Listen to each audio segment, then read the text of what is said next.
Chapter 1. I really don't want to travel through time.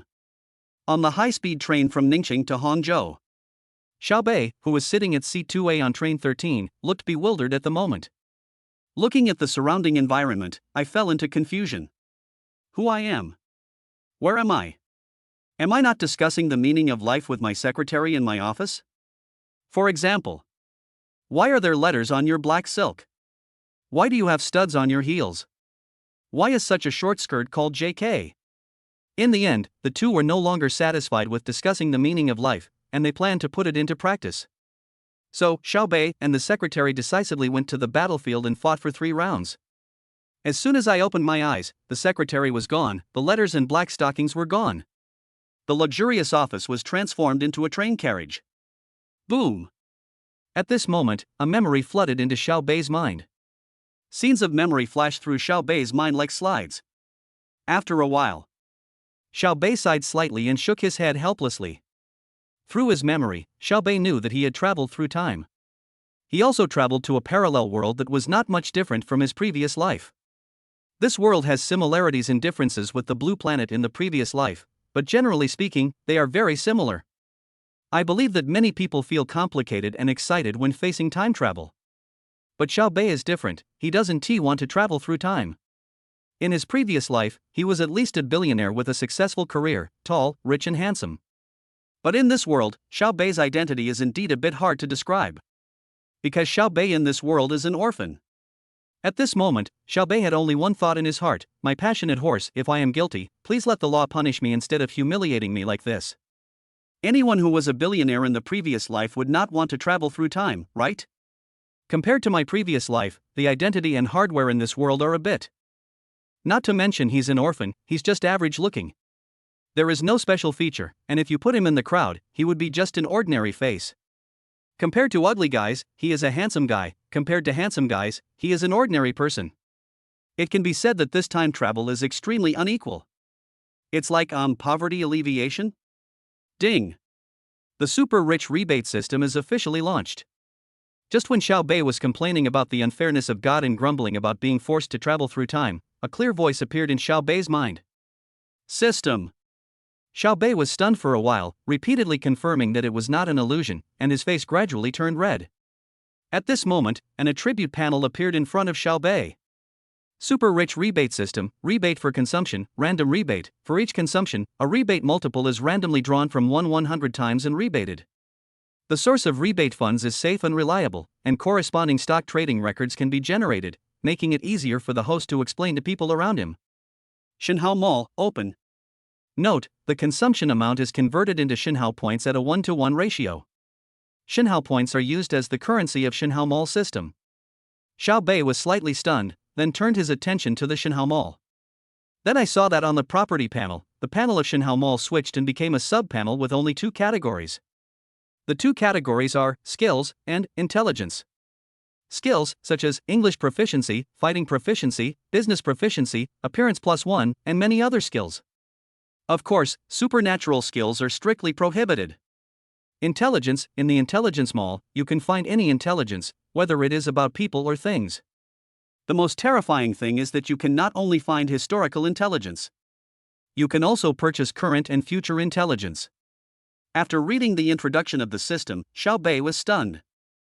After being excited for a long time, Xiaobei accepted this luck that fell from the sky. No, it was the golden finger that the time traveler had. At this moment, Xiaobei no longer had any regrets about traveling through time. Now you have the godly rich system, what are you regretting? And Xiaobei likes his current identity even more. Why? First of all, you are an orphan, so you don't have to worry about your development. You can do whatever you want. It's like you have a completely new identity. Secondly, I am young now. Although I am not obviously handsome, I have a system. What does being young mean? It means you can be more extravagant.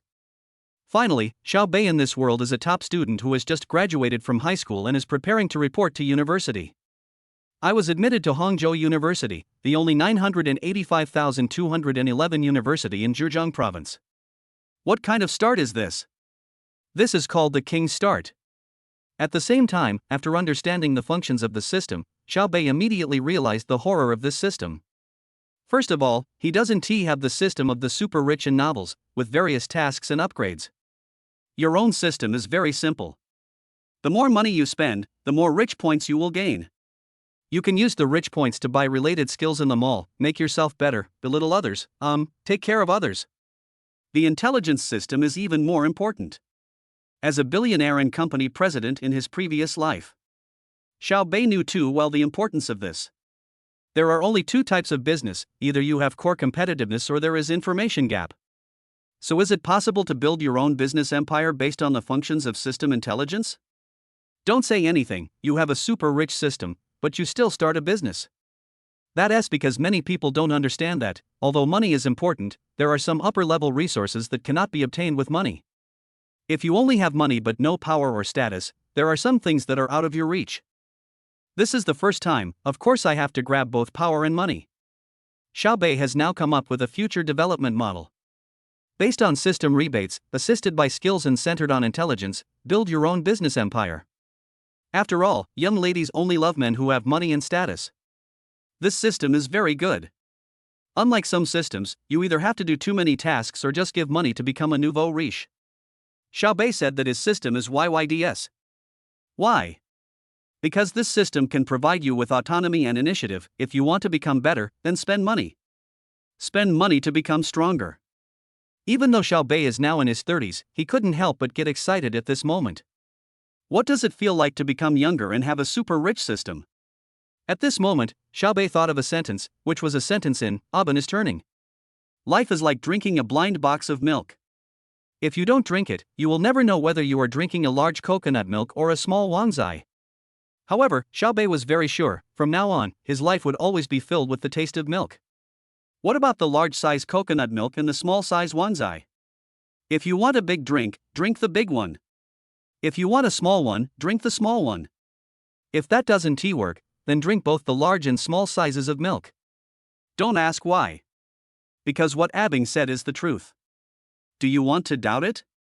Go find Abing. Chapter 2, Eye Contact with the Little Sister. Log out of the system. Xiao Bei no longer had any nostalgia for his past life, and he didn't even miss his little secretary at all. He was more looking forward to the future.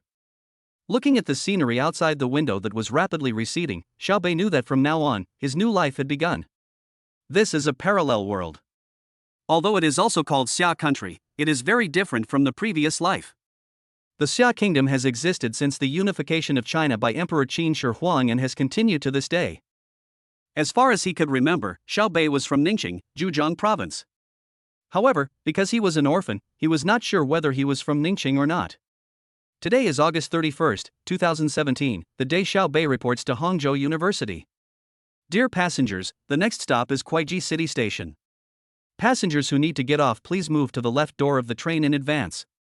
Just when Xiao Bei's thoughts were in turmoil, the reminder sound on the high-speed train brought him back to reality. Xiao Bei knew about Kuaiji City. After all, he was also a native of Zhejiang in his previous life. Kuaiji City is a city with rich cultural heritage. Many great figures have come out of here, such as Zhou Shuren. Yes, the same Zhou Shuren who said, "What does your arrest of Lu Sun have to do with me?" Although Kuaiji is a city with a strong cultural heritage, its geographical location is extremely awkward because it is right next to the provincial capital Hangzhou, and it is unknown when it was annexed by Hangzhou. This is not impossible. After all, there are two rogue cities in Zhejiang province, one is Hangzhou and the other is Ningxing. The two brothers frantically annexed the surrounding county-level cities, making the surrounding cities tremble in fear. They didn't know when the two older brothers had favored them. Soon, the train stopped in Kuaiji City. Xiao Bei looked at the people walking outside the window, the corners of his mouth curled up slightly, and he thought in his heart that it was great to be young. Today is a very special day for the students of Xia country. That is the day when colleges and universities in various cities start classes. So, what made Xiao Bei excited just now was that there were many young ladies outside the window who were dressed coolly and had long white legs. Which male compatriots could stand the test of such a scene? At least Xiao Bei said that it is impossible to do so. I don't have any other interests, I just like to look at girls. I feel uncomfortable if I don't look at them for a day. Xiao Bei looked out the window and soon saw a young lady. This young lady's profile was very beautiful. At least the young lady's appearance met Xiao Bei's aesthetic standards. Zhuzhou is really a province with many talented people and beautiful women.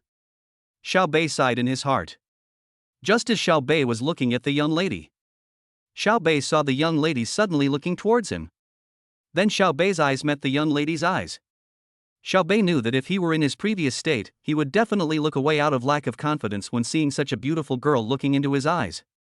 I even feel a little guilty inside, but who is Xiao Bei now? As the president of a listed company in his previous life, he had seen all kinds of looks, flattering, calling daddy, seductive, calling master, it's the director. So when he saw the young lady looking at him, Xiao Bei remained calm and looked at her calmly, with the corners of his mouth slightly raised. The young lady was obviously stunned for a moment, then she avoided Xiao Bei's gaze and unconsciously stroked her hair with her hand. When I was looking at his hair, I couldn't help but feel curious. There are very few people of the opposite age who can look at me like the little brother just now. His eyes were clear, without any disgust. Even at this moment, she was secretly happy in her heart, and was not unhappy because Xiao Bei was looking at her. After all, being seen means that you are beautiful. Why should you be angry? But she didn't know that if it were someone else, she would not be like this and would have turned cold long ago. So, it depends on the person. Soon it was the young lady's turn to get on the train, but before getting on the train, she quietly turned her head and glanced at Xiao Bei. Of course, it's not because Xiao Bei is so handsome, nor is it love at first sight, it's just curiosity. This boy seems to exude confidence from the inside out. This is the benefit of a person's self-confidence. If you are neither ugly nor outstanding in appearance, it is your own temperament that counts. Don't say that all girls are obsessed with appearance. If you want to leave a good impression on a girl when you meet her for the first time, you either have to be stunningly handsome, like most of my readers, or you can be ugly to the point of being impeccable, which is also a different kind of beauty. Because the first time between people is very important. How can we see your inner self if we can't even see your internal organs at first glance? So for people with average looks, it's temperament. Although temperament is something that cannot be seen or touched, it exists.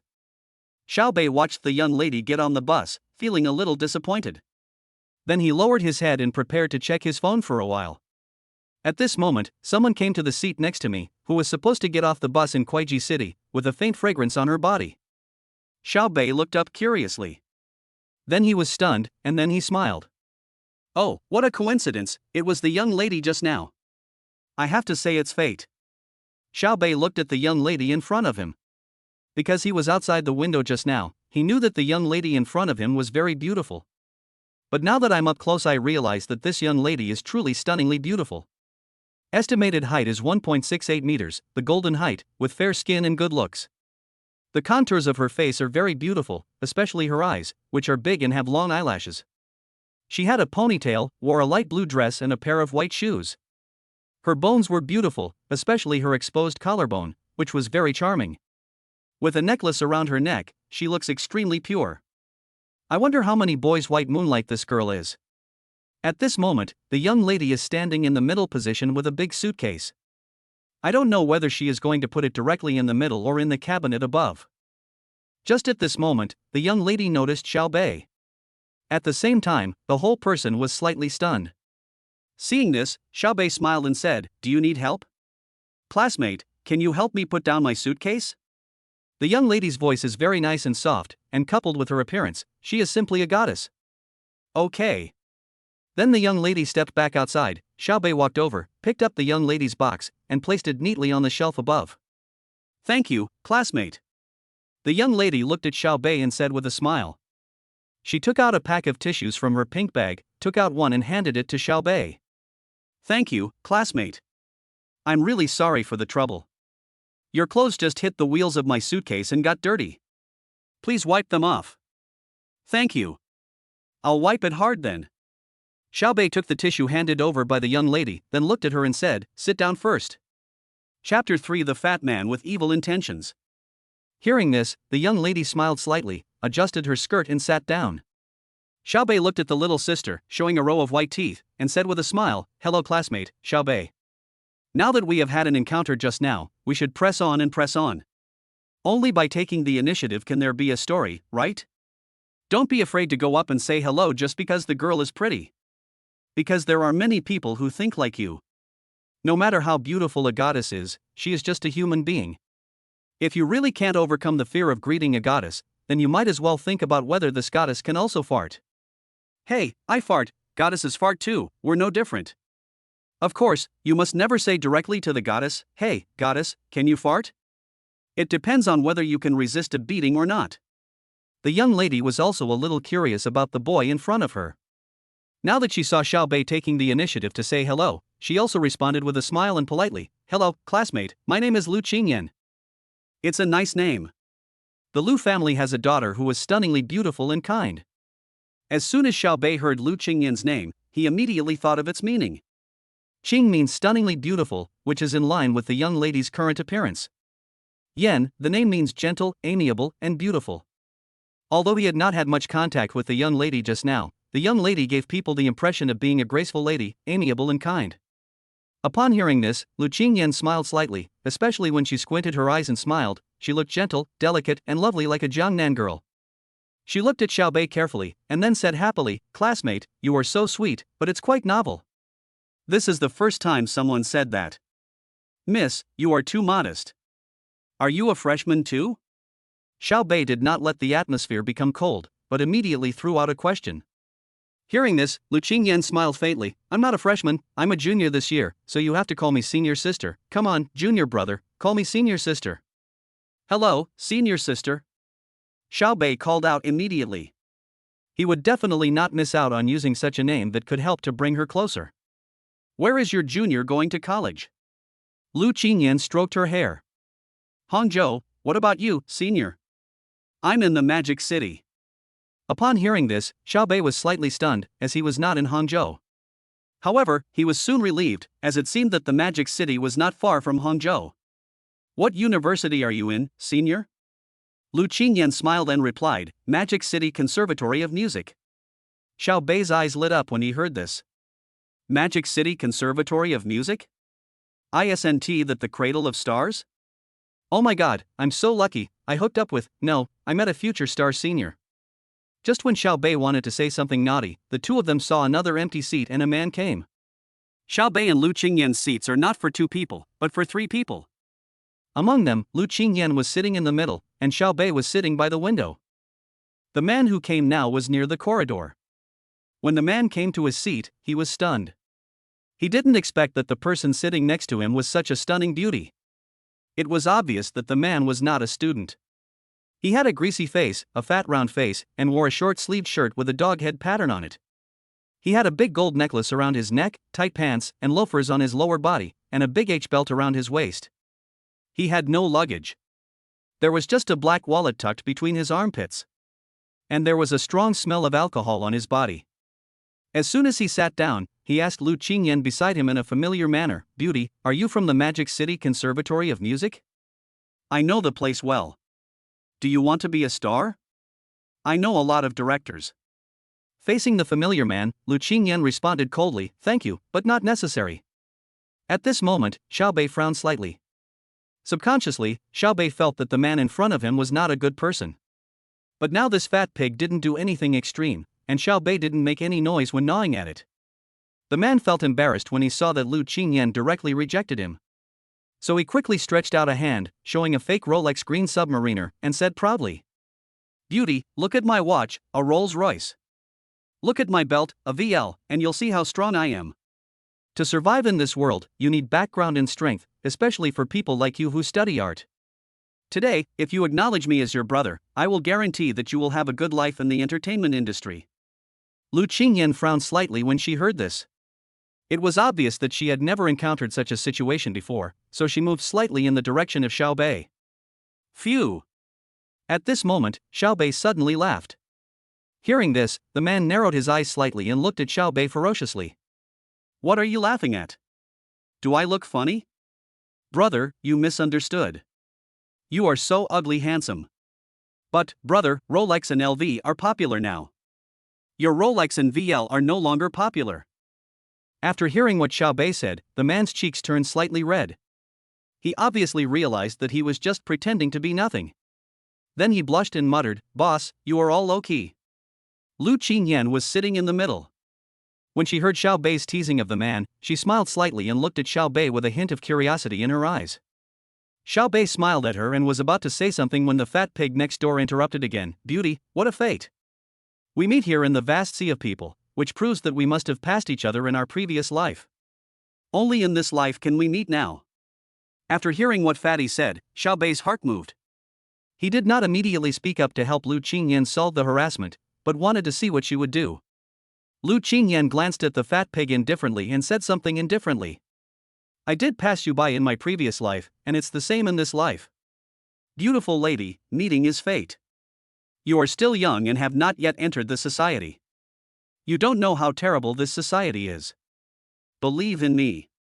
Accept me as your big brother. I will protect you. I can protect myself. Lu Qingyan remained indifferent. After saying that, she looked in Xiao Bei's direction. At this moment, Xiao Bei and the young lady were looking at each other. At this moment, the man next to him started to act up again. He deliberately took out a bottle of cheap cologne. Then he sprayed it on himself. Ahem! Lu Qingyan suddenly felt something uncomfortable in her nose. Then he stood up. Please move aside, I need to go to the bathroom. Okay, I'll give in. After saying that, the man stood up. Lu Qingyan didn't look at him and walked straight towards the high-speed train bathroom. At this moment, a strange smile appeared on the fat man's mouth. Then he followed. Chapter 4, Rescue. Seeing this, Xiao Bei frowned slightly. He looked at the direction the man left, which was the direction the young lady went to the bathroom. Xiao Bei's intuition told him that there was something wrong with this man. But Xiao Bei didn't get up immediately. Because Lu Qingyan is currently in the bathroom, Xiao Bei's guess is just intuition. Xiao Bei's eyes were fixed on the fat man. Soon I saw the fat man going to the bathroom. Then he looked around. It seemed that because there were people around, he just stood in the aisle, playing with his mobile phone. Xiao Bei knew that he had to go up now. Although he doesn't like to meddle in other people's affairs. But at least I just got to know Lu Qingyan. Are friends we just met no longer friends? So Xiao Bei got up and went to the bathroom in the carriage. There happened to be an empty seat at the front of the train carriage, so Xiao Bei sat down directly, browsing his phone while watching the fat man out of the corner of his eye. Waited for a while. The bathroom door opened. As soon as Lu Qingyan came out, she saw a fat man with a lewd smile. I was immediately startled. The fat man stared at Lu Qingyan. At this moment, Lu Qingyan was standing at the door of the bathroom. I wanted to come out, but the fat man was standing at the door, looking towards the bathroom. I want to go out, please make way. Beauty, I have never used the restroom on a high-speed train and I don't know how to use it. Can you teach me? After hearing what the fat man said, Lu Qingyan's face turned slightly pale. Just when she was at a loss, a voice came. Hello, I just need to use the bathroom. Let me teach you. Xiao Bei did not get into conflict with the fat man out of confusion. He knew that he was so weak now, how could he fight against the opponent? After saying that, Xiao Bei even blinked at Lu Qingyan. When Lu Qingyan saw Xiao Bei coming, she immediately relaxed. Xiao Bei came to the fat man. He smiled and said, Brother, people have 3 urgent matters, how about we go together? After saying that, he pushed the fat man aside. At this time, Lu Qingyan walked out directly. The fat man saw Xiao Bei and ruined his good fortune. Suddenly a little angry. You little bastard, I advise you to mind your own business. I saw Lu Qingyan come out and stand behind Xiao Bei. The fat man suddenly became angry and embarrassed. Xiao Bei looked at the angry fat man and did not speak immediately. Instead, he put his hands behind his back and waved at Lu Qingyan. Signal him to leave first. Seeing this, Lu Qingyan hurriedly walked towards the seat, but her eyes were still looking towards the bathroom. Wait until Lu Qingyan leaves. Xiao Bei looked at the fat man with a smile. Brother, people have urgent matters. How am I interfering in other people's affairs? How about you go first? You little brat, you could have taken a picture of a beautiful woman, but it was all because of you. The fat man was so angry that he spoke directly what was on his mind. Xiao Bei sneered inwardly. Because when he came, he had already turned on the recording. Brother, what did you just say? I didn't hear you clearly. Isn't this the place to go to the toilet? What did you say you were going to do? Take secret photos? Xiao Bei questioned. The fat man looked at Xiao Bei's thin figure and said disdainfully, "Boy, you are too young to be a hero and save the beauty. I just want to take a sneak shot. What's wrong? Do you dare to fight me? You are still a student. Don't be impulsive and ruin your future." After hearing what the fat man said, Xiao Bei didn't say much. "Brother, please use the toilet." After saying that, Xiao Bei left. After seeing Xiao Bei turn around, the fat man sneered. Then he saw Lu Qingyan sitting in the middle. "Turn on your phone's camera. Just get back to your position." Who knew that at this moment, a flight attendant came? Xiao Bei walked straight up. "I don't know what I'm saying to the other person." Soon, the fat man saw Xiao Bei take out his mobile phone and hand it to the flight attendant. After hearing this, the flight attendant looked at the fat man with a frown. "You, come here." "Uncle Police, what's wrong? I bought a ticket to get on the bus." The fat man still spoke confidently. "I'm not checking your ticket, I'm checking you as a person. You're suspected of taking secret photos. Come with me to the police station." "Nonsense, I'm a gentleman, I wouldn't do such a despicable thing." Seeing that the other party was still quibbling, the flight attendant immediately played the recording. The fat man suddenly panicked. The flight attendant didn't wait for the fat man to refute and took him away directly. After seeing the fat man leave, Xiao Bei returned to his seat. When Lu Qingyan saw Xiao Bei coming back, she immediately said to him, "Thank you, Junior, for helping me out. By the way, what happened to him?" Upon hearing this, Xiao Bei looked at Lu Qingyan and said, "Senior, why don't you sit inside? It's safer." After hearing Xiao Bei's words, Lu Qingyan was slightly stunned. Suddenly, I felt a little more favorable towards Xiao Bei. The boy in front of me is not only confident but also smart, although I don't know what just happened between him and the fat guy. But those who didn't make any noise let the flight attendant take the fat man away. That is Xiao Bei's wisdom. Now Xiao Bei took the initiative to propose changing positions. Lu Qingyan is also a girl who pays great attention to details. I immediately knew that this was Xiao Bei's high emotional intelligence. Then Lu Qingyan looked at Xiao Bei. "Thank you, Junior." After saying that, she sat in Xiao Bei's window seat. Xiao Bei also sat in the seat originally occupied by Lu Qingyan. After Xiao Bei sat down, Lu Qingyan asked about what had just happened. Xiao Bei did not hide it and told Lu Qingyan directly. After listening to this, Lu Qingyan patted her chest with a bit of fear. "Luckily, I have you here today, otherwise I don't know what to do." "You're welcome, senior sister." "You're already my senior sister, how can I not help you?" After hearing what Xiao Bei said, Lu Qingyan looked at Xiao Bei again. Then he came to Xiao Bei's side and said softly, "Junior brother, you are really smart."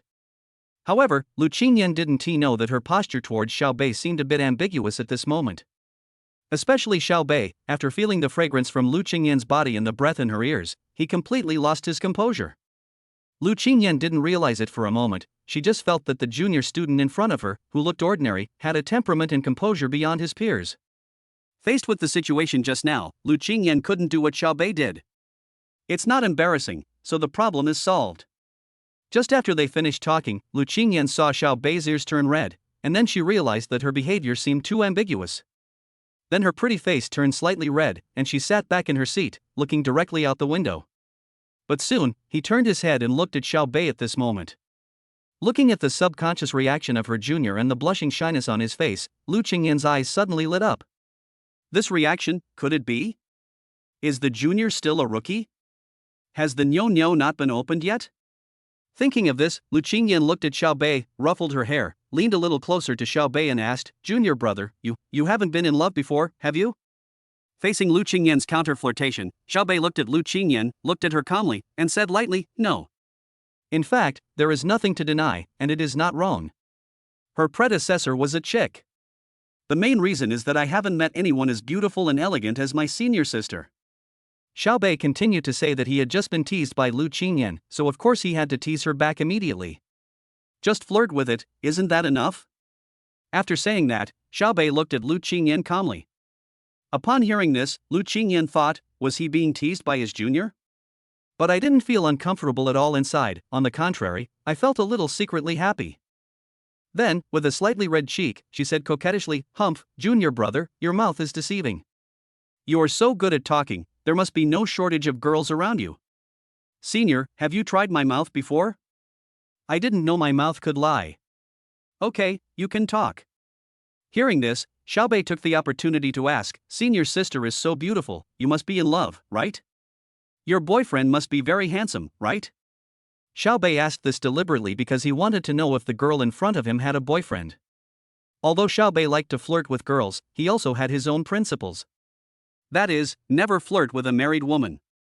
Seeing Xiaobei asking this, Lu Qingyan said aggrievedly, I also want to fall in love, but I haven't met anyone as elegant as my junior brother. After saying that, Lu Qingyan blinked her eyes and looked at Xiaobei with a smile in her beautiful eyes. Wow, that's perfect. I'm single, and you're single too. Do you want to be a couple? Xiaobei knew that the other party was just teasing him and said that on purpose.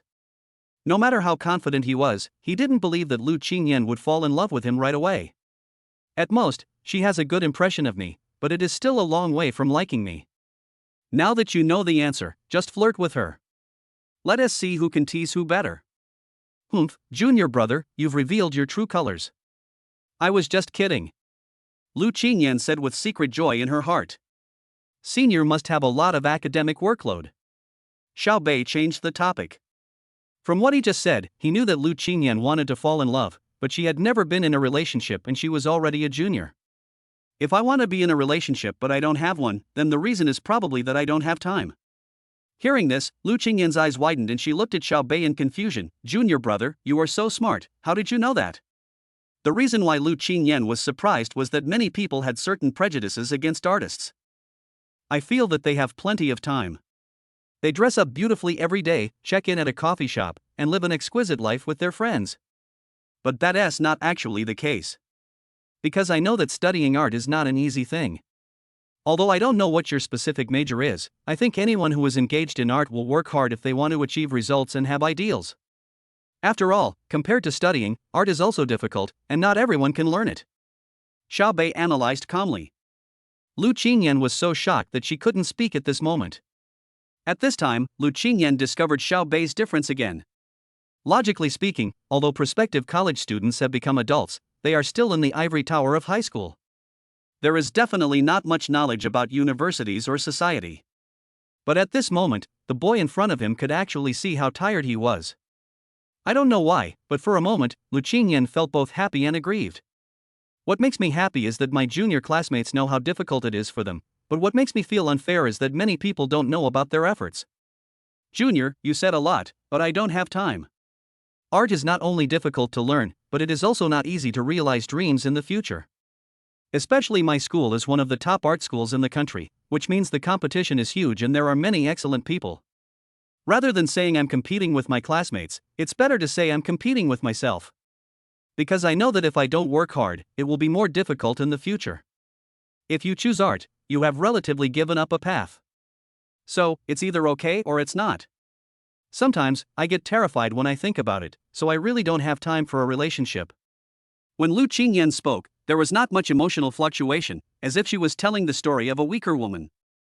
I am persisting in my dream, there is no turning back from this dream. Obviously, this was not the first time Lu Qingyan had thought this way, because her words were too calm. Xiaobei was not surprised or confused by this. In my previous life, I was able to become a billionaire by competing against many people. I was lucky, but what about those opponents I defeated? Xiaobei rose from the bottom. He knew how heavy the future was, sometimes even suffocating. Especially those who were born in ordinary families, what can they compare with those who were born in Rome? How can the efforts of one person compare to the efforts of 3 generations? Most people don't have the cost of trial and error, because once they make a mistake, there is no recovery. At this moment, Xiaobei felt a little sorry for the young lady in front of him. Although she looked weak, she had a heart that never gave up. If possible, Xiaobei is willing to be her helper. Chapter 5, 3 points for the past, 7 points for companionship. After Lu Qingyan finished speaking, she looked at Xiaobei quietly, wanting to get a response from Xiaobei. But the next second, Xiaobei suddenly grinned. Senior, you go to school in Shanghai, and I go to Hangzhou. Next time I go to Shanghai, I'll find you. You have to take me out to play. Lu Qingyan was stunned, and at the same time she cried out in her heart, my junior fellow is really a fool. Am I telling you where to go for fun? Shouldn't you respond to me properly now? What kind of brain circuit? Lu Qingyan came back to her senses and looked at Xiao Bei with resentment. Xiao Bei smiled slightly, his eyes still calm, revealing strong confidence and clarity as he looked into Lu Qingyan's eyes. Humph, I won't play with you when you come to the Magic City. Lu Qingyan was arrogant. At this moment, Lu Qingyan suddenly felt a little empty in her heart. Perhaps her junior was just a little more mature than his peers. Besides, we artists not only need to be professional, but also need to maintain our figure. So it is destined that I cannot eat and drink a lot. So I'm sorry, sister, I can't go with you. Hearing this, Xiao Bei smiled slightly, and there was a hint of appreciation in his eyes when he looked at Lu Qingyan. She is beautiful, cute, and self-disciplined. She is truly a treasure, senior. I'm a pirate, so I want this treasure. Sometimes, blindly persisting in involution may not be a good thing. Dreams are precious, but the process of realizing them is painful. You still have to combine work and rest. Maybe you'll get some inspiration while you're having fun. Xiao Bei said lightly. Upon hearing this, Lu Qingyan looked at Xiao Bei deeply. At the same time, the haze just now was swept away. It turned out that the junior student did not fail to respond to him, but was planning to respond with action. At this moment, Xiao Bei was shining in Lu Qingyan's eyes. Lu Qingyan is not a newbie who knows nothing. On the contrary, Lu Qingyan has high emotional intelligence and is very smart. She could get what Xiao Bei meant. Although the junior in front of him is younger than himself, his way of handling the situation is more mature than many people. Compared to those boys in my school who look handsome but act very childishly. Being with Xiao Bei obviously made her more comfortable. Because this is a boy who can respond to you and you won't feel awkward when you are with him. What you said seems to be right. Lu Qingyan smiled sweetly, and the dimples on both sides of her face made her look particularly charming. Hearing this, Xiao Bei smiled slightly and took out his cell phone. Senior, add me on WeChat. I'll contact you when I go to the Magic City. It just happened naturally, without the awkwardness of forcing authority. Xiao Bei's actions made the fat man next to him almost drop his eyes out of his head in shock. Is this what it means to pick up girls? Lu Qingyan was also very straightforward and generous in exchanging numbers and WeChat with Xiao Bei. After the two added each other on WeChat, Xiao Bei saw that the senioress profile picture was herself, wearing a red dress, standing on the stage, playing the violin. Oh, violin senior? Okay, junior, I'll give you a note. I'll give you a note of a stinky junior. Lu Qingyan said this to Xiao Bei deliberately. After saying that, he gave Xiao Bei a provocative look. Xiao Bei smiled slightly, then took out his phone and wrote a note Xiao Qi for Lu Qingyan. While Xiao Bei was taking notes, Lu Qingyan was watching secretly. When he saw the note Xiao Bei gave him, he pouted his lips immediately. Okay, junior, then 1, 2, 3, 4, 5, and 6 are those little beauties? Hey, senior, why do I smell vinegar in the air? Hate it, who is jealous of you? Lu Qingyan's pretty face blushed slightly, and she said with evasive eyes, and then asked, quickly, tell me, 1, 2, 3, 4, 5, 6, who are they? I can't tell, you're still a playboy. Xiao Bei smiled at Lu Qingyan and said, want to know why it's Xiao Qi? Lu Qingyan looked at Xiao Bei with curiosity in her eyes and nodded. Because I like this sentence very much. If 3 points can make up for the past, 7 points can be left to accompany you for years to come. Don't you think it is very romantic? After listening to Xiao Bei's explanation, especially the last sentence, I'll keep 70% to accompany you for many years to come, Lu Qingyan's pretty face suddenly turned red and she looked down at her phone in panic. I was thinking, Junior, is this a confession? Should I accept it? But Stinky Junior, you are so good. In fact, Lu Qingyan didn't know that the reason why Xiao Bei gave him this name was because he just happened to see a young lady in front of him watching TV on her mobile phone.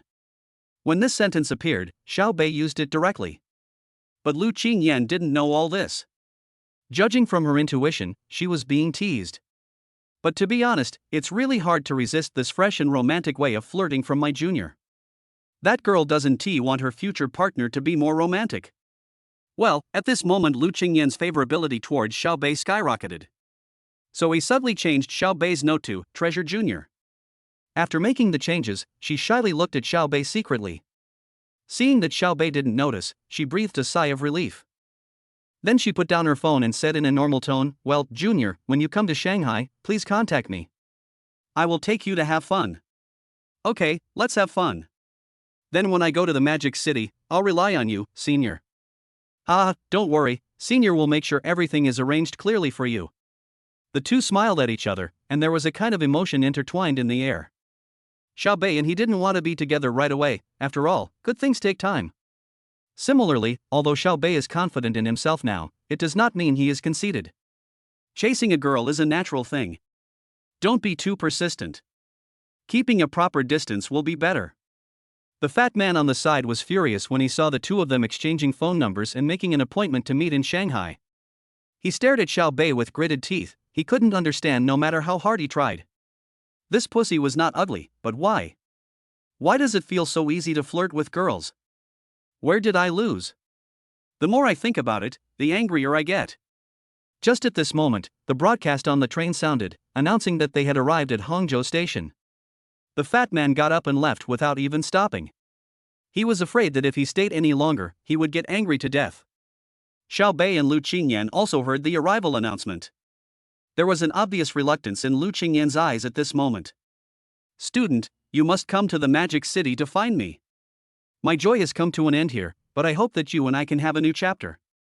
I hope you will recognize me by then. Xiaobei thought about it and said. Hearing this, Lu Qingyan nodded with a smile. Then Xiaobei got off the high-speed train under Lu Qingyan's reluctant gaze. Xiaobei stood on the platform, looking at Lu Qingyan in the train. Lu Qingyan was also looking at Xiaobei. Xiaobei made a mobile phone gesture and Lu Qingyan nodded slightly. Chapter 6. Bye. As the train started, Lu Qingyan made a gesture to Xiaobei to leave. Xiaobei nodded slightly. Watching the train moving further and further away, Xiaobei picked up his phone and took a photo. Sent to Lu Qingyan. Xiaobei, pictures, senior sister, see you in Shanghai. Lu Qingyan, junior, see you in the Magic City. Xiaobei followed the crowd out of the platform. When Xiaobei got out of the station, looking at a group of long white legs, he couldn't help but sigh, it's great to be young. University, here I come. Xiaobei looked at the time. It was 10 o'clock in the morning. It was still early, so Xiaobei had no plans to go to school right away. But I'm going to buy something for myself. Xiaobei looked at his clothes and smiled helplessly. Hangzhou is a well-developed city among the new first-tier cities in China. It is known as the capital of the internet and the capital of entrepreneurship. It is the city with the largest influx of talents besides the 4 municipalities. At the same time, as the capital of Zhejiang province, Hangzhou is quite large. Xiaobei was not unfamiliar with Hangzhou, because he had worked hard in such a city in his previous life. But from now on, things and people have changed, and everything will have to start from scratch. Xiaobei planned to find a hotel nearby and start his shopping trip. Just try this system out. Opening his phone, Xiaobei found a pretty good hotel nearby on the internet, but he did not choose a very good hotel. Because I haven't tried the system to see if it's real or not, if I just go straight to a 5-star hotel and book a presidential suite, then the system must be fake. I don't even have to go to college. After choosing a hotel, Xiaobei paid the room fee of 500 yuan directly online. Just when Xiaobei paid the money, the crisp voice of the system came into Xiaobei's mind. Ding! The host has detected consumption behavior, and the rebate multiple is being randomly drawn. Ding! Congratulations to the host for winning 10 times the rebate. Ding! Congratulations to the host for receiving a rebate of 5,000 yuan. It has been deposited into the host's construction bank card with the last number 7,878. Ding! Congratulations to the host for obtaining 500 points. As soon as the system notification sounded, a text message appeared on the phone in Xiaobei's hand. Your card number ends with 7878, financial transfer of 5,000 yuan, balance of 25,000 yuan, China Construction Bank. When Xiaobei saw the money being transferred in, he didn't feel much emotional. He just wanted to make sure that the system was real. With a slight smile on his lips, Xiaobei put down his phone, hailed a taxi, and went directly to the hotel. After checking in at the hotel, Xiaobei simply dressed himself up and went out. His mission this time was to go shopping. Hangzhou Building is a very famous building in Hangzhou. Those who come to this building are generally either rich or noble. Because this is the building where all the world's top luxury goods in Hangzhou are gathered. Here, you can find all the top luxury brands, both domestic and international. 15 minutes later, Xiaobei arrived at Hangzhou City Building. He currently has 25,000 yuan in his bank card. Although it is not much, because of the rebates, Xiao Bei's money will only be spent more and more. Therefore, when he came to this place where top luxury goods gathered, he was not at all nervous. After all, money is a man's confidence. Xiao Bei looked at the clothes he was wearing and decided to buy himself a new set of clothes first. Xiao Bei strolled to the Balenciaga counter. In the novel, there is no scene where the shopping guide looks down on the brand. Come to think of it, they are a top global brand. Also in the service industry, the quality of shopping guides is generally very high. Besides, if you don't have confidence, you really want to come to the store. Since the clothes he was wearing were really not very good, Xiao Bei planned to buy a set of clothes first. When he arrived at the store, Xiao Bei chose a cola blue short-sleeved shirt from Balenciaga and a pair of white casual shorts. Then he asked the salesperson to pack it for him. He spent 3,000 yuan and received a rebate of 6,000 yuan. After putting on the new clothes, Xiao Bei's overall temperament has reached a higher level. Then Xiao Bei went to the Gucci store next door and bought a pair of white shoes. After buying the whole set, the original cash of only 25,000 yuan became 38,000 yuan. It really is true that I buy more and more. As soon as he came out of the Gucci store, Xiao Bei saw the Warwick store. Thinking about his mobile phone, Xiao Bei decisively walked towards the Warwick store. After entering, Xiao Bei naturally walked to a shopping guide and asked, "Hello, is Huawei Mate 50 Pro available now?" "Yes sir, what color do you want?" "The black one is fine, 512G. Xiao Bei thought that he might need to process some files on his mobile phone in the future, so he asked for a large memory. Hearing this, the shopping guide's eyes lit up. The 512G Mate 50 Pro is not cheap. So the shopping guide smiled and took Xiao Bei to the cashier. "Xiao Wang, a Mate 50 Pro 512G. "Okay, Brother Chen." After giving some instructions, the shopping guide Brother Chen said to Xiao Bei with a smile, "Sir, are you swiping a card or a QR code?" "WeChat payment." As Xiao Bei said that, he opened his WeChat payment code, and Brother Chen glanced at it. The invoice came out quickly and the payment was successful. Ding! The host has successfully spent 20,000 yuan, and the rebate multiple will be randomly drawn. Ding! Congratulations to the host for successfully drawing 100 times the rebate. Ding! Congratulations to the host for receiving a rebate of 2 million, which has been transferred to the host's bank card with the last number 7878. Xiao Bei just put down his phone when he heard the system notification sound.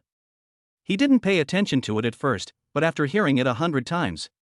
Even though Xiao Bei had a good heart, he was still shocked. This is the European Emperor. This makes you a millionaire, so is it still far from a small goal? Xiao Bei smiled slightly. With more money, he felt more confident. After importing and downloading the files and necessary apps at the Warwick mobile phone store, Xiao Bei planned to leave. However, I remembered that I didn't have a computer yet, so I spent another 16,888 yuan to buy a Warwick business notebook. Xiao Bei doesn't like playing games, so he didn't consider a gaming laptop. This time, I only got 1 times the rebate, which is equivalent to getting a computer for free. After leaving the Warwick store, Xiao Bei went shopping in the mall again, buying LV, Givenchy, CK, Nike, etc. He bought everything he liked. After half a day, Xiao Bei's funds had reached more than 8 million. Because he bought a lot of things, Xiao Bei left them in the store and planned to buy a car. One reason is that there are too many things to buy and it's hard to carry them all, so I definitely have to buy a car. The second is that there will be more places to use cars in the future, and it will be convenient to go anywhere with a car. Xiao Bei did what he said. He left Hangzhou building and went directly to a Mercedes-Benz 4S store next door. Chapter 7 AMG S63 Coupe. Hangzhou Mansion has more than just top luxury items. Some luxury car 4S stores also have it. Xiao Bei had no plans to buy a supercar, mainly because supercars were all custom made and took a long time. Xiao Bei doesn't have the time for that right now.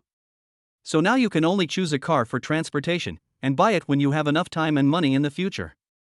Xiao Bei went directly to the first floor of Hangzhou building, the Mercedes-Benz store. Just walked into the Mercedes-Benz store. His attention was drawn to a car. It was a Warrior Black 2-door coupe with a flat, smooth body and a large sporty 3-pointed star, and it was located in the very center of the showroom. When Xiao Bei saw this car, a word appeared in his mind: thugs in suits. This car looks very elegant on the outside, but only those who know its wildness. Once Xiao Bei's eyes fell on this car, he could not move them away. This car is the AMG S63 Coupe. Audi's RS7 is not the only one that looks like a thug in a suit. The AMG S63 Coupe is also synonymous with a thug in a suit. Xiao Bei walked towards the car. Then a young female salesperson wearing a sales uniform and black stockings on her legs walked over quickly. "Hello, sir. I am Li Wen, a salesman at the Mercedes-Benz store in Hangzhou building. I am very happy to serve you. What is your name, sir?" Xiao Bei looked at the female salesperson. Her skin was quite fair without any wrinkles. She should be young. She had big eyes and a professional smile on her lips. The first impression is very comfortable. Xiao Bei nodded with a smile. "My last name is Xiao." "Mr. Xiao, are you interested in this AMG S63 Coupe?" Li Wen asked with a smile, while stretching out his hand and pointing at the AMG S63 Coupe in the exhibition hall. "How do you know?" Xiao Bei was a little surprised. "Because when you came in just now, you kept your eyes on it." Li Wen responded with a smile. Li Wen's words aroused Xiao Bei's interest. Anyone who knows a little about cars would stop when seeing this car. "How do you know if I can afford it?" "Because of Mr. Zhao's temperament. It is rare to have such temperament at your age, so I boldly guessed that you are a potential customer of this car." Li Wen led Xiao Bei towards the Mercedes-Benz AMG S63 Coupe and responded to Xiao Bei's questions with a smile. Xiao Bei smiled inwardly when he heard that. He was worthy of being a staff member working at Hangzhou building, with such a warm welcoming attitude. This made Xiao Bei very happy. But why didn't he encounter any of the plots in the novel? For some novels about super rich people, shouldn't there be no sales staff to pay attention to them at this moment, and then they can show their confidence as super rich people and slap themselves in the face? To be honest, Xiao Bei really wants to try what it feels like to pretend to be cool and then get slapped in the face. "Mr. Xiao, this Black Warrior is from the AMG series of Mercedes-Benz. It is one level higher than the S model. It focuses on sportiness and elegance. It is equipped with a 4.0-liter V8 twin-turbocharged engine with a maximum horsepower of 612 horsepower, a maximum torque of 900 Nm, and a 0-100 acceleration of 3.5 seconds. Listening to Li Wen's introduction, Xiao Bei went straight to the car, stretched out his hand and gently opened the driver's door. Needless to say, the interior of Mercedes-Benz is absolutely luxurious. The main colors of the interior are blue and white, which looks extremely youthful. An extra-large LCD screen with multicolor ambient lighting. Extremely luxurious. At this time, Li Wen also sat in the co-pilot seat and said to Xiao Bei, "Mr. Xiao, I won't say much about the visible parts of the interior. Let's talk about the invisible parts, such as your seat. It is equipped with a smart seat. When you turn a corner, the lumbar support will bulge. When you make a sharp turn, the seat will clamp you tightly. It's very smart. Our car is not about how sporty or fast it is, but about elegance and calmness.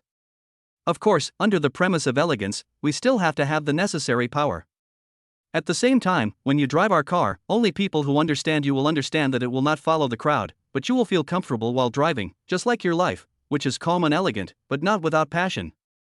Xiao Bei listened to what Li Wen said beside him and nodded slightly in his heart. As expected of a salesperson, he loved to hear such words. "How much is this car? Is it available?" Xiao Bei asked while stroking the steering wheel. Li Wen was slightly stunned when he heard this, and then an excited and happy smile appeared on his face. "Mr. Xiao, this is the only car we have now. It was selected by the last customer, but due to personal reasons, the agreed date for picking up the car has passed. If you want this car, we can give you a proper discount." Li Wen tells the truth. "How many?" "Our normal landing price is 3.5 million, but we can give you a slightly cheaper price of 3.3 million, and you can take it away directly." Li Wen responded with a smile. "Is there a license plate service?" "I haven't got a license plate yet." Xiao Bei suddenly remembered that the license plate in Hangzhou needs to be drawn by lottery, but the lottery is very slow, but Xiao Bei knows that. Some 4S stores will collect license plates and sell them as additional items.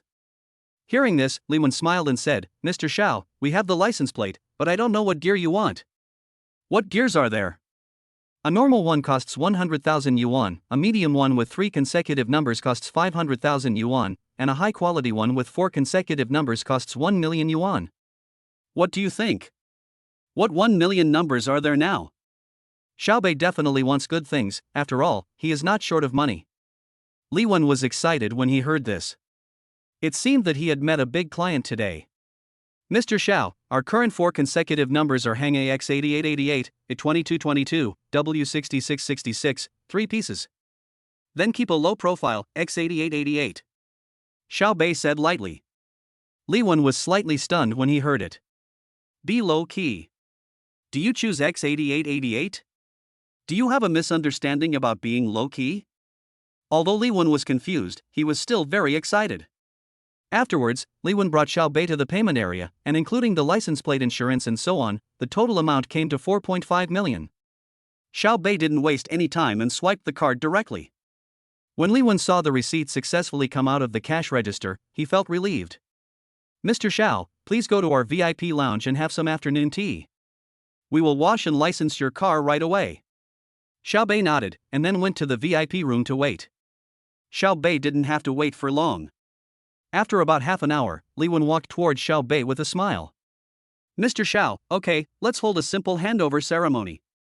Afterwards, Xiao Bei was taken to a garage where his beloved car was already parked. The staff nearby were all applauding. After the simple ceremony, Li Wen walked up to Xiao Bei with a smile and said, Mr. Xiao, here are your car purchase documents, the green book and the driving license, as well as 2 keys to your beloved car. Having said that, Li Wen handed the file bag to Xiao Bei. When handing it to Xiao Bei, Li Wen gently put his hand around Xiao Bei's hand and said meaningfully, Mr. Xiao, if you have any questions about the car in the future, you can always ask me. This is my business card. Xiao Bei took the things with a calm expression. Then he smiled at him. He got into his car and drove away. As for that business card? As soon as Xiao Bei drove the car into the underground garage, he threw it into the trash can. Xiao Bei likes women, but that doesn't mean every woman can climb into his bed. Chapter 8 Peak of Beauty. After getting off the car, Xiao Bei went straight back to Hangzhou building and deposited the things he had bought. With the help of the store clerk, I put everything in the car. Only then did we return to the hotel we had just been to. After Xiao Bei returned to the hotel, he put all the clothes he bought today into a new LV suitcase. As for the old suitcases and clothes, Xiao Bei did not plan to throw them away, but instead prepared to put them in his trunk. After tidying up, Xiao Bei looked at the time and it was already 2 o'clock in the afternoon. He did not leave immediately, but took stock of his harvest. Xiao Bei had been suppressing his excitement just now, because when he bought the car just now, Xiao Bei spent 4.5 million and actually got a 100-fold rebate. At this moment, there is already as much as 450 million in Xiao Bei's account. Even though he was a billionaire in his previous life, that was his net worth, not his wealth. But on the first day of his rebirth, he had 450 million in funds. Who wouldn't be excited? Xiao Bei's performance can be considered very good. And the most important thing is that Xiao Bei now not only has funds exceeding 100 million, but more importantly, his wealth point has reached a terrifying 10 million. The reason why he was able to reach 10 million was because when Xiao Bei returned to Hangzhou building, he bought 3 watches worth more than 5 million, with a rebate multiplier of 1. It's like getting 3 watches for free. Now that he has some rich points, Xiao Bei also plans to buy some skills, preferably ones that can make him look more handsome. Xiao Bei's current appearance can't be said to be ugly nor handsome. If I really have to give a score, it would be 80 points. Anything below 60 points is shameful and extremely ugly. 6170 is generally ugly. 7180 is average.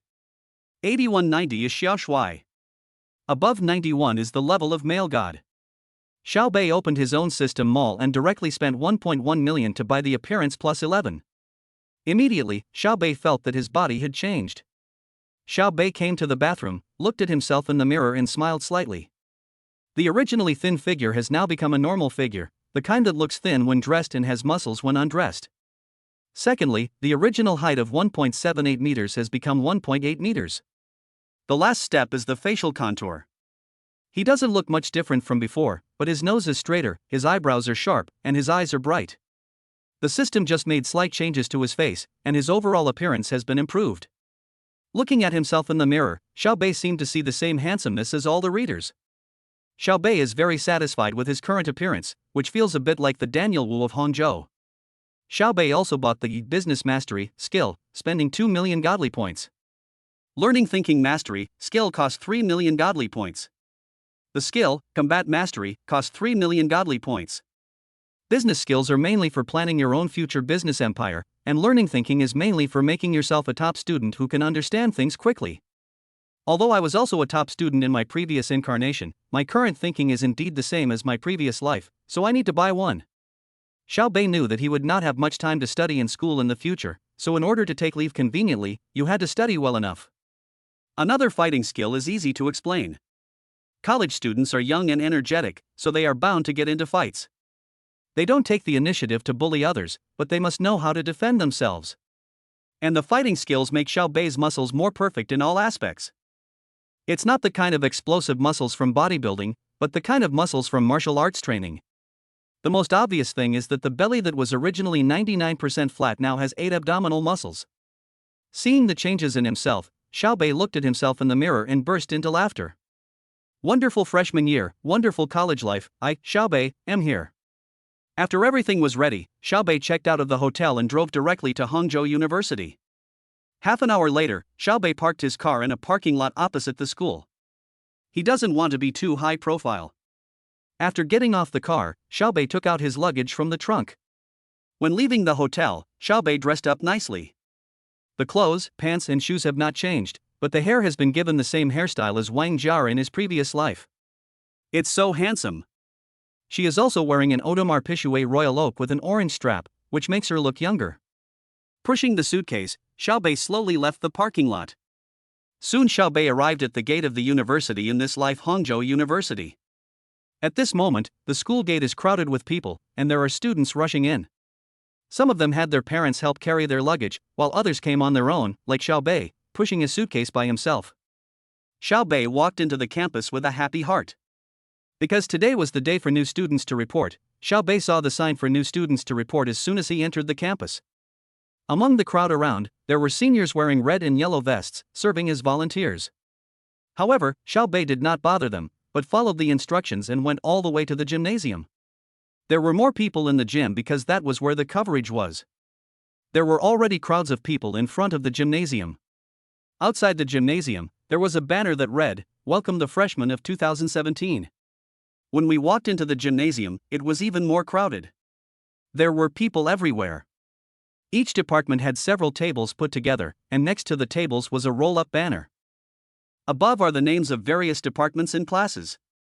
Xiao Bei pushed his suitcase and quickly found the reporting point for Class 1 of the Finance Department. There are a lot of people at the reporting point for Class 1 at this moment and they need to queue up. Wow, Bei, look, I see a top-notch guy, so handsome. After hearing what her best friend said, the girl named Bei looked in the direction her best friend was looking. He immediately revealed a look of infatuation and then said, "Wow, this junior is so handsome." The voices of the two were also heard by several girls around them, so they looked over there one by one. Suddenly, he saw Xiao Bei standing out from the crowd. Wow, he's handsome and rich. Look at his suitcase, it's the latest LV trolley, his clothes are from Balenciaga, and that watch is obviously not cheap. Wow, this is my ideal type. I think those who are rich are your ideal type. No. When I see him, I feel that appearance is more important. Imagine if I were pinned down by him. Girl, you're in heat. But he is really the most handsome one I have seen so far. He is lining up in the finance department. He must be a guy from the finance department. Sisters, this is mine, don't fight with me for it. Chapter 9, The Horror of the Junior Senior. It wasn't just some of the senior female volunteers nearby who saw Xiao Bei being infatuated with him. Even some of the freshman girls who were queuing up with Xiao Bei would sneak a peek at him from time to time. However, Xiao Bei has already gotten used to it. After all, I was also the center of attention in my previous life. Soon the line reached Xiao Bei's end. Senior, report in, Finance Department Class 1, Xiao Bei. As soon as Xiao Bei finished speaking, he heard a group of girls nearby exclaiming. Wow, it's actually a junior from Class 1 of the Department of Finance. Sister, who has their class schedule for this semester? I have it, but I won't give it to you. I won't let go of such a good resource. Stop fighting, you bunch of sluts, this junior is mine. Although the girls' voices were very low, Xiao Bei still heard it. Then, he smiled helplessly. He knew that his appearance was not bad now, but he didn't expect it to cause such a big reaction. Hey! Junior, you must be careful of these juniors, you know. At this moment, it was not only Xiao Bei who heard the discussion of the group of girls, but even the senior students in the reporting office heard it. Look, he gave Xiao Bei a look of envy and sympathy. As a junior, he envied Xiao Bei's appearance, but at the same time he felt very sympathetic towards Xiao Bei. Because the junior sisters are like beasts, they can even suck dirt when they sit on the ground. I don't know if the junior brother in front of me can hold on. Putting aside his thoughts, the senior handed Xiao Bei a document. Junior, please fill out the registration form, and then follow this campus map to find your dormitory. Okay, senior. Then Xiao Bei bent down and started filling out the form. At this moment, the girls just now. They all looked at the senior student in front of Xiao Bei with murderous eyes. What I mean is, you are meddling in other people's business. Senior, I have filled out the form. Can I go to the dormitory now? When the senior was about to say something, several senior sisters here saw the opportunity and came directly to Xiao Bei. They all showed gentle smiles, so gentle. Junior, do you want to go to the dormitory? I'll take you there. Junior, let me take you there. Junior, I am also from the finance department and I am your direct senior. I am most familiar with our department, so I will take you there. Xiao Bei looked at the enthusiastic senior schoolmate and suddenly felt helpless. At this moment, he felt a little regretful. Why did he make himself look so handsome? I understand the troubles of handsome guys. At this moment, Xiao Bei looked at his senior for help. Okay, stop making trouble and let my junior take the things first. As he spoke, the senior handed Xiao Bei a document bag, which contained Xiao Bei's campus card, dormitory key, school introduction, school rules and regulations and other information. When Xiao Bei took the information bag, he looked at the senior and said softly, Senior, are all the seniors in our school so enthusiastic? The senior looked at Xiao Bei and then said, They are just enthusiastic about you, but junior, remember some words, they are to protect you. What? Xiao Bei asked doubtfully. The senior looked to both sides and whispered to Xiao Bei, Junior, you are probably the most handsome guy on campus with your looks. If you want to date girls in your class, just take the initiative to flirt with them. For sophomores, as long as they are willing to go out with you, just go for it. It's okay to be tough. But if you meet juniors, you should run as far away as you can, because you usually can't handle it. Seniors are already preparing for internships, so it's not easy to flirt with them. Third-year senior, is it so scary? To be honest, Xiao Bei was really shocked. The senior took a look at Xiao Bei's figure and outfit, and in his eyes, there was more deep worry than jealousy. Third year, that's terrifying. Okay, you can go now. Okay, thank you, senior. After Xiao Bei finished speaking, he greeted politely and pushed his suitcase out of the gymnasium. As soon as he walked out of the gymnasium, Xiao Bei saw a volunteer senior student in a red vest running towards him. Everyone is extremely enthusiastic. Junior, I'm a junior in the Department of Finance. Let me show you to the dormitory. Come on, junior, let us push the suitcase. Seeing this, Xiao Bei thought that if he really agreed to this, regardless of the good advice the senior had just given him, I will definitely become the public enemy of all the boys in the school. So Xiao Bei coughed lightly, Senior sister, it's not a bother, I can do it myself, I don't like others touching my things. After saying that, Xiao Bei pushed the suitcase and left in a cool manner. The senior students listened to the sound of Xiao Bei leaving inside softly. Then they looked at Xiao Bei's back and said, Wow, I didn't expect my junior to be such a cool and handsome guy. What should I do? I love him even more. If you are a piece of ice, then I am a ball of fire. I believe I can melt your heart. No, don't you two like things to be more flirty? That's because there was no such guy in school before. He's too cool and handsome. He's a bit like the cold-blooded and overbearing CEO in a TV show. What should I do? I'm doomed. Xiao Bei looked at the map in his hand and knew that his dormitory building was in Building 6, so Xiao Bei walked towards the dormitory building while admiring the campus scenery. Along the way, Xiao Bei passed many places, basketball court, library, laboratory building, swimming pool, and soon arrived at the dormitory building area. The dormitory building of Hangzhou University looks a bit like a group of red brick villas, very stylish. According to the dormitory number for receiving the quota, Xiao Bei went directly to dormitory building number 6. I took the elevator directly to the 4th floor. Yes, Hangzhou University is so wealthy that even the dormitory buildings have elevators. The door of dormitory 401 was half open, probably because the rest of the friends had already arrived. Just as Xiao Bei was about to push the door open, several voices came from inside, causing Xiao Bei to stop. Is it fierce? Am I fierce? Let me ask you, am I strong or not? After hearing this voice, Xiaobei showed a look of surprise on his handsome face. No way? Is there a male killer in my dormitory? Is it such an exciting game? What should I do now? Go in or not? To go with the flow or to be beautiful alone? After thinking about it, Xiaobei felt that he shouldn't be so bold, so he pushed the door open decisively. Xiaobei felt numb inside as soon as he entered the door. The three men, who were sitting in front of the computer, turned around in unison and looked at Xiaobei. Everyone had a victorious smile on their face, which was very creepy. However, Xiaobei soon saw that several people were playing CSGO on their computer screens. I finally breathed a sigh of relief. Then he showed his signature smile. Hello guys, I'm your roommate, Xiaobei. Chapter 10 Roommates. The three of them looked at Xiaobei and were immediately surprised. Handsome. So damn handsome. Goddesses look at the flowing water, and men look at the jealous handsomeness. Seeing Xiaobei pushing his suitcase, the three of them stood up and ignored the game.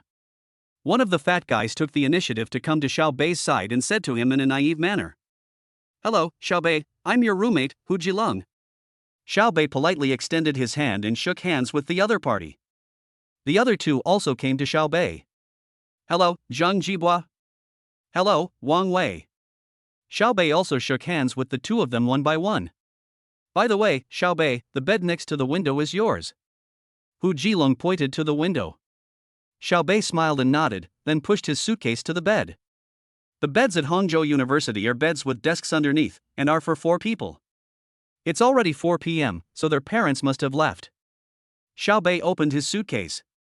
When he came, Xiaobei had bought a 3-piece bed set and a quilt. When they saw Xiaobei making the bed, the three of them walked over directly. Xiaobei, come, we will help you. Wang Wei said with a smile. Xiaobei looked at the three of them with a smile, feeling relieved. The thing that the dormitory fears most is unlucky people. Fortunately, judging from the situation of my current roommates, they are all pretty good. Okay, thanks guys. Xiaobei is not pretentious either.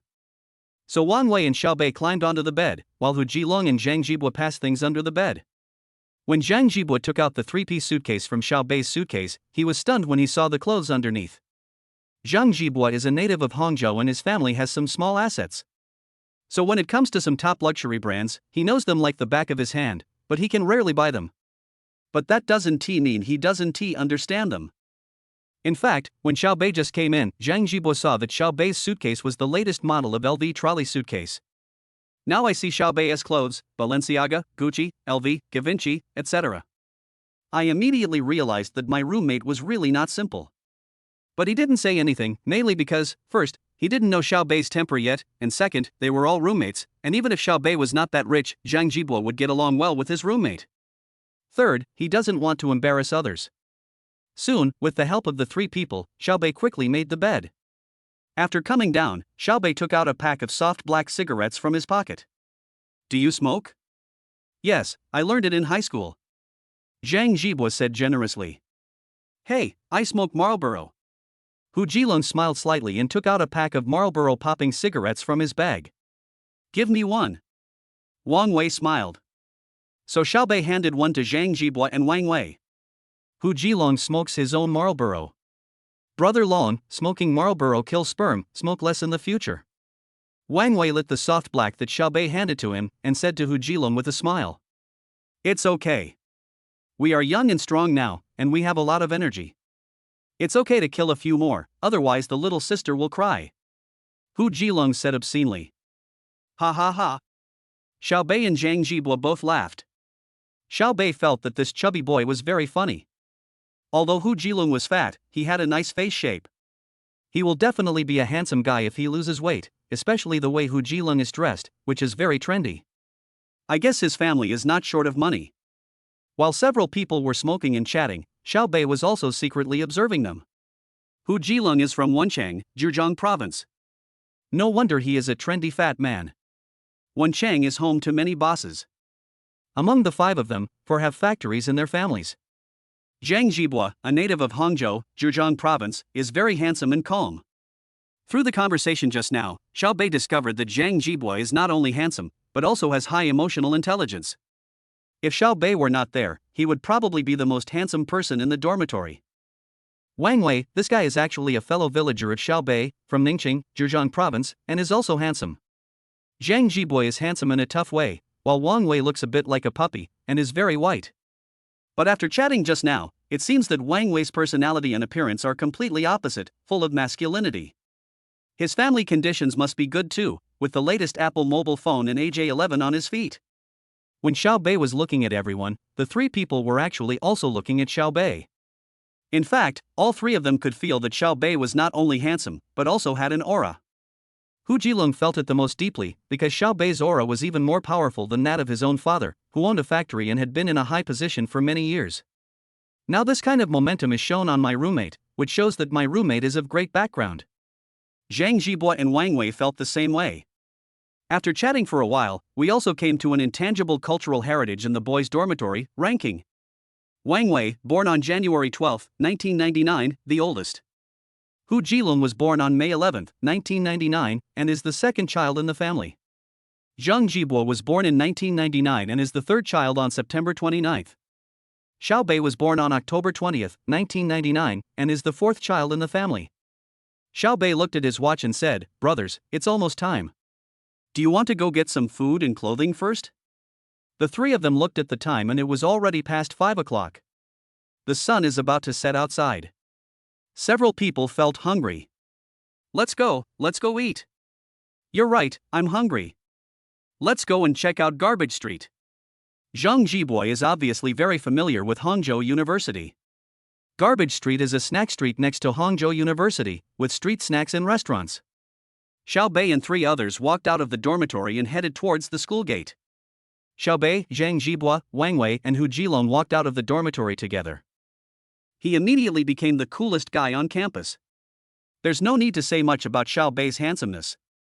Zhang Jibo and Wang Wei are also really handsome, and their looks are probably around 90 points.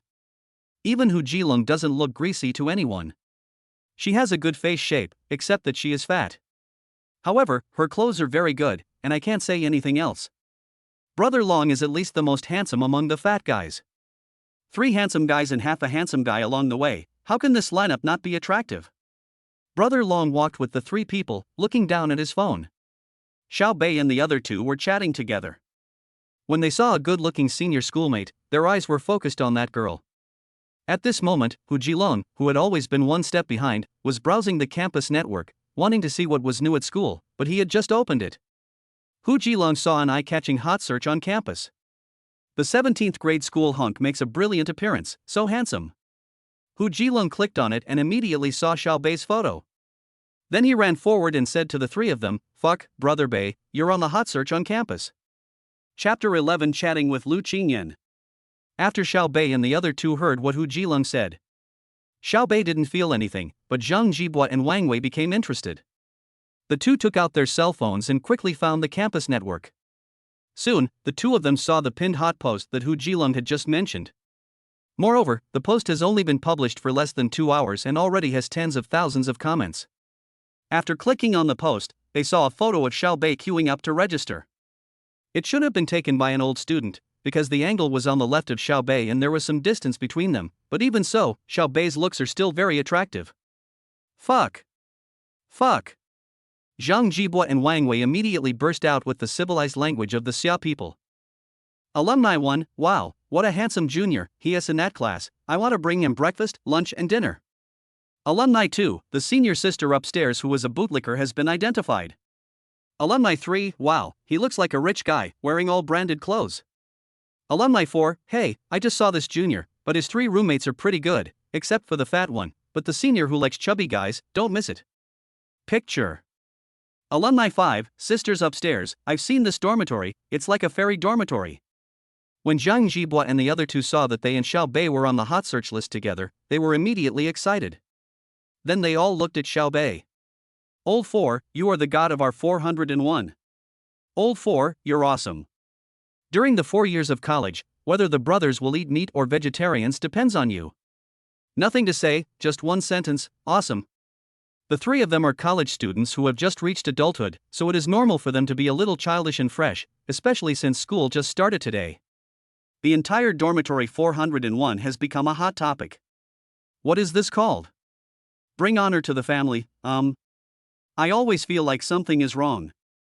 Xiaobei smiled at the three of them and then said, okay, it's not a big deal, let's find a place to eat quickly, we are really starving. Xiaobei obviously didn't want to discuss this issue with them too much.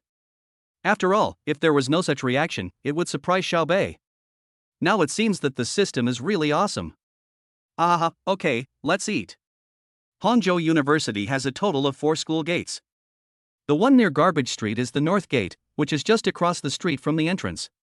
When the 4 of them arrived, there were restaurants on both sides of the road, and in a large open-air square, all selling snacks. Because it was the first day of school, there were a lot of people in the snack street. The freshmen, like Xiaobei and his friends, came out to eat together and strengthened their friendship. The old friends came out to eat. We haven't seen each other for 2 months. We were ready to have a few drinks and brag. Hey, guess what kind of store I saw? Hu Jilong pointed at the shop nearby and smiled obscenely. Xiaobei and the other 2 looked and saw a hot pot skewers restaurant called La Wang Chuan Chuan next door on the side of the street. Oh my god, this name is so domineering. Wang Wei said with a smile. Zhang Jibo immediately said, why don't we go eat at this restaurant? I think there are a lot of people there. Do you all want to be like Mr. Wang next door? Xiaobei also complained helplessly. How about this, guys, how about experiencing what it feels like to be the Wang next door? Xiaobei joked, looking at the 3 of them. When the 3 of them heard this, they all smiled obscenely. The 4 of them walked in. The store was quite large and the decoration was very stylish. Divided into upstairs and downstairs. The 4 of them stayed with Hu Jilong and Wang Wei to order food, while Xiaobei and Zhang Jibo went directly to the 2nd floor. Now the whole store was full of people. Xiaobei and Zhang Jibo found a seat by the window and sat down. As soon as he sat down, Xiaobei looked around and his eyes suddenly lit up. Then he winked at Zhang Jibo. Second brother, 12 o'clock, long legs. Digging, grass.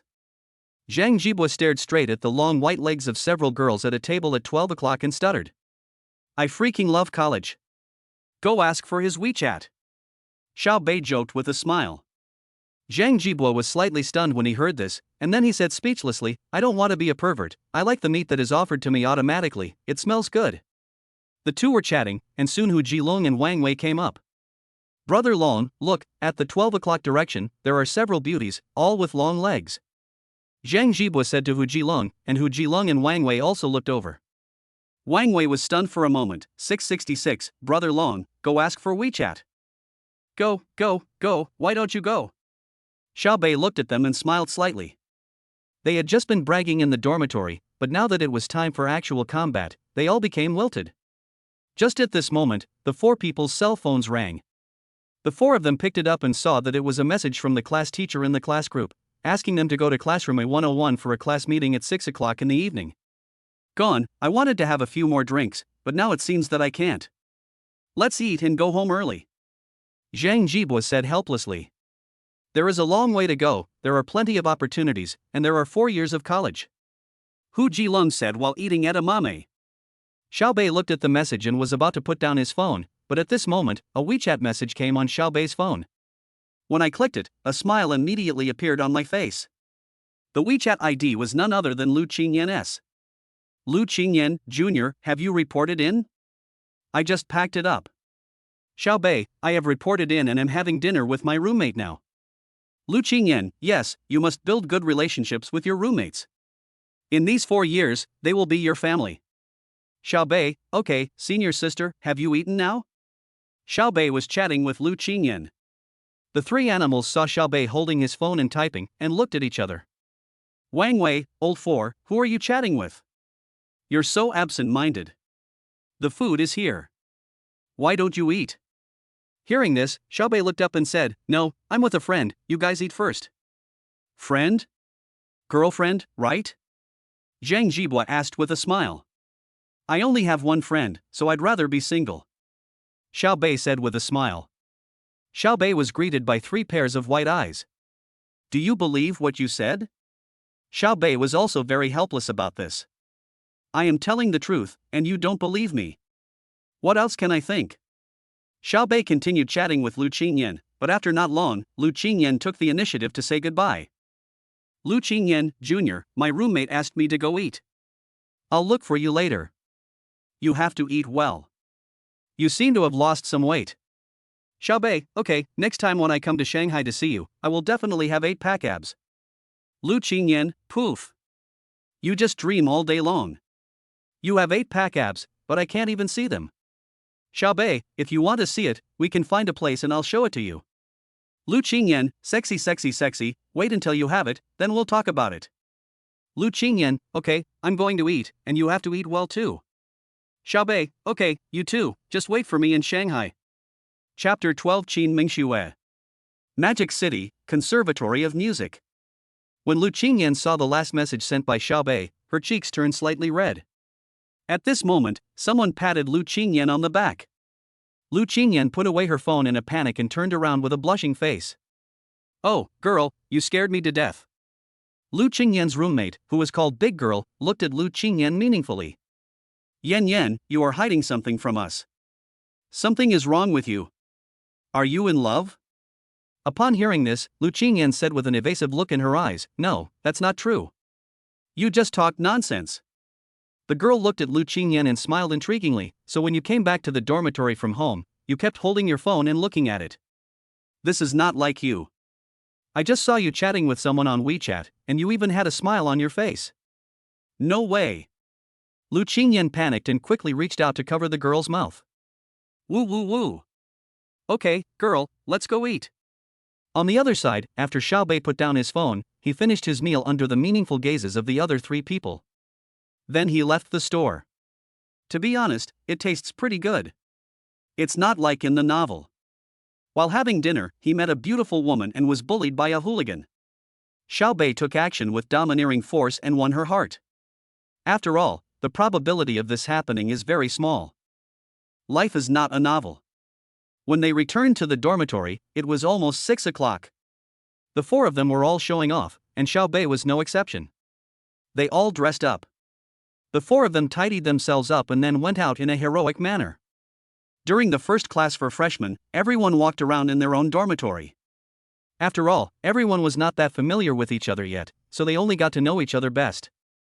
The 4 of them were walking on the way to the teaching building. The 3 sons of bitches all looked at Xiaobei with jealousy. Zhang Zhibua, I say, Lao Si, you are already handsome enough, but if you dress like this, how can we survive? Wang Wei, exactly. When I was in high school, I was always the most handsome. How come I met a son like you in college? Hu Jilong, old 4, who are you trying to attack? Xiaobei did have his own little plans. After all, it was the first class meeting, although he didn't know what the girls in the class were like. But if you have good looks but don't use them, you'd be stupid. As I said, the first impression is very important. Not everyone can see the temperament, especially in this situation. The more handsome one is, the better the first impression will be. Then there are more opportunities. Don't believe what others say about your inner self. As I said before, without getting to know each other, no one can know your inner self at first sight. To know your inner self, you need contact. You are like a sharp brother who wants to know your inner self. Knowing your internal organs is better. Because we had skewers for dinner, which were still very smelly, we returned to the dormitory. Xiaobei took a shower. He was wearing a light blue summer shirt from Gucci, a white short-sleeved shirt from Balenciaga underneath, a pair of white casual trousers from Givenchy, and a pair of white shoes. The top 2 buttons of the shirt are not buttoned, and the lower corner is tucked into the pants, with one corner left outside, creating a layered look. He also wore a pair of gold-rimmed glasses that looked like a gentleman, and a royal oak on his hand. The same hairstyle as Jackson Wang. When walking on the street, there were often young ladies secretly looking at Xiaobei. While playing around, they arrived at Building A of the teaching building.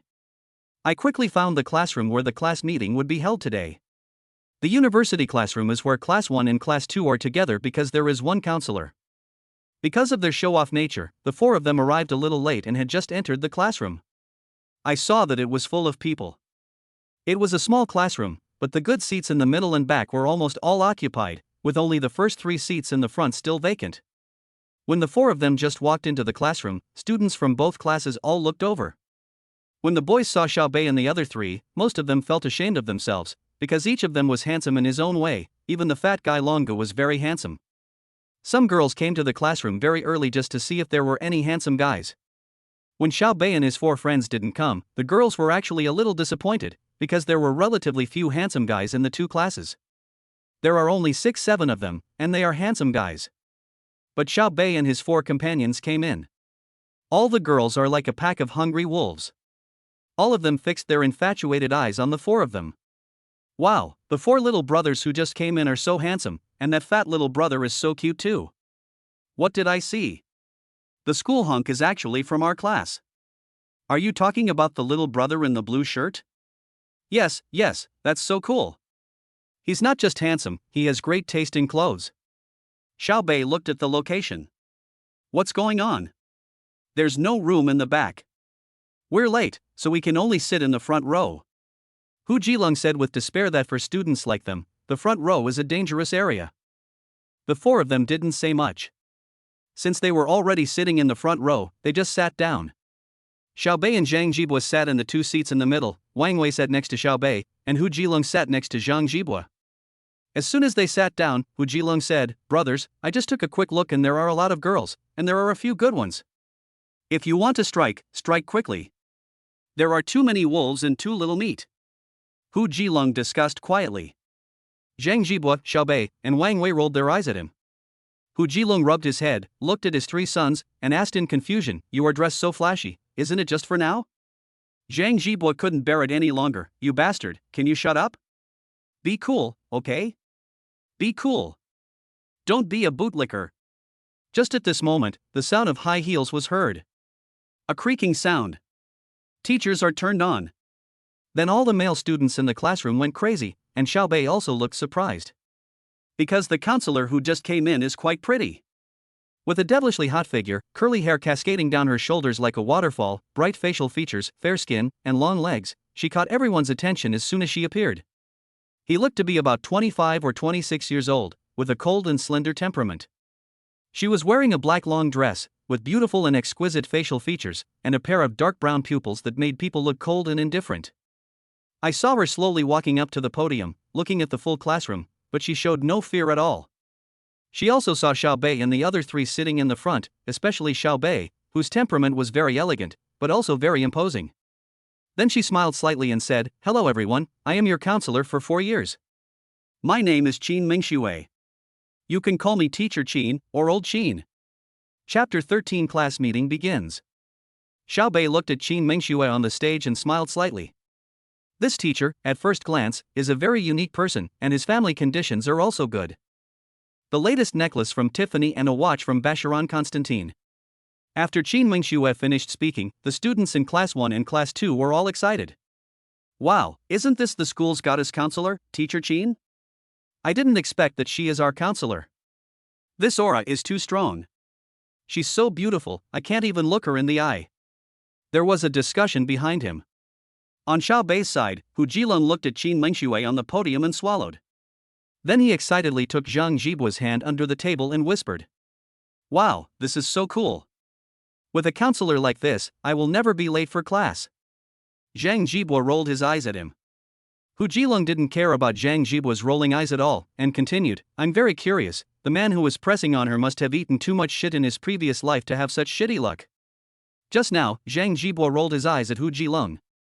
At this moment, Xiao Bei and the other 2 collectively rolled their eyes at Hu Jilong. "Brother Long, what the hell is going on in your mind all day long? Pretending to have bad thoughts. The 3 of us should stay away from this perverted dragon." Xiao Bei and the other 2 took turns to attack Hu Jilong crazily. Cough cough cough. Just as the students below were discussing, Qin Mingxue on the podium coughed.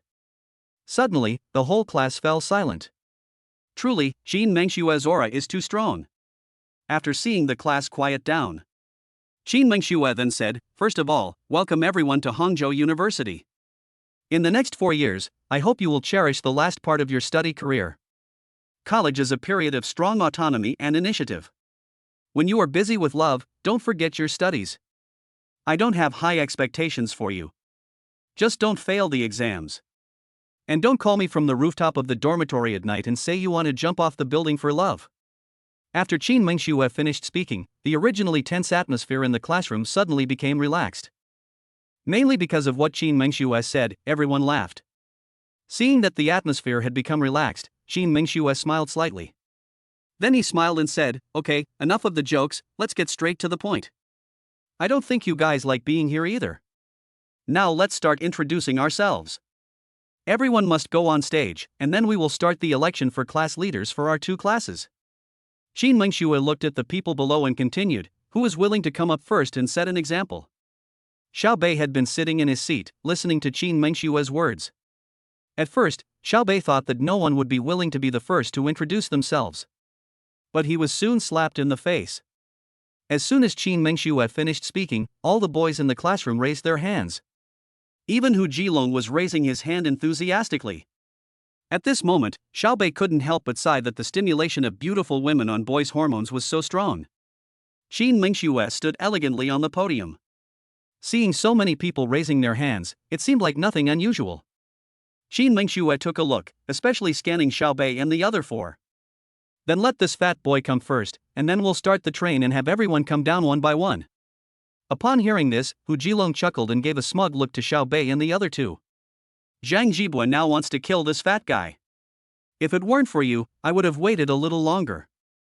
Xiao Bei didn't care. Wang Wei's idea was similar to Zhang Jibua's. Then, Hu Jilong walked up to the podium in a showy manner amid the murderous gazes of the two men. "Hello, Lao Qin." After saying that, Hu Jilong stretched out his hand, ready to shake hands with Qin Mengxue, looking like the stupid son of a landlord. Qin Mengxue smiled slightly, but did not extend her hand. Instead, she smiled and said, "Classmate, introduce yourself first, let's hurry up." "Oh, okay, faster, faster." Hu Jilong withdrew his hand and touched his head. Xiao Bei and the other two were so embarrassed by Hu Jilong that they didn't even want to look at him. "Haha, Xiaomei, this fat Xiaopeng is so cute. You can tell at first glance that you are a social person. So cute and adorable." Hu Jilong calmed down and looked at the crowded classroom without any stage fright. He coughed softly. "Hello everyone, my name is Hu Jilong, I'm 18 years old, from Wenchang. I describe myself as handsome, suave, popular, and a potential stock. My nickname is Long Jianshou, who can make mountains collapse, crack the ground, and flow backwards. You can call me by my name, or you can call me Brother Long, you and I are brothers." Hu Jilong's speech ended. Wow, the little fat boy is so talented. Talented? How can a talented person say the word young age? If we were to say who was the most unhappy at this moment, it would definitely be Zhang Jibua. Damn, are you prepared for this? If I don't say something good, will I be outdone by you? After Hu Jilong stepped down, Zhang Jibua took over directly. No nonsense. "Hello everyone, my name is Zhang Jibua, I am 18 years old, from Hangzhou. There is a saying that meeting is fate. Since we are in the same class by fate, I hope we can encourage each other and grow together. We have the deepest friendship in the blooming season and the rainy season. I am also very happy to be your classmate. I hope you can help each other in study in the future." After Zhang Jibua finished his introduction, the students in the audience felt a little depressed. Damn, the first two introductions were so good, what about my own introduction? After Zhang Jibua stepped down, it was Xiao Bei's turn. As soon as Xiao Bei stood up, there were a lot of screams in the classroom. Wow, the man is going to give a speech. I wonder what the male god's name is. Fuck, this guy is so handsome, he seriously threatens my appearance. A boy with acne all over his face looked at Xiao Bei and said with a bit of jealousy. The girls around him rolled their eyes at him when they heard what he said. Being confident is a good thing, but being too confident is just stupid. When Qin Mengxue saw Xiao Bei coming on stage, the students below became agitated and looked at Xiao Bei with interest, wanting to see how this handsome boy would introduce himself. Xiao Bei came up to the stage and first said to Qin Mengxue, "Hello, Lao Qin." "Hello, classmate, please start your introduction." Qin Mengxue said with a smile. Upon hearing this, Xiao Bei nodded slightly. In fact, Xiao Bei was not at all flustered. Introduce yourself? In the eyes of others, it is a self-introduction, but in Xiao Bei's eyes, it is a chance to show off one's charm. It is a good opportunity to show off, so it should not be wasted. Chapter 14 recommended to be the monitor. In his previous life, Xiao Bei dropped out of high school and entered society. After hitting a wall in society and struggling for a long time, he finally accumulated a fortune of billions. If Xiao Bei had any regret at that time, it was that he did not go to college. People say high school is youth, but college is also youth. Therefore, Xiaobei now still looks forward to college life. Especially now with the support of the system, Xiaobei doesn't want to keep a low profile at all and learn from the characters in novels who pretend to be a pig and eat the tiger. That doesn't exist. If you have the ability, why would you put yourself in a difficult position? So, Xiaobei stood on the stage, looking at the classmates below. All of them were full of youth, and most of them were girls. Anyone who misses such a good opportunity to show off is an idiot. Xiaobei doesn't plan to be too high profile, but he always wants to leave a deep impression on everyone. Xiaobei smiled, revealing his white teeth. He exudes confidence, and just standing there, many young ladies in the class are extremely excited. After all, handsome guys love beautiful girls, and beautiful girls also love handsome guys. Hello everyone, my name is Xiaobei. Xiao is in portrait, Bei is in north. I am 18 years old this year, and I am from Ningxing, Zhejiang province. First of all, I am really honored to be classmates with you all. It is not easy to meet in such a vast sea of people, so cherish every moment you have. At the same time, I hope that in the next 4 years, I can not only become classmates with you, but also become good friends. It's not impossible to be a boy's brother or a girl's best friend. I have many hobbies, which I will not list one by one here. You can slowly discover them in the future, and then say, wow, what a treasure boy. Every leaf has its own path, every step has its own journey, and every article has its own story. I hope we also have our own ideas and thoughts, and go further and further on the road of pursuing our dreams. Finally, I want to say something. If girls have a girlfriends group, they can invite me in. Now I urgently need to get out of being single. If you are interested, you can add me in the class group and then chat privately. I don't accept public teasing. Well, that's all for my self-introduction. Thank you everyone. As soon as he finished speaking, there was a burst of warm applause and laughter from the audience. At the same time, the look in many people's eyes when they looked at Xiaobei changed. Those girls who thought Xiaobei was aloof became extremely excited. Oh my god, why didn't I think of the last sentence of all four? Hu Jilong was stunned and then looked at Zhang Jibua. It has to be the fourth one, so cool. Zhang Jibua also sighed. When Xiaobei stepped down from the stage, discussions in the classroom were still going on. Wow! Xiaobei is so handsome. The main thing is that he doesn't seem to be aloof. Do you want to really add him and chat privately? What should I do? I want him to push me against the wall. This guy is really good. Have you noticed that the 3 people in their dormitory all spoke very well and exuded confidence? I wish I could be so confident and cool. No, brother Xiaobei is flirting with me. I want to chat with him privately, maybe it will work. The girls and some boys were praising Xiaobei, but some boys were envious and jealous. Fuck, just because you're handsome, you can do whatever you want. It's obvious that he's a scumbag. I wonder how many young ladies will be fooled by him. Fuck, they've already made me feel so good. You can tell from the first glance that she is spoiled.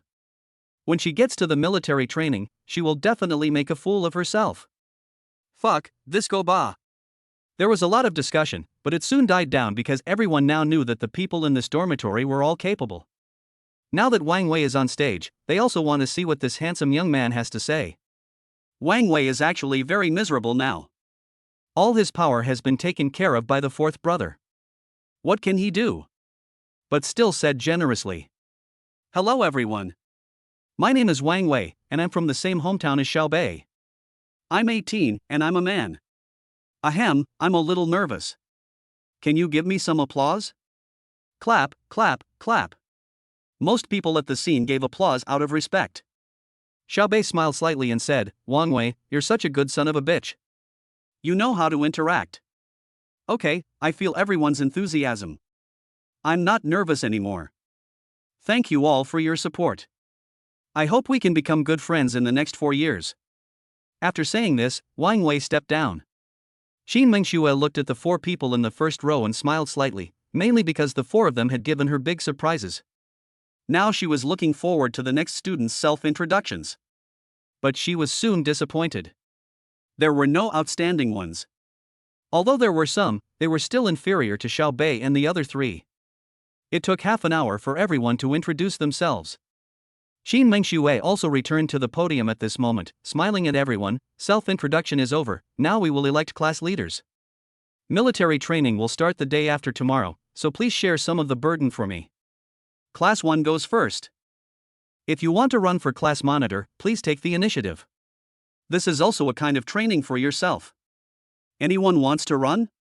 As soon as Qin Mengxue finished speaking, most of the girls in Class 1 looked at Xiao Bei in unison. Just when everyone was confused, a girl stood up. Teacher, on behalf of the girls in our Class 1, I recommend Xiao Bei to be the class monitor. This girl is called Wang Meina. She is the representative of the girls in Class 1 and a very sociable girl. Just now in the girls' group, everyone wanted Xiao Bei to be the class monitor, so that they could have more contact with Xiao Bei. As soon as the girl finished speaking, all the girls in Class 1 said with a smile, "We want Xiao Bei to be the class monitor." Except for a few, all the boys in Class 1 followed the girls and expressed their agreement. Qin Mengxue didn't expect that Class 1 would make this choice, but she was a relatively democratic teacher, so she looked at Xiao Bei. "Student Xiao Bei, everyone is recommending you now, what do you think?" Qin Mengxue did not immediately make Xiao Bei the squad leader, but asked Xiao Bei what he thought. Xiao Bei was also very surprised at this moment. To be honest, he didn't really want to be the squad leader, after all, he had a lot of things to do later. But at this moment, the whole class looked at him again, and Xiao Bei slowly stood up. Xiao Bei looked at his classmates and said, "Thank you for your support. Maybe I'm really not suitable to be the monitor because I have other plans later. I'm afraid." Just as Xiao Bei was saying this, Wang Meina, the female representative, stood up and said, "Xiao Bei, it's okay. As long as you become the class monitor, I will run for the deputy class monitor, and I will assist you then." Wang Meina looked at Xiao Bei with a smile. She had her own little idea for saying that. This way she could have more contact with Xiao Bei. What girl doesn't have spring in her heart?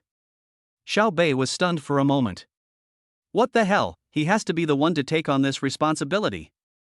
But after thinking about what Wang Meina said just now, Xiao Bei thought, since the classmates are so enthusiastic, it would be ungrateful if I refuse. Lao Qin, I will take charge. Chapter 15. You can't see me. Although Xiao Bei is now being forced into a task, a man is a boy until he dies. No matter how old a man is, he is vain inside. No matter how old you are, you need to be recognized and supported, which is beneficial to your physical and mental health. Xiao Bei admitted that he was a vulgar man, so even though he was not willing to do this at the moment, he preferred it this way rather than being willing. So, the first step to becoming a male god is to start by becoming a class monitor. Qin Mengxue saw that Xiao Bei made the decision and also followed democracy. Well, from now on, Xiao Bei will be the monitor of finance class 1. Let's applaud enthusiastically. Bang bang bang. Applause broke out in the classroom, and the girls clapped wildly as if they had won a battle. After all, this squad leader was recommended by them all. At this moment, Xiao Bei couldn't help but sigh, Shui can really do whatever he wants. This feels so good. After Xiao Bei sat down, his 3 sons all looked at him. Then they all gave a thumbs up. The look in his eyes shows the father's concern for his son's achievement. Xiao Bei said, "Damn, I have brought honor to the dormitory, so I have to go back to the dormitory and show my filial piety to my father, right?" Soon, the class meeting ended in a bustle and the class leaders were elected. Wang Meina also successfully became the deputy monitor. It was at this time that Xiao Bei paid attention to Wang Meina. She was wearing a white short-sleeved shirt and a Swarovski necklace around her neck. Her skin was fair and she was wearing light blue jeans. The facial features are not delicate, but they are pleasing to the eye. She still has a bit of baby fat and looks chubby. She is about 1.6 meters tall. Girls like this are actually top-notch, little cute girls with a little bit of flesh, and they have a unique charm. Don't ask Xiao Bei how he knows this, he has come into contact with it in his previous life. The class leaders of Class 1 are as follows. Class Monitor, Xiao Bei. Deputy Monitor, Wang Meina with baby fat. Study Committee Member, Li Sisi, a very quiet girl, wearing glasses, she is obviously a top student. Cultural and Art Committee Member, Hu Jilong, son of a bitch, still quite showy. Sports Committee Member, Zhang Jibua. Under Xiao Bei's stimulation, he decisively went on stage to compete, but his son still prefers sports. Labor Committee Member, Wang Wei. All 3 of the 401 animals have positions, so why not get one? At this moment, it can be said that Dormitory 401 has had a successful start, and each of the 4 people has a position. Soon, under the chairmanship of Qin Mengxue, the class leaders of Class 2 were elected. When the get out of class was over, it was already 7 o'clock in the evening. After class, Xiao Bei planned to take his 3 little sons back to the dormitory. But we soon discovered something was wrong, because many girls had already come to the front row. Squad leader, you are so handsome. Add me on WeChat for a private chat. I will definitely not flirt with you in public in the group. Squad leader, I know I'm not worthy of you, so, Zhang Jibua, do you want to add me on WeChat? Actually, Wang Wei is also okay. Hu Jilong, you are so cute. One by one, some greeted Xiao Bei, some greeted his three sons, but Hu Jilong accepted everyone who came. After 10 minutes, half of the girls in the class had exchanged WeChat with him. As for Xiao Bei, he just exchanged WeChat with Wang Mena for the time being. Squad leader, you have to protect us from now on. Wang Mena said with a smile. Xiao Bei looked at Wang Mena's baby face and wanted to go up and pinch it, mainly because he wanted to know its elasticity. It's okay. I will have more opportunities to communicate with you in the future. You need to pay more attention to the class affairs in the future. I will give you my rights. Xiao Bei now fully demonstrates the essence of not being able to lead a team and working himself to death. Wang Mena was slightly stunned when she heard this. What? You really want me to help you? Didn't you say that? Don't go back on your word, or I'll block you. Xiao Bei said jokingly. Wang Mena, okay, I'll do it. Feeling wronged. Some girls, isn't this a bad thing for the class monitor? We can also share the burden with you. Zhang Jibua. Hu Jilong, I'm jealous. Wang Wei, so, Shui can really do whatever he wants. The girls said collectively, then monitor, see you tomorrow. Xiao Bei smiled and nodded to everyone, see you tomorrow, see you tomorrow. After returning to the dormitory, the three sons of bitches sat together and looked at Xiao Bei in unison. Fourth brother, I don't want to go out with you now. Zhang Jibua said helplessly. You know, he was a celebrity in high school, so how come he met this idiot Xiao Bei when he went to college? Fourth brother, if he doesn't talk to you, I will. Just share your sister's WeChat with me. Hu Jilong said excitedly. What do you need so many girls' WeChat accounts for? Wang Wei complained helplessly. TSK, you don't know this. I just want to give each of my sisters a warm home. Upon hearing this, Xiao Bei immediately kicked Hu Jilong on the butt, scumbag. Zhang Jibua. Wang Wei, no matter how you look at it, you are also a scumbag? Hu Jilong, the thief is crying thief. Protest. Xiao Bei simply ignored Hu Jilong's protest and turned around to climb onto his bed. He said to his three sons of bitches, if you want to go to the girls' dormitory tomorrow, just shut up and go to sleep. My passionate horse, am I Zhang Jibua that kind of person? Go to sleep. After saying that, Zhang Jibua shut his mouth and went to bed. Wang Wei, the girls' dormitory, it looks like everyone has been there before, but I'm not too proud to go there too often, let's go to sleep. Hu Jilong looked at the others in bewilderment, and at this moment he remembered a song, Little friend, do you have a lot of question marks? Never mind, go to sleep. The next day, Xiao Bei got up early in the morning because he was woken up by the messages in the group.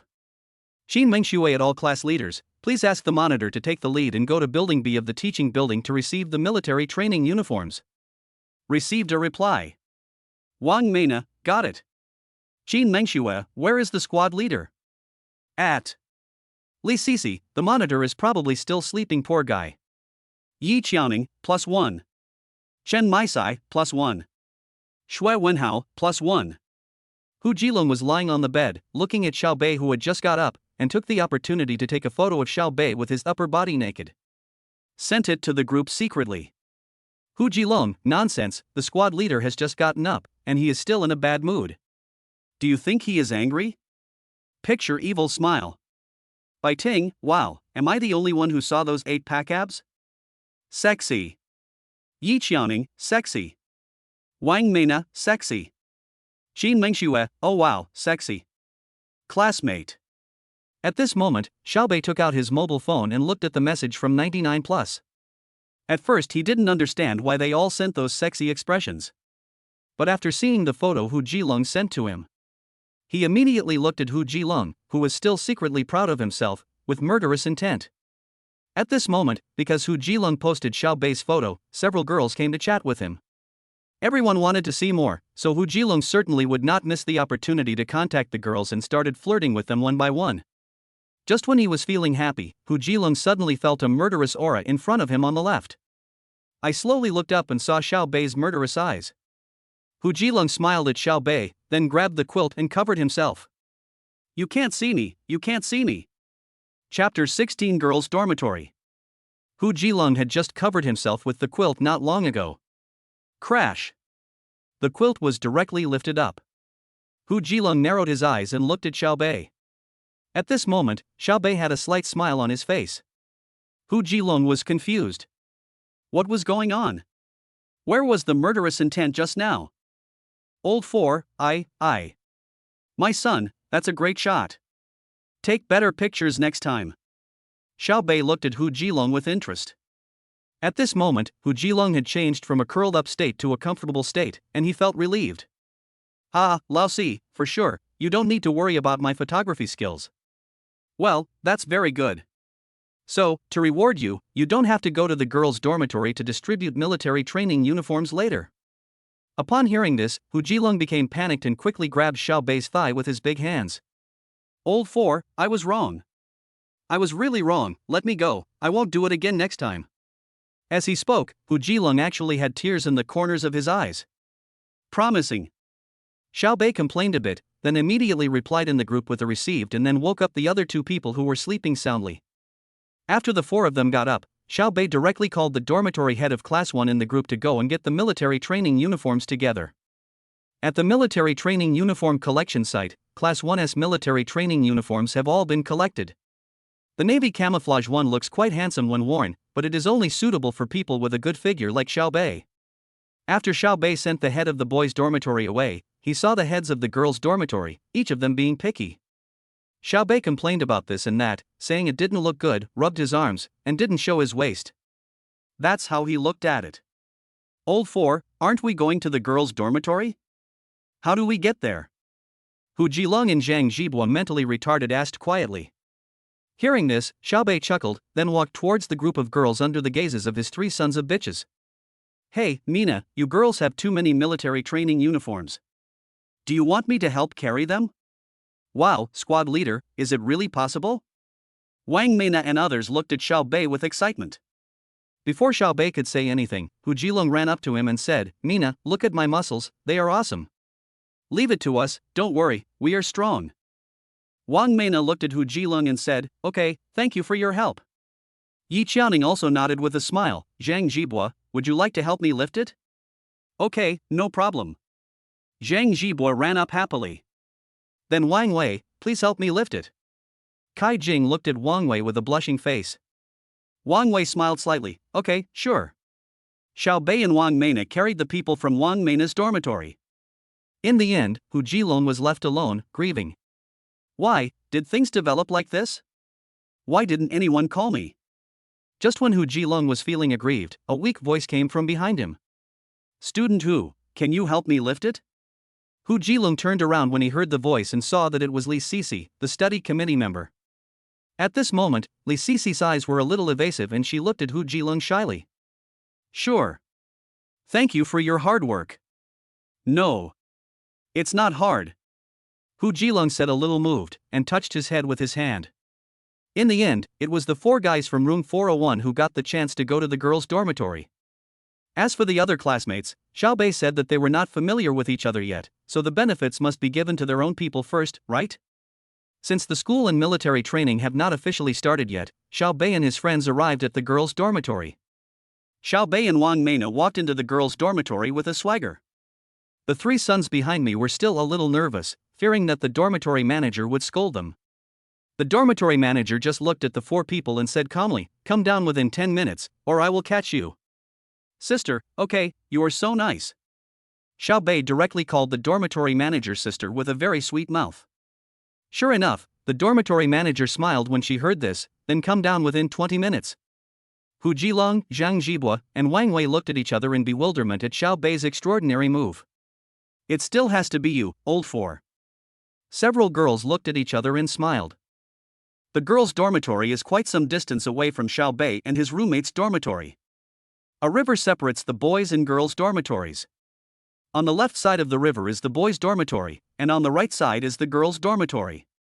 The girls' dormitory for Finance Class 1 is on the 4th and 5th floors of Building 12. Wang Mena and Yi Qiaoning were on the 5th floor, Li Sisi and Kai Jing were on the 4th floor, so the four-person team separated on the 4th floor. When they parted, Xiaobei winked at his two silly sons, meaning that the opportunity was given to you, and it was up to you whether you could grasp it.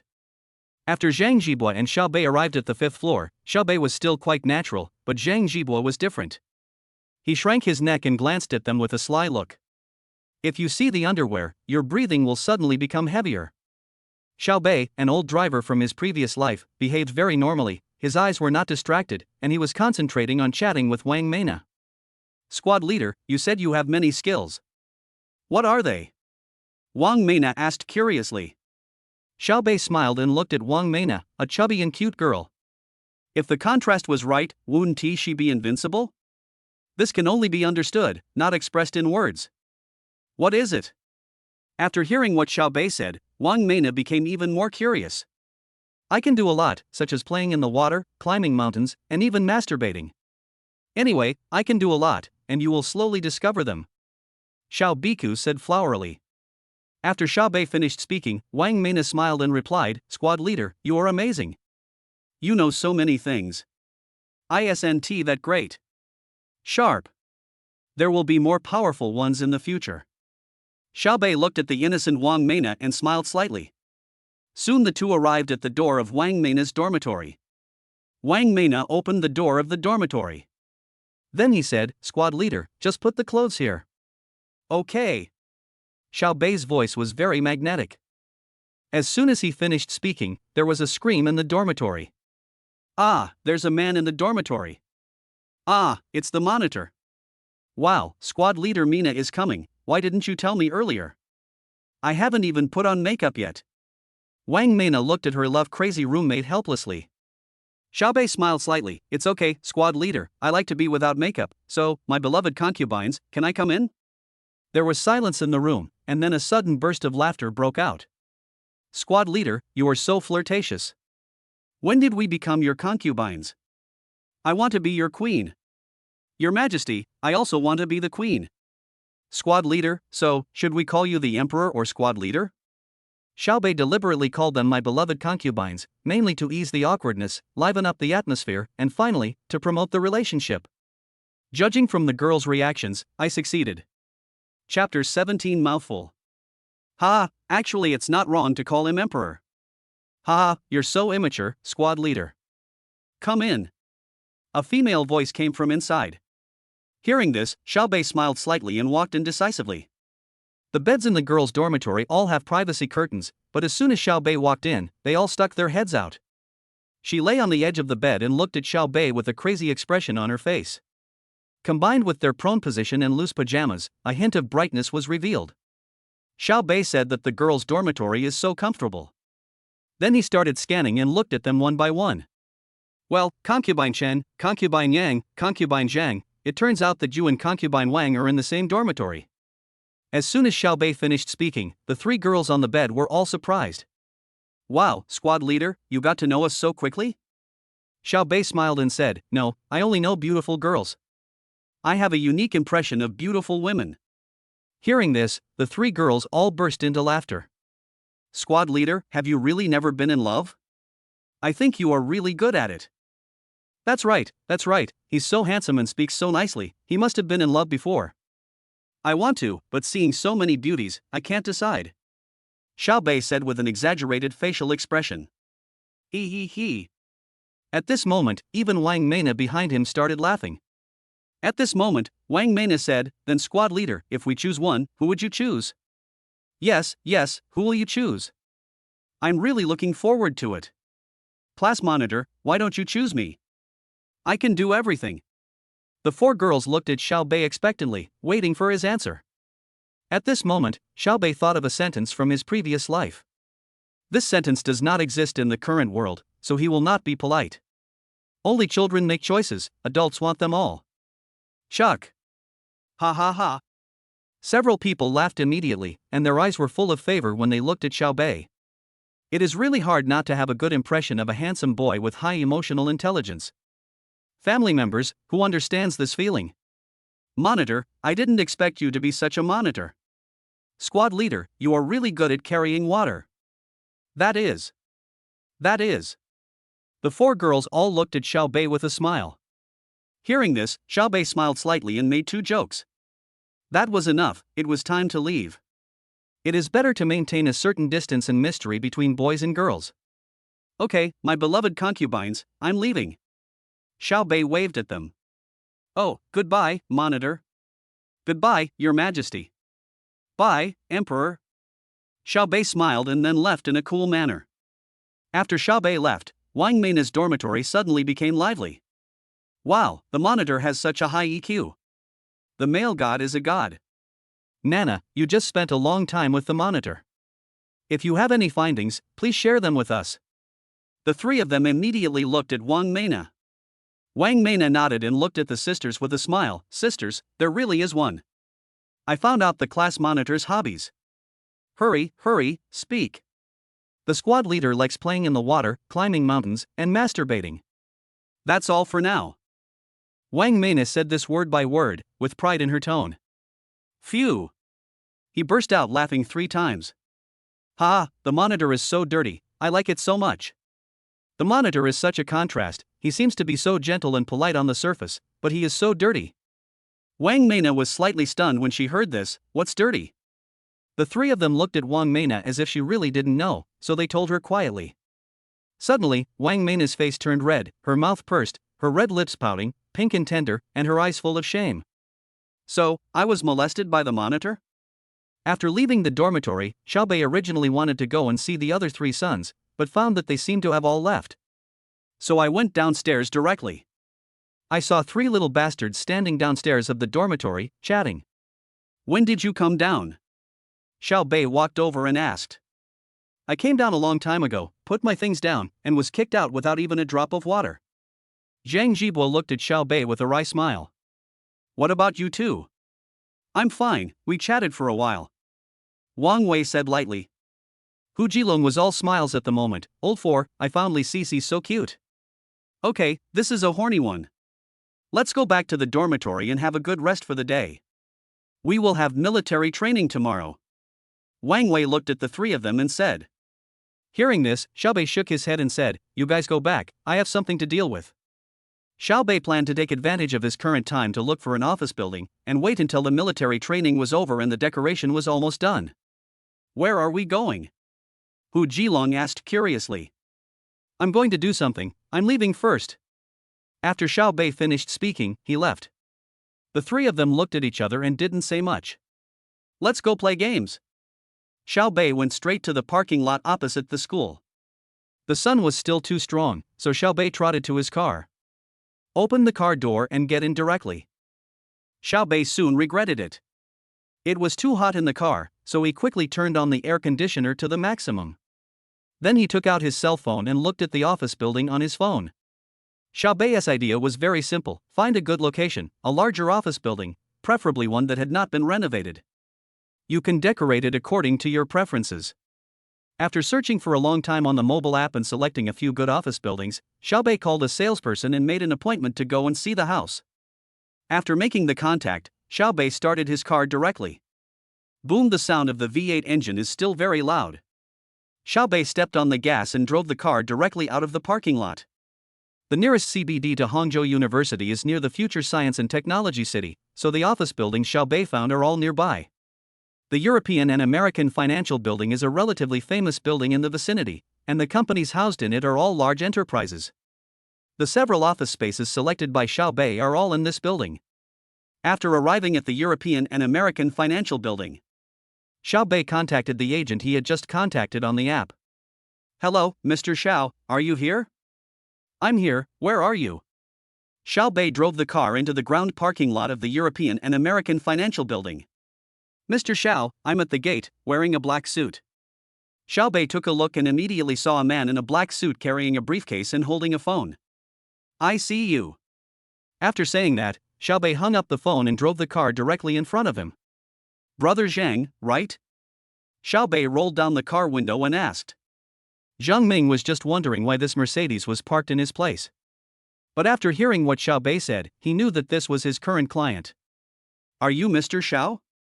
Yes, wait here for me to get off, I'll park the car. Chapter 18 calls from office buildings and banks. Xiao Bei parked the car quickly and got out. Came to the salesperson Brother Zhang. Hello, Xiao Bei. Hello, Mr. Xiao, Zhang Ming, Mr. Xiao, shall we go check out the venue now? After the two shook hands, Zhang Ming asked with a smile. Okay, you lead the way. Xiao Bei said lightly, without the humorous look he had at school. Instead, his face was calm and no expression could be seen. Upon hearing this, Zhang Ming took Xiao Bei into the European and American Financial Building. Mr. Xiao, the European and American Financial Building is a Class A building in the Future Science and Technology City and one of the landmark buildings. The companies that have settled here all have great development prospects and are very strong. Oh, by the way, what industry are you in, Mr. Xiao? Zhang Ming did not look down on Xiao Bei because he was young. The main reason was that Hangzhou was the capital of entrepreneurship, and he had met too many young bigwigs. Secondly, he had checked Xiao Bei's car just now. The land price is more than 3.5 million, especially Xiao Bei's license plate. Most people can't get this kind of license plate. Of course, he doesn't know that some luxury car 4S stores have related license plate sales services. This is a problem of perspective. Why do the rich get richer? Besides money, it's because of cognition. The ordinary people's cognition is definitely not as high as the boss's, it's just a simple one. Why do many bosses prefer to be supervisors instead of chairmen when setting up a company to reasonably avoid taxes? Or why would a company with a registered capital of over 100 million yuan set up another company with a registered capital of several 100,000 yuan to control the company with a registered capital of over 100 million yuan? The reason is that if a company with a value of over 100 million goes bankrupt, he only needs to bear the debts of a few 100,000 of the holding company. Of course, there is a prerequisite. You must ensure that there is no unlimited joint and several liability. I'm a financial venture capitalist, Xiao Bei said lightly. Hearing this, Zhang Ming became even more excited. In their opinion, all venture capitalists are capital companies. What do capital companies have the most? Of course, it's money. It's really frustrating to compare yourself with others. Others have become capital at a young age, while I am still an ordinary worker. Mr. Xiao is really young and promising. Venture capital is very good. There are also entrepreneurial companies in this office building.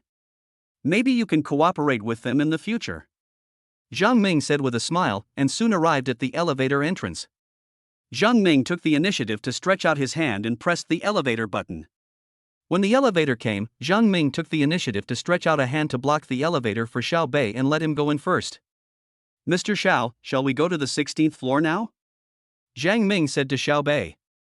Can. Then the two of them came to the 16th floor. Xiao Bei was very bold and directly asked for an entire floor, which was 2,000 square meters. Arriving at the 16th floor, Xiao Bei took a look and saw that there was no decoration at all, it was just a rough house. This is exactly what Xiao Bei wants. Compared to a well-decorated house, Xiao Bei prefers to decorate it himself. After taking a look, especially at several load-bearing columns and some upright columns, as well as the lighting, Xiao Bei was not very satisfied. Then the two of them went directly to the 18th floor, and it was still the same. Either the lighting was not good, or there were too many pillars in the room. Brother Zhang, which of the remaining 22nd and 30th floors has fewer pillars?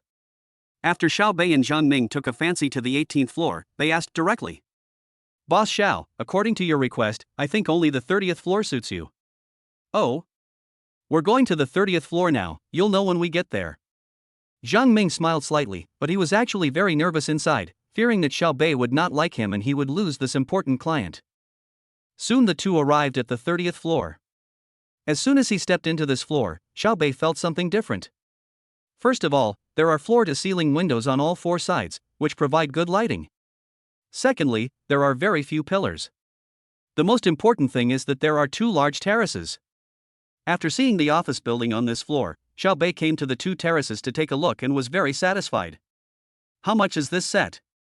Mr. Xiao, the original price for this unit is 6 yuan per square meter plus 2 yuan per square meter for the property, but if you really want it, it can be reduced to 5 yuan per square meter. Including the property, it's 7 yuan per square meter. Zhang Ming stood behind Xiao Bei, holding the information, and spoke as he looked at it. Xiao Bei nodded imperceptibly after hearing this, and then said, "That's it, let's sign the contract." Ah. Zhang Ming didn't react for a moment, then quickly said, "Mr. Xiao, it's like this apartment is a bit special, the landlord requires payment once a year, not half a year, what do you think?" Xiao Bei heard this, thought about it, and nodded, okay. In fact, for Xiao Bei, this is not a big problem, it's mainly because he likes it. Zhang Ming was immediately excited. He had secured this big order, so he quickly said, "Mr. Xiao, please come with me to the 12th floor to sign the contract." Okay. Afterwards, Xiao Bei and Zhang Ming came to the property center on the 12th floor and successfully signed the contract, paying a deposit of 1 and paying 12, which cost Xiao Bei a total of 5.46 million yuan. Just after Xiao Bei paid the money, the system's voice came. Ding! The host has been detected to have consumption behavior, consumption of 5.46 million, actual consumption of 5.04 million, of which 420,000 is a deposit, not counted as consumption. Ding! The rebate multiple is being randomly drawn. Ding! Congratulations to the host, you have successfully drawn a 50-fold rebate multiplier. Ding! Congratulations to the host for successfully obtaining the rebate funds, 252 million yuan, which has been transferred to the host's card with the last number 7,878. Xiao Bei really didn't expect that his luck was so good. A big purchase made him a net profit of 246,960,000 yuan. Now Xiao Bei's funds have reached nearly 700 million. I felt suddenly happy inside. After taking the relevant contract documents and keys, Xiao Bei left the European and American financial building. Now that he has time, Xiao Bei plans to find a design company and propose his own decoration plan. Just at this moment, Xiao Bei's cell phone rang. I picked it up and saw that it was the number from China Construction Bank. Xiao Bei smiled slightly. Finally, he couldn't help but call? In fact, Xiao Bei has always been curious. He had 450 million in his card, but he had never received a call from the bank. In fact, Xiao Bei didn't know that the bank had been investigating Xiao Bei's source of funds recently, and the results were only announced today. Everything was normal, so they called Xiao Bei. Hello. Excuse me, is this Mr. Xiao Bei? A senior male voice came from the other end of the phone. I am? You are? Hello, Mr. Xiao, I'm sorry to bother you. I'm Fu Guochun, the president of Ningqing Construction Bank. Your deposit has reached the standard of our bank's Black Gold member. Are you free now? You can come to our bank to upgrade your bank card permissions. Chapter 19 Qinglan Design Company. When Xiao Bei heard this, he knew that the other party wanted to win him over. Xiao Bei was also a businessman in his previous life, but he had never seen a bank president be so flattering to him. The main reason is that although Xiao Bei is also a billionaire, his deposits in the bank are only tens of millions. If it were in some local branches, people might be more respectful to you. But Xiao Bei's account at that time was the China Construction Bank headquarters in Hangzhou. My own assets are really not enough. But now it's different. My assets are worth 700 million yuan. According to financial thinking, I can get a premium of at least 5 times. After all, that's 700 million yuan of funds, and it will be a treat of honor in any bank no matter which bank it is placed in. Xiao Bei smiled slightly, and then said, President Fu, I'm sorry, I'm not in Ningqing now, I'm in Hangzhou. The person on the other end of the phone was stunned when he heard this, and was extremely panicked. He then said, Then Mr. Xiao, when will you return to Ningqing? I will come to visit you. I'm studying in Hangzhou now. Xiao Bei said lightly. However, if President Fu can be transferred to Hangzhou, maybe we can cooperate with each other. Xiao Bei thought about it and said, Why do I say that? Actually, there is a reason. Now Xiao Bei, apart from being rich, does not have enough social status. To put it bluntly, he does not have enough connections. However, if one could cooperate with the president of a local head office, one's own network would definitely be improved, which is why Xiao Bei said so. After hearing Xiao Bei's words, the other party was obviously silent. Xiao Bei was not in a hurry and just sat in the car waiting. Soon, a question came from the other side, Excuse me, how can we cooperate with Mr. Xiao? Hearing this, it was Xiao Bei's turn to be surprised. Judging from what it means, there is considerable power behind it. Fu Xing, as long as you can be successfully transferred to the Hangzhou head office, I promise that every year I will leave at least 1 billion in my account for you to manage. Excuse me, Mr. Xiao, what industry are you in? We investigated the source of your funds, and most of them were obtained from the stock market. Fu Guochun also had his own considerations. If Xiao Bei was just a speculator and no one could tell the stock market clearly, he would not go there, even though what Xiao Bei had just said was very tempting. I'm not just in the stock market, I'm in finance and venture capital. How about this, Mr. Xiao? I'll think about it and get back to you when the time comes.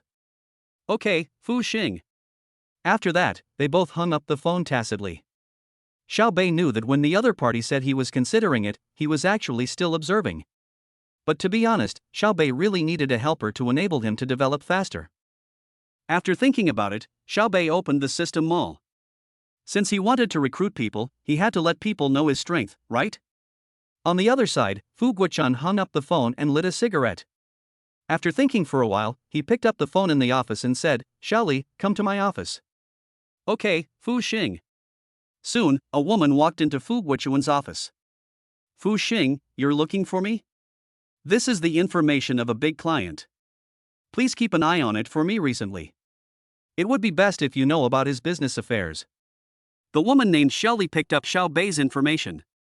When she saw that Xiao Bei's personal information showed insufficient authority, she suddenly became serious. Yes, insufficient permissions. Xiao Bei didn't know that on the first day the system was opened, Xiao Bei's identity was kept secret. It can be said that in the entire Xia country, only a few people knew Xiao Bei's true identity. In Hangzhou, Xiao Bei smiled slightly. He had just bought a good thing. But I didn't study it right away. I looked at the time and it was already 2 o'clock in the afternoon. Xiao Bei directly found a decoration company online. After contacting the other party, Xiao Bei drove directly there. Xiao Bei originally planned to go directly to Hangzhou Design Institute, but when he thought about his own size, he gave up. So Xiao Bei chose a design company that specializes in office decoration, Qinglan Design Company. Qinglan Design Company is a well-known interior design and office building design company in Hangzhou. And it's not far from Xiao Bei now, just 15 minutes drive away. After Xiao Bei stopped the car, he got the copy of the drawing from the property management and got out of the car. Qinglan Design Company, as expected of a design company, is located in a 3-story single-family villa in CC Wetland. You can tell it was designed by someone just by looking at the exterior decoration. As soon as Xiao Bei walked into the hall, he saw a unique image wall. Other people's image walls might just be a square wall with some luminous fonts. However, Qinglan Company's image wall is somewhat similar to the wall structure of the Su family garden in the Jiangnan water town. People like it at first sight. "Hello, sir, are you here for consultation?" Just when Xiao Bei was looking at the image wall, a girl holding a cup of coffee came over. "Oh, yes, I'm here to consult. Who is the best designer here?" Hearing this, the young lady looked at Xiao Bei and said with a smile, "The best designer here is of course our boss. Normally, you need to make an appointment to see our boss, but today you are very lucky, sir, our boss happens to be in the office." "What's your name?" "My last name is Xiao." Xiao Bei said his name politely. "Okay, Mr. Xiao, I'll take you there now." "Thanks." After saying that, the young lady took Xiao Bei into the Qinglan studio. It was an entire first-class hall, and no one was working there. However, the environment was very good, and the decorations of Yanyu Jiangnan were directly moved indoors. "Mr. Xiao, the first floor is where we rest and relax, and the second floor is where we work." The young lady smiled and explained to Xiao Bei. Soon they came to the second floor, where there was a front desk, which must be where the young lady in front of them worked. Because there is no one at the front desk now. Behind the front desk are cubicles, presumably those are the designers' offices. But the two did not stay on the second floor, but went directly to the third floor. The third floor is different, like entering a bamboo forest. The entire third floor, when you first enter, is a small bridge overflowing water. After passing the small bridge, there is a middle corridor with bamboos on both sides in an orderly manner. Soon, they arrived deep into the bamboo forest. It is an office that looks like a thatched hut. There is a bamboo fence in front, inside the fence is a small courtyard, and in the small courtyard is a set of tea sets. There is a thin stream of water next to it. "Mr. Xiao, please come in." After the young lady finished speaking, she took Xiao Bei directly into the thatched hut. After seeing the recent decoration, Xiao Bei was also quite curious about the designer he was about to meet, who was also Qinglan's boss. Chapter 20 Ji Qinglan. The young lady knocked on the door and entered the office. Xiao Bei also followed him in. The entire thatched hut was a different world. Modern simplicity is combined with the decoration of Jiangnan water town. When people come in, they feel relaxed and happy, and their hearts are at peace. "Boss Ji, this Mr. Xiao wants to find you for a design," the young lady said to a person sitting behind two computer screens. Xiao Bei also looked when he heard the sound, but he couldn't see the face for the time being because it was blocked by the computer. However, Xiao Bei knew that the person sitting behind the computer should be a woman. Sure enough, the young lady's words had just fallen. A clear voice came from behind the computer screen. Okay, you go out first. Okay, Mr. G. After saying that, the young lady left alone. At this time, the person behind the computer stood up. When Xiao Bei saw this girl for the first time, he was stunned. Xiao Bei had seen many beauties in his previous life, but compared to this one, there was really no comparison. The most important thing is that the woman in front of him is very young, looking to be in her early 20s. But he has a strong aura. She has long light yellow hair with some wavy curls, clear and bright pupils, curved eyebrows, long eyelashes that tremble slightly, fair and flawless skin with a faint blush, and thin lips that are as tender as rose petals. In those bright eyes, Xiao Bei saw tranquility, but also very alluring. Especially the facial contour, it is simply God's favorite. She was wearing a low-cut black fitted dress with a slightly see-through white summer shirt on the outside. She wore a Van Cleef Arpels vintage butterfly pendant clavicle necklace around her neck. Xiao Bei said that this was the most beautiful woman he had ever seen. If Lu Qingyan was pure and Qin Mengxue was a queen, then this one was intellectual. Hello, Mr. Xiao, I am the chief designer and founder of Qinglan Design, Ji Qinglan. Ji Qinglan politely came to Xiao Bei, stretched out a hand, smiled slightly, and was extremely confident. Hello, President Ji, Xiao Bei. Xiao Bei stretched out his hand and shook hands with Ji Qinglan. Xiao Bei did not shake her entire hand, but instead held 2/3 of her palm. This was a perfect etiquette. Just now when Xiao Bei was looking at Ji Qinglan was also looking at Xiao Bei. Her first impression of Xiao Bei was that he was handsome, young, and confident, a temperament very similar to her own. Now after the handshake, Ji Qinglan smiled slightly inwardly. He should be a son of a big family, but why had he never seen him in Hangzhou? After the two of them shook hands politely, Ji Qinglan smiled and said, Boss Xiao, let's move to the courtyard. The guest should follow the host's wishes. Xiao Bei also smiled freely. Then the two of them came to the tea table in the courtyard and sat down. What does Mr. Xiao plan to decorate? Ji Qinglan asked while making tea. Office building. Xiao Bei sat opposite Ji Qinglan and said calmly while looking into Ji Qinglan's eyes. Hearing this, Ji Qinglan looked at Xiao Bei, and while pouring tea, he asked, Mr. Xiao, you are young and promising. Did you bring the drawings? Here is the blueprint, you can take a look. Ji Qinglan handed the tea to Xiao Bei on a tray. Xiao Bei waited until she put down the tray and then handed the floor plan to Ji Qinglan. After Ji Qinglan took the floor plan, he said to Xiao Bei, Mr. Xiao, please taste the excellent Longjing tea first. Okay. After saying that, Ji Qinglan opened the information bag and took out the floor plan. When I saw that it was a 2,000 square meter office building in the European and American financial building, I was still surprised. It's not that he has never encountered such cases. Ji Qinglan has even designed office buildings that are bigger and better than this one. What surprised her was that Xiao Bei, who looked very young, had such strength. But she didn't think much about it, and looked at the floor plan carefully. A few minutes later, Ji Qinglan closed the floor plan and asked directly, Mr. Xiao, do you have a style you want? It should be younger and more fashionable, and have more areas for employees to have fun at work. My idea is that young people should not decorate the place too rigidly. And then, Xiao Bei expressed his thoughts. In fact, it is also benchmarked against Google's previous office environment. After all, there are giant companies like Google in this world, but Xiao Bei has not yet discovered this part of Google's corporate culture. Hearing this, Ji Qinglan smiled slightly. Boss Xiao, I know your ideas. I will make the first version of the design within a week. Now I want to know your budget. What are your prices? Primary, 299 yuan per square meter, intermediate, 399 yuan per square meter, advanced, 599 yuan per square meter, top, 1,999 yuan per square meter. All the above packages include soft furnishings. In addition, my personal design fee is 500 yuan per square meter. Ji Qinglan spoke lightly and replaced the cup of tea in Xiao Bei's hand. The top plan plus your design is ready. Xiao Bei said calmly. He just calculated in his mind that the total amount would be around 5 million. Ji Qinglan heard this and looked at Xiao Bei. Mr. Xiao is really a young and promising man. Then we can sign the contract now. Okay, but I have a premise. Xiao Bei put down the tea in his hand and looked at Ji Qinglan. You say. Ji Qinglan smiled slightly. During the renovation, I need you to send someone to help me supervise, because I will be doing military training soon and don't have time. I can pay extra for this. As soon as Xiaobei finished speaking, Ji Qinglan was stunned. Military training? Mr. Xiao, is it convenient for me to ask about your personal situation? Ji Qinglan asked apologetically. Sure, what do you want to ask? How old are you? I'm 18 and just started college. Hearing this, Ji Qinglan immediately became interested in Xiaobei. Mr. Xiao, I didn't expect you were also studying. Also? Xiaobei was confused. Why should he use it? Because I'm also in college. Mr. Ji.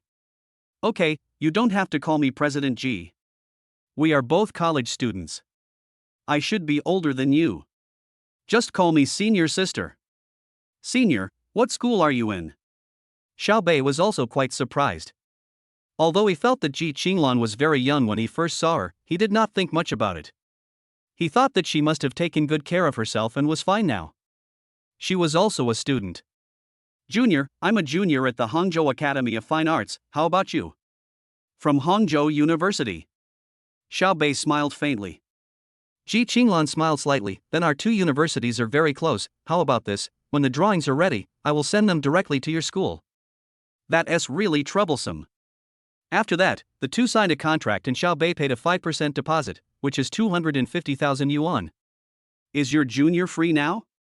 After the contract was signed, Ji Qinglan looked at Xiaobei and asked. Yes, are you going to check out the scene? Xiaobei quickly guessed what Ji Qinglan was thinking. Right. Well, let's go together.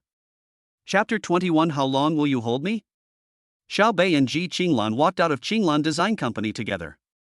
The two of them came directly to Xiaobei's car.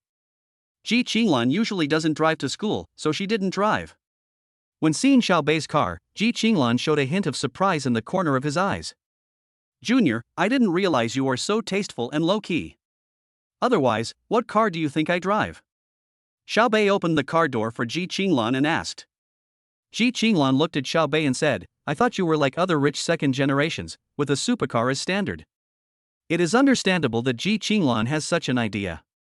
She was able to open the Qinglan Design Company when she was a junior in college and it has gained a certain degree of fame. The family is definitely not simple, so the people he comes into contact with are all the top people in Hangzhou. Almost every second generation in the family has a supercar. Of course, there are exceptions, and there are also some very outstanding ones. But there are very few after all. Xiaobei smiled slightly. I also hope that I am a rich second generation, so that I don't have to work so hard. After Ji Qinglan sat in the car, Xiaobei said lightly and then closed the car door for Ji Qinglan. Ji Qinglan was slightly stunned. I was a little confused about what Xiaobei said just now. Could it be that he was not a rich second generation? But at this moment, Ji Qinglan became curious about Xiaobei. Soon Xiaobei got into the car. Ji Qinglan looked at Xiaobei's profile and found him really handsome. Who says women don't like handsome guys?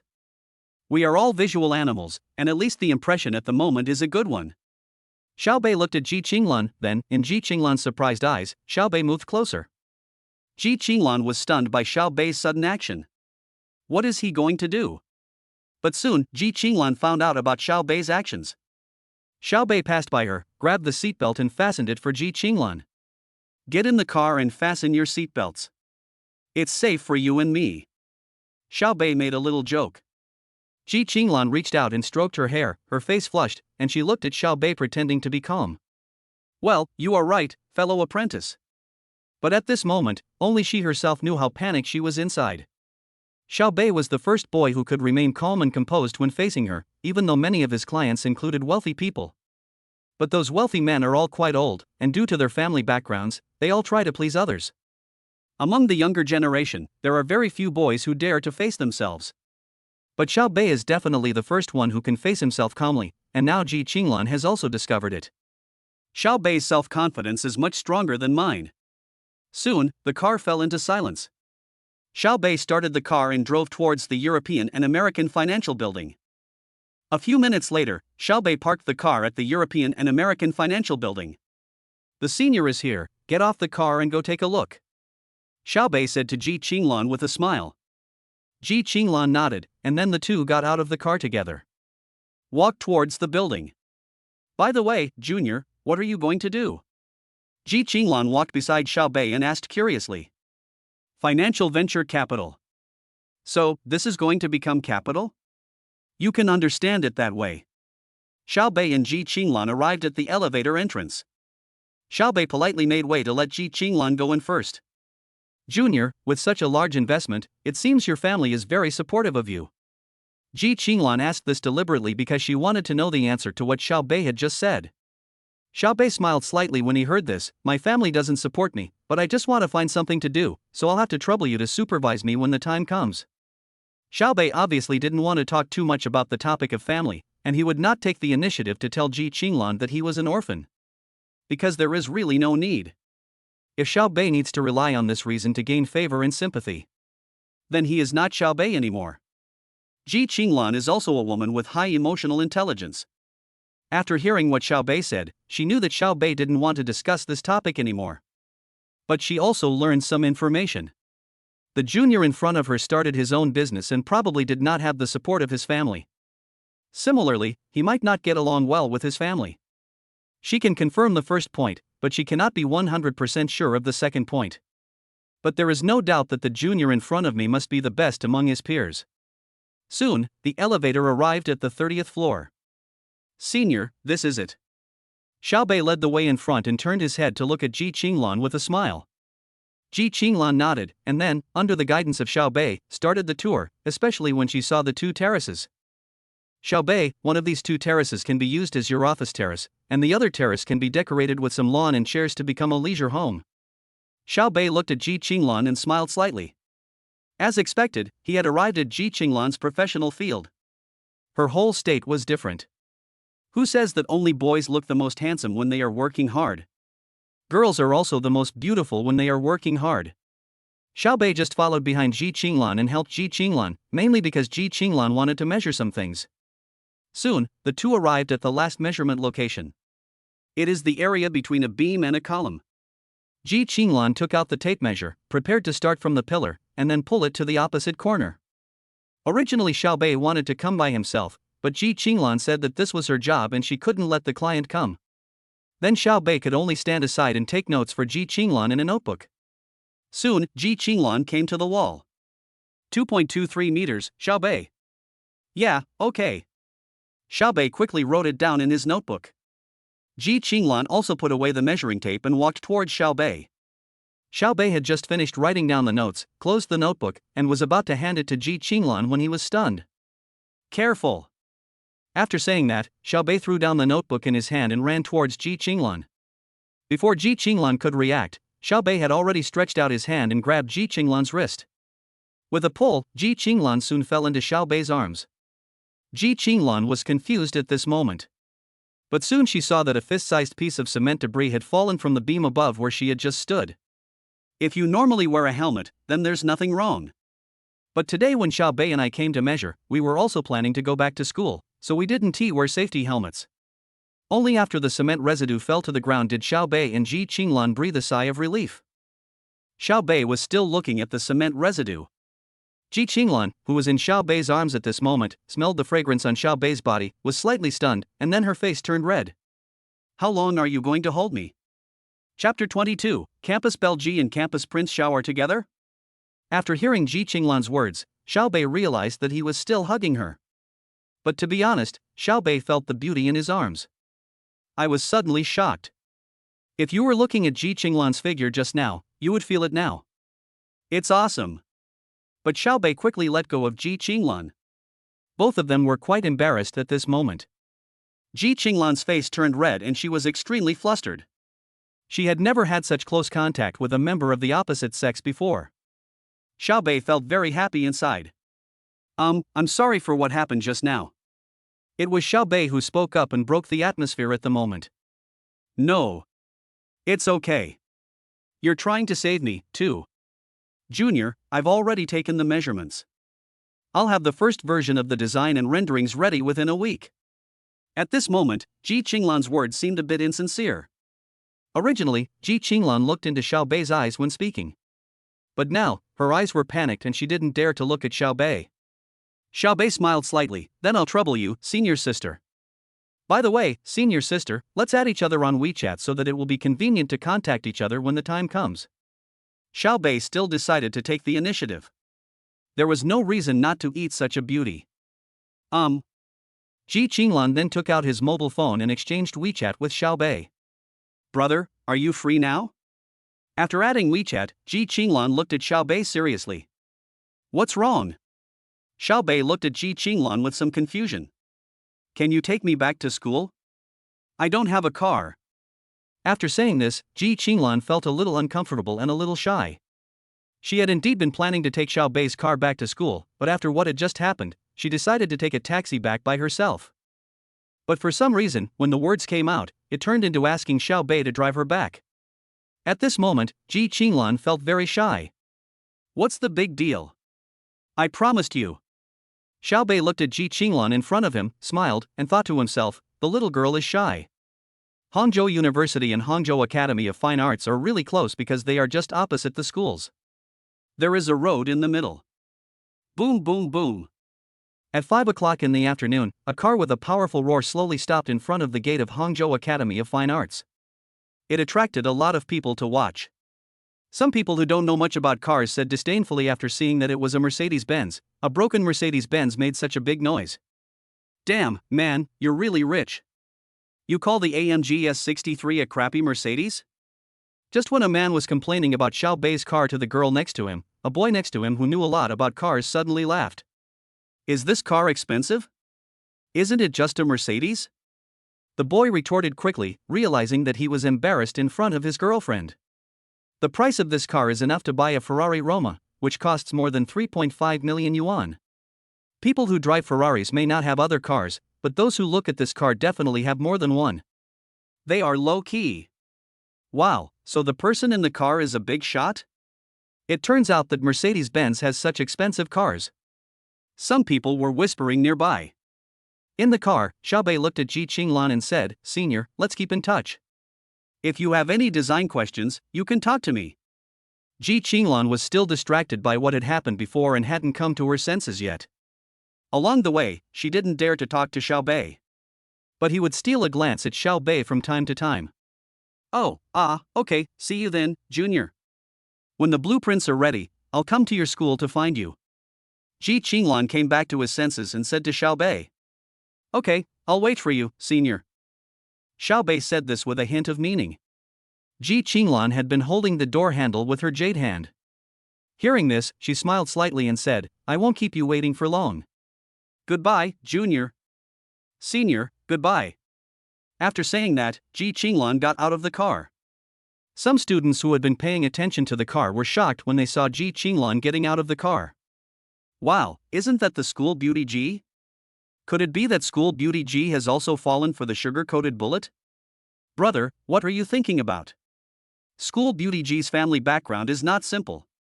Besides, school beauty Ji's Qinglan Design Company makes a lot of money every year. Oh, it's true, my looks aren't as good as others, and my abilities aren't as strong as others.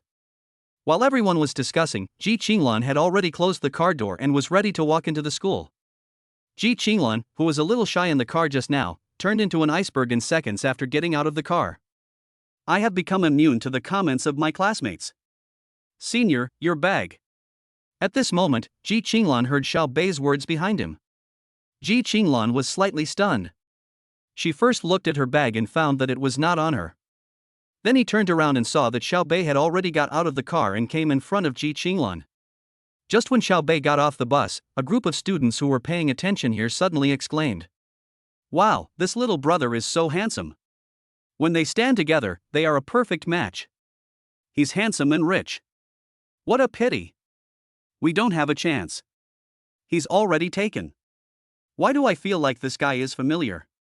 At this moment, a boy from Hangzhou University was standing next to his girlfriend from Hangzhou Academy of Fine Arts, muttering softly.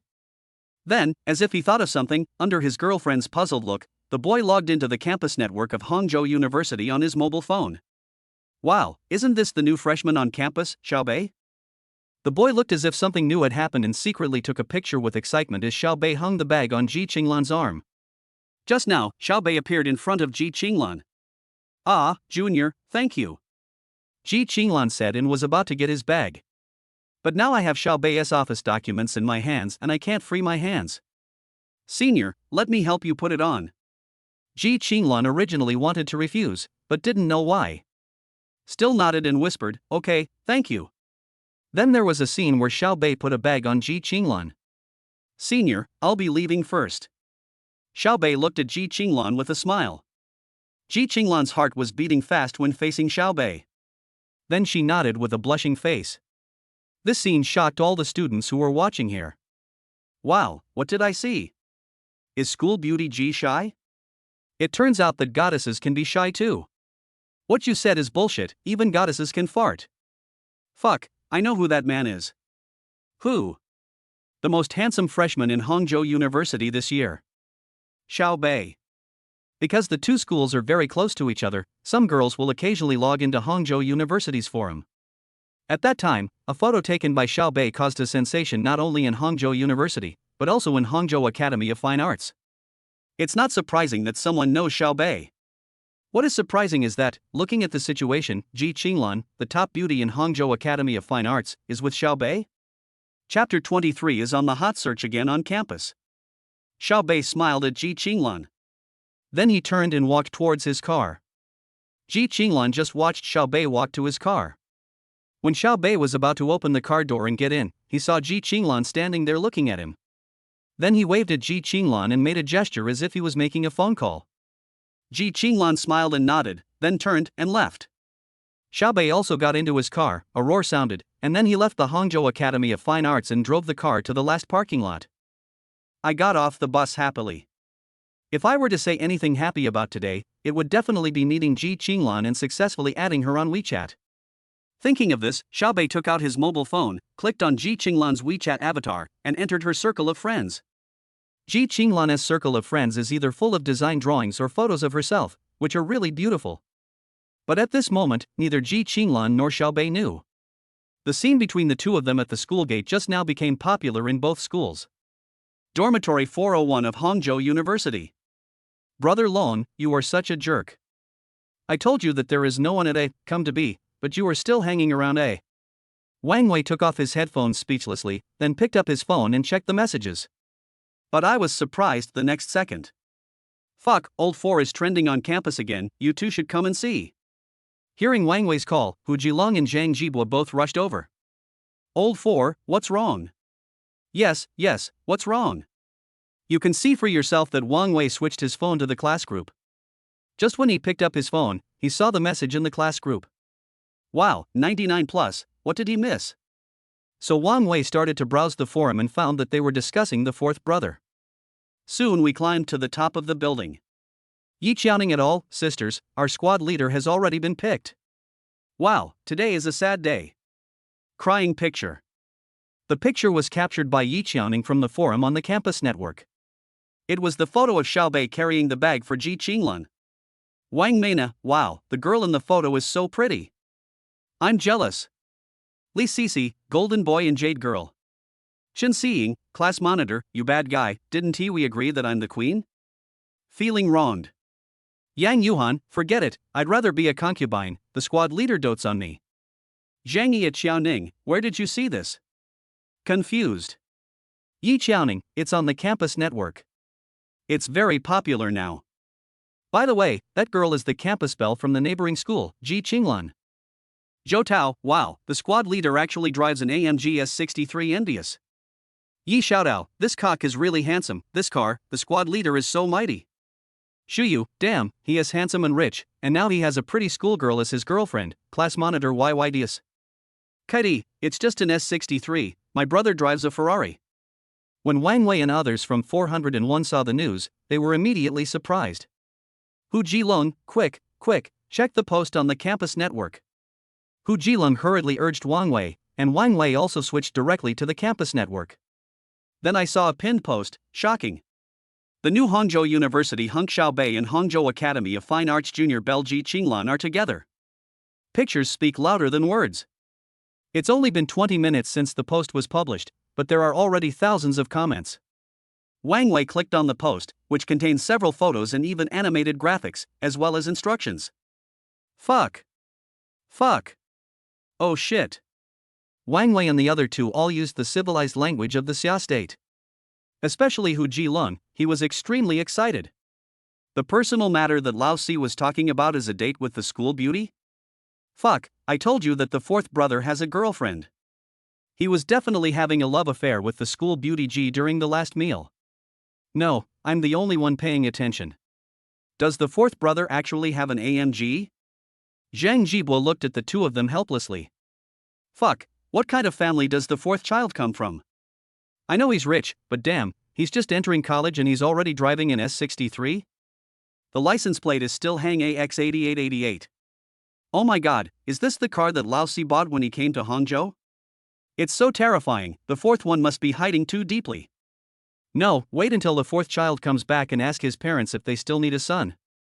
Hu Jilong thought about it and said something shocking. While the three were still discussing. With a click, the sound of unlocking was heard. Then Xiao Bei returned to the dormitory. But he soon felt something was wrong, because the three sons of bitches in front of him were all looking at him. There was envy in Hu Jilong's eyes, inquiry in Zhang Jibo's eyes, and honesty in Wang Wei's eyes. My little sons of bitches, if you look at me like that, I'll be scared. Don't eat me. Xiao Bei placed his hands on his chest and looked at his three sons who were staring at him hungrily, with a look of fear on his face. Tell me, where have you been? Wang Wei put away his phone and looked directly at Xiao Bei. Yes. If the fourth brother confesses, he will be treated leniently. If he resists, he will be treated severely.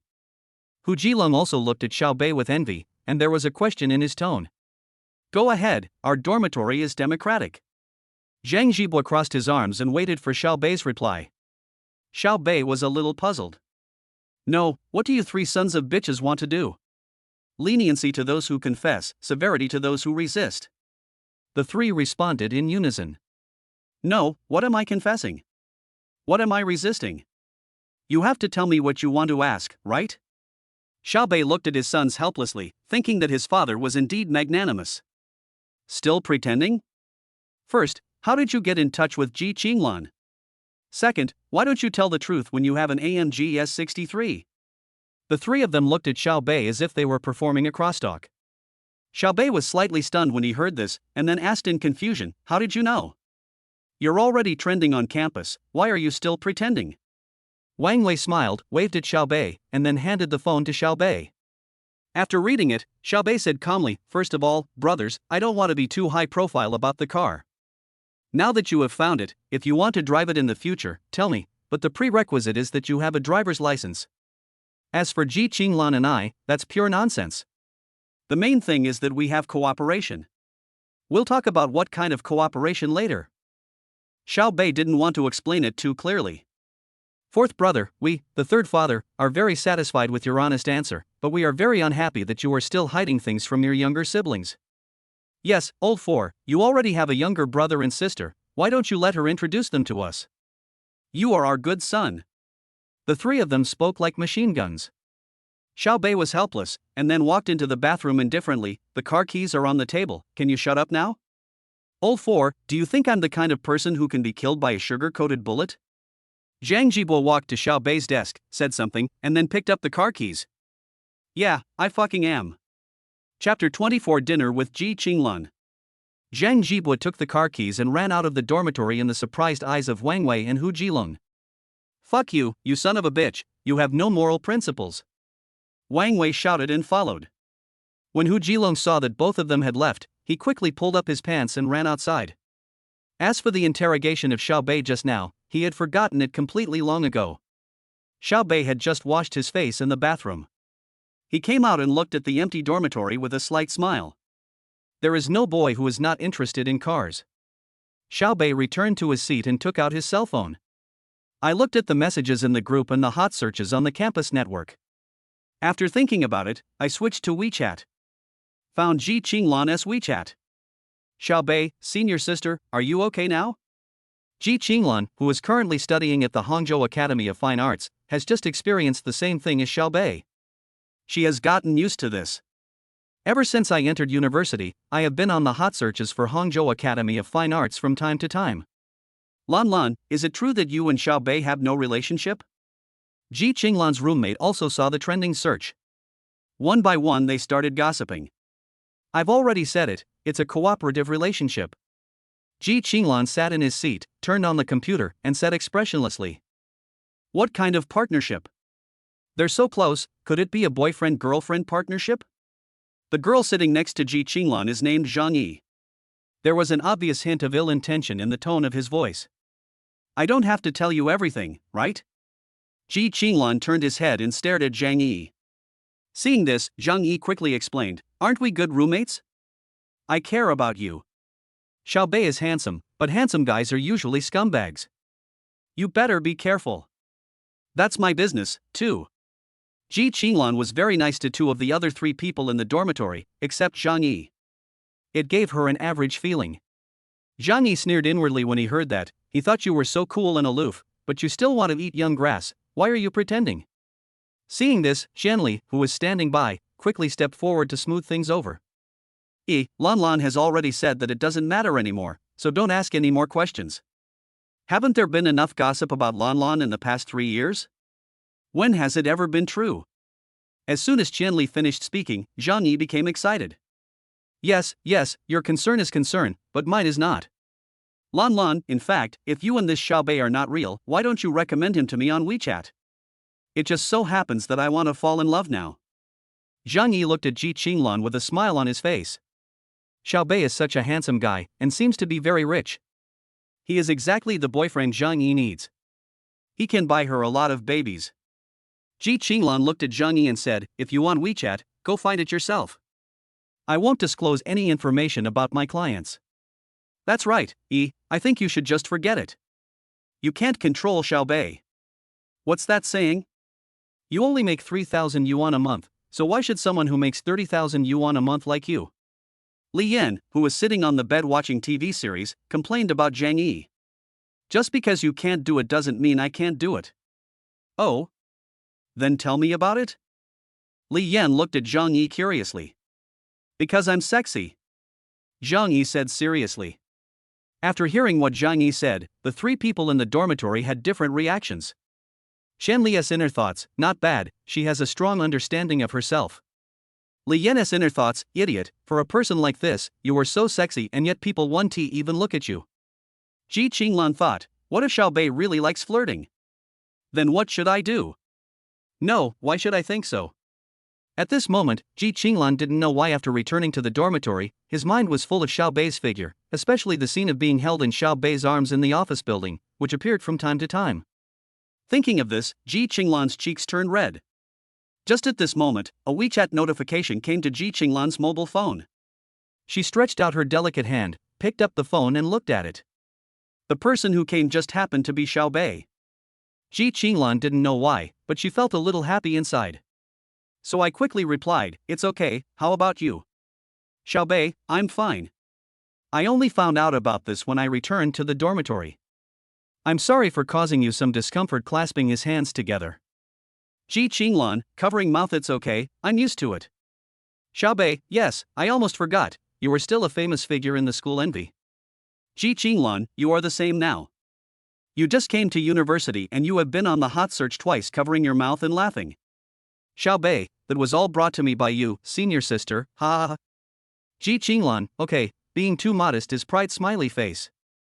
"Xiao Bei, then I want to be modest, ha ha ha." Grin. Ji Qinglan, smiley face, okay, I will start working for you. Fist clasped. "Xiao Bei, okay, senior sister, thank you for your help. I will treat you to a meal when I have time." Bow. "Ji Qinglan, we are all going to have military training now. It will probably take a month before we can have a meal. What a pie in the sky humph." When Xiao Bei saw Ji Qinglan's message, he was slightly stunned, and then a smile appeared on the corner of his mouth. "Xiao Bei, are you free tonight? I'll treat you to dinner in advance. I'm not just making empty promises." Ji Qinglan looked at the message sent by Xiao Bei and didn't know how to reply. But after thinking about it, I immediately edited it on my phone. "Ji Qinglan, okay, then I will bankrupt you proud." When Ji Qinglan sent this message, his heart was pounding. At the same time, I shouted in my heart, "Ji Qinglan, be more reserved." Seeing this, Xiao Bei smiled victoriously. If a girl wants to go out to eat with you, it means that she has a good impression of you. "Xiao Bei, okay, I'll be waiting for you at the school gate in half an hour." Ji Qinglan, okay. By the way, don't drive. Let us go eat something nearby. Xiaobei, all up to you smiley face. Xiaobei put down his phone and happily started to dress up. After Ji Qinglan put down his phone, he was still a little absent-minded. Did he just agree to go out for dinner with Xiaobei? Ji Qinglan, well, just to learn about design, right? After saying that, Ji Qinglan sat directly in front of the dressing table and touched up her makeup.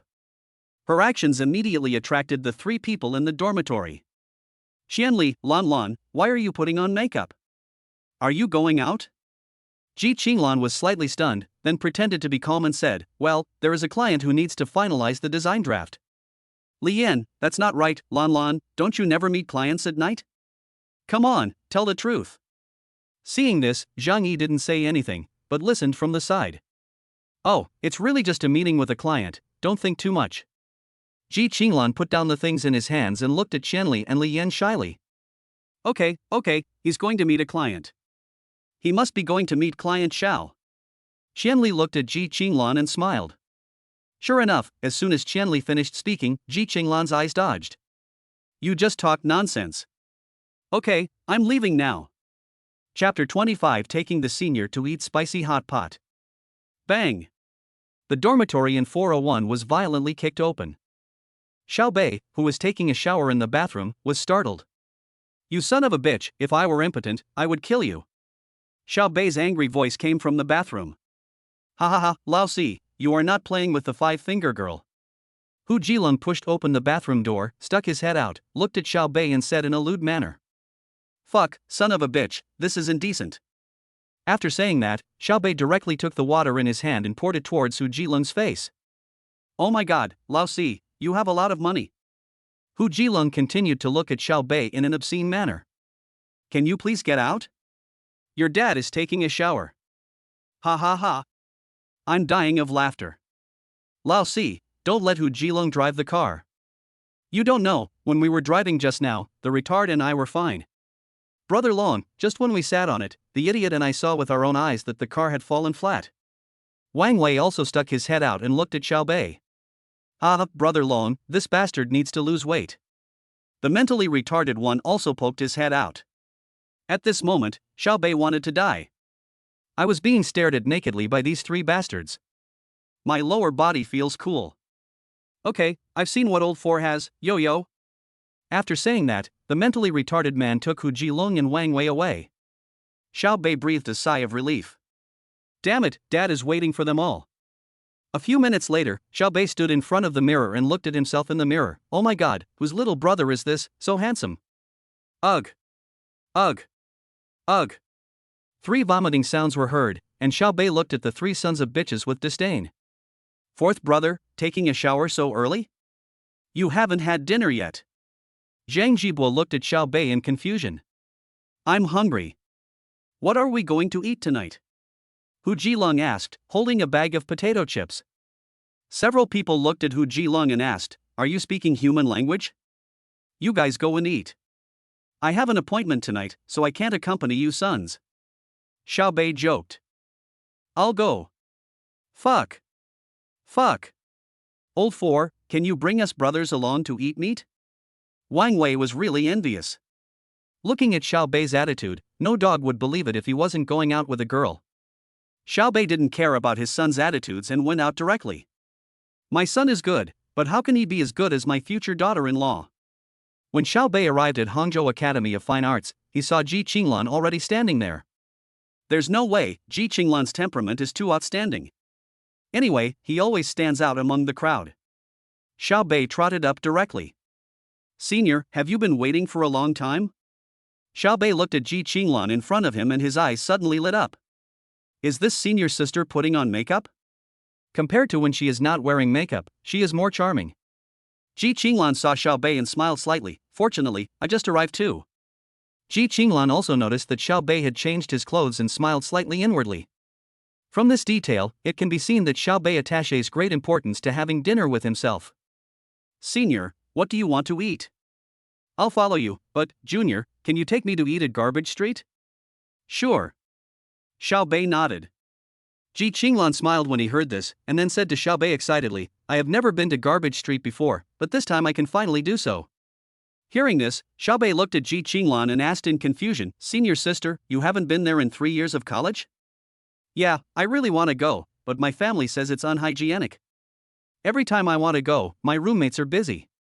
Plus, I'm also starting a business outside, so I'm very busy and rarely stay in school, so I never go." In Xiaobei's opinion, Ji Qinglan looked so cute at this moment. "Come on, I'll take you there." After that, the two of them headed straight to Garbage Street. Soon, the two arrived at Garbage Street. "Senior, can you eat spicy food?" Xiaobei asked Ji Qinglan. Ji Qinglan's face was full of excitement at the moment. He finally arrived at Garbage Street. There were people everywhere, and there were many delicious aromas in the air. "Yes, a little bit." "How about spicy hot pot?" Xiaobei looked at Ji Qinglan with a smile. Girls generally like to eat spicy hot pot. After all, they will want to have it several times after eating it, right? "Yes, yes." At this moment, Ji Qinglan was like a good baby following Xiaobei, extremely excited. Soon, Xiaobei found a Bailiang Malatang after searching. As soon as they walked into the store, the boss, a middle-aged man with a beer belly, saw the two of them coming in and greeted them with a smile. "The basket is on the left." "Yeah, okay." Xiaobei replied with a smile, then looked at Ji Qinglan and said, "This basket and tongs are for picking vegetables. Just put whatever you want to eat in the basket." Upon hearing this, Ji Qinglan took the basket and clamps from Xiaobei's hands with curiosity, and then the two of them came to the material selection area. Looking at the delicious food in Man's refrigerator, Ji Qinglan suddenly felt completely liberated. In fact, Ji Qinglan is a foodie. He has no resistance to food. As long as he wants to eat, he just puts it in the basket. A few minutes later, the two ordered a full bowl. "Junior, am I too good at eating?" Ji Qinglan looked at the food in the basket and looked at Xiaobei with blushing cheeks. Xiaobei smiled slightly. "It's okay, I'm also a good eater." Ji Qinglan then smiled and nodded. After Xiaobei paid the bill, he told the boss that it was slightly spicy. Then he came to the refrigerator on the right and turned to ask Ji Qinglan, "Coke or Sprite?" "Ah, I don't drink carbonated drinks." "No way, Goddess Ji, you are already so beautiful and so self-disciplined, how can you let others live?" Xiaobei said jokingly. After hearing what Xiaobei said, Ji Qinglan smiled slightly and felt sweet inside. Xiaobei's words just now made her feel comfortable. This is the charm of language. "Come on, you just know how to flatter me. Isn't it okay for me to drink?" "Okay, that's right, goddess, don't always be out of touch with the world. Sometimes, if you bring some worldly touches, you will be more charming." Xiaobei continued to praise him, saying that he had his own way of getting along with girls. That is to coax them as much as possible, but don't overdo it, otherwise, people will think you are a bootlicker. Boys with high emotional intelligence actually know that there is a limit to advance and retreat. It is very simple. You cannot praise all at once. It is like when you want to buy something and it originally costs 1,000 yuan, but you only have 999 yuan, leaving 1 yuan space. Then, in your heart, you really want to get 1 yuan and then buy what you like. So it's the same when dealing with girls. Really? Then am I attracted to you, Xiaobei? Chapter 26. I give you a chance, can you seize it? Ji Qinglan looked at Xiaobei and blurted out the words. As soon as she said it, she regretted it. Why did she say such ambiguous words? You know, Xiaobei and I just met today, why did I say that? If I say that now, what if Xiaobei misunderstands? But now that it was out, although Ji Qinglan felt regretful and a little shy inside, she still stared at Xiaobei. Hearing this, Xiaobei said naturally, Goddess Ji, I admit that you are beautiful, but you are still far from being able to charm me. At this time, Xiaobei would not say in a greasy way, yes. When pursuing a girl, you need to maintain a sense of mystery, and sometimes even make her feel a little frustrated. Especially the goddess. Think about it, when you were in school, did the boys or girls who liked you always bully you first? By the way, Sprite or Coke? Ji Qinglan kept staring at Xiaobei's eyes, just wanting to see if Xiaobei would be moved after what he just said, so he looked into Xiaobei's eyes. The facial expression can be deceiving, but the eyes cannot. But she was soon disappointed, because when Xiaobei said that, there was no wave in his eyes. There was not even a trace of panic. The reason why Ji Qinglan chose to look into Xiaobei's eyes was actually very simple. Whether in society or in school, many boys did not dare to look her in the eye. Some of them would look away in panic if they looked at her. However, Xiao Bei in front of her had clear eyes without panic. He was as calm as a calm well. Seeing this, Ji Qinglan felt a little disappointed for some reason. Was she so unattractive in front of him? But sometimes girls are like this, the more recognition they don't get, the more they want to conquer. Who says only men like to listen to women singing conquer? Sprite, please. Ji Qinglan pouted and said lightly. Xiao Bei smiled at her and took out a bottle of Coke and Sprite from the refrigerator. By the way, would you like a cold drink? When Xiao Bei took it out and was about to hand it to Ji Qinglan, he asked directly, girls, it's the details that matter. It's okay to be cold. Okay. Xiao Bei took 2 bottles of drinks and found a seat by the window. As soon as he sat down, Xiao Bei took out a tissue, wiped the stool next to him, and said to Ji Qinglan, sit down. Thanks. Ji Qinglan had just come into contact with Xiao Bei and really found that Xiao Bei was a truly unique boy, not to mention that he started a business in his freshman year. Whether it was the art of chatting or the few details just now, they all made Ji Qinglan curious and a little fond of the man in front of her.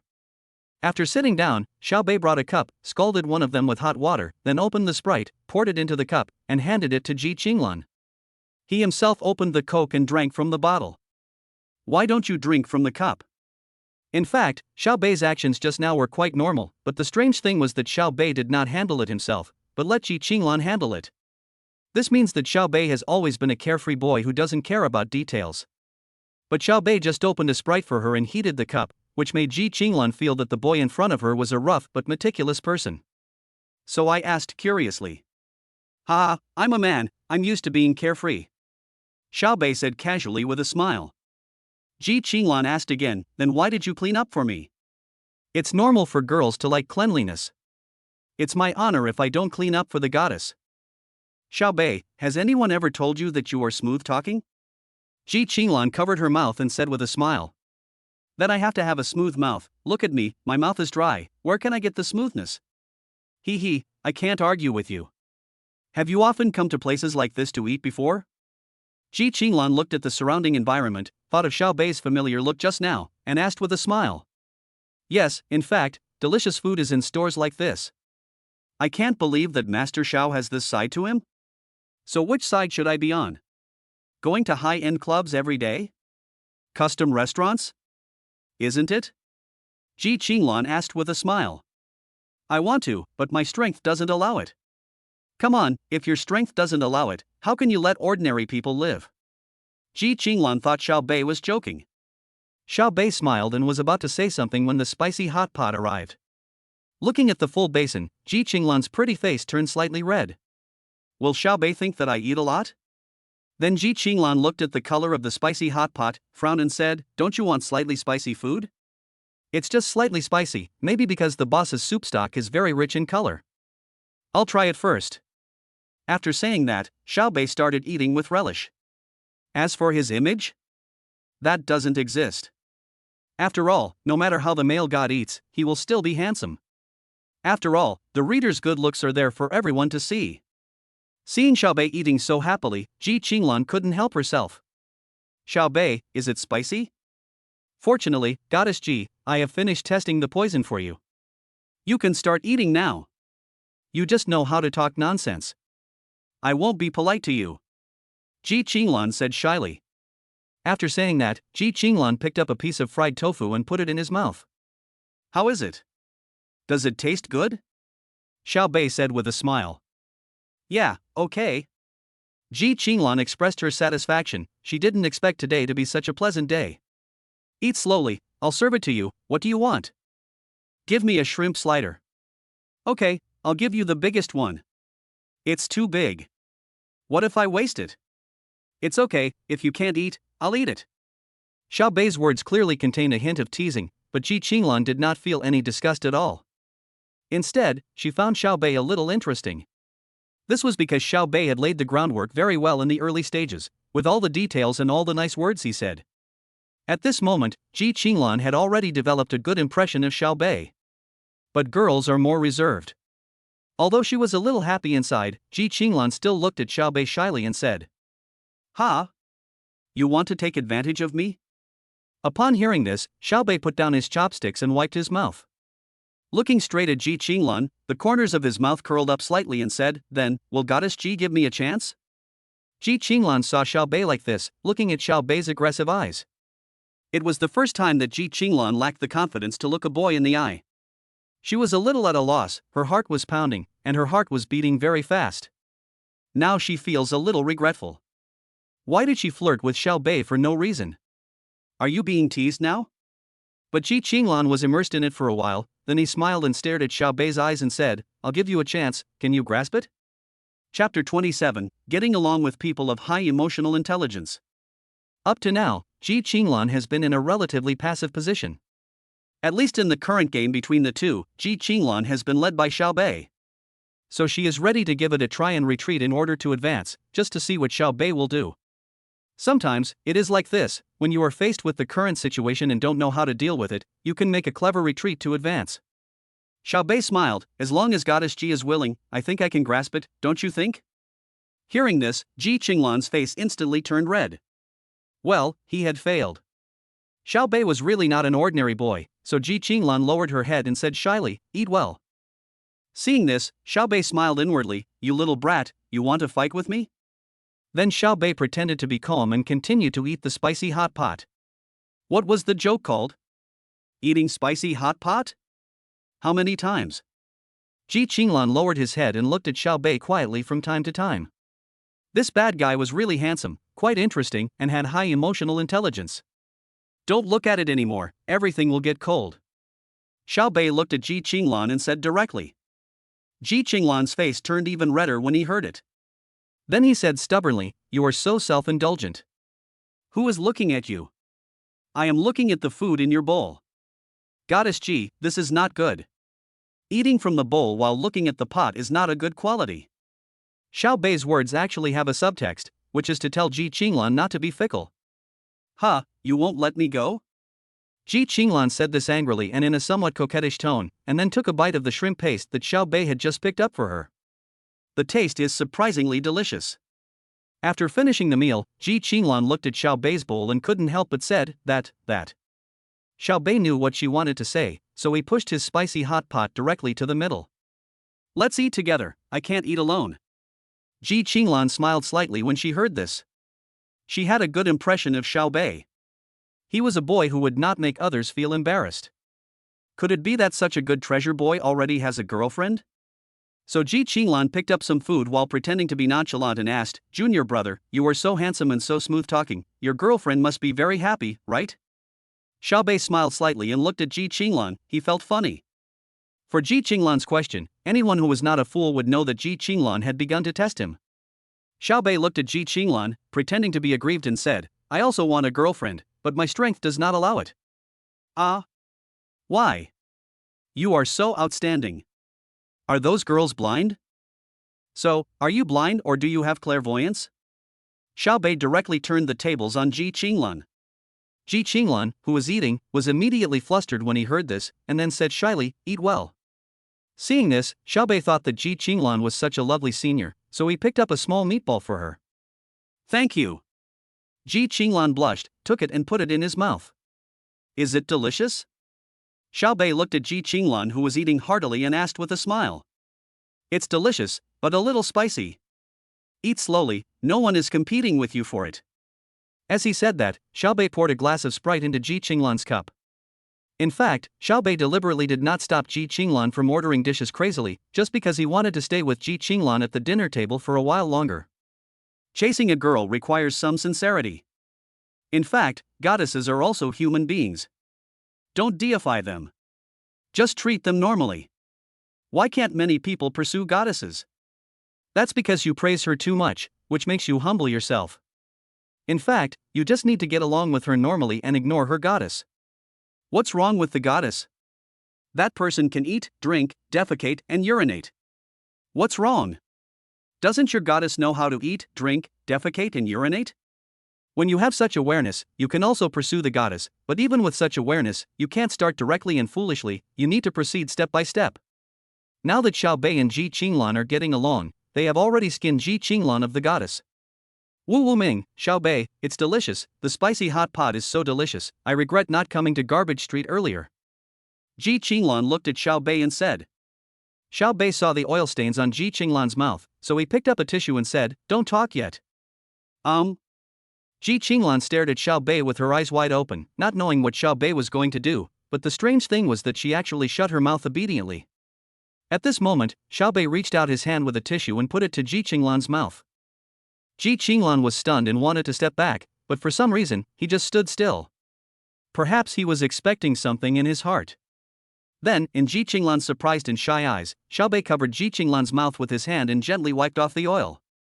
Ji Qinglan just sat there in a daze, not knowing what to say. This was the first time that she was so intimate with a boy. At this moment, Ji Qinglan's mind was blank and she didn't know what to say. After wiping Ji Qinglan's mouth clean, Xiao Bei asked, "Is it delicious?" "Tasty. Would you like to eat it again later?" "Yeah, I do." "Then I'll take you out to eat every day from now on, okay?" Xiao Bei said with a smile. Hearing this, Ji Qinglan finally realized that she was being led by the nose by this bad guy again. However, Ji Qinglan was not unhappy at the moment. Instead, she was a little bit expectant. However, as a girl, she still had to be reserved. "Humph. Bad guy, you only know how to trick me." "Ha ha ha, then Goddess Ji, can you please do me the honor of going out with me in the future?" "Ha, let's see how you perform." After Ji Qinglan finished speaking, she lowered her head shyly, looked at Xiao Bei with panicked eyes, and continued eating. Soon they both finished their meal. Then the two of them walked out of the spicy hot pot restaurant. "Goddess Ji, do you want to take a walk?" "Oh, don't call me Goddess Ji, it's too ugly." Ji Qinglan wanted to say it just now, but she was mesmerized by the food. "What should I call you?" "Goddess Qinglan?" Xiao Bei said jokingly. "Xiao Bei, I find you a little annoying. Just call me by my name or Qinglan." When he finished speaking, Ji Qinglan lowered his head, feeling a little embarrassed. "Okay, Qinglan, do you want to take a walk to digest it?" Xiao Bei looked at Ji Qinglan and said. Ji Qinglan nodded slightly. There happened to be a park in a higher education zone nearby. The two of them walked directly towards each other. On the way, Ji Qinglan looked at Xiao Bei's back. He was very handsome, so she walked to Xiao Bei's side. "Xiao Bei, you really don't have a girlfriend?" Chapter 28 Ji Nyor. Hearing this, Xiao Bei did not answer directly, but asked Ji Qinglan a question in return. "Then Qinglan, do you have a boyfriend?" When Ji Qinglan saw Xiao Bei asking her back, her face turned a little red, perhaps because of the spicy hot pot, or maybe it was because of her inner shyness. I don't have it." After saying that, Ji Qinglan lowered his head and grabbed the corner of his clothes with both hands. In fact, no matter what kind of personality a girl has, during this period between being a lover and being a lover, they all act like little women, they all get nervous and shy. Xiao Bei smiled slightly, looked at Ji Qinglan and said, "I don't have any, you are a pure boy." Upon hearing this, Ji Qinglan raised his head, and there seemed to be something firm in his eyes. "And you? Careful." Because the two of them were standing at a crossroads, and they were talking just now and did not notice the vehicles next to them. Just when Ji Qinglan was about to say something, a delivery electric vehicle came speeding over. Xiao Bei was quick-witted and quick-handed. He grabbed Ji Qinglan and pulled her back. Just then, Ji Qinglan was pulled into Xiao Bei's arms. Ji Qinglan watched the world spinning around her, but the outline of Xiao Bei in front of her was extremely clear. Wait until the delivery guy's electric bike drives past. Ji Qinglan was still lying in Xiao Bei's arms. The air seemed to be still at this moment. There were still a lot of cars on the road, but in Ji Qinglan's eyes, there was only Xiao Bei's face. Feeling the warmth on Xiao Bei's chest, Ji Qinglan's mind went blank. Xiao Bei looked at Ji Qinglan, who was in a daze, in his arms and said with a smile, "How long do you want to lie down?" Oh, yes, just now, thank you for that." Ji Qinglan was extremely shy at the moment. She seldom lost her composure among her peers, but today, during the time she spent with Xiao Bei, she lost her composure more than once or twice, especially since Xiao Bei was so handsome. "It's okay. Be careful when you walk next time. I'm not always by your side," Xiao Bei said lightly. "Oh, I see." Ji Qinglan replied a little embarrassedly. At this moment, Ji Qinglan just felt awkward. If it wasn't tea for Xiao Bei, she would really be embarrassed. Until now, the scene in her mind was still the one where Xiao Bei grabbed her and held her in his arms. For a moment, Ji Qinglan was lost in thought again. Just at this moment, the traffic light turned green. Xiaobei took a step forward and saw Ji Qinglan still standing there. He shook his head speechlessly and directly took Ji Qinglan's hand. What are you thinking about? I just said it. Are you distracted again? Ah, no, that is it. Just when Ji Qinglan was about to say something, she realized that her hand was held by Xiaobei, and she immediately became shy again. He subconsciously struggled to break free, but would Xiaobei be the kind of person who would give up on someone he could take advantage of? Obviously not. Generally speaking, when pursuing a girl, you need to be bolder and not be shy, because only through some physical contact can you know whether the girl has feelings for you. If it is a very strong rejection, I advise you to just go back to your own homes and don't keep any memories. But if the other party doesn't have a very strong reaction, then congratulations, you have a chance. At least the girl doesn't dislike you, and this is a very good signal. This was what Ji Qinglan did at the moment. She subconsciously struggled to break free, and then let Xiaobei hold her hand. Humph! You big bad guy. Qinglan, you can't wrongly accuse a good person. I did save you just now. What's wrong? Why do you treat your savior like this? Xiaobei held Ji Qinglan's hand while crossing the road. That's a different matter. What are you doing now? Ji Qinglan looked at Xiaobei holding her hand and said stubbornly that in fact, she felt quite safe when Xiaobei held her hand, but as a girl, she had to maintain her modesty. Facing Ji Qinglan's questioning, Xiaobei said shamelessly, I'm afraid that you will get into trouble again, so let's cross the road now. Well, Ji Qinglan suddenly couldn't refute. At this moment, she felt that Xiaobei had taken control of her. Looking at the hands of the two of them, Ji Qinglan lowered her head, and a smile flashed across the corners of her mouth. Just like that, Xiaobei naturally held Ji Qinglan's hand and walked across the road, feeling very happy inside. I mean, holding the goddess hand is really comfortable. After all, not everyone can hold it. The entrance to the park was across the street. After crossing the road, Ji Qinglan thought Xiaobei would let go, but Xiaobei seemed to have forgotten and walked straight into the park holding her hand. Xiaobei, is it time to let go? Ji Qinglan's voice was very low. Xiaobei smiled slightly and asked, do you really want me to let go? Ji Qinglan, tell me, how many girls have you harmed? Ji Qinglan, in fact, didn't want to let go in her heart, so she just let Xiaobei hold her hand, but she still had to be tough in her words and question Xiaobei. Xiaobei, I said this is the first time I hold hands with a girl, do you believe me? Xiaobei stared into Ji Qinglan's eyes and spoke word by word. Ji Qinglan said proudly, who knows whether what you said is true or false, you are so skilled. Plus, you are the school idol, there must be a lot of girls who like you. Xiaobei, I'm telling the truth, think about yourself. Ji Qinglan, me? Xiaobei, yes, as the goddess of the school, you have no shortage of boyfriends in the eyes of outsiders, but what about in reality? Ji Qinglan, don't talk nonsense, I don't have a boyfriend. Xiaobei, see, I was right? I am the same as you. When Ji Qinglan heard this, it seemed to be true, but it didn't feel right. It seemed that boys and girls had different personalities. However, Ji Qinglan wanted to refute, but in the end, he didn't say anything. In the end, she chose to believe Xiaobei. Soon the two of them walked into the park, and there were quite a few couples there. Just when the two fell into silence, Xiaobei saw someone selling glowing headbands, so Xiaobei directly pulled Ji Qinglan over. Ji Qinglan just let Xiaobei hold her hand, lowered her head, and followed Xiaobei to the place where glowing headbands were sold. Xiaobei directly picked up a glowing headband and put it on Ji Qinglan's head. Ji Qinglan, what are you doing? Xiaobei, don't talk, don't move, let me see. Having said that, Xiaobei let go of Ji Qinglan's hand and took a step back. You know what, he was quite cute. Ji Qinglan looked at Xiaobei and felt amused inside, but he still cooperated with Xiaobei. After returning to Ji Qinglan's side, Xiaobei smiled and said, Junior, you were so beautiful and so cute. Ji Qinglan was caught off guard and burst into laughter. Logically, she should be happy and a little shy when facing Xiaobei's compliments, and in this beautiful park, it should be a very romantic compliment. However, the nickname Xiaobei just mentioned really made Ji Qinglan unable to hold back. It was the first time someone called her Genie or. Chapter 29, Not Yet Lovers. Can you be serious? Then Ji Qinglan subconsciously slapped Xiaobei on the arm, which made Ji Qinglan's hand hurt. At this moment, Xiaobei directly and naturally held Ji Qinglan's hand. This time, Ji Qinglan did not struggle at all and let Xiaobei hold her hand. At this moment, Xiaobei knew that their relationship had taken a step forward. Does it hurt? Just now? Xiao Bei pretended to look at his right hand and said, "It hurts." Bang!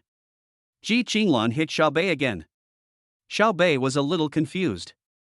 Ji Qinglan said shyly, "I just hit your left hand, and you said it hurts to your right hand?" Xiao Bei shamelessly changed the subject, took Ji Qinglan's hand and said, "Your hands are so beautiful, just like you."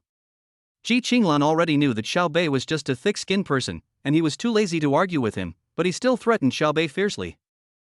"Next time, if you dare to touch me without my permission, I will break your hands. Do you hear me?" Xiao Bei just smiled and said nothing. She can be fierce as she wants, and I can be naughty as I want. Let's see who can conquer whom. Ji Qinglan's hand was still shamelessly held by Xiao Bei, and the two of them strolled in the beautiful park under the night sky. Ji Qinglan looked at Xiao Bei, who was slightly half a step ahead of him, and smiled slightly. It was a very hazy and indescribable feeling. "By the way, Xiao Bei, why do you want to start a business in college now?" Ji Qinglan took the initiative to bring up the topic, easing the silence at the moment. After Ji Qinglan finished speaking, she looked at Xiao Bei with wide eyes. She really wanted to know what Xiao Bei was thinking at the moment. She just wanted to know. "Then why do you want to start a business?" Xiao Bei did not reply to Ji Qinglan immediately, but asked back with a smile. Upon hearing this, Ji Qinglan patted Xiao Bei on the back, then looked at Xiao Bei angrily. "Isn't it me who is asking you? Can't you be a gentleman and answer my question first?" Okay, I'll answer."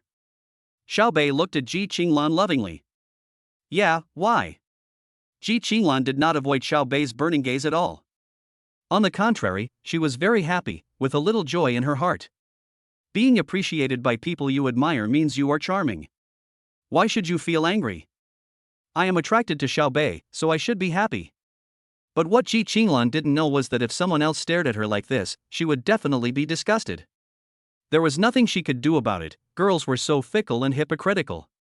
Because at this moment there is a person who walks into your sight and becomes a scenery that makes your heart beat, then you will show special attention to him, but sometimes this feeling is subtle, perhaps you don't even know it.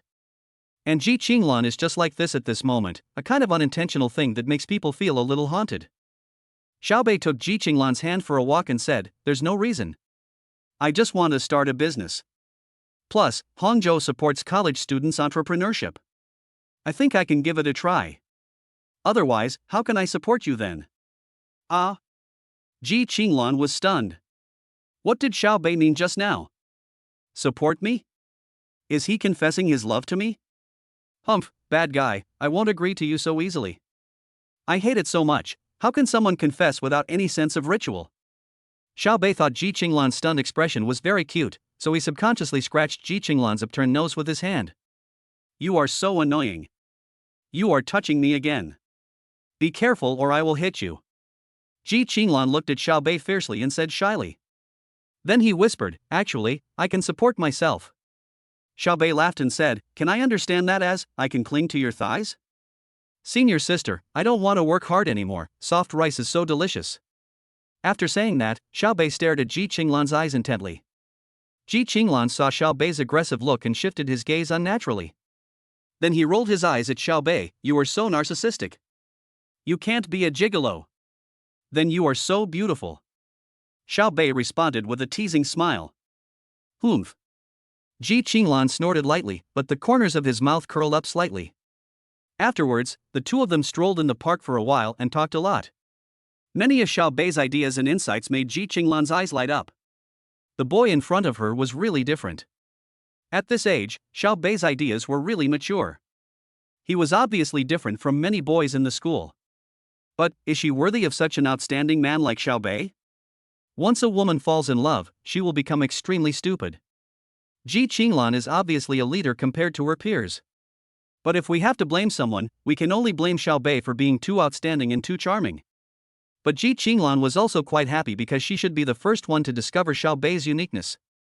Youth is so pure that before you know it, you will encounter a ray of light that shines into your life. That light will surely be more unforgettable than any other light you will encounter in the future. Xiao Bei did not confess that night. Ji Qinglan did not confess his feelings either. It seemed that neither of them wanted to rush into a relationship, because if they did, it would be bound to pass by in a hurry. In a sense, Xiao Bei and Ji Qinglan are the same type of people, both like to pursue perfection. If I were to use one word to describe the relationship between the two at this moment, it would be more than friendship, but less than lovers.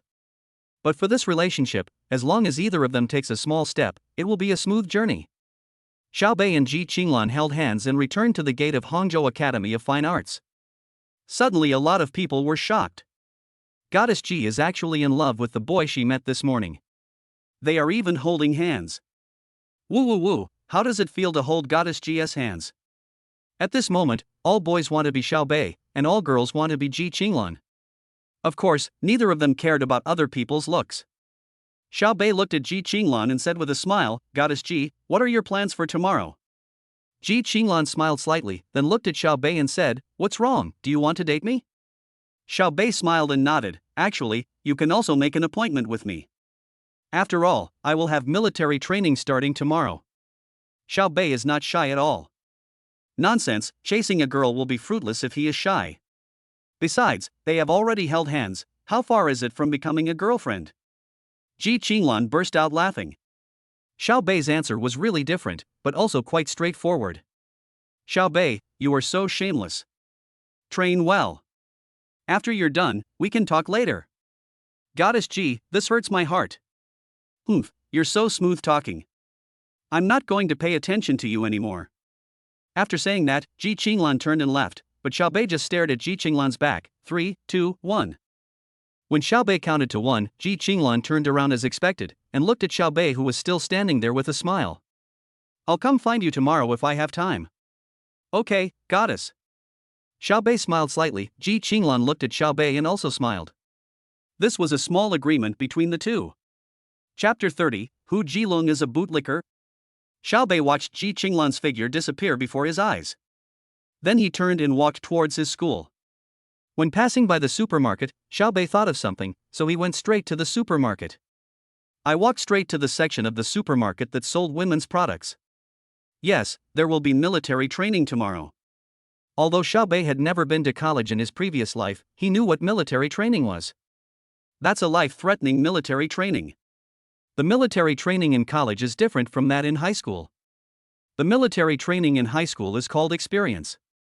Some places let you experience it for 7 days, while some places only let you experience it for 3 days and it's not a big deal.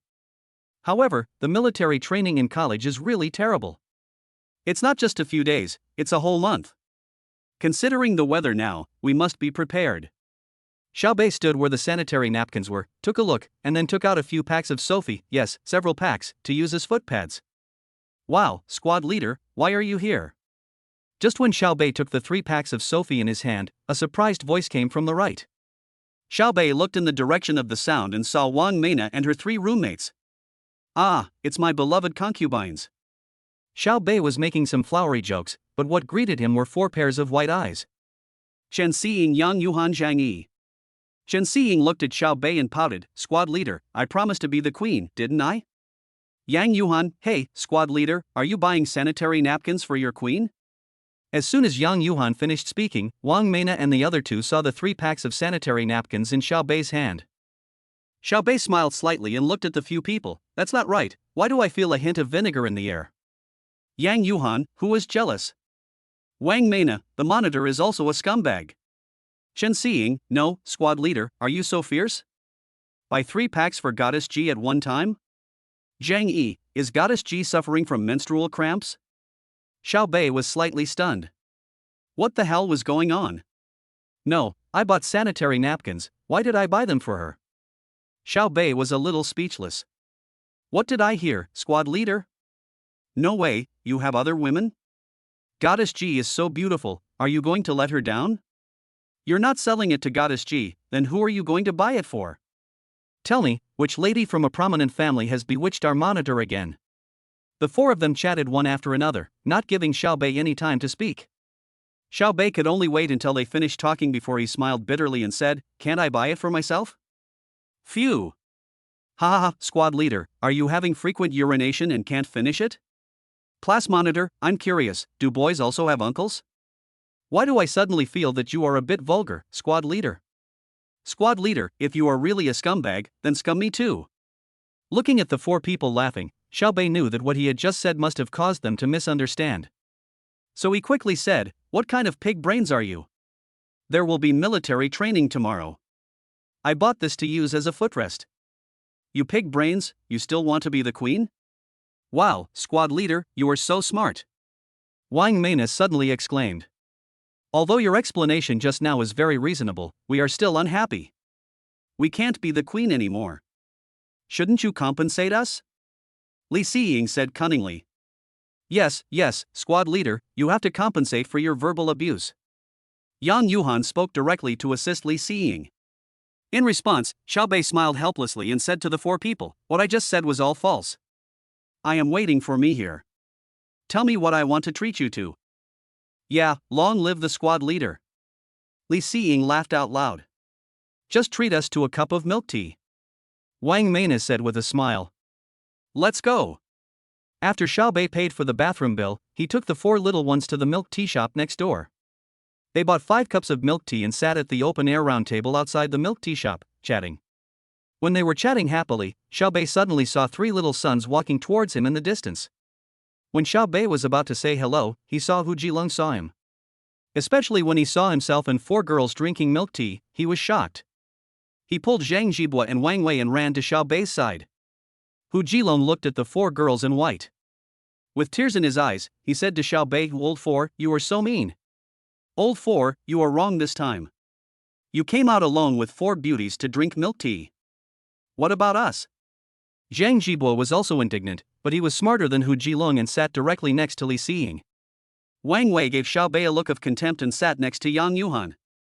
Hu Jilong chuckled and prepared to sit next to Zhang Yi. Zhang Yi looked at Hu Jilong and said, Hu Chaopang, you should just sit in the back. You're too big, and it will be a bit crowded if you come any further. Phew. Everyone laughed. Hu Jilong looked at Xiaobei with a face full of grievance. Xiaobei smiled and looked at Hu Jilong and said, Go order some milk tea first. I'll pay for it. I just met them. Hu Jilong chuckled when he heard that. Then, the 4 people from dormitory 401 and Wang Mena's dormitory simply bought a deck of cards and started playing cards in front of the milk tea shop. During this period, everyone participated and the relationship between people in the 2 dormitories was further improved. After returning to the dormitory, Xiaobei went to take a shower first. When he came out, he saw the 3 bastards gathered together, all with lewd smiles on their faces. Hu Jilong is boasting at the moment. When Xiaobei just walked over, he heard Hu Jilong's obscene voice. I think Yang Yuhan is the prettiest. Although she's not very tall, she has fair skin and a bit of baby fat. I rubbed her against me on purpose when we were playing cards just now. The little girl is quite attractive. TSK. Can Yang Yuhan's figure compare with Li Siying? Li Siying is tall enough and has a pretty face, especially that skirt. It makes me itchy. Wang Wei said as he recalled. I still think Wang Mena is pretty, a top-notch girl. Zhang Jibua smiled. No matter what, my Yang Yuhan is the most beautiful. Hu Jilong glared at the 2 of them. Brother Long, what I'm saying is, can you please stop being such a bootlicker? Zhang Jibua rolled his eyes at Hu Jilong. That's right, return Yang Yuhan to your family. Did she agree to it? Wang Wei added. Xiaobei shook his head and smiled, without interrupting. The main reason was that he couldn't squeeze in. Admittedly, the girls were all pretty, but they didn't meet Xiaobei's requirements. Just flirt normally. There's no need to take it seriously. Besides, Ji Qinglan should be almost done, and Xiaobei doesn't want to get himself into trouble. As for Lu Qingyan, one is in Hangzhou and the other is in Shanghai, so just talk to them boldly. Chapter 31 Military Training begins. On September 2nd, the weather was still as hot as usual. Students of Hangzhou University have officially started their military training.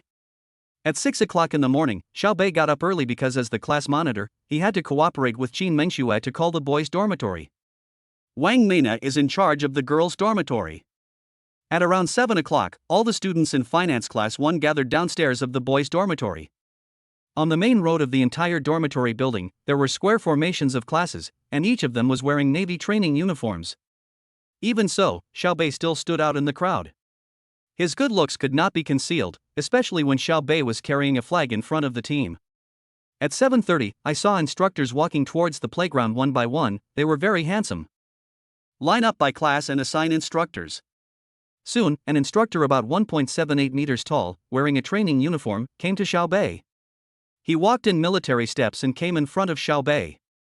"Is this class 1 of the Department of Finance?" The instructor came to Xiao Bei and asked. Xiao Bei had great respect for soldiers, and immediately answered seriously, "Yes, instructor." Xiao Bei stood straight and responded loudly to the instructor. The instructor looked at Xiao Bei and smiled. "Student, what's your name?" "It hasn't started yet, relax." After saying that, the instructor patted Xiao Bei on the shoulder. It can be seen that the instructor had a very good first impression of Xiao Bei. Xiao Bei still maintained respect for the instructor and said, "Report to the instructor, my name is Xiao Bei." Xiao is in portrait rights, and Bei is in north. "Okay, Xiao Bei, return to the team." "Yes." Xiao Bei came directly to the front of the team and stood there. The girls in finance class 1 looked at Xiao Bei with infatuated eyes. "Wow, the monitor is so handsome. I thought the second generation like the class monitor would be difficult to get along with, but I didn't expect him to be so serious." "That's it. Someone who is richer than you is also more serious than you. Such an excellent monitor is in our class." While the girls were discussing, a few boys in one dormitory, except for some otakus, looked at Xiao Bei with disdain. "You are such a cocky person, I really give in." "Exactly. It's like I'm the representative of our class." "Adi, what do you say? Let's make him embarrassed?"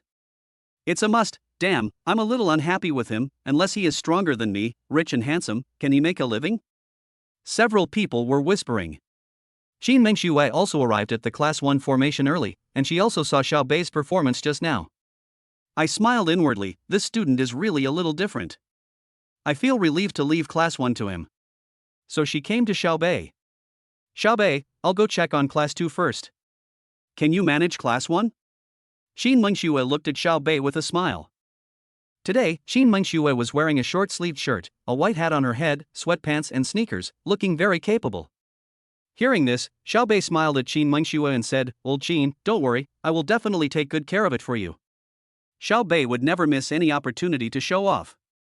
"Okay, contact me if you have any questions. I trust you more in class 1. Qin Mengxue looked at Xiao Bei, then walked to the instructor and said something. Just left. Qin Mengxue had just left when the instructor came to class 1's team. "Hello everyone, I am your instructor for the next month. My name is Gao Peng, you can call me Instructor Gao. I will be entering the venue soon, and I would like to tell you some things to note." Gao Peng said a lot of blah blah, then he shut his mouth, stood aside, and looked at the instructions in front of him. Soon it was 8 o'clock. The square formations began to enter the playground one after another. The position that Xiao Bei and his classmates in class 1 were assigned to was not very good. It was on the basketball court. There was no shelter around, and everyone was exposed to the sun. Military training officially began at 9 o'clock. The intensity of the first day was not high. It mainly focused on practicing basic standing posture, assembly, and explanation of various details. I only practiced for half an hour in the morning and then it was over. But girls have already started complaining, they are all impotent. 1 hour lunch break at noon. Soon, the afternoon military training began. The intensity was noticeably higher in the afternoon, first with contact lines, then standing positions. They all stood in the sun and basked in the sun. Can't move at all. Time passed second by second, and slowly some people began to give up, and first one of the girls fell down. Then it seemed as if a chain reaction had started. The girls started to fall down one by one, and the first boy to fall down was none other than Hu Jilong. After falling down, he even winked at Xiao Bei. What it means is, if you can't hold on, just surrender. Xiao Bei knew that if this happened during the anti-Japanese war, this guy would most likely be a traitor. Another 20 minutes passed, and most of the boys fell down. They all sat there, looking at the remaining 9 people. Among them, Wang Wei and Zhang Jibua from Xiao Bei's dormitory are still strong. Then there are Kai Chizhou, Kai Shidi, Lin Haojiet and Zhang Jinan from dormitory 404. Yi Xiaotao and Zhu Yu from dormitory 402. Among them, the 4 people in dormitory 404 are the boys who are hostile to Xiao Bei. Now they didn't expect that Xiao Bei, who looked like a pretty boy, could actually hold on until now. After another 10 minutes, only Xiao Bei and Kai Chizhou were left on the field. Off the court, Kai Shidi, Lin Haojiet and Zhang Jinan were looking at the 2 people standing on the court. Oh my god, this kid Xiao Bei is quite something. Seeing that his expression remains unchanged and he is not out of breath, he seems to be a tough guy. Look, who will fall first between him and Kai Chizhou? However, I don't find Xiao Bei so annoying now. Yes, that's how it is between boys. He may not like you at first, but as long as you are better than him, he won't say anything. After another 5 minutes, Kai Chizhou couldn't hold on any longer and Xiao Bei was the only one left on the field. Immediately, all the students in Class 1 applauded Xiao Bei. Even the 4 people in dormitory 404 who had been at odds with Xiao Bei at the beginning couldn't help but give Xiao Bei a thumbs up. Xiao Bei. Instructor Gao suddenly called out. Here. Xiao Bei stood upright and responded to the instructor in a high voice. Rest where you are. Everyone, rest where you are for half an hour. Yes. Following the instructor's command, Xiao Bei also stretched his muscles. Today is the first day, and the instructor probably wants to give everyone a warning, so he is very strict and shows no mercy. After Xiao Bei rested, he looked at the students in Class 1 who were still sitting there. Each one is serious. So Xiao Bei turned around and walked out of the playground. Old 4, where are you going? Hu Jilong watched Xiao Bei leaving. Xiao Bei didn't come back, he just ran away. Everyone looked at Xiao Bei's disappearing back, feeling puzzled. Chapter 32 Other People's Class Monitor. Just when everyone was still wondering where Xiao Bei was going. 10 minutes later, Xiao Bei came back, and immediately everyone in Class 1 exclaimed in surprise. Because the person who came back with Xiao Bei was the owner of the convenience store. Xiao Bei was sitting on his boss's electric tricycle. Then Xiao Bei said to the boys in Class 1, all the boys in Class 1, come here and carry water and watermelons. Yes, Xiao Bei went directly to buy water, and also specially bought 5 big watermelons, all of which were cut. For Xiao Bei, this little money is just a drop in the bucket. Upon hearing this, the boys in Class 1 stood up and ran towards Xiao Bei. At this moment, even the 4 people in 404 were stunned. Oh my god, I accept this squad leader. Me too. The squad leader is awesome. This squad leader is great. Lin Haojie and Kai Chizhou looked at each other, then stepped forward to help Xiao Bei unload the goods. Xiao Bei bought 10 boxes of mineral water and 5 big watermelons. After all the water was unloaded, Xiao Bei said to the boys. Now it's your turn to show off. Give each girl a bottle of water and a piece of watermelon. Okay, ha ha ha ha, thank you monitor. The squad leader is awesome. Squad leader, if you have any problems next time, please let me know. Boys' friendship is so simple. Xiao Bei smiled and nodded at them. He didn't act superior and greeted everyone with a smile. After all, what Xiao Bei wants is unity. Of course, don't think that Xiao Bei is easy to talk to. As long as they touch Xiao Bei's reverse scale or make Xiao Bei unhappy, Xiao Bei doesn't mind giving them a good beating. This is the realization of being a manager in the previous life, knowing how to quickly build closer relationships. To build a united team, we must fully develop the spirit of leading the team and enjoying ourselves. Xiao Bei came directly to the instructor with a few bottles of water and some pieces of watermelon. Instructor Gao, come, drink some water and eat some watermelon. These belong to other instructors, so I won't interfere.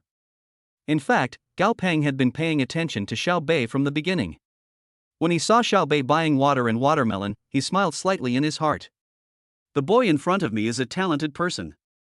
And it seems that he has a very high prestige in the class.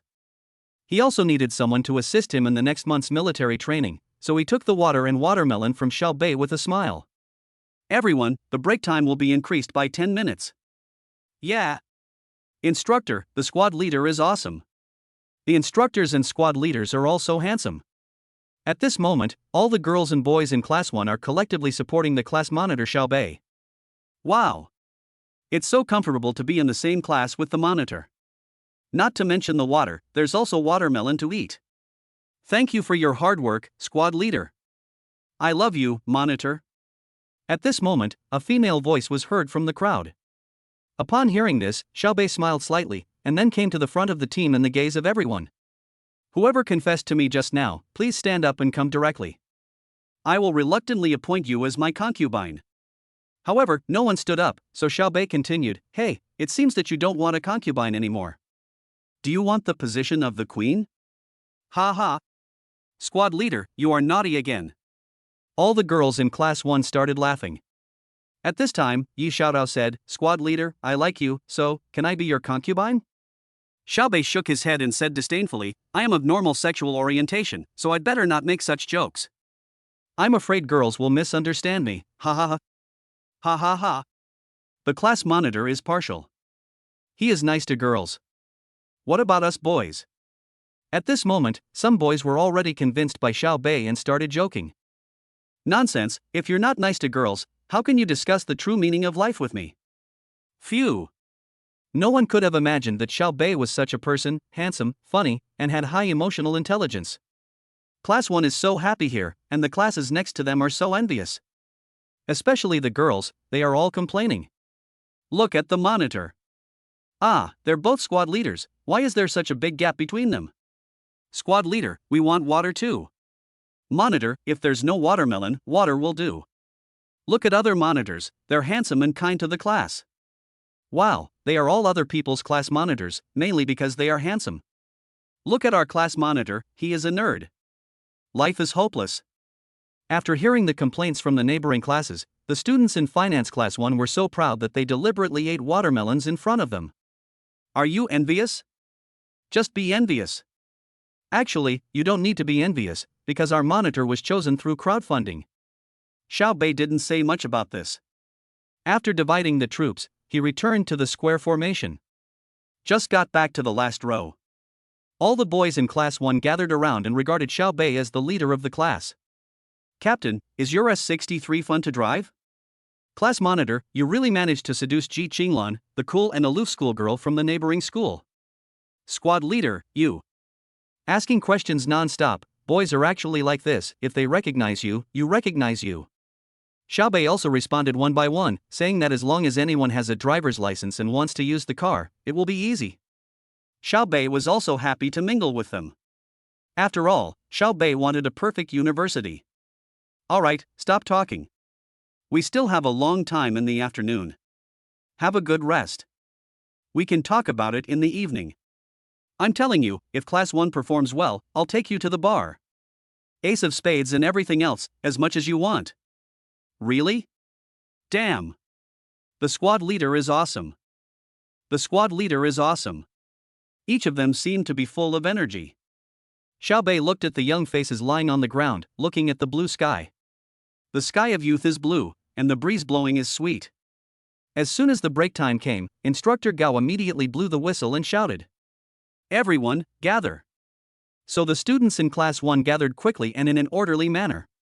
Looking at the effect, Instructor Gao was still very satisfied. He looked at Xiaobei deeply and said, Good boy. Next, we will practice marching, and start with static marching instruction. After Instructor Gao finished speaking, Class 1 began its afternoon military training. Maybe because of Xiaobei, the entire Class 1 was particularly united and everyone practiced very hard. No one dared to fall behind, perhaps because no one wanted to disappoint the class monitor. So although the afternoon subjects were also difficult, the students in Class 1 enjoyed them. At 3:30 in the afternoon, the entire basketball court suddenly erupted in screams. Everyone's eyes were looking towards the entrance of the basketball court. A beautiful girl with fair skin and a curvy figure walked in. Oh my god, isn't this Ji Qinglan, the most beautiful girl in the neighboring school? Why is she here? Brother, don't you know that Ji Qinglan and Xiaobei from Class 1 seem to be boyfriend and girlfriend? Oh my god, Xiaobei is so scary. Chapter 33 Ji Qinglan arrives. The students in Finance Class 1 also noticed something unusual on the basketball court. So even though they were standing very steadily, their eyes were still looking over there. Suddenly, everyone in Class 1 was surprised, and then they looked at Xiaobei one by one. Because they all knew that girl. After all, she and Xiaobei were on the hot search on campus. Besides, he is from another university. Coming to his university means that he must be here to find Xiaobei. Xiaobei also saw Ji Qinglan and a smile appeared on his lips. This morning, Xiaobei was still wondering why Ji Qinglan didn't come, but he soon forgot about it because he was busy with afternoon matters. Just now during the military training, Xiaobei was still wondering whether he should cancel the training. Now it seems that Ji Qinglan is still smart. He knew that the military training should be almost over at this point, so he came. I saw that Ji Qinglan was dressed very beautifully today. She was wearing a light blue Chanel dress, a pair of white sneakers, holding a cup of milk tea and a parasol. Xiaobei sent Ji Qinglan his location in the morning. Ji Qinglan walked into the basketball court and started looking for the seat of Finance Class 1 and soon found it. I also saw Xiaobei, who stood out from the crowd. Suddenly, a smile appeared on his expressionless face. Ji Qinglan's appearance definitely caused a commotion. After all, they were all hot-blooded boys. Even the girls felt ashamed when they looked at Ji Qinglan. Ji Qinglan has a very strong aura, which is incomparable to the students today. Instructor Gao saw this scene, then looked at Xiaobei in his own formation and smiled slightly. Then Instructor Gao and several instructors from the next class looked at each other. They are not fools. They heard the discussions in the team just now, and they just drank Xiaobei's watermelon and mineral water. So they have to take care of him no matter what. The Xia people believe in reciprocity. So Instructor Gao said directly, "Everyone, you have performed very well today. There are still 20 minutes left. Now we will rest here." Yeah. That's great. I suddenly feel that the high demon is not bad. Haha, they only know the ways of the world. You don't know how to know the ways of the world. You only know how to deal with accidents. Ji Qinglan didn't expect that she came at the right time, but she didn't know that all the results were due to Xiaobei's high emotional intelligence. Ji Qinglan came to Finance Class 1, stood aside, and waved to Xiaobei. Xiaobei smiled slightly, then ran out of the square formation, but did not go to Ji Qinglan first, but came to Instructor Gao. "Coach Gao, I'll go over first." "Go away, you little brat, your girlfriend is so beautiful." Xiaobei touched his head and said, "Not yet, I'm working hard." Instructor Gao rolled his eyes when he heard this and said, "Good luck, little brat." Must. Xiaobei greeted Instructor Gao and came to Ji Qinglan. All of a sudden, everyone from the 5 classes in the basketball court looked in the direction of Xiaobei and Ji Qinglan. Wow, I suddenly realized that there is a reason why Ji Qinglan can become the queen. Chen Xiying looked at Wang Meina and said, "It's so beautiful. If I were the class monitor, I would go up there too." Yang Yuhan said with a smile, "What should I do? They are such a perfect match. Perhaps only a woman like School Beauty Ji can be worthy of the class monitor. He is so outstanding." Yi Qiaoning said. "Wow, old 4, he dropped an atomic bomb quietly." Zhang Jibo looked at him enviously. "It has to be the 4th brother. There's no comparison. He's rich, handsome, and has a high EQ. That girl must be attracted to him." After Wang Wei finished speaking, he looked at Li Xiying. "Hee, it's only natural that the 4th brother is so awesome. I'll just settle for the 2nd best in chase after Yang Yuhan," Hu Jilong said while panting. As soon as Xiaobei came to Ji Qinglan's side, Ji Qinglan saw the sweat on Xiaobei's forehead. Then she took out a tissue from her black Hermes bag. "Drink the milk tea first. Are you tired from the military training?"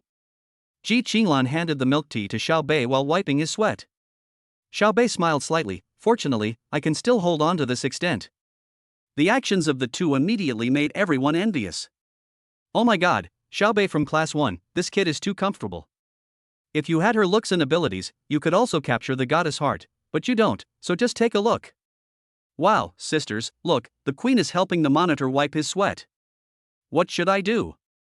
Logically I should be jealous, but I just can't help but want to knock them both." The two of them didn't care at all about the discussions around them. Ji Qinglan looked at Xiaobei and said with a smile, "What does it mean to be the queen?" Hearing this, Xiaobei smiled and told what happened in the girls' dormitory before. There was no need to hide it, as it was the final step. If you hide it and it is found out later, you will die a more miserable death. It's better to say it openly. Girls with high emotional intelligence will know that you are joking and may even be proud of it. Look, this is the charm of my man. Although Xiaobei is not Ji Qinglan's man yet, he is almost there. How did you get here? Come here. Are you hot? Xiaobei looked at Ji Qinglan and asked with concern. It's okay. I promise to come and see you. By the way, I have an idea. Let's discuss it after your military training is over. Ji Qinglan said with a smile. After holding hands last night, Ji Qinglan is obviously more comfortable getting along with Xiaobei. Ji Qinglan said this because he also wanted to stay with Xiaobei for a while longer. Okay, thank you for your hard work. You can take your time. When Xiaobei was about to say something, Instructor Gao's voice suddenly came. Xiaobei, what talents do you have? Show us. Class 5 just performed their talents. Just when Xiao Bei and Ji Qinglan were being affectionate with each other, activities had already started on the military training ground. Just now, some people went up to dance, some went up to perform crosstalk, and some went up to sing. Xiao Bei turned his head to look at Instructor Gao and saw that Instructor Gao was winking at him. Of course, Xiao Bei knew what Instructor Gao meant. So he smiled and nodded. He turned to Ji Qinglan and said, "I'm going to perform a talent show. How about you come with me?" "Ah, me?" Ji Qinglan looked at Xiao Bei with a little surprise. "Yeah, it's still too hot for you to stand here. Although there are fewer trees over there, it's better than here." After Xiao Bei finished speaking, without waiting for Ji Qinglan to answer, he naturally stretched out his hand and pulled Ji Qinglan over. Ji Qinglan's hand was held by Xiao Bei, and she suddenly felt shy inside. Then, like a little wife, she lowered her head and followed Xiao Bei. Chapter 34 Military Training Confession. Everyone at the scene saw this scene. The women were envious and jealous, and the men wished they could be Xiao Bei. Xiao Bei came to the center of the venue. "Squad leader, come one. Squad leader, come one. Xiao Xuetzao, come one. Xiao Xuetzao, come one." Ji Qinglan didn't expect that Xiao Bei had such a high prestige among the freshmen. He was indeed an excellent boy who was excellent wherever he was. Xiao Bei ignored the crowd's booing and looked at Ji Qinglan, saying softly, "Do you want to see my talent show?" Ji Qinglan looked at Xiao Bei, smiled, and nodded. Seeing this, Xiao Bei immediately said to Ji Qinglan, "The next talent is dedicated to you." Xiao Bei didn't know what to perform at first, but he saw someone from the next class brought a guitar. Xiao Bei directly spent 300,000 points of super rich points to purchase guitar mastery in the system mall. If you don't show off your power, you will be struck by lightning. Xiao Bei would not miss the opportunity to show off and win the hearts of girls. "Classmate, can you lend me your guitar?" Xiao Bei walked up to the guitar-playing classmate from the next class and asked. "Sure, can you do it?" The man wearing glasses looked at Xiao Bei a little proudly. Xiao Bei expressed his understanding of the boy's desire to be jealous, "But since you asked this, if I don't show you what skills are, you will be so proud." "Yes, thank you." Although Xiao Bei was feeling a little bit frivolous inside, he still had to be polite. "After all, I am a male god, right? Oh my god, does Lao Si know how to play the guitar?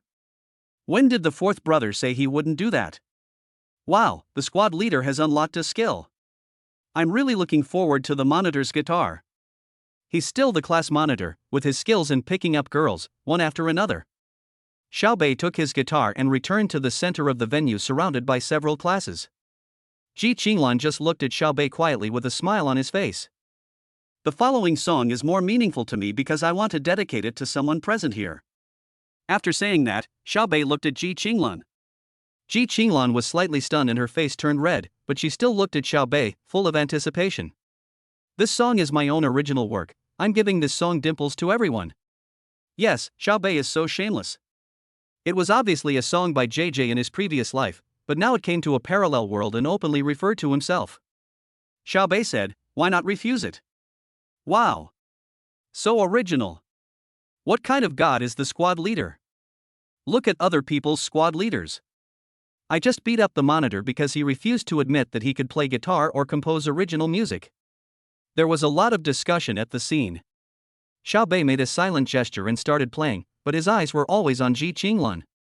When Xiao Bei played the guitar, the prelude came out. The man with glasses, who had been a little pessimistic about Xiao Bei before, suddenly blushed. As the saying goes, an expert's work is a testament to the fact that Xiao Bei's guitar is much better than his own. Soon Xiao Bei smiled and spoke. "I am still looking for a support and a hug. Who will pray for me, worry for me, get angry for me, and make trouble for me? Happiness begins to have signs, fate brings us closer and closer." Then loneliness was swallowed up, boredom became something to talk about, and things changed. Xiao Bei sang while looking at Ji Qinglan, his eyes full of passion. After hearing Xiao Bei's singing, Ji Qinglan had a feeling that Xiao Bei was not just singing for her. When Xiao Bei's gentle voice just came out, everyone present was stunned. This voice, these lyrics, this arrangement, this guitar. At once, the image appeared in everyone's mind. They suppressed their inner excitement and did not disturb Xiao Bei's singing. Instead, they listened to Xiao Bei's singing attentively. When the first climax was about to come, Xiao Bei looked at Ji Qinglan's dimples, smiled slightly, and then continued to sing. "Dimples and long eyelashes are your most beautiful marks. I can't sleep every day because I miss your smile. You don't know how important you are to me. With you, my life is complete. Xiao Bei's voice was clear, gentle and magnetic, making everyone present deeply immersed in the singing. At this moment, Xiao Bei only has Ji Qinglan in his eyes, and Ji Qinglan only has Xiao Bei in his eyes. After hearing Xiao Bei's song, Ji Qinglan felt warm inside. At this moment her eyes were full of determination. You sing so beautifully. Many people at the scene were whispering, but they all said the song was good. The dimples and long eyelashes are hopelessly charming. I slowed down and felt like I was drunk. Finally found the beauty of being in tune with each other. A lifetime of warmth and love, I will love you forever until old age. Happiness begins to have signs, fate brings us closer and closer. Then loneliness was swallowed up, boredom became something to talk about, and things changed. Xiao Bei continued to sing in a deep and clear voice. As the song reached its climax, even some teachers and instructors nearby began to look at Xiao Bei with admiration. When the instructors heard such a sweet song, their lips curled up slightly. Maybe he was thinking of his former youth, his former white moonlight, who also had charming dimples. But time has passed, and some regrets can only remain in our youth and be slowly recalled. Maybe with laughter, maybe with tears, maybe with regret. But none of that matters anymore, because that is their most precious youth. Perfect youth is certainly touching, but regretful youth also has its own imperfect beauty. Xiao Bei's song resonated with many people present who had experienced this. Of course, it also deeply attracted every student present. As soon as the song was finished, there was thunderous applause. Wow, the monitor is awesome. Old 4, awesome. Hu Jilong cheered at the top of his voice. Class monitor, you're awesome. Teach me to play guitar next time. Kai Chizhou and others were really convinced at this moment. Ask the young people, who doesn't want to show off? Wow, why isn't Xiao Bei in our class? Even if he's from our class, you can't get him. This man is too dazzling. One more. I don't know who started the commotion at the scene, and then all the teammates in military training on the entire basketball court made unanimous noises. One more. One more. Upon hearing this, Xiao Bei put his hand to his mouth and signaled everyone to be quiet. Then he turned and looked at Ji Qinglan. He said loudly, "This song is my original creation. I have always told myself that if I meet a girl I like, I must use this song to confess my love to her. So, Ji Qinglan, are you willing to be my girlfriend?" At this moment, Ji Qinglan covered her mouth and looked at Xiao Bei with red eyes, but there was a strong determination in her eyes. Wow! Xiao Bei is so romantic. No girl would refuse such a confession. At this moment, I want to switch places with the school beauty of Ji University. Wow, why can't I meet such a good boy? It turns out that excellent people will be with excellent people. Promise him. Promise him. Chapter 35 The Preciousness of Youth. Ji Qinglan actually guessed that Xiao Bei was going to confess. But now she really saw Xiao Bei confessing to her. She thought she would accept Xiao Bei's confession calmly, but she found out that she was wrong. She couldn't help but shed tears of emotion. I was listening to the song happily, but now my eyes are red. Everyone present was looking at Ji Qinglan. Ji Qinglan was crying, then she burst into laughter and came to Xiao Bei's side. He pulled Xiao Bei's hand. Then, in everyone's surprised gaze, Ji Qinglan kissed Xiao Bei directly on the lips. Ji Qinglan is worthy of being Ji Qinglan, she is different from others. When faced with such a confession, many girls will definitely respond first. But Ji Qinglan is different. Her actions gave the answer. When their lips kissed each other, there were all kinds of screams and cheers at the scene. The girls all looked at the two people kissing with longing. Although boys are envious, most of them just want to replace her. After the kiss, Xiao Bei smiled slightly. Wow, school beauty Ji is getting bold now. If it were me, I would do the same. There's nothing we can do. Xiao Bei is too dazzling. Wow, he's rich, pretty, and talented, how could the lady not love him? Oh my god, is the fourth brother finally single? Hu Jilong was still looking at Xiao Bei and Ji Qinglan in shock, and then he asked Wang Wei and Zhang Jibo with a look of despair. We agreed to be single together and get rid of singleness together, but the fourth one finally got ahead. I say, are you two idiots? Wang Wei looked at the two of them. Hu Jilong and Zhang Jibo both looked at Wang Wei. Think about it, Lao Si is talented, so he must have written more than one song, right? Right. Will Lao Si teach us guitar? Should. Then why are you so nervous? When you learn guitar well, you can also sing an original song to confess your love. Are you still afraid of not being single? Wang Wei looked at his two silly sons seriously and said. Hu Jilong and Zhang Jibo looked at each other and felt that this seemed to be the truth. I couldn't help but give Wang Wei a thumbs up. This operation is feasible.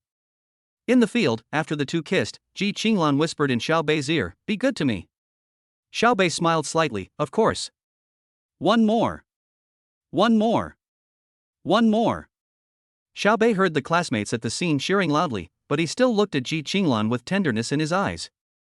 Do you want to hear more? Yes, I want to hear it again.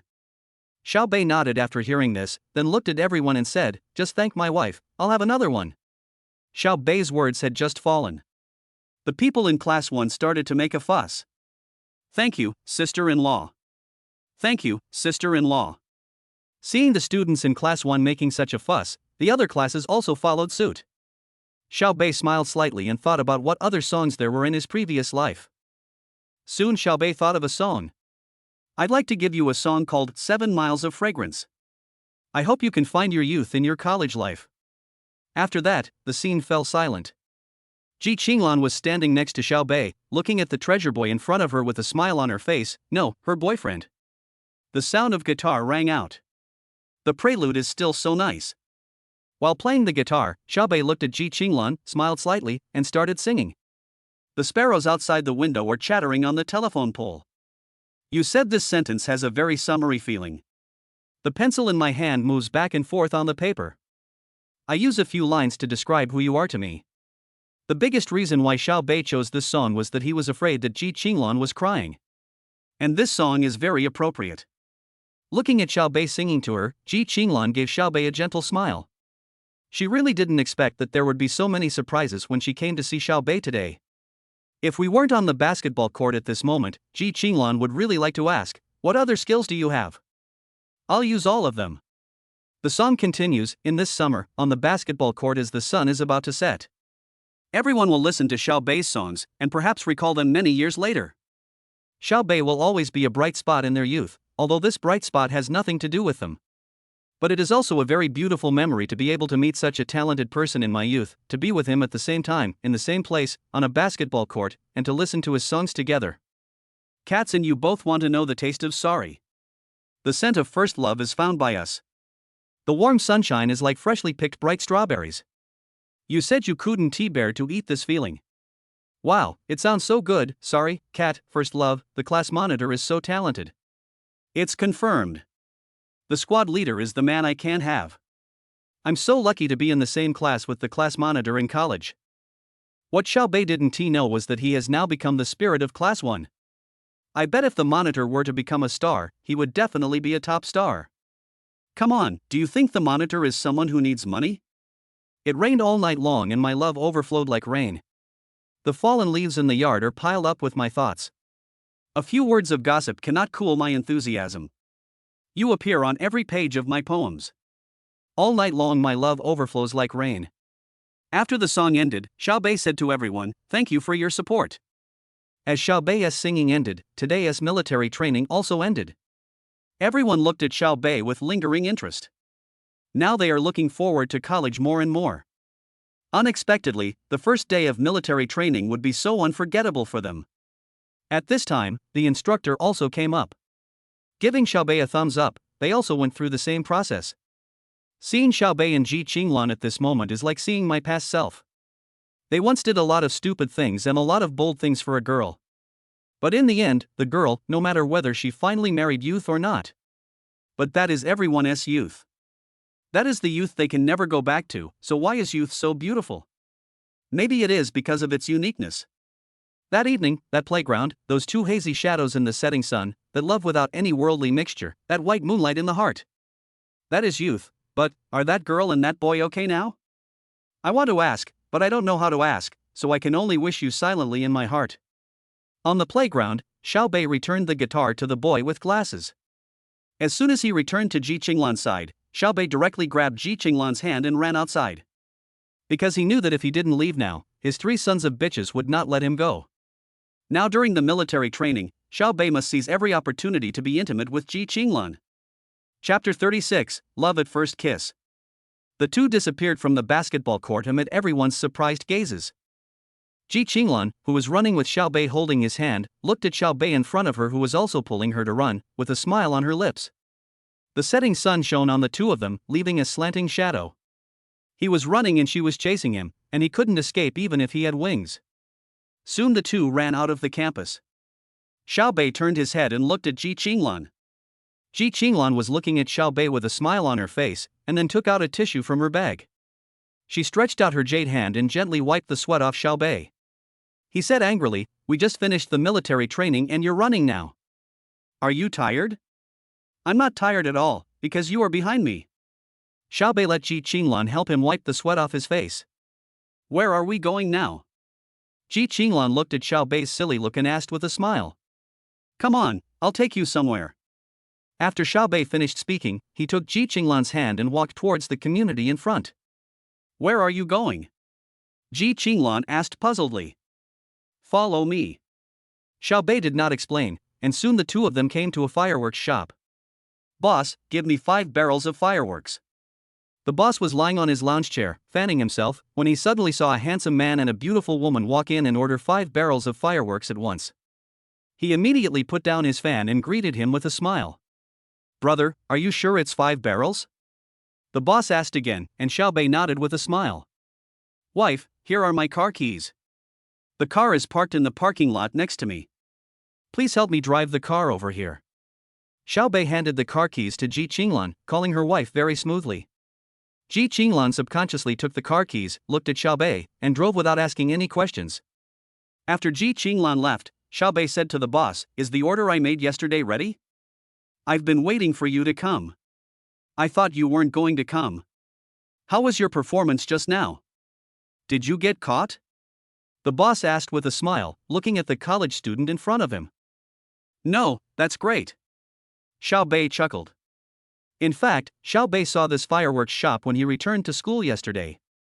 "I thought that as long as Ji Qinglan came to see me today, I would confess my feelings to him."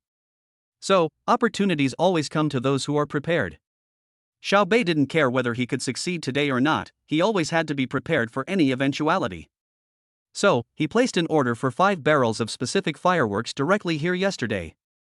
The price has been increased, and it must be done this morning. Soon, the boss took out 5 big fireworks. "There's an order on it. Lay them out 1 meter apart and light them at the same time." The boss looked at Xiao Bei with a smile, and Xiao Bei nodded. After waiting for 10 minutes, Ji Qinglan drove Xiao Bei's car to the door of the store. Xiao Bei and his boss put the fireworks directly in the trunk of the car. When the boss saw this car, he knew that the young man in front of him was no ordinary person. "You drive and I drive?" Ji Qinglan walked down from the driver's seat and asked. "You co-pilot, I'll drive." Xiao Bei opened the passenger door and Ji Qinglan sat in elegantly. After Xiao Bei saw Ji Qinglan get into the car, he also got in. After getting in, it was Xiao Bei who fastened Ji Qinglan's seatbelt. "So where are we going now? We can't set off fireworks in the city." Ji Qinglan looked at Xiao Bei and said with a smile. "Also, how did you come up with the idea of setting off fireworks?" Ji Qinglan looked at Xiao Bei again, his eyes full of anticipation. She wanted to know if that was the answer. Xiao Bei started the car and said as he drove, "Because you said in your circle of friends that you wanted to set off fireworks. If you want to do anything in the future, I want to accompany you to do it." Xiao Bei's tone was very calm, but to Ji Qinglan's ears it sounded so firm. Sometimes, some of the girl's circle of friends is actually a kind of hint. Some boys are thick-skinned and 1T make associations, but Xiao Bei is different. Who is he? Just look at your moments and you'll see the details. Why do girls dislike straight men and prefer scumbag men? Is it really because the scumbag is handsome? No, it's because scumbags can handle details better. Therefore, when you are in love, you should have the mindset of a scumbag. Xiao Bei was thinking about where to set off the fireworks yesterday. Based on his impressions from his previous life, Xiao Bei knew that there was a Qiantang River embankment nearby. It was not one of those famous embankments, but an abandoned one where no one usually went. At that time, Xiao Bei was in a bad mood, and he found a small private base that happened to be near Hangzhou University. Soon, the car arrived at a small road. The surrounding area is overgrown with weeds. Aren't you afraid that I will sell you out? Xiaobei asked jokingly while driving. Don't be afraid, because I know you can't bear to do that. Ji Qinglan supported her chin and looked at Xiaobei with tenderness in her eyes. Ji Qinglan actually has a very good personality. If he loves, he either doesn't love or he loves wholeheartedly without being shy. Upon hearing this, Xiaobei stretched out his hand and interlocked his fingers with Ji Qinglan. Soon the car arrived at the river bank. It was already dark and the surroundings were silent. There were no street lights on the river bank and it was very dark. Xiaobei turned on the car lights directly.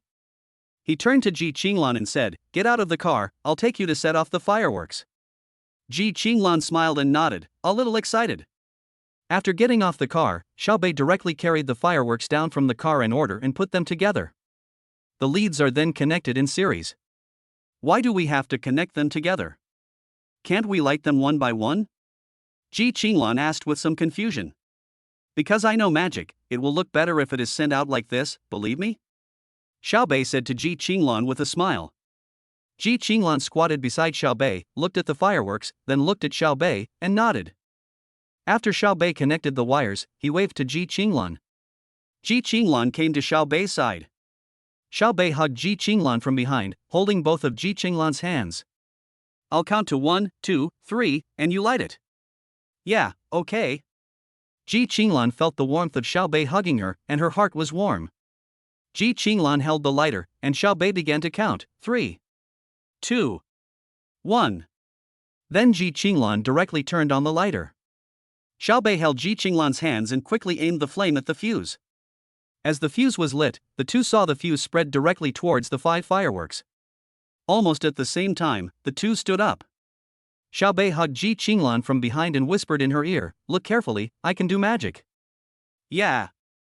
Ji Qinglan responded shyly, and then 5 fireworks shot into the sky. Chirp, chirp, chirp. After 5 bangs, 5 fireworks shot into the air at almost the same time. Bang bang bang bang bang. Fireworks bloomed in the sky. When Ji Qinglan saw the fireworks, he turned around and looked at Xiaobei in disbelief. Red eyes. Fireworks bloomed, and 5 big words "Xiaobei loves Qinglan" appeared in the sky. Do you like it? Xiaobei hugged Ji Qinglan and asked in her ear. Ji Qinglan didn't say anything, but took out her cell phone to take a picture, then turned around and kissed Xiaobei on the mouth domineeringly. One hand was also taking pictures of the two people. Ji Qinglan's actions responded to Xiaobei. At this moment, the two of them kissed and sealed their love. Chapter 37 Hu Jilong's Oath. The two kissed passionately, neither of them wanted to let go first. Finally, both of them were almost out of breath and let go of each other. Thank you, Xiaobei. Don't thank me, idiot. The two of them just looked into each other's eyes. You are so beautiful, Qinglan. You're so handsome too, Xiaobei. The two looked at each other, then slowly put their cheeks close together, ready for another passionate kiss. You two over there, who told you to set off fireworks here? Just when the two were about to kiss, a man with a flashlight suddenly appeared in the distance and ran towards them quickly. Run. Xiaobei took Ji Qinglan's hand and ran quickly towards the car. Soon, after the two got in the car, Xiaobei started the car and drifted on the spot. He turned around and drove away. Inside the car, Ji Qinglan still had a lingering fear on his face. Is it exciting? Xiaobei smiled slightly and looked at Ji Qinglan. Ji Qinglan patted his chest and said excitedly, "It's exciting, but we can't do this next time." Okay. Are you hungry? He turned and asked Ji Qinglan. Ji Qinglan nodded. Well, I'll take you back first. I'll go take a shower and then we'll go eat. Ji Qinglan looked at Xiaobei and immediately responded, "No need, I don't dislike you, be good, just go to Garbage Street, okay?" Ji Qinglan thought of the spicy hot pot yesterday and started to miss the delicious food on Garbage Street. Seeing Ji Qinglan said this, Xiaobei didn't say much and drove the car directly to the gate of Hangzhou Academy of Fine Arts. If yesterday, the two of them were still a little unfamiliar with each other, now there is no such unfamiliarity at all. After getting off the car, Ji Qinglan naturally took Xiaobei's arm. However, the classmates around them would not be surprised when they saw it, because just now, the two of them were on the hot searches in their respective campuses. An original song expressing love during military training. The two of them don't care what others think, after all, their lives are their own. Xiaobei brought Ji Qinglan to Garbage Street. Ji Qinglan wanted to eat barbecue today, and Xiaobei followed her. The two of them ate and talked sweetly at the same time, showing their affection as if no one was around. After dinner, Xiaobei sent Ji Qinglan back to school. Then I returned to the dormitory. When Xiaobei returned to the dormitory, he was inevitably questioned by those bastards. Hu Jilong, old 4, what does it feel like to be with a goddess? Zhang Jibua, old 4, what does it feel like to kiss a goddess? Does she have bad breath? Wang Wei, old 4, did the goddess say you have bad breath? The three people's questions were very strange, so Xiaobei simply ignored them. Humming a little tune, I took a bath. In this regard, the three sons only felt envy and jealousy, but no hatred. The next day, military training continued, but today we experienced everything that happened yesterday. Everyone has adapted. The training was very good, and Xiaobei continued to take care of Class 1 as always. During this period, Ji Qinglan would come to see Xiaobei whenever she was free, and the entire basketball court was filled with the sour smell of love. Time passed quickly and a month came to an abrupt end. Today is the last day of military training. It needs to be reviewed by school leaders. Xiaobei also proudly became the flag bearer of the entire finance department. On September 30th, a month of military training finally came to an end and the freshmen welcomed the final performance. Since Xiaobei was the flag bearer of the finance department, his clothes also changed into military uniforms, a straight military uniform, and big black boots. You have to say, he really looked like that. At this moment in Finance Class 1, Xiaobei is discussing the final matters with Hu Jilong. You bastard, you must make yourself look handsome in the photo for me later. Your sister-in-law can't come today because of something, so I have to show it to her, got it? Hu Jilong patted his chest and guaranteed it. Don't worry, Lao Si, I will definitely follow you and take good pictures for you. If something happens to me, then. Hu Jilong racked his brains to think of a curse and soon found a poisonous oath. When the boys in our class go out to have fun, you find girls for them and you find dinosaurs for me. I, Hu Jilong, will let them abuse me. If I say no, I will have no descendants. Upon hearing this, the boys in Class 1 collectively gave Hu Jilong a thumbs up. This poisonous oath is really great. Okay, brother, I believe you. Xiaobei smiled. The military music sounded and the performance finally began. Every year's performance, there are a lot of seniors who come to watch the fun and see the handsome men and beautiful women. There are not only leaders on the podium, but also a large number of senior students. Soon, after a long wait, Hu Jilong finally saw the finance department's team appear. Hu Jilong held up his cell phone with the camera facing Xiaobei. At this moment, Hu Jilong no longer looks like a fat man, he is simply an agile fat man, still a fat man. While taking pictures of Xiaobei's handsome figure. Suddenly, he found that there was a girl following him, also taking pictures of the finance department's formation, and it seemed that she was also taking pictures of Xiaobei. Who is this? Looking at the figure, it's very good. But Hu Jilong still didn't think much about it. The main reason was that if he didn't shoot well now, he would be eaten by the dinosaurs later. Love whoever you want. No one can disturb me from taking pictures of the handsome and elegant Lao Si. In fact, Hu Jilong has a little selfish motive. If the fourth child is filmed well, then my sister-in-law will be happy and will introduce her younger sister to me, right? Delicious. Soon, the finance department, accompanied by the majestic symphony, slowly walked to the center of the command platform for review. Soon, he saw the flag bearer, Xiaobei, walking in front of the entire finance department. He was immediately extremely excited, even more excited than Tunasha. Wow! So handsome. Hu Jilong is taking photos of Xiaobei like crazy. But because I was too excited, my hands were shaking. Oh my god, this can't go on.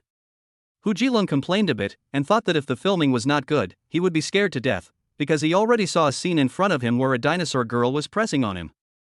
Hu Jilong quickly calmed down and muttered while filming Xiaobei. Damn, Lao Si is so handsome, don't shake. Old 4, don't walk so fast. It won't be a good shot. I'm dead, am I, Hu Jilong, going to be penetrated by the dinosaur? No, my passionate horse, absolutely not. I would rather become a eunuch than be penetrated by a dinosaur. Brother Long, come on, you can do it, you can take good pictures. For my little sister, and to avoid being penetrated by the dinosaur, this is the only chance in life. Hu Jilong, you better hold on. Hu Jilong was complaining while filming. The young lady next to him, whom Hu Jilong had just met, was wearing a baseball cap. When she heard Hu Jilong's muttering, she couldn't help laughing. She thought that Xiao Bei must have given Hu Jilong some task. Chapter 38 Military Training ends. Just when Hu Jilong was panicking, Xiao Bei was already ready at the scene. Then he shouted with full energy. "Everyone, goose step, march!" Xiao Bei's voice was clear and loud. As soon as he finished speaking, all the students in the finance department were seen, just like Xiao Bei, at the same moment. When Xiao Bei uttered the word go, with a swish, the marking on the spot turned into marching. Xiao Bei also tilted the flag that was originally held high at 45 degrees, with the front of the flag facing up and forward, and the flagpole facing downward. Then, like the several phalanxes behind them, they took a step forward in an extremely orderly manner. The sounds were even, and the series of movements were smooth and flowing, without any delay. He kicked out with his thighs and calves straight and his feet parallel to the ground. That moment of fixation was almost frozen and was deeply imprinted in everyone's eyes. Especially Xiao Bei, as the flag bearer, he attracted the most attention. Every step Xiao Bei took was like a tiger emerging from the earth, strong and powerful, with a straight body. Plus his figure and looks. The limelight is unique at the moment. All the senior students on the podium also noticed Xiao Bei and burst into screams. Wow! So handsome. Fuck. This leader has something. Is he back from the army? Wow, sisters, look, the flag bearer of the finance department is actually Xiao Bei. Who is Xiao Bei? Sister, what era are you living in? Xiao Bei, the new school hunk, is so handsome. Oh my god, he's so handsome, but it's a pity that he already has a girlfriend. Hu Jilong was also shocked when he saw Xiao Bei's heroic appearance. Although he always knew that the fourth child was doing well, he didn't expect it to be so good. Hu Jilong suddenly felt a sense of regret in his heart. If we have you, why not Liang? But at this moment, Hu Jilong's hand stopped shaking. Damn, this makes this bitch so excited. So Hu Jilong started with his cell phone in hand, pushed away the people in front of him, and excitedly walked to the edge of the plastic track in the playground, aiming at Xiao Bei. Follow and step back at the same time. When he reached the center of the command platform, Xiao Bei waved the red flag to the right and shouted the second slogan. Salute! The people in the formation behind him all raised their hands and saluted. And they are all very neat, especially the Finance 1 class. After all, that was the class that practiced most diligently under Xiao Bei's care. This class is great, and the guy leading it is great too. Ha ha ha, it's true that every generation has its own talented people, and each generation is stronger than the last. Several school leaders praised Xiao Bei in Class 1 highly. After the square formation had left the command platform, Xiao Bei shouted, "Everyone, march in step." After the review, the team left the command platform. At this moment, many familiar voices were heard behind them. Squad leader, you were so handsome. Ah, Emperor, I want to be your concubine. Squad leader, when are we going to the bar? Xiao Bei heard the murmurs behind him, smiled slightly, and then said, "Come on, Class 1, we still have the last section, and if you pass it, this Emperor will have a reward." Yeah, the squad leader is so awesome. Squad leader, you are awesome. Squad leader, you are the most handsome. Finally, amid everyone's praise, Class 1 returned to its designated position. Now all we have to do is wait until all the inspections are over. A month's hard work, just for this. After returning to the designated position, Xiao Bei hurriedly waved to Hu Jilong. Hu Jilong came running over happily. Old 4, look, he's absolutely handsome. Xiao Bei picked up his phone and looked at the photos Hu Jilong took of him. It was fine at first, but the background noise and Hu Jilong's mumbling were all recorded.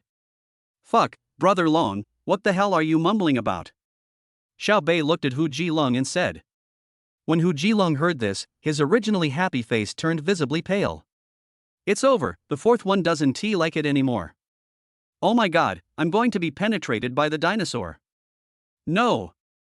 Xiao Bei felt amused when he saw Hu Jilong's expression. Except for your complaining voice, everything else is good. Forget it this time. Remember to send it to me. Hearing this, Hu Jilong's originally pale face suddenly turned into a smile. Old 4, I'll send it to you right now. It's really handsome. Sister-in-law will definitely be happy to see it. I'm sure she'll reward you nicely tonight. Stop. What kind of occasion is this? Stop it, stop it. Xiao Bei directly told Hu Jilong to shut up. Hu Jilong smiled obscenely. I understand, but Lao Si, you are so handsome. When you walked by just now, the podium was filled with screams of young ladies. Of course I am. Who am I? Xiao Bei looked at Hu Jilong shamelessly. Soon, as the two chatted, the entire freshman military training was reviewed and then the leader gave a speech. Finally ended. When the leader announced the end, exclamations rang out across the entire playground. Throw your hats high into the air one by one. Military training is finally over. Everyone in Class 1 also gathered around Xiao Bei. Seeing this, Xiao Bei smiled and waved his hand. Everyone, go back to the dormitory and take a shower immediately. Boys should dress up handsomely, and girls should dress up beautifully. We will meet at the Hilton Hotel at 7 o'clock in the evening. I have already booked it. Yeah. The monitor is awesome. The monitor is so handsome. Squad leader, you are my son. Who, damn it, who said that just now? Come out. Xiao Bei looked at Class 1 and cursed with a smile. Ha ha ha. It's me, squad leader. I was so excited that I said something wrong. Let me say it again. Squad leader, you are so handsome. You are my master. Wang Wei said with a laugh. Xiao Bei quickly dispelled everyone's arguing, because he now had an important matter to do, which was to send the video that Hu Jilong had just shot to two people. One was Lu Qingyan, who was far away in Shanghai, and the other was his current girlfriend, Ji Qinglan. Xiao Bei took his phone and was about to send a video to Ji Qinglan. As soon as I unlocked the screen, a message popped up in WeChat. Qinglan? Aren't you going back to the company for a meeting? Why send a message at this time? Xiao Bei opened WeChat in confusion and saw a video. In the video, Hu Jilong is taking a picture of himself. Oh shit. Xiao Bei was not surprised but happy. He immediately jumped out of the crowd and looked around. Soon, a pretty figure was found not far away. A woman wearing a white dress and a white baseball cap was standing in the distance, shaking her cell phone and looking at Xiao Bei. If it's not Ji Qinglan, then who is it? Xiao Bei was extremely surprised and immediately rushed over and hugged Miss Ji Qinglan. You little bitch, are you trying to surprise me? Why didn't you tell me if you were going to do this? Ah! Ji Qinglan screamed, and was picked up by Xiao Bei. They spun around in circles for a few times before stopping. Ji Qinglan looked at her boy and said with a smile, I want to give you a surprise. Then she giggled and put her arms around Xiao Bei's neck. Chapter 39 Ji Qinglan's Surprise. Xiao Bei and Ji Qinglan were showing their affection to each other, and the students in Class 1 who had not left yet were fed dog food again. Of course, the people who felt the most uncomfortable were not the people in Class 1, but the senior students who had just taken a fancy to Xiao Bei on the podium. Hu Jilong looked at the familiar girl and was stunned. Oh my god, that was my sister-in-law. The class monitor's love is something we can't even envy. Wow, it turns out my sister-in-law is here today. It has to be my sister-in-law. With such a figure and such beauty, I never get tired of looking at her. Jill is so pretty. Does sister-in-law really have no girlfriends? Yeah. I suddenly want to find a girlfriend who is from a beauty school. It doesn't matter if she is pretty or not. There are definitely more good-looking people in the Academy of Fine Arts than in Hangzhou University. After all, it's an art academy, and there aren't many ugly artists there. Looking at the love between Xiao Bei and Ji Qinglan, the two of them actually kissed in public. Suddenly there were sounds of people crying for their parents. Damn it, I'm suddenly so envious of the monitor. Woo! Why is the monitor so outstanding? Fuck, I'm so jealous. What does a goddess smell like? I don't know what the goddess tastes like, but I know what seaweed tastes like, poly-seaweed. As for Xiao Bei and Ji Qinglan felt the hostility from some girls around her, but she didn't take it to heart. On the contrary, Ji Qinglan cared a lot about what Hu Jilong had just said. Okay, I've been working day and night just to see your military training performance, but where are you going to take them tonight? Also, have you been role-playing as the emperor and his maid recently? So, my lord, how many concubines are you going to take? After all, he was caught in the act, so Xiao Bei had no choice but to act shamelessly. Your man is popular, which proves that you have good taste. Your man is not promiscuous, which proves that you are very charming. Don't worry, as long as you are in power, she will be a maid in the end. Xiao Bei asked back with a half smile, are you sure you're not a concubine? Really not. Xiao Bei shook his head righteously. Okay. Well, when you go out to dinner or to the bar tonight, take me with you. I want to keep a close eye on you. Hearing this, Xiaobei smiled and nodded, then looked at Ji Qinglan's red lips, so tempting. Wife, how about another kiss? Go away, I hate you so much. Why didn't I notice you were so disgusting when we were together just now? Do you regret it now? Xiaobei looked at Ji Qinglan with a smile. Ji Qinglan looked at Xiaobei and said shyly, if you want to regret, it will be me who makes you regret it. TSK, I didn't see you being so tough when we first got together. Xiaobei complained. What did you say? Ji Qinglan looked at Xiaobei with a smile. It's nothing, wife, I was praising you. Xiaobei quickly admitted his mistake. Don't worry about it, saving your life is what matters. Miss Qinglan didn't care about it in the end, because she didn't really care that much in the first place. When she decided to start a relationship with Xiaobei, she knew that Xiaobei was not someone she could have alone. A boy like him would never lack girls around him. But what Ji Qinglan wanted was that no matter what time it was, she would not have to face those troubles. Wife, let's leave now. I'll go back to the dormitory to change clothes and then come find you. Well, I'll listen to you. Ji Qinglan nodded and took the initiative to hold Xiaobei's hand.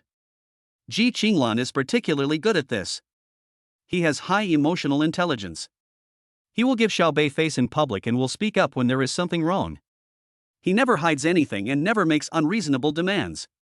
Therefore, Xiaobei also dotes on Ji Qinglan. Come on, get out of the sun and follow me back to the dormitory. Xiaobei pulled Ji Qinglan and then shouted to the students in class 1, go back to the dormitory, don't stay here, there is a dinner party in the evening. Upon seeing this, the students in class 1 all smiled and looked at Xiaobei and Ji Qinglan with a slight smile. Hu Jilong's 3 sons also ran over at this time. Sister-in-law, it was you just now. I'm sorry, I didn't recognize you. Hu Jilong apologized quickly. If I don't behave well in front of my sister-in-law, the girl from the art academy will be gone. Ji Qinglan covered her mouth and looked at Hu Jilong with a smile. It's okay, I should thank you for taking such a handsome picture of our bad guy. When Hu Jilong heard this, he suddenly became shy. Touching the back of his head, he said shyly, sister-in-law, you're welcome. Afterwards, Xiaobei and Ji Qinglan held hands, and with their 3 sons walking in front, they returned to the dormitory building together. Ji Qinglan originally wanted to talk to Xiaobei and wait for him downstairs. Upon hearing this, Xiaobei gave Ji Qinglan a reassuring look, took Ji Qinglan's hand, and walked to the place where the security guard, Uncle Chen, was. Uncle Chen, my girlfriend is here to see me. It's hot, so I'll take her upstairs to enjoy some air conditioning. Uncle Chen smiled and waved his hand. Go up, Xiaobei. No questions asked, no difficulties made, just let me go. Ji Qinglan covered her mouth and laughed. You are doing well, Xiaobei, sweeping the dormitory building? It's nothing, not worth mentioning.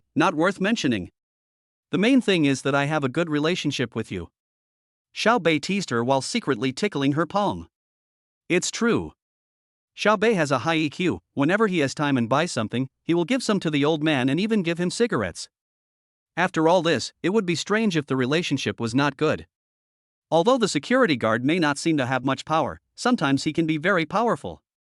Just like now. So Xiaobei took Ji Qinglan's hand and went straight up to the dormitory building.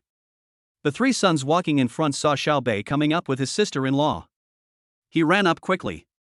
He came to the 4th floor and shouted directly at the dormitory of his class. Brothers without clothes, brothers in shorts, pay attention, there are beauties coming, damn it, Juyu, don't run around in flowery shorts, it affects your image. Oh my gosh, where is it? It's yours, sister-in-law. Hurry up and put on your clothes. What's so good about showing off your big belly? Hearing that it was their sister-in-law, they all returned to the dormitory and closed the door. Xiaobei is now the absolute boss of class 1, and everyone respects him very much. Especially Ji Qinglan, she is the campus beauty of the Academy of Fine Arts. If my sister-in-law is happy, wouldn't it be great to introduce a few girls to her? When Xiaobei brought Ji Qinglan to the 4th floor, everything went smoothly. Taking Ji Qinglan back to the dormitory, the guys quickly tidied up their beds. As soon as Xiaobei and Ji Qinglan entered the door, they saw 3 little bastards sitting in their seats. Welcome to dormitory 401, sister-in-law. We are honored to have you here. Come, sister-in-law, drink some water. Come, sister-in-law, this is the 4th child's seat, please sit down. Xiao Bei was very satisfied with the way his sons handled the situation. Ji Qinglan smiled slightly and sat down gracefully. Then Xiao Bei said to the three dogs, "Take your clothes and go wash them next door." Haha, okay, then we won't bother my sister-in-law anymore. After saying that, the three of them ran to the next door. Ji Qinglan looked at Xiao Bei. "Xiao Bei, is it very prestigious? Don't you see whose husband I am? You just keep talking nonsense. Now go take a shower." Ji Qinglan said with a smile. "Okay, wife, wait for me." Xiao Bei hummed a little tune and walked into the bathroom. After Xiao Bei walked into the bathroom, Ji Qinglan looked at the clothes Xiao Bei had placed on the bed. She smiled slightly and then folded them one by one for Xiao Bei. She was so virtuous. Chapter 40. Ji Qinglan blows Xiao Bei's hair. Xiao Bei finished taking a shower and walked out of the bathroom. While wiping his hair, he walked towards Ji Qinglan. When Xiao Bei just walked to his seat in bed in the dormitory, suddenly discovered. The clothes I placed on the bed were neatly folded. Secondly, my slightly messy desk was also tidied up in an orderly manner. Seeing this, Xiao Bei looked at Ji Qinglan. "Wife, did you do this?" Ji Qinglan rolled her eyes at Xiao Bei, smiling inwardly, but still said, "You can't even make your own bed." "Hey, my wife is here. It's mainly because I'm too tired from the recent military training. It wasn't like this before. It was very clean." Xiao Bei stretched out a hand, took Ji Qinglan's hand, and said with a grin, Okay, military training. Next time I come, if I see it's still this messy, I won't help you clean it up." Ji Qinglan looked at Xiao Bei with a rosy face. When Xiao Bei came out, he was wearing a pair of large shorts and a vest, which showed off his muscles. Although the two have been together for a month, Xiao Bei usually wears either military training short-sleeved shirts or military uniform. I've never really seen Xiao Bei's muscles. At this moment, after seeing Xiao Bei's figure, Ji Qinglan's pretty face suddenly turned slightly red. Xiao Bei actually did this on purpose, just to see Ji Qinglan's reaction. It's not Xiao Bei's style not to show off his strengths. "Wife, why are you blushing?" Xiao Bei looked at Ji Qinglan jokingly and smiled proudly. "You're so annoying. Hurry up and change your clothes, or you'll catch a cold." Although Ji Qinglan said this, his eyes still looked at Xiao Bei's muscles from time to time. Such a figure is very lethal to any girl. Xiao Bei looked at Ji Qinglan's shy look and said jokingly, Okay, I'll put it on right away." After saying that, Xiao Bei put on his clothes. Ji Qinglan looked at Xiao Bei putting on his clothes, and especially when she saw his abdominal muscles, her cheeks turned slightly red. After saying that, he deliberately turned his head away so as not to look at the temptation. After Xiao Bei put on his clothes, he saw her smile slightly, and pulled Ji Qinglan's hand, looking at her in surprise. "Am I, your husband, handsome?" Ji Qinglan instinctively wanted to take her hand away, but Xiao Bei held her hand tightly. Secondly, it seemed like I didn't want to take it away. "Vincent." Ji Qinglan speaks very strong, but his body is very honest. "Is he handsome?" "Handsome, are you ready?" Ji Qinglan couldn't beat Xiao Bei, so he spoke weakly. "Since your husband is so handsome, is there a reward?" Xiao Bei looked at Ji Qinglan and asked with a smile. Xiao Bei leaned close to Ji Qinglan's ear and asked. Xiao Bei's breath sprayed on Ji Qinglan's earlobe, making her feel tingling. Ji Qinglan looked at Xiao Bei shyly, lowered her head and said softly, "Bad guy, what reward do you want?" Xiao Bei chuckled. "That depends on you." Xiao Bei looked at Ji Qinglan. "Bad guy, you only know how to tease me, so I will tease you too." The atmosphere between the two was extremely ambiguous at this moment. "Hubby, I will reluctantly reward you with a kiss. After all, not everyone can get a kiss from me." Ji Qinglan blushed and said shyly. She looked like a domineering female CEO, looking at Xiao Bei with burning eyes. Seeing this, Xiao Bei felt very amused. "Little girl, you are obviously so shy, but you still want to pretend? Wife, you know you are playing with fire." "Oh, really? And your fire?" Ji Qinglan found it funny to see Xiao Bei being humiliated, but she still looked like an intellectual queen, and even deliberately put her head close to Xiao Bei's ear and whispered, "Sister, I just like playing with fire." Oh, after hearing what Ji Qinglan said, can Xiao Bei still bear it? He simply reached out and hugged Ji Qinglan. Ji Qinglan did not refuse and also hugged Xiao Bei. At this moment, Ji Qinglan's face was flushed, and she looked shy. There was a bit of shyness in her eyes, but more of it was her yearning for Xiao Bei. Girl, you found it yourself. Xiaobei hugged Ji Qinglan and turned around, and their positions were swapped. Looking at Ji Qinglan's red lips, Xiaobei kissed her directly and domineeringly.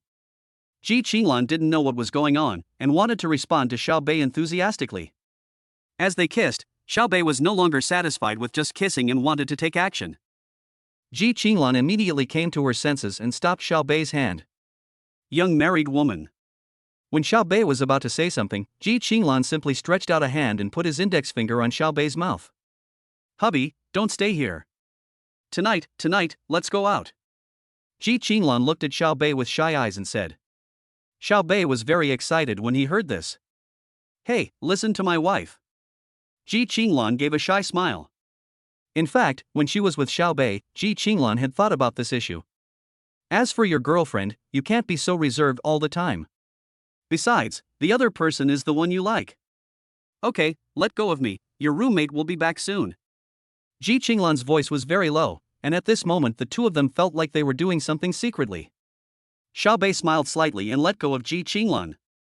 At this time, Ji Qinglan took a look at Xiaobei's outfit. So he quickly said, wearing it this way gives you a sense of layers. As he said that, he went to tidy up Xiaobei's clothes. Xiaobei chuckled, it's good to have a wife. After saying that, he followed Ji Qinglan's request. The outfit that Ji Qinglan gave Xiaobei was Korean style, with a white Gucci t-shirt on the upper body, a black CK short-sleeved shirt on the outside, and a pair of black Balenciaga casual trousers on the lower body. As soon as Xiaobei put on his clothes, Ji Qinglan came to Xiaobei's side, and stuffed the shirt directly into Xiaobei's pants, then unbuttoned 2 buttons of Xiaobei's shirt, revealing the white color inside, which made it look layered. Wear those Timberland boots.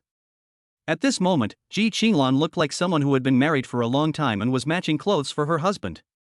But it's true, after all, Ji Qinglan is a designer. Xiaobei obeyed and put on his boots. At this time, Ji Qinglan took out Xiaobei's Vacheron Constantine and put it on him, then took a step back, took a look, and was very satisfied. Sit down. What? Let me blow dry your hair. Ji Qinglan smiled slightly. Xiaobei sat down obediently. At this moment, the roles were reversed again. However, it was really a joy to have his wife blow drying his hair. Ji Qinglan didn't give Xiaobei the same look as Wang Jia's that Xiaobei liked, but instead gave him a 28-point side back. Suddenly, Xiaobei's whole temperament became tougher. Ji Qinglan took a look and thought, yes, this is what her boyfriend should be like. It's still good to have a wife, so I don't have to worry about matching in the future. Chapter 41 Dinner. Finally, Ji Qinglan folded his arms and looked at Xiaobei. Nodded with satisfaction. My husband is so handsome. I feel like I've become your model. Xiaobei complained, but immediately felt a murderous aura. Ji Qinglan just looked at Xiaobei, and Xiaobei felt Ji Qinglan's aura as a designer. Well, once my wife enters her own territory, she is truly domineering and unrivaled, and you cannot mess with her. Wife, you are so handsome. Ha ha. Xiaobei stood up and looked at himself in the mirror. Looking in the mirror was fake, but the real purpose was to relieve Ji Qinglan's murderous intent. I know you're handsome. If you don't want me to design for you, I won't design for you anymore. Ji Qinglan looked at Xiaobei and said calmly. No, you come every time from now on, huh, I'll be your model for life. Xiaobei turned around and pulled Ji Qinglan, and at this moment, the dormitory door was opened. The 3 dogs looked at the 2 people holding hands in the dormitory. They all smiled awkwardly. Well, old 4, did I bother you? Or, let's wait outside for a while. Well, I can keep watch outside for you. 3 sons of bitches can't spit out ivory. Ji Qinglan smiled slightly when he heard this, and said calmly, it's okay, I'm sorry for disturbing you. Sister-in-law, don't say that. Yes. Okay, stop talking nonsense, are you ready? If you are, let's go straight away. Xiaobei looked at them with a smile. All is well. Then let's go together. You must be tired after standing for so long today. Ji Qinglan said politely to Xiaobei's 3 roommates. Then he took the initiative to hold Xiaobei's arm. When we arrived downstairs of the dormitory, everyone in class was there. Xiaobei also waved his hand, and everyone rushed towards the Hilton Hotel not far from the school. Xiaobei has already booked a large private room. While eating, the boys in class 1 jumped around and tried to curry favor with the eldest sister-in-law in various ways. Purpose? Those with a bit of emotional intelligence didn't really want Ji Qinglan to introduce students from the Academy of Fine Arts to them. In fact, in the whole Class 1, there are only 8 people who really have the ability to date the girls from the Art Academy, and the rest just follow suit because Ji Qinglan is Xiao Bei's girlfriend. Ji Qinglan was coaxed into a happy mood by Xiao Bei's classmates, and invited them warmly, "You are welcome to come to the Academy of Fine Arts if you have the chance. As long as my little sister is free, I will bring her to the social gathering." Xiao Bei wanted to laugh when he heard this. What does that mean? You don't even have enough time to deal with me. But his silly sons really believed it. Everyone was extremely excited. But in Xiao Bei's eyes, this promise seemed unreliable. All the classmates respect Ji Qinglan. To be honest, Xiao Bei couldn't help but sigh that his wife really brought honor to her husband. The person who was most excited at this moment is Hu Jilung. Okay. Sister-in-law, with what you said, I'm not far from being single. When Xiao Bei was about to say something, Zhu Yu next to him became unhappy. You bastard, haven't you always liked Yan Yuhan? What's going on now? Are you trying to snatch my sister-in-law's best friend? That's right, fatty, you're a little greedy. Zhang Jibua also interrupted. Xiao Bei. Hu Jilung, who says women are fickle? Men are the same. Can I be fickle? Everyone. Where's your moral integrity? Flatterer. After dinner, Xiao Bei originally planned to take everyone to the bar, but when he saw the charming Ji Qinglan beside him, his heart became so hot. So Xiao Bei directly transferred 500,000 yuan to Wang Wei and asked Wang Wei to take his classmates there. After receiving the transfer from Xiao Bei, Wang Wei was slightly stunned. He just threw 500,000 yuan to him? At the same time, the people watching from the side realized for the first time Xiao Bei's financial resources. Boss, you must hold on to the monitor's thigh tightly. Ji Qinglan knew very well what Xiao Bei was planning, so she shyly pinched Xiao Bei's waist. But I'm still looking forward to it. Girls usually look forward to this kind of thing more than boys, but girls are generally more reserved. Don't argue with me. If you disagree, go find classmate Aben. After explaining some things, Xiao Bei took Ji Qinglan and drove away. After getting in the car, Ji Qinglan looked at Xiao Bei with seductive eyes. Xiao Bei chuckled. Ji Qinglan possessed Xiao Bei's ear and said, "Go to my house." Xiao Bei had originally planned to go to the hotel, but after hearing Ji Qinglan's words, he was immediately delighted. Look what a great wife he had, and the venue had even been found. It happened so quickly that Xiao Bei started the car and drove to Ji Qinglan's house according to the navigation given to him by Ji Qinglan. After Xiao Bei saw the location given by Ji Qinglan, he knew that Ji Qinglan's family was not simple, because the place where she lived was exactly the top duplex mansion in Hangzhou, Wangjiang Pavilion. At around 9 o'clock in the evening, the night was dark and Xiao Bei's car drove into Wangjiang Pavilion. After parking the car, the two sat in the car, looking into each other's eyes. For a moment, the atmosphere in the car fell into silence. In the end, it was Ji Qinglan who spoke up, interrupting the atmosphere. Let's go home. After saying that, Ji Qinglan shyly got out of the car first. Xiao Bei chuckled and got off the car as well. Soon they both arrived at the elevator. Ji Qinglan's home is on the 28th floor. The elevator was moving very fast, and their hearts were beating very fast too. At this moment, the two are holding hands. Ding dong! The elevator reached the 28th floor. Ji Qinglan took Xiao Bei's hand and walked into her home. Wangjiang Pavilion has one apartment per elevator, and Ji Qinglan's home is right outside the elevator. The elevator just closed. Xiao Bei grabbed Ji Qinglan and carried her like a princess. Ji Qinglan did not struggle, and said in Xiao Bei's ear with a blushing face, "Go to the master bedroom on the 2nd floor." Xiao Bei had already obtained the golden medal of immunity from death, so he hugged Ji Qinglan and walked upstairs. After arriving at Ji Qinglan's bedroom, Xiao Bei put Ji Qinglan on the bed and was about to turn on the light. Ji Qinglan blushed and whispered in Xiao Bei's ear, "Hubby, don't turn on the light. Open it, otherwise I can't see you." Xiao Bei said. "Turn it off, ugh, it wastes so much electricity." After saying this, Ji Qinglan buried her head shyly. It was so embarrassing. Xiao Bei smiled slightly. This reason was really a bit far-fetched. If you can afford the electricity bill, keep it on. Good husband. Ji Qinglan pulled Xiao Bei's arm and said coquettishly, staring at him with blinking eyes, "Please, good husband. Are you a good boy?" Xiao Bei asked with a smile. I'll be good and listen to my husband in everything from now on. Then turn on the bedside lamp. Xiao Bei smiled and pointed to the table lamp next to the bed. Okay, I'll listen to my husband. Ji Qinglan said shyly. Hey. Baji. At this moment, only the moon knows what happened in the room. Chapter 42, Making breakfast for Ji Qinglan. Morning. The two of them were covered with the same thin quilt. Under the quilt, the two were fighting. After hugging each other for a while, Ji Qinglan said shyly, "It's time to get up." Xiao Bei looked at Ji Qinglan, who was lying in his arms.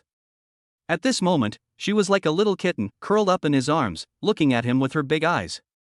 Xiao Bei didn't waste any words. In front of Ji Qinglan's surprised look, he picked up Ji Qinglan.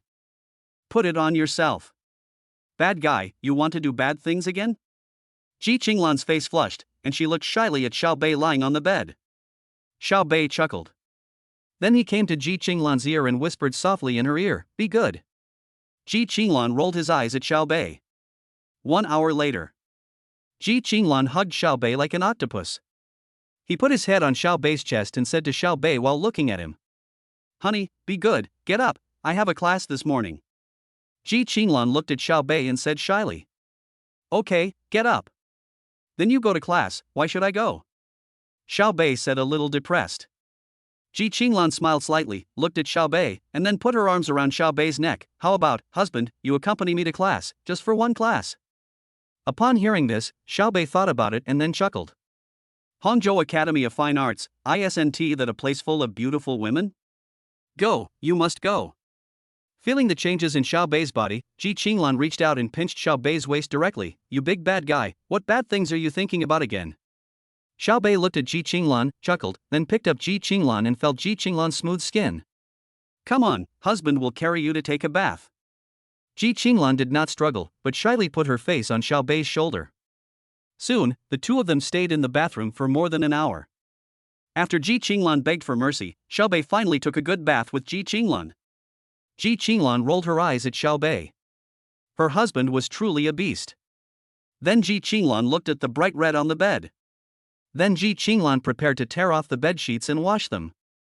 "Let me do it." Xiao Bei wanted to take it and help her wash it. Last night, his wife gave him the most precious thing. As a man, he must be considerate. He should do this kind of thing. "No, go get dressed first." "Oh, and there are new clothes in the cloakroom on the right." Ji Qinglan said it subconsciously. Xiao Bei was slightly stunned when he heard this. What was going on? So he looked at Ji Qinglan and asked with a smile, "Wife, it turns out that you came prepared." "Nonsense, it's just, you're not in military training. I bought you a few sets of clothes recently. I wanted to give them to you after the military training." Before Ji Qinglan could finish her words, Xiao Bei hugged her from behind. He whispered in her ear, "Wife, you are so nice." Ji Qinglan raised the corner of his mouth slightly and asked, "How good is it?" "You will always be my queen," Xiao Bei said seriously. Ji Qinglan rolled her eyes at Xiao Bei. "You stinky man, that's better." "Wife, please clean up first. I'll go downstairs to cook." Xiao Bei thought about it and said to Ji Qinglan. Hearing this, Ji Qinglan looked at Xiao Bei and said, "You cook? Are you sure you can? Just dress up nicely, and come down to eat the meal I cooked." Xiao Bei smiled, and then the two of them exchanged a few words, and Xiao Bei went downstairs. By the way, he visited the big mansion, which was very luxurious. After seeing it, Xiao Bei knew that he should buy one too. "Living in my girlfriend's house, I always feel like I'm a bit of a, gigolo. However, the pretty boy smells very good." He walked over to see if there was anything to eat. When he opened the refrigerator, he saw fruits, vegetables, meat, and seafood. Just by looking at the way they were arranged, Xiao Bei knew that Ji Qinglan usually didn't eat at home, so there must be a food specialist who came to replace them regularly. Moreover, the appliances and kitchen utensils in the kitchen are all brand new, without even the labels removed. It looks like it has never been used. Probably because he has never started a fire at home. Xiao Bei didn't plan to use high-end ingredients to prepare a sex sandwich. From the refrigerator, take out a few slices of bread, vegetables, salad dressing, eggs, beef, and cheese. Xiao Bei started working directly in the frying pan. Fry the beef patties, heat the bread in the bread machine, and then crack the eggs. Although there is no heart-shaped mold, Xiaobei has proficient cooking skills, so making a heart-shaped egg is not difficult at all. Finally, put everything together and the sandwich is ready. At this time, Ji Qinglan also came downstairs. As soon as I went downstairs, I smelled the fragrance coming from the kitchen.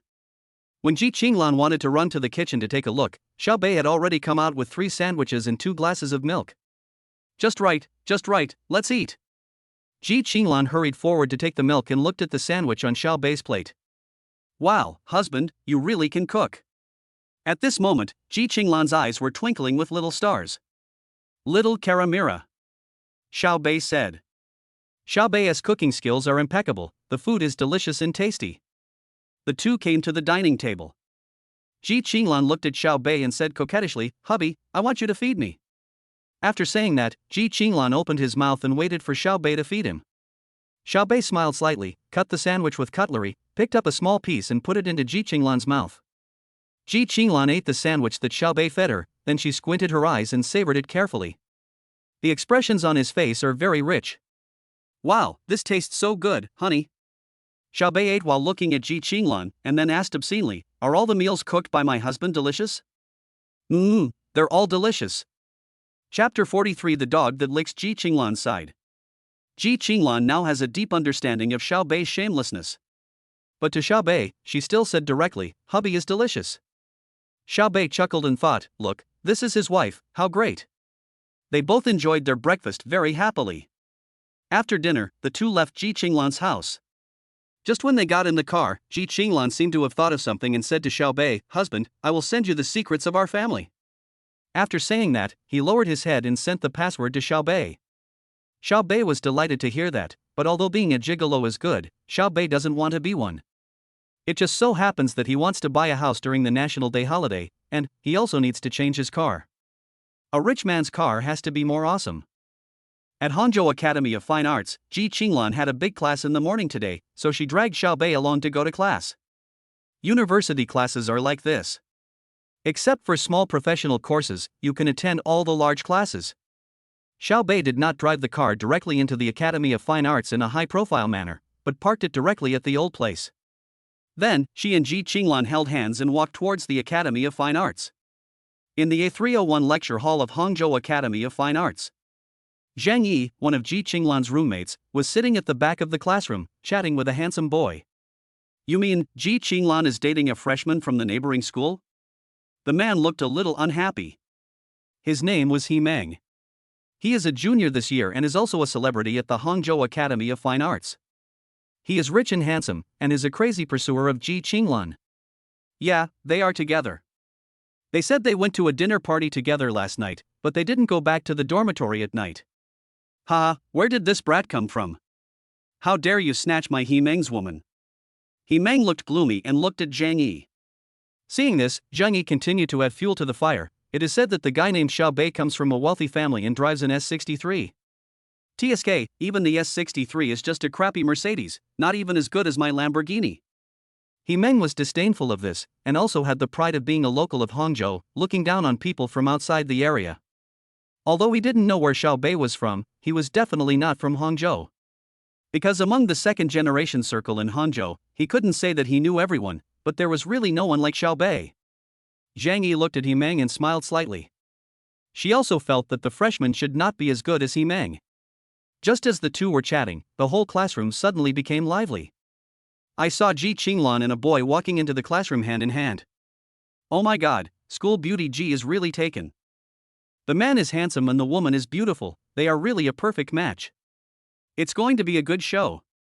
He Meng is here today too. She is Ji Qinglan's crazy pursuer. Yes, but this man will be in trouble later. Not necessarily. I looked at the hot searches on campus and this guy is capable. There are many different opinions. At this moment, He Meng, who was in the back rows of the classroom, saw Ji Qinglan holding hands with a pretty boy, and his face suddenly turned gloomy. Come on, it seems that the two of them stayed together the whole night last night. Zhang Yi said it seemingly subconsciously, but actually he was saying it to He Meng. She just wanted to see if He Meng would cause trouble for Ji Qinglan's boyfriend later. For no other reason, she just didn't like Ji Qinglan. If He Meng could scare this man, it would prove that Ji Qinglan's vision was not very good. If she can't scare him, then she will prepare to attack this little brother. There is no loss to either party. Ji Qinglan pulled Xiao Bei to the back row on the right and sat down. As soon as they sat down, Xiao Bei whispered in Ji Qinglan's ear, "Wife, there are so many girls in the Academy of Fine Arts, just bring me here with you." "You can try it?" Ji Qinglan smiled confidently. Xiao Bei smiled slightly and looked at Ji Qinglan's confident look. "Well, this girl is really charming." On the other side, He Meng's brothers also saw the interaction between Xiao Bei and Ji Qinglan. Xian Hui bumped into He Meng and said, "Who is that guy? He stole your woman. Don't you want to teach him a lesson?" There was a hint of disdain in Xian Hui's tone, as if Xiao Bei was a soft persimmon who didn't know his own limitations. As soon as Xian Hui finished speaking, another man sitting next to He Meng said, "He's a pretty boy. To be honest, he's much more handsome than you, Mengzi. Chen Ming, if you can't talk, just speak less. What's wrong with being more handsome than me?" He Meng complained about Chen Ming. It can be seen that Chen Ming's strength should not be underestimated. "Hey, Lan Lan, what a fantastic boyfriend she found. So handsome." Zhang Yi got angry again at this moment and said with deliberate envy. Zhang Yi disliked Ji Qinglan, but other people didn't know it. Now when He Meng heard what Zhang Yi said, he was stunned. Then he looked at Xiao Bei with anger. Then he stood up under the gaze of everyone. At this moment, Xiao Bei was still flirting with Ji Qinglan, and had no idea that the place where he was sitting would soon become the focus of the entire classroom. He Meng had just stood up when the people around him encouraged him. "Brother Meng, the dignity of the Academy of Fine Arts depends on you. We can't let a person from another school snatch away the #1 goddess of our school, right? Brother Meng, don't be scared. We all know your strength." After being praised by everyone for a while, He Meng's self-confidence and courage soared, so he walked over to Xiao Bei and Ji Qinglan with a swagger. "Lan Lan, what have you been busy with recently? I haven't seen you at school for a long time. Who is this?" Xiao Bei was talking to Ji Qinglan when a man came over out of nowhere and stood beside Xiao Bei. He didn't look at Xiao Bei but kept staring at Ji Qinglan. The art students in the classroom who had been paying attention to the movements here became excited. Here it comes, He Meng is attacking. It's going to be a good show. He Meng is also handsome, and his family background is not bad. The black Lamborghini in school is his. I suddenly feel a little worried about that junior." At this moment, Ji Qinglan frowned and looked at He Meng. "Do I need to report to you where I'm going?" Facing Ji Qinglan's cold words, He Meng seemed to be used to it. He was not angry. Instead, he smiled and said, "Lan Lan, I'm not worried about you. By the way, Zhang Yi said that you didn't return to the dormitory last night. Did you go home?" No comment. Ji Qinglan didn't give He Meng any face at all. Xiao Bei watched his wife arguing with others and burst out laughing. "I never thought that there is a dog bootlicker beside my wife." Hearing Xiao Bei's laughter, He Meng's eyes, which were originally looking at Ji Qinglan, immediately turned to Xiao Bei, and the smile just now disappeared in an instant. "Hey man, I don't look familiar. Where are you from?" Chapter 44, I Have a System. Am I proud? There was a chill in He Meng's tone. At this moment, He Meng's brothers and Zhang Yi were all looking over here. At this time, Zhang Yi also walked over. When she saw Xiao Bei and Ji Qinglan, she deliberately acted like good sisters. Came and sat down next to Ji Qinglan. "Wow, Lan Lan, is this the junior? He's so handsome, and he really matches you well." Xiao Bei looked at Ji Qinglan in confusion, his eyes asking, "Who is this girl?" But Xiao Bei soon found out. Ji Qinglan still said coldly, "My man and I are definitely a good match." "Ah, it's such a pity for Mr. He. He pursued you for so long, but in the end he lost to a junior student." After saying this seemingly unintentional sentence, Zhang Yi looked at Xiao Bei again. "Junior, you're very handsome. Where are you from? Is it stressful to be with our Lan Lan?" Zhang Yi's tone sounded very enthusiastic, without any other meaning. If it was Xiao Bei of this age in his previous life, he would have answered with a smile, but who is the Xiao Bei now? This girl's every move seemed to show that she cared about himself and Ji Qinglan, but from Ji Qinglan's tone and the current environment, Xiao Bei knew that this girl had ulterior motives. So, I just smiled at him and said nothing. Seeing this, Zhang Yi's eyes flashed with a hint of sarcasm. He thought he was so powerful, but it turned out he was just a paper tiger. Facing He Meng's questioning, he didn't dare to say a word. Can you shut up? Ji Qinglan looked at Zhang Yi and said coldly. Zhang Yi pretended to be aggrieved, looked at Ji Qinglan and said, Lan Lan, how can you be like this? I am just checking for you as a sister. Mr. He has been pursuing you for so long, but you didn't agree. I am just curious about what kind of man can capture your heart. Upon hearing this, Xiao Bei immediately understood why his wife disliked this roommate. She is a real green tea. Sure enough, as soon as Zhang Yi finished speaking, He Meng's expression changed slightly. Boy, I advise you to break up with Lan Lan.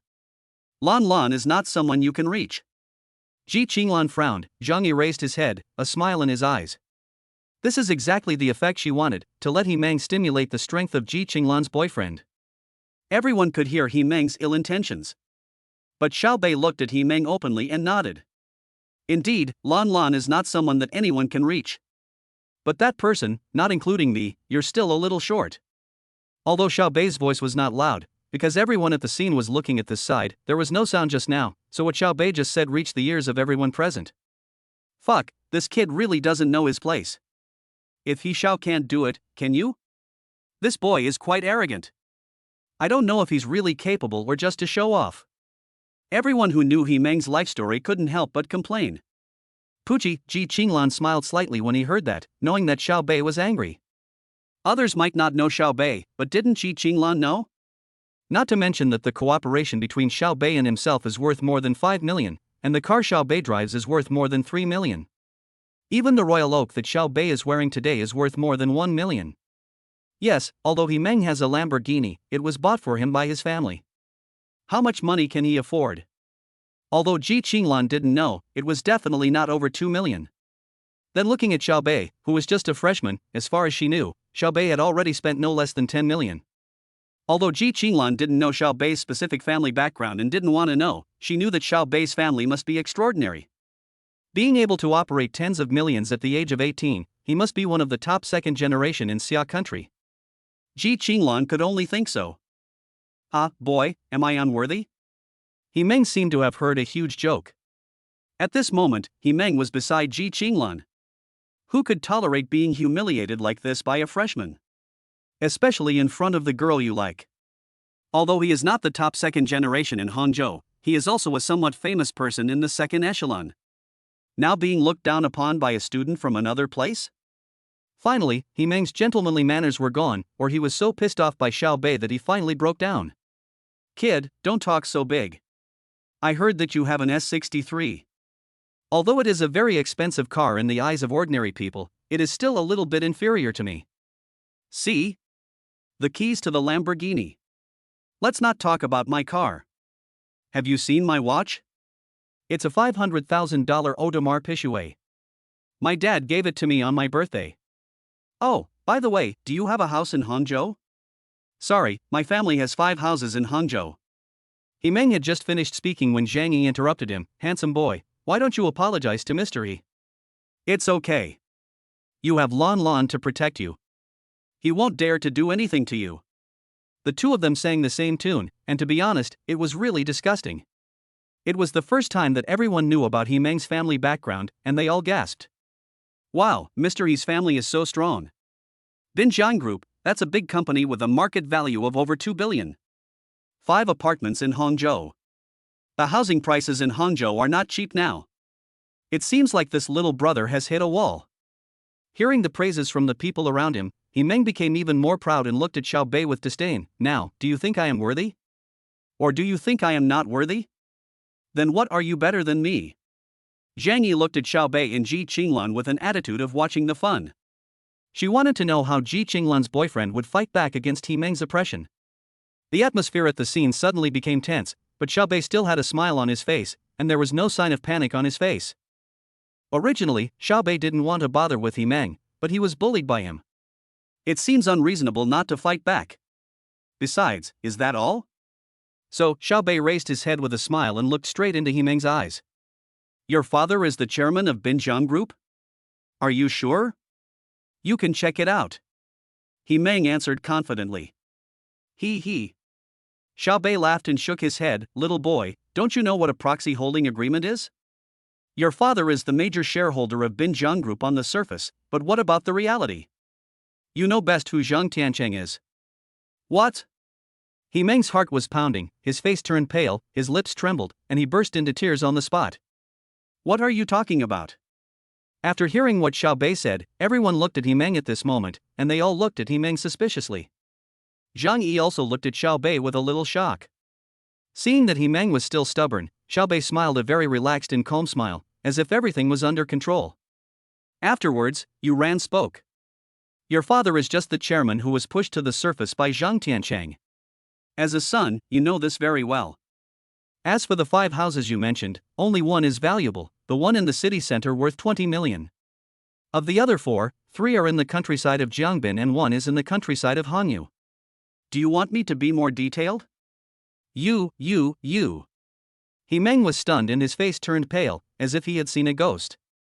Not only him, but also He Meng's friends, everyone present, Zhang Yi, were all shocked and speechless. Ji Qinglan looked at Xiao Bei with a bit of shock. How did Xiao Bei know that? She knew very well that she had never told him. Brother, what does your family do? At this moment, this is what everyone is thinking. How did you know? I have a system. Am I proud? Chapter 45 The Terrifying Xiao Bei. At this moment, Xiao Bei smiled indifferently, very calmly, as if he was just talking about a trivial matter. Ji Qinglan looked at her man's profile, quite handsome. But from He Meng's perspective, he was extremely frightened in his heart, because he knew that Xiao Bei in front of him must be someone important. And Xiao Bei's whispering continued. Lamborghini, it's real, but it looks like it's second-hand, right? Secondly, to put it nicely, your father is just a professional manager put up by Zhang Tiancheng. He has some shares, but not much. To put it bluntly, your father is just a puppet. However, you should also be thankful that your father is capable of managing Binjiang Group in an orderly manner. Zhang Tiancheng trusts your father. He Meng, to put it bluntly, if your father didn't have some ability, would you be able to live so freely?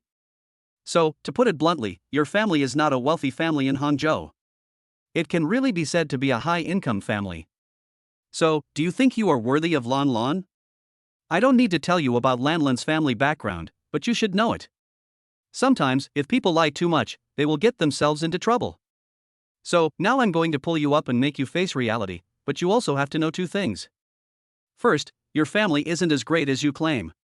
Second, compared to many people, you are indeed rich, but in the eyes of some behemoths, your family is just a younger brother. So, don't jump around and act sarcastic in front of me.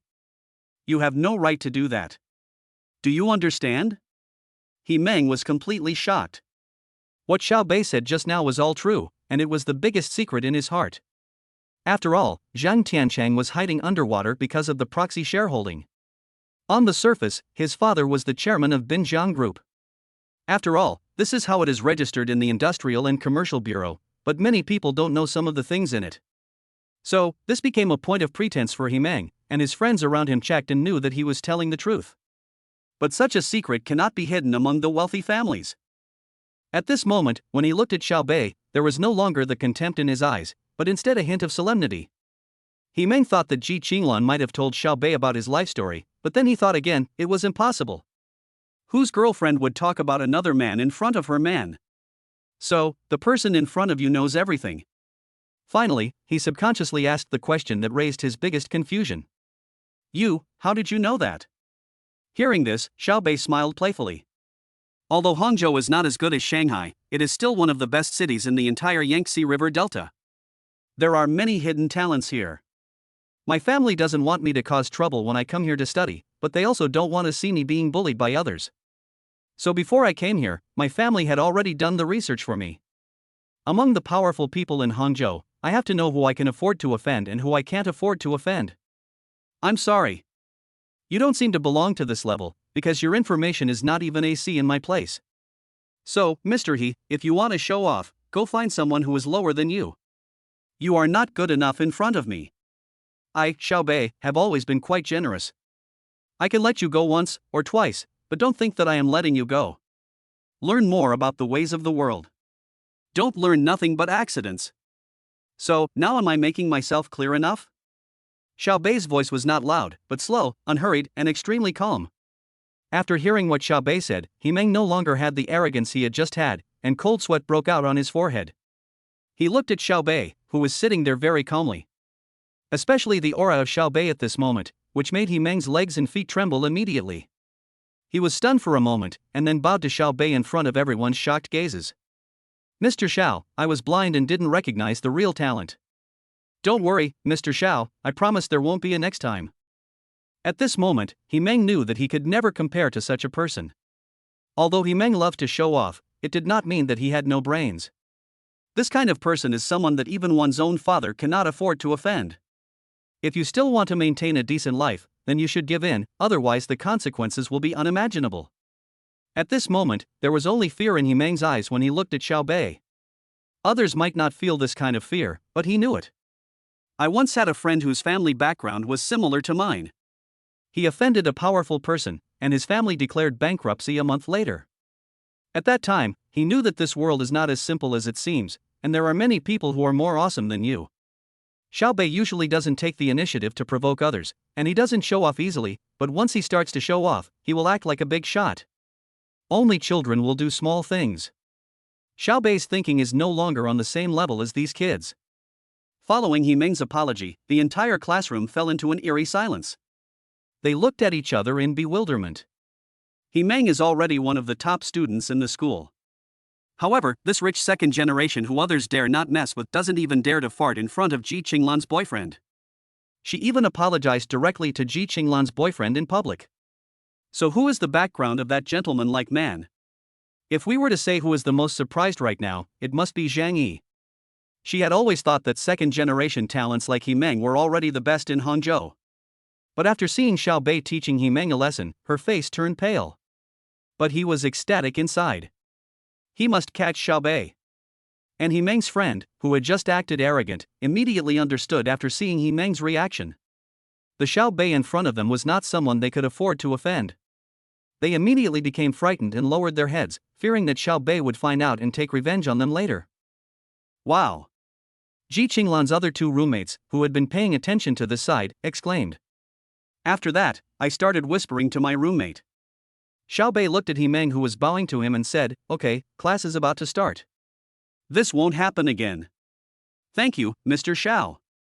He Meng heaved a sigh of relief and quickly returned to his seat, no longer showing the arrogance he had just shown.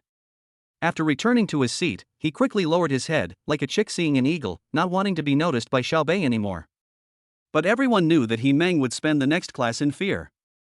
After Xiaobei dealt with He Meng, he turned his head to look at Zhang Yi and said calmly, "Put away your cleverness. Just because my wife doesn't argue with you doesn't mean I'll be so easy to talk to."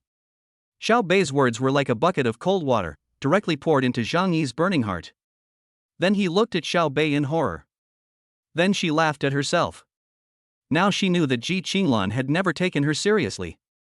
She only knew that Ji Qinglan was rich, but she didn't know how rich he was. But today, she found out that even He Meng, whom she had always wanted to curry favor with, was not as good as Ji Qinglan. Can a child from such a family have a simple life? In the end, Zhang Yi left in disgrace. At this moment, no one disturbed Xiaobei anymore. Ji Qinglan looked at Xiaobei thoughtfully, and asked playfully, "Husband, what about our family? Is it high enough in your information?" Ji Qinglan looked at Xiaobei expectantly, like a little child. Xiaobei smiled faintly. "I didn't have it before, but I do now, because my wife is the most important." Hearing this, Ji Qinglan smiled and said, "Humph. You are good at talking." After Ji Qinglan finished speaking, she leaned directly into Xiaobei's ear and said, "Husband, tonight, I want it." Chapter 46, Personal Assistant Services. This class is an elective course, Economics. Although it is an art academy, some art is also linked to business. In addition, Ji Qinglan is not only a designer student at the Academy of Fine Arts, but also the boss of Qinglan Design. Therefore, it is still necessary to understand this issue. Ji Qinglan was listening to the class attentively, while Xiaobei was playing with his mobile phone beside him. Soon, 1 hour of class passed and it was over. "Wife, I'm hungry." It was already noon, and Xiaobei spoke to Ji Qinglan like a little child. "Come on, I'll treat you to a great meal." Ji Qinglan looked at Xiaobei lovingly with a smile on her lips. When Xiaobei heard this, his eyes lit up. "I know the taste of soft rice." At this moment, Ji Qinglan's other two roommates came to Xiaobei and Ji Qinglan. Seeing this, Ji Qinglan took Xiaobei's hand and looked at the two of them with a smile. Xianli, Li Yan, this is my boyfriend Xiao Bei. Ji Qinglan generously introduced her boyfriend to her two roommates. Xiao Bei felt happy when he heard this. Hello, junior brother Xiao Bei. Xianli looked at Xiao Bei and then at Ji Qinglan. Wow, they are really a perfect match. Hello, junior brother Xiao Bei, you look better in person than in the photo. Li Yan also greeted Xiao Bei with a smile. Xiao Bei looked at Ji Qinglan as two roommates. Yes, she is really good. Although not as dazzling as my wife, she is also a real beauty. If a girl like this had a roommate, wouldn't she be drooling over him? Xiao Bei also nodded to the two of them, and then said, Hello, senior sisters, I am Xiao Bei, nice to meet you. Xiao Bei's attitude towards Ji Qinglan's friends depends entirely on Ji Qinglan's attitude. As soon as Xiao Bei saw Ji Qinglan generously introduce herself to her two roommates, he knew that these two people must be Ji Qinglan's good sisters. You must be nice to them, after all, they are best friends. If you treat her badly, she may say bad things about you behind your girlfriend's back. After Xiao Bei greeted him, Ji Qinglan then said, We are preparing to go out for dinner, do you two want to join us? The main thing is that the rich man wants to treat us, so it would be a waste not to eat. Ji Qinglan glanced at Xiao Bei. Xiao Bei was stunned. Bad woman, didn't you just say you would treat me to a big dinner? Why am I the one treating now? However, Xiao Bei knew that Ji Qinglan said this to save face among her younger sisters. Yes, do you want to join us? It's noon now. Xiao Bei said with a smile. Xianli and Li Yan looked at each other. Will it disturb your private world? Xianli looked at Ji Qinglan with a smile. Ji Qinglan smiled slightly, It's just a meal, we have to get to know each other. Then Lan, since you said so, then you must go. Li Yan said with a smile. Then let's go. Xiao Bei waved his hand, and then he and Ji Qinglan walked in front hand in hand. Li Yan and Xianli followed behind and walked out of the classroom together. Zhang Yi, who had been paying attention to the side at this moment, bit his lips tightly, as if he had missed something. The four of them came directly to Xiao Bei's car. Xiao Bei opened the car door and said to the two young ladies, I'm sorry to both of you ladies. Please get off and sit in the back. It's okay. I have a delicious meal and a luxury car to drive. Why would I need a bicycle? Li Yan joked. That's right. I wish I could come here every day just because of this little grievance. Qianli also complained. Oh, Xiao Bei's favorability towards the two girls suddenly increased at this moment. It seems that they are girls who don't care about trivial matters. Xiao Bei opened the passenger door and then pressed a switch next to a chair on the passenger side. The co-pilot's chair automatically moved to the front and then folded up. Get in the car, two beauties. Haha, it's worth it to get a call from the school hunk. Now I know how you caught up with Lan, Xiao Bei. You have a very sweet mouth. Both of them praised Xiao Bei. Xiao Bei raised the corners of his mouth and looked at Ji Qinglan proudly. See? This is the charm of your man. Looking at the arrogant Xiao Bei, Ji Qinglan shook his head speechlessly. Both of you stop praising him. You're starting to act cocky again. Ji Qinglan said jokingly. Oh, if I had a boyfriend like Xiao Shueti, I would praise him every day. That's right, Lan, you are being too Versailles. The two sat in the back seat and teased Ji Qinglan. Actually, beauties, praise me as much as you can, haha, I don't mind. Xiao Bei returned to his seat and said to the two beauties with a smile. Ha, I wanted to praise you just now, but now it seems that I should listen to Lan. Lan, keep an eye on Junior Xiao, he's so good at talking. Xiao Bei smiled slightly, while Ji Qinglan showed the joy of victory. Did you hear that, king of stinky farts? Okay, my queen, please take a seat. I'm hungry. After Xiao Bei pulled Ji Qinglan to his seat, he returned to the driver's seat and drove away. Now it's Xiao Bei's treat, and Xiao Bei is quite familiar with Hangzhou. Drive the car directly to Shangri-La Hotel in Shanxiao District.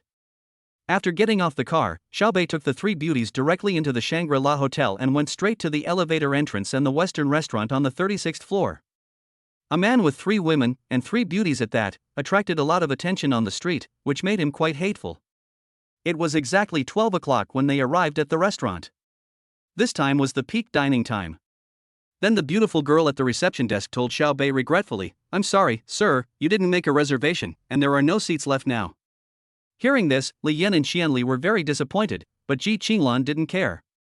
Xiao Bei smiled slightly, picked up his phone and called his private banking consultant. Although the cooperation with President Fu had not been confirmed last time, Xiao Bei was already a top VIP client in the bank. Later, when Xiao Bei was in military training, President Fu directly arranged a private financial advisor for Xiao Bei, and said that if he needed any service, he could call this number, and the service could be provided in the entire Yangtze River Delta region. Li Yan and Xianli were both very curious about who Xiao Bei was going to call, and Ji Qinglan was also a little curious. Assistant Yi, I'm going to have dinner at the Shangri-La Wilton restaurant in Shanxiao District, Hangzhou. Okay, Mr. Xiao, is there no advance reservation here? Assistant Ye's voice came over the phone. Yes. Okay, Mr. Xiao, please hand the phone to the front desk and I'll take it. Assistant Yi acted decisively. Xiao Bei handed the phone directly to the lady at the front desk. The lady at the front desk didn't understand at first, but after listening to the phone call, she immediately showed great respect for Xiao Bei. Mr. Xiao, I'm sorry, there are still seats available in the VIP lounge. Please move over and follow me. If the previous smile was only based on professionalism, then at this moment, it was enthusiasm from the heart. Li Yan and Xianli met Xiao Bei and the problem was solved with just one phone call. It was the first time they knew that all rich people are so awesome. Ji Qinglan didn't think much about it. In fact, even if Xiao Bei didn't call her just now, Ji Qinglan would have called her. Chapter 47 La fight is almost the same level. Soon, several people came to the VIP lounge under the guidance of the receptionist. The entire VIP lounge was in stark contrast to the crowded room where the people just came in. Because the VIP lounge is on the second floor, and the entire second floor is very large with only a few tables of people, Xiao Bei and his three companions came to a seat next to the floor-to-ceiling window. Looking up, you can have a panoramic view of the entire Shanxiao district. Full of high-end feeling. They had just sat down. Li Yan and Xianli had never been treated like this before. Junior, you are really strong. I always thought that rich people just have some money, but now it seems that I am ignorant. Li Yan and Xianli sighed. Xiao Bei did not laugh at their size, nor did he have a superior attitude. Instead, he said jokingly, "Don't worry about whether you are rich or not, we are all the same, we all need to eat, drink, defecate and urinate." 3 puffs. Ji Qinglan reached out and patted Xiao Bei. "I came here to eat, but now that you've said that, I feel like I'm going to have a delicious meal. I was very nervous just now, but after hearing what my junior said, I gave him a thumbs up. No wonder you were able to win over Lan Lan, you're really different from those rich second generations in school." Just as the three were joking, the young lady who had just received them came over with a foreigner. "Sorry to bother you, Mr. Xiao. Our chef Deli feels very honored to know that you are here. He will cook personally and provide you with the most perfect dining experience. This is our chef Deli." Upon hearing this, Xiao Bei stopped joking and took the initiative to shake hands with the chef. "Hello, Mr. Xiao, it's my honor to serve you." Chef Deli spoke French and the receptionist was surprised when she was about to translate. Not only was she surprised, but even Sanmei was surprised. After the chef finished speaking in French, Xiao Bei responded in fluent French, "Nice to meet you, Deli. I'm looking forward to your dishes today." Deli was stunned for a second after hearing this, then smiled and looked at Xiao Bei and said, "Mr. Xiao, your French is so good. It reminds me of my hometown. It's my honor to receive your praise. Mr. Xiao, please chat with me first. I'm sure you will be satisfied with today's dishes. I'm looking forward to it." The two then shook hands once more, and Deli left his seat, happy. I believe everyone will feel good when they hear someone speaking their own language in a foreign country. After the receptionist and Deli left, the three of them looked at Xiao Bei in surprise. At this moment, even Ji Qinglan looked at Xiao Bei in surprise.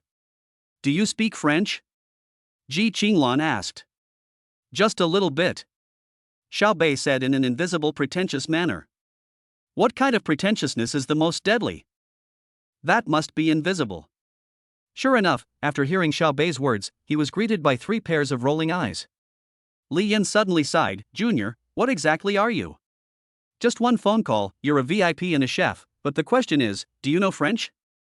Xiao Bei was stunned, "Common people." Xianli laughed when she heard this, "If you were a civilian, we would be refugees. There's not a single truth in your mouth." Ji Qinglan complained as he smiled and tidied up Xiao Bei's tableware.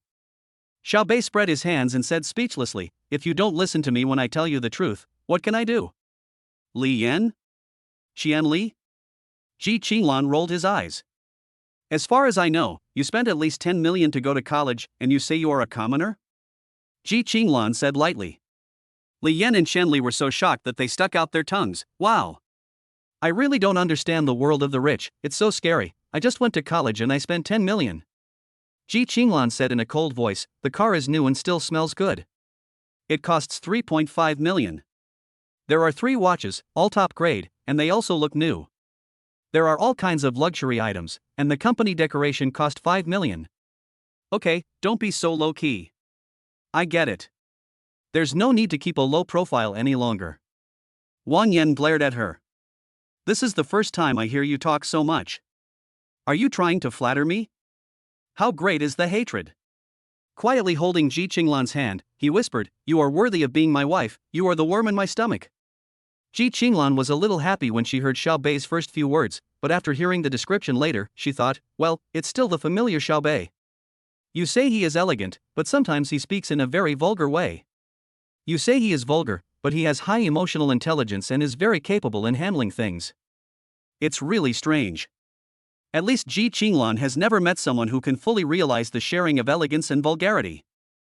And Xiao Bei hit the bullseye with one shot. At this moment, Li Yan and Shenli also felt that Xiao Bei was different from other rich second generations. At least he was not arrogant and domineering, but very down to earth. But they didn't know about Xiao Bei's previous life. If they knew, they would be even more shocked now. Don't just stand there. The chef is doing the cooking today. We don't need to order any dishes. Bring some desserts or red wine. Xiao Bei called out. Junior, you and Lan Lan order. We don't know how to order, so it would be nice to save some money. Li Yan and Xianli looked at each other.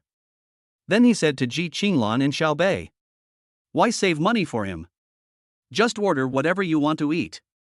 With your appetites, even if you eat your fill, it may not be enough to buy a piece of clothing for him. Ji Qinglan said generously. Wow, that seems to be the case. Lan Lan is right, you just order. Xiao Bei really has no shortage of money. He can entertain Ji Qinglan's friends well and say some nice words. Could he unlock more postures in the evening?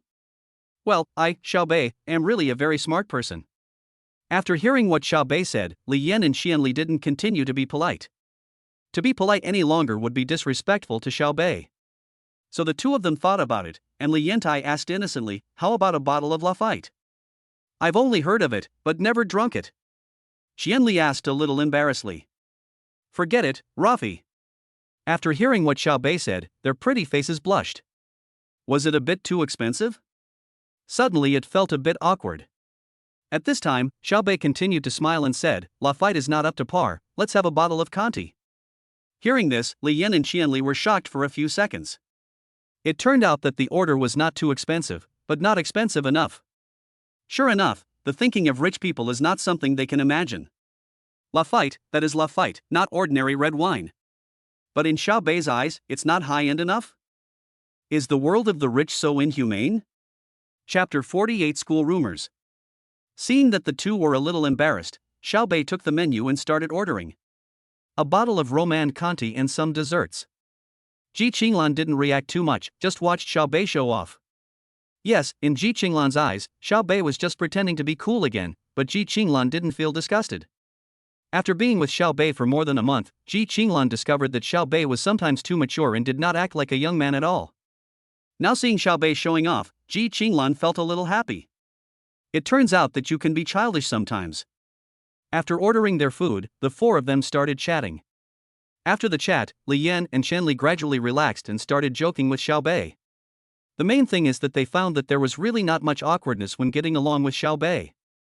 Putting aside his identity, Xiao Bei, like many ordinary people, likes to tell dirty jokes. While they were chatting, the dishes came up one after another. Australian Wagyu pureblood sirloin steak, truffle mashed potatoes, 8 Australian black abalones, French foie gras, Hokkaido scallops, king crab, and some accompanying vegetables. Then came some sauces, and of course dessert and baguette. After the dishes arrived, Xiao Bei didn't bother to show off his pre-dinner etiquette. After all, it's a gathering among friends, and comfort is the most important thing, not just for the sake of showing off. Everyone knew that Xiao Bei came from a noble family and must know etiquette, but not everyone was of the same class. Sometimes when you say this, it doesn't bring respect to others, but instead embarrasses them. It's good to be pretentious just in the right way. If you overdo it, you'll be just an idiot. Not only is it not cool, but it will make people think you are showing off your superiority. So now Xiao Bei's low-key behavior of not showing off his wealth makes them feel very comfortable. Especially Li Yan, her family conditions should be the most ordinary in the dormitory, so she was also the most tense.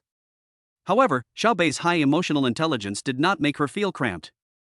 Instead, she felt very comfortable getting along with him and relaxed inside.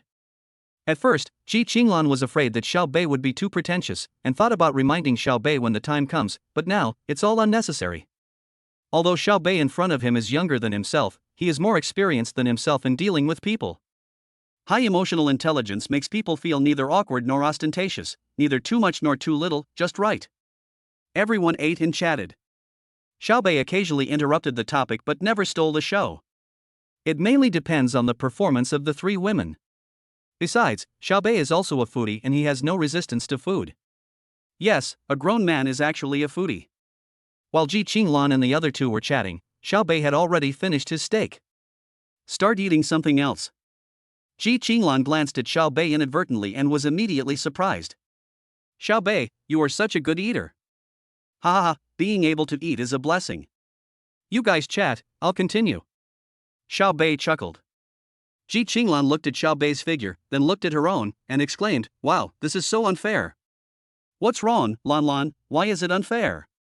Xiao Bei asked while stuffing a tomato into his mouth. Shenli chuckled when she heard that. As Ji Qinglan's sister, she definitely knew what Ji Qinglan meant. "Lan Lan, that's right, why do you eat so much? You're not fat, but we get fat if we eat a little." Hearing this, Xiao Bei looked at Ji Qinglan. Ji Qinglan pouts her lips, looking very cute. Xiao Bei laughed, "Well, I didn't have it before because I was poor, so now I have to eat it well." Phew. Junior, stop joking. If you are poor, then no one in this world is poor. Li Yan said with a smile. Ji Qinglan also rolled her eyes at Xiao Bei, then her eyes suddenly thought of something and her pretty face turned slightly red. Xiao Bei looked at Ji Qinglan and saw that she suddenly blushed. He felt a little overwhelmed. No way, is my wife going to cry? But Ji Qinglan said like a tiger girl, "It seems that it's okay to eat more now. You can exercise in the evening." Xiao Bei, who was drinking soup, almost spit out the soup in his mouth. Cough cough cough. Is my own wife so tough? Li Yan and Shanli are still naive and said that they didn't get the point just now. Ji Qinglan chuckled and looked at Xiao Bei provocatively. Xiao Bei was slightly stunned. Wow, this is a provocation? Looks like I have to work hard tonight. Otherwise, I will be looked down upon, right? The meal and chat took nearly 2 hours, and everyone was extremely satisfied. Li Yan and Qianli were very restrained. They finished their staple food and didn't eat much dessert. Ji Qinglan's appetite is surprisingly big, almost as big as Xiao Bei's. After they finished eating, they sat together and chatted about everything in class, outside the class, school, society, what happened to that girl, and how that boy's confession of love failed again. Anyway, when women are together, all they talk about is gossip. Some of them even talked about students being kept by men. Of course, in an art school, there are many places to spend money, and girls of this age are the most competitive. In a dormitory, you have this, and only good students may go out to work part-time and buy it for themselves. There are also some green tea girls who don't want to make too much trouble, and they play with several women at the same time and collect boyfriends from all over the place. For example, during a holiday, people receive a lot of red envelopes. Of course, there is also the last type, who indulges in depravity and eventually becomes someone else's mistress. There are many women who are willing to be kept by others and then use their own money to support their boyfriends. When Xiao Bei heard this, his eyes lit up and he asked, "How much is it a month?" He immediately received 3 pairs of cold eyes, and Ji Qinglan attacked his waist. "But it's just casual chatting, just say whatever you want." Shenli was the first to reveal. Li Yan met a middle-aged greasy man before, who directly told Li Yan that he would pay her 50,000 yuan a month. Damn it, I really wanted to slap him at that time. Li Yan said angrily after hearing that. Ji Qinglan also smiled slightly and added, "The problem is that our Yen Yen was still 2 months away from adulthood at that time." After saying that, Ji Qinglan looked at Xiao Bei again. "Baby, have you ever thought about it?" Xiao Bei coughed 3 times. Looking at Ji Qinglan, he said quickly, "I've thought about it, but I haven't put it into practice." How can keeping a mistress be as good as having your own wife? Besides, with my conditions, if I really do this, won't it be cheap? Xiao Bei replied with a grin. Upon hearing this, Ji Qinglan nodded with satisfaction. Soon the conversation ended. Where are we going next? Ji Qinglan asked Xiao Bei. Come and buy some things with me. Xiao Bei replied. Then Lily and I will go back first. Li Yan said with a smile. Xiao Bei smiled and shook his head. It's still a bit far from here to school. Since we came out together, I must take you back together. Let's go together. There are 3 beautiful girls here. It will make me proud. Chapter 49, Shopping with the Goddess. Li Yan was about to agree, but Qianli said, it's okay. We just happen to be going to buy some painting supplies, so we won't disturb your world of 2.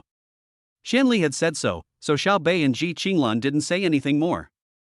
The 4 of them separated at the entrance of the Shangri-La Hotel. Xiao Bei took Ji Qinglan into his S63. After getting in the car, Ji Qinglan looked at Xiao Bei and asked, Husband, what are you going to buy? Xiao Bei thought about it, stretched out his hand to hold Ji Qinglan's chin and said, You gave me a gift yesterday, today it's my turn to give you one. Being teased by Xiao Bei like this, Ji Qinglan smiled slightly, her face still a little flushed. I don't want any gifts, said Ji Qinglan. It's my business if I give you a ride. It's your business whether you want to accept or not, Xiao Bei said directly and domineeringly. Without giving Ji Qinglan time to refuse, he started the car and drove out of the hotel. Xiao Bei drove the car directly to Guamao. After parking the car, Ji Qinglan looked at Xiao Bei and said, Although my husband is not short of money, he really doesn't need to buy me a gift. Many times, you say no, but as your man I can't do that, be good. Xiao Bei opened the car door and said with a smile. Ji Qinglan rolled his eyes at Xiao Bei. Xiao Bei chuckled, Be good, isn't it normal for a boyfriend to give his girlfriend something? Besides, if you don't accept my things, will you accept other men's things? Ji Qinglan felt warm inside when he heard this, but he still rolled his eyes at Xiao Bei. The 2 took the elevator to the 4th floor. After arriving at the mall, he took Ji Qinglan directly to the Chanel store. In fact, Xiao Bei felt that Chanel was very suitable for Ji Qinglan's temperament, so he took Ji Qinglan to Chanel. When the 2 of them just came in, the shopping guide's eyes lit up. After all, she worked in the luxury industry, so she recognized Ji Qinglan at a glance. After all, Ji Qinglan is the top VIP of their store. So she put down what she was holding and quickly came to Ji Qinglan and Xiao Bei. Ms. Ji, welcome to Chanel. Xiao Bei didn't find it strange. With Ji Qinglan's wealth, it was normal for him to spend money at Chanel. We'll go shopping by ourselves, we'll call you later. Before Ji Qinglan could speak, Xiao Bei said lightly with a smile. Hearing this, the shopping guide looked at Xiao Bei. She felt a little unhappy at first, but after seeing Xiao Bei's appearance, temperament, and top-notch luxury outfit, the unhappiness she had just felt disappeared completely, because she knew that the identity of the man in front of her was definitely not simple. She is just an employee and cannot afford to offend such a wealthy man. So she looked at Xiao Bei with a smile on her face. Okay, sir, if there is anything, just call me directly. Xiao Bei nodded lightly. In the Chanel store, Xiao Bei and Ji Qinglan were looking at women's clothing. He asked, Is there anything you like? Ji Qinglan shook her head. She hadn't seen anything amazing yet. Xiao Bei smiled slightly, without asking too many questions, and started to walk around. Xiao Bei looked around and chose a light blue dress with white trim. He waved at Ji Qinglan and said, How about this one? Would you like to try it? Ji Qinglan did not refuse. She went to the fitting room accompanied by the shop assistant, and then changed into the long dress chosen by Xiao Bei alone in the fitting room. 2 minutes later, Ji Qinglan came out wearing a long skirt. She stood in front of the floor-length mirror and looked at herself in the mirror. To be honest, Ji Qinglan was very satisfied with Xiao Bei's vision and liked this skirt very much. This is a light blue dress. Rather than saying that Chanel's designers understand women, it's better to say that they understand men. Because the design of this skirt will stimulate men's desire. For example, the design on the chest is decorated with lace. It seems conservative, but it actually has a hint of ambiguity, which is extremely tempting. Next is the design under the skirt, which is close to the thighs and is all made of thin silk. It is not only beautiful, but also has a hint of passion. Although the whole skirt is a pure light blue color, it also has a bit of unrestrainedness in its purity. Maybe it's expressing that every girl has her own little known side. It is very consistent with Ji Qinglan's personality. Ji Qinglan turned in front of Xiao Bei and asked, "Does it look good, idiot? It's really beautiful." At this time Xiao Bei walked over and said to Ji Qinglan with praise. Ji Qinglan asked again, "Is the skirt prettier, or am I prettier?" "You will definitely be in trouble," Xiao Bei said without thinking. If he wants to survive, he must answer this life-threatening question carefully. "If I'm good-looking, then the skirt isn't good-looking anymore?" Ji Qinglan said this deliberately, wanting to see how Xiao Bei would answer. The skirt is actually beautiful, but the skirt itself has no life. It is only when you put it on that it is given life. When all the beauty is added together, it is absolutely beautiful. Who is Xiao Bei? What questions did he not ask his girlfriends in his previous life? Could this still stump Xiao Bei? Ji Qinglan was very satisfied with Xiao Bei's answer. He was indeed the man she had chosen. His emotional intelligence was really amazing. Xiao Bei smiled at him, then called the shopping guide, "Pack this one up, and pay with the card." The shopping guide took Xiao Bei's bank card attentively. After the payment, the shopping guide introduced, "Sir, would you like to choose a pair of matching high heels?" Xiao Bei's eyes lit up when he heard that, high heels. So when Ji Qinglan was changing clothes, Xiao Bei picked out 2 pairs of high heels for her. One pair was very normal and could be matched with the clothes, and the other pair was red high heels. As for what's the use? No need to say too much here. When Ji Qinglan came out, she realized that Xiao Bei had also picked out 2 pairs of high heels for her. When she saw the first pair, Ji Qinglan was still very satisfied, but when she saw the second pair, Ji Qinglan's pretty face suddenly turned red. She walked to Xiao Bei calmly and said softly, "Hubby, it turns out you like this kind of tune." Xiao Bei chuckled, his wife was very smart, it seemed like she could get exactly what he was thinking. It turns out that this world really is full of telepathic connection. Seeing Xiao Bei's obscene smile, Ji Qinglan also smiled. After coming out of Chanel, Xiao Bei took Ji Qinglan shopping. Seeing that Xiao Bei kept buying clothes for her, Ji Qinglan decided to buy a lot of clothes for Xiao Bei as well. The two returned with a full load. After returning to the car, Xiao Bei drove directly towards Hangzhou Auto City. He planned to change his car. He didn't have time before, but now he has time, so Xiao Bei still plans to change to a supercar. Drive the car to a luxury car dealership. Ji Qinglan, who was sitting in the passenger seat, asked, "Are you planning to buy a car?" "Well, this car will be yours from now on. I plan to order a better one." Ji Qinglan smiled slightly and did not refuse. For Ji Qinglan's family, there was nothing strange about buying a car. Chapter 50 F8 is indeed good, but I buy Rafa. Xiao Bei and Ji Qinglan got out of the car and walked directly into the store called Dinghui Luxury Car Dealership. As soon as I walked in, I saw all kinds of luxury cars in the hall. Ferrari, Lamborghini, Rolls-Royce, McLaren, and many more. They are all top-of-the-line luxury cars. Just as the two were looking at the car, a voice came from behind. "Lan Lan, are you here to buy a car?" There was some attentiveness in his voice. Xiao Bei and Ji Qinglan both turned around and saw a young man in a suit and tie with a slicked back hair like a mature man. He is obviously young and handsome, but because of his hair, he looks a bit old. "Jin Yong, you are here too. Are you here to buy a car?" Ji Qinglan did not show much emotion when facing this man. Jin Yong's family and Ji Qinglan's family are old friends. At the same time, he also had some admiration for Ji Qinglan, but he hid it very deeply.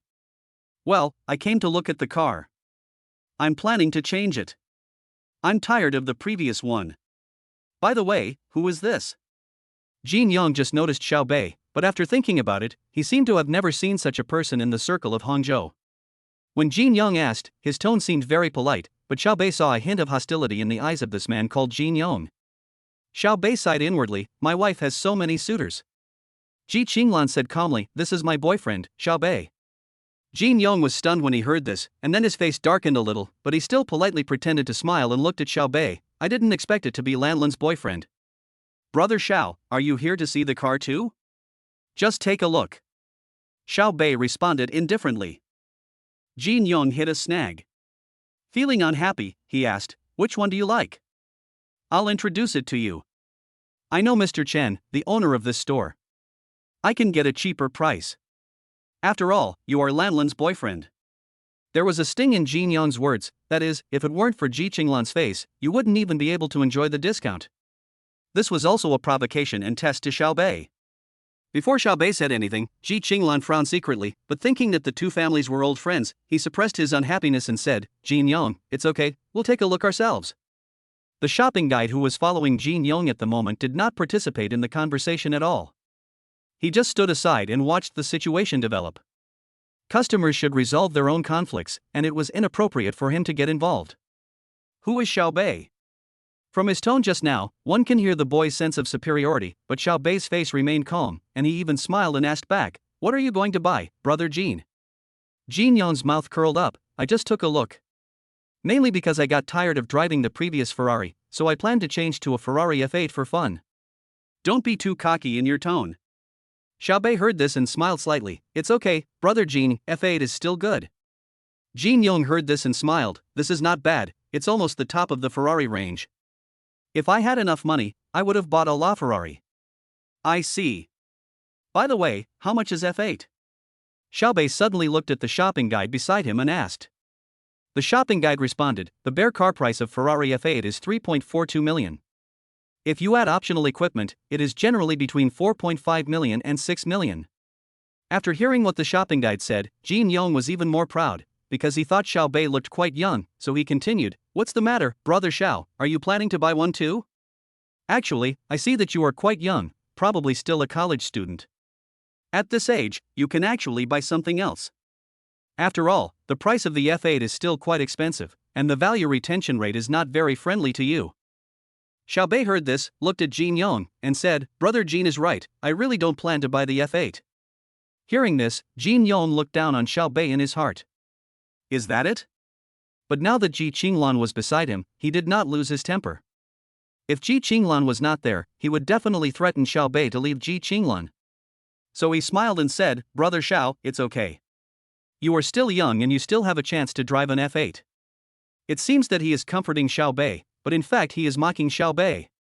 After hearing what Jin Yong said, Ji Qinglan smiled inwardly, are you showing off in front of my husband? Looking at Xiaobei, who looked calm and composed, Ji Qinglan knew that, okay, Xiaobei was going to start showing off again. Brother Jin, you misunderstood me. I didn't buy the F8 because it's too cheap. Jin Yong's originally smug expression suddenly froze. He was originally pretending to be cool, but in the end, Xiaobei was pretending to be cool in return? A car that costs at least 5 million is too cheap? Jin Yong felt that he was being fooled, so he snorted, brother Xiao, it turns out to be a big Buddha. I wonder what you are going to buy if you don't like F8. Hearing this, Xiaobei remained calm and said, I don't really know much about cars, nor do I understand performance, but I know that the more expensive a car is, the better it is. When I was considering buying a car yesterday, I found out that I need at least a LaFerrari 918 or McLaren P1 to qualify. Oh, by the way, I think you have Rafat in your store, right? Xiaobei looked at the shopping guide and added, I think so. I checked before I came here to avoid making a fool of myself by remembering it wrong. Jin Yong's face looked a little ugly. He was indeed very familiar with cars. The LaFerrari that Xiaobei just mentioned, wasn't that the car he said he would buy if he had enough money when he was pretending just now? In fact, the LaFerrari is a limited edition car, and even buying a new one is not easy as there are many requirements. Therefore, if you usually want to buy a LaFerrari, you will buy it from such second-hand luxury cars. But don't think that the price is cheap because it is a second-hand car. On the contrary, the price is still very expensive because it is a car that maintains and appreciates its value. Jin Yong was just pretending to be cool. Although his family was rich, they were still not allowed to spend so much money to buy a car. Now Xiaobei says he wants to buy Rafa? So was he fucked for pretending to be cool just now? Upon hearing this, the shopping guide said to Xiaobei affirmatively, yes, Mr. Xiao, we do have a LaFerrari in stock in our store. It has only run 2,000 kilometers. It is a nearly new car, equivalent to Tiffany blue. Jin Yong didn't want to talk anymore, but in his heart he still didn't believe that Xiaobei could afford Rafa. Is this guy really going to buy it, or is he just pretending? Jin Yong was repeatedly slapped in the face, but he did not leave. Instead, he wanted to see if Xiaobei really wanted to buy it. If Xiaobei doesn't buy it, then he will ridicule him without any hesitation. Chapter 51, Take Down Rafa. Xiaobei now simply ignored Jin Yong. I said to the shopping guide beside me, can you take me to see the car? The shopping guide was slightly stunned when he heard this. In fact, he had the same idea as Jin Yong, thinking that the young man in front of him was just talking. But looking at the current situation, it seems to be true. Although I still didn't quite believe it in my heart, but, as long as they came, they were guests, and the boss had told me that I couldn't look down on any of the guests. After all, the boss had encountered a stupid employee in his store before. He was a person who treated people differently based on their status. That time, he offended an old man and almost caused his car dealership to close down. From then on, the boss repeatedly warned everyone that if anyone dared to do something similar again, don't blame him for being rude. Okay, sir, follow me. As he spoke, the shopping guide took Xiaobei and Ji Qinglan to an exhibition hall on the right. Jin Yong thought about it and decided to follow him. He just didn't believe that Xiaobei had the ability to buy this car. He is waiting to see the joke. Anyone who loses face in front of a girl he likes will want to get it back double the amount. Jin Yong is no exception. Soon, the shopping guide brought the three people to the Rafa display stand and set up a cordon. When Xiaobei saw this Tiffany blue Ferrari supercar, he immediately fell in love with it. Can I go up and take a look? Xiaobei turned and asked the shopping guide. The shopping guide nodded and then took Xiaobei into the car. Although it is a supercar worth tens of millions, the interior of the LaFerrari is very simple and it doesn't even have a one-button start. But so what, the coolness of this car lies in its appearance. Just think about it, if you drive this car out on the street, many girls will squeeze in and say, "Bro, your car is so hot." Thinking of this, Xiaobei felt very excited. "Lan Lan, come up and give it a try." Xiaobei waved and said to Ji Qinglan. Ji Qinglan also became interested. She liked this car very much, especially the Tiffany blue color. So Ji Qinglan watched her sit in the passenger seat under Jin Yong's ugly gaze. "How is it? Do you like it?" Xiaobei looked at Ji Qinglan. Ji Qinglan looked at Xiaobei and said with a smile, "It's useless for me to like it. Isn't this what you want to buy? If you like it, then I like it." Xiaobei smiled slightly when he heard this. He reached out and called the salesperson, "I want this car. How much is it?" Xiaobei's voice was not loud, but it was extremely clear. At this moment, Jin Yong looked at Xiaobei in surprise, and sneered in his heart, "Keep pretending." The shopping guide was also excited when he heard this, and said, "Mr. Xiao, this car is limited to a global quantity, so the price cannot be set according to the issue price." "I know, just tell me how much it is." Xiaobei directly interrupted the shopping guide's explanation. The main reason was that he really liked this car. "Mr. Xiao, this car is priced at 60 million in our store. What do you think? Go ahead and swipe your card." Xiaobei simply took out his bank card and handed it to the shopping guide. The shopping guide was stunned for a second, and then he was shocked. "Brother, this is 60 million, not 6,000 yuan. But he still took Xiaobei's bank card with trembling hands, and then said, "Mr. Xiao, are you sure you don't want to know more?" "No need, I like it very much. It matches my elegant temperament." Xiaobei praised himself. The shopping guide smiled and said, "Indeed." With a puff, Ji Qinglan smiled and hit Xiaobei's arm. "Hubby, now I know you have another shortcoming." "What? Could I have any shortcomings?" Xiaobei joked and flirted with Ji Qinglan. Looking at Xiaobei's current appearance, Ji Qinglan said, "His weakness is narcissism, but now it seems that he has some potential to be a nouveau riche." He, no matter what my temperament is, as long as you like it, isn't it okay?" Xiaobei teased. "You're so conceited, but what you said is true." Ji Qinglan and Xiaobei were flirting passionately in the car. On the other side, Jin Yong suddenly felt that the air conditioning in this store was so cold. "So, I got slapped in the face again?" He just saw Xiaobei call Ji Qinglan into the car and asked Ji Qinglan if she liked it. He thought Xiaobei was trying to save face and then say that Ji Qinglan didn't like it and didn't want to buy it? So what does it mean that he just swiped the card? Another word, elegant temperament? Damn, where is your elegant temperament? Is this what you call elegant? The shopping guide hurried back with Xiaobei's bank card.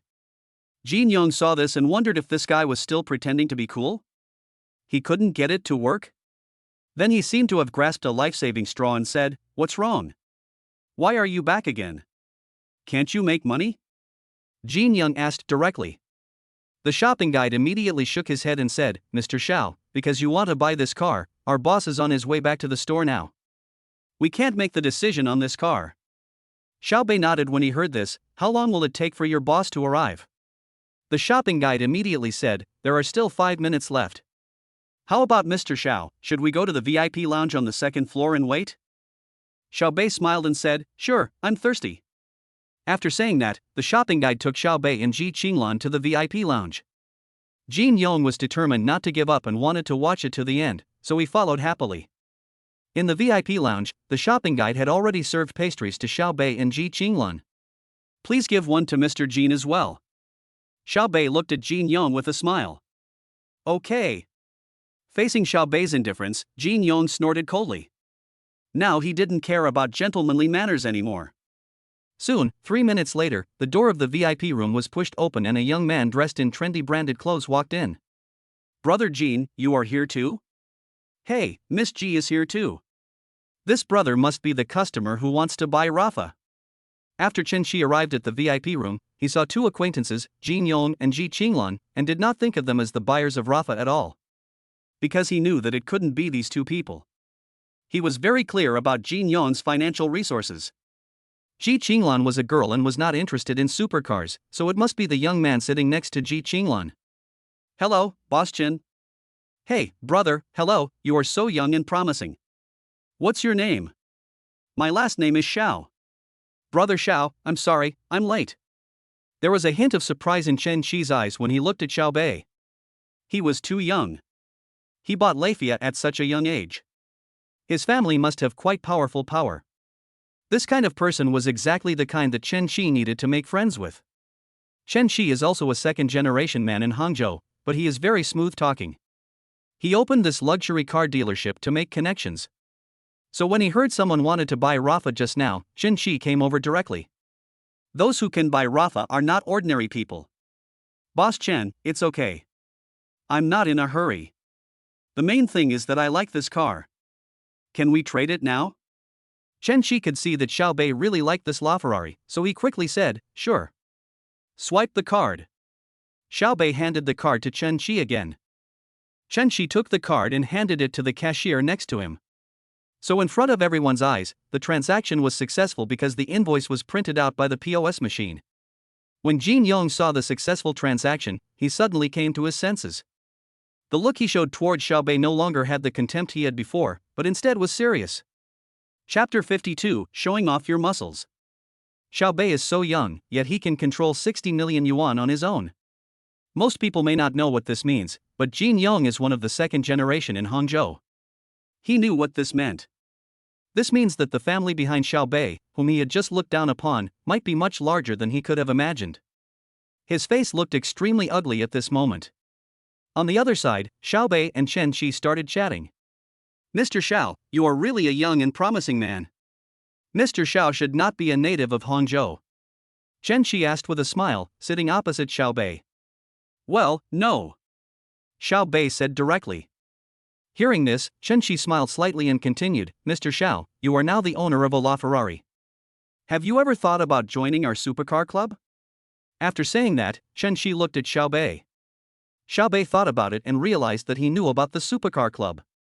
A supercar club may seem like a gathering for supercars, but it is actually a place to make friends. After all, people who can drive a supercar usually come from wealthy families. In this way, everyone can become friends because of the supercar club platform. Maybe we can have a good cooperation in the future. Such a platform was also a considerable platform for Xiao Bei in his previous life. At the same time, for Xiao Bei now, it is average, but Xiao Bei will still add it, after all, he has not yet risen. To put it bluntly, they have a lot of money, but in other aspects, they are actually far inferior. But Xiao Bei did not agree immediately. Instead, he deliberately asked, Brother Chen, who are the people in your current supercar club? Most people might think that Xiao Bei's question was an inquiry, but Chen Shi felt that it was a test from Xiao Bei. What temptation! To test the strength of a supercar club, there is generally only one possibility when asking this question. That is, his strength is very strong. Chen Shi immediately stood in awe, looked at Xiao Bei and said with a smile, Mr. Xiao, our supercar club is still very famous in the entire Yangtze River Delta. There are also young masters from Shanghai. Of course, there are more locals in Hangzhou, and their strength should not be underestimated. Upon hearing this, Xiao Bei did not answer immediately, but picked up the teacup and took a sip. Seeing this, Chen Shi was not angry. It was normal for a young master like him to have his own personality. If he didn't have his own personality, Chen Shi would have thought too much. So he continued, "How about this, Mr. Xiao? We have a party tomorrow, I'll take you there, how about you go and see it?" When Xiao Bei heard this, the corners of his mouth curled up slightly. This was the question Xiao Bei was waiting for. What is his identity? Super rich. The super rich usually don't ask for help easily. By invitation only.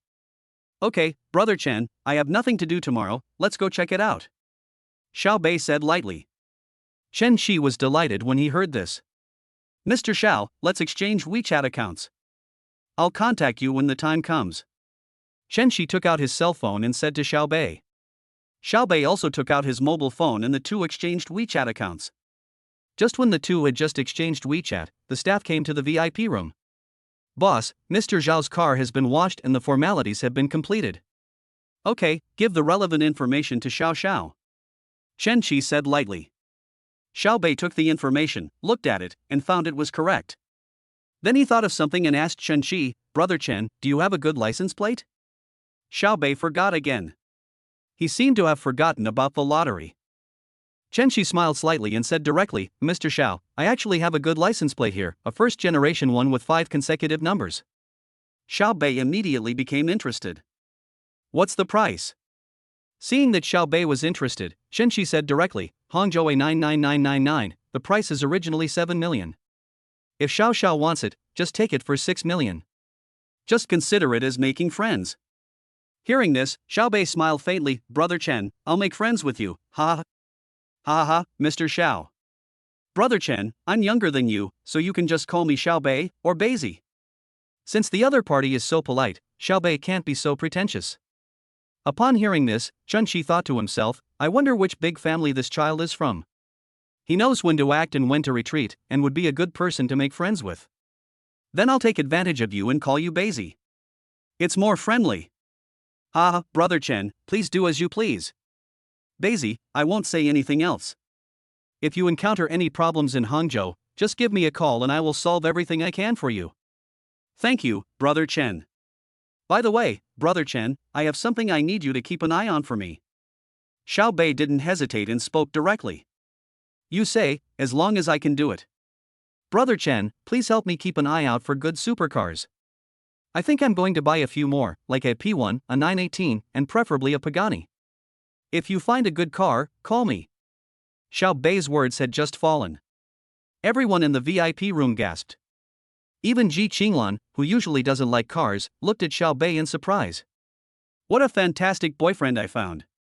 Jin Yong's heart already began to tremble at this moment. "What kind of beast is this? You are a top young man, why do you come to bully me?" But he didn't know that he was the one who took the initiative to provoke Xiao Bei throughout the whole process. Of course, Xiao Bei would not bother with such people, it would be a loss of face. The one who was most shocked was Chen Shi. Because the cars Xiao Bei just mentioned are all top-notch supercars. He also just found out that Xiao Bei in front of him was only 18 years old. At the age of 18, he could come up with so much money just to collect supercars. Who is Xiao Bei? But no matter where he came from, at least I am his friend now. Beizi, okay, I will definitely pay attention to this for you, but I don't know if you can tell me your entire car purchase budget? Let's set it at 500 million for the time being. If it's not enough, we can add more when the time comes. The reason why Xiao Bei was so generous was that his popularity had just exploded. With a consumption of 60 million, he received a 50-fold rebate, which was a full 3 billion more. 500 million, sprinkle some water. In fact, Xiao Bei did this on purpose, just to show off his muscles. Chen Shi was really shocked. Well, it seemed that he had underestimated Xiao Bei. So he smiled and said, "Beizi, don't worry, I will definitely find the best car for you. Then I'll trouble you, Brother Chen. It's getting late. See you tomorrow." "Okay, I'll take you there." Chen Shi hurriedly called out. "Nonsense, such a big guy is already comparable to those 3 guys in Hangzhou." Several people stood up and walked outside. At this moment, Xiao Bei saw Jin Yong and asked in surprise, "Hey, Brother Jin, you haven't left yet?" Chapter 53, Sensation in Hangzhou. After hearing Xiao Bei's words, Jin Yong was speechless. He clenched his fists, but thought of Xiao Bei's terrifying strength, although he was unwilling to give in. But it's still very disciplined. "Mr. Xiao, I haven't bought the car yet, so of course I can't leave yet. After thinking for a long time, Jin Yong could only say this. Yeah, that's right. Actually, brother Jin, the F8 is really good. I'm a bit tacky and only buy expensive ones. If I weren't so tacky, I would also buy an F8. Xiao Bei said with a smile, then took Ji Qinglan's hand and walked out of the VIP room. When Chen Shi saw this, he knew that Jin Yong must have offended Xiao Bei. But compared to Jin Yong, Chen Shi is definitely on Xiao Bei's side now. There is no reason. This is the adult world. Anyone would make this choice. After all, Chen Shi and Jin Yong have an average relationship, so it is impossible for him to offend Xiao Bei for Jin Yong. Chen Shi looked at Jin Yong, then followed Xiao Bei out. After the few people left, Jin Yong clenched his fists. Kicked directly at the sofa beside. Xiao Bei, right? Just wait, you'll see what happens tomorrow. Jin Yong calmed down, suddenly thought of something, and a strange smile appeared at the corner of his mouth. On the other side, Xiao Bei, who came out of the VIP room, looked at Chen Shi and said, Brother Chen, just send it here. See you tomorrow. Okay, Beizi, I'll contact you tomorrow. Chen Shi said with a smile. Then Xiao Bei came to his own Rafa. Get in the car, little girl. I'll take you for a ride. Xiao Bei looked at the car in front of him that he could not afford in his previous life, and suddenly became excited, and said to Ji Qinglan jokingly. Ji Qinglan rolled her eyes at Xiao Bei, but still smiled. Got into Xiao Bei's car. As for the Mercedes-Benz S63, Xiao Bei had already talked to Chen Shi and asked his employees to drive the car back to Ji Qinglan's community. Xiao Bei had just left when Chen Shi smiled slightly. I picked up my phone and opened a group called HCA Supercar Club. Edited a message and sent it out. Chen Shi, the Lafette in the store was sold successfully. Huangbin, 666, how much did Brother Chen earn this time? Yi Shuo, I just want to know which great guy bought it. Zhou Hongdu, +1. Su Jia, Brother Chen, tell me, who bought it? Zhang Longfei, I want to know too. Suya, curious cute. Chen Shi looked at the messages in the group, smiled slightly, and then edited a message. Chen Shi, you don't know who this person is, but he has a very important background and he is just 18 years old. Chen Shi, by the way, the other party also asked me to find other top supercars, with a budget of 5 small goals. Suya, oh my god, who is it, the young master of that family? Su Jia, this level is comparable to Zhang Xiao and the others. Zhang Longfei, I don't think you are from Hangzhou, right, Brother Chen? Chen Shi, okay, you don't have to guess anymore. I will bring him to the party tomorrow and introduce him to you then. After saying that, Chen Shi put down his phone. As soon as he put down his phone, Chen Shi's phone rang. Chen Shi picked up the phone and smiled. Honghua, what do you say? Oh my god, Lao Chen, I just checked the message in the group, who is that fierce? A cheerful voice came from the phone. A brother with a prominent background, the water in Hangzhou is going to be muddy again. It's not easy for anyone to buy Rafa. So, have you agreed to join the club?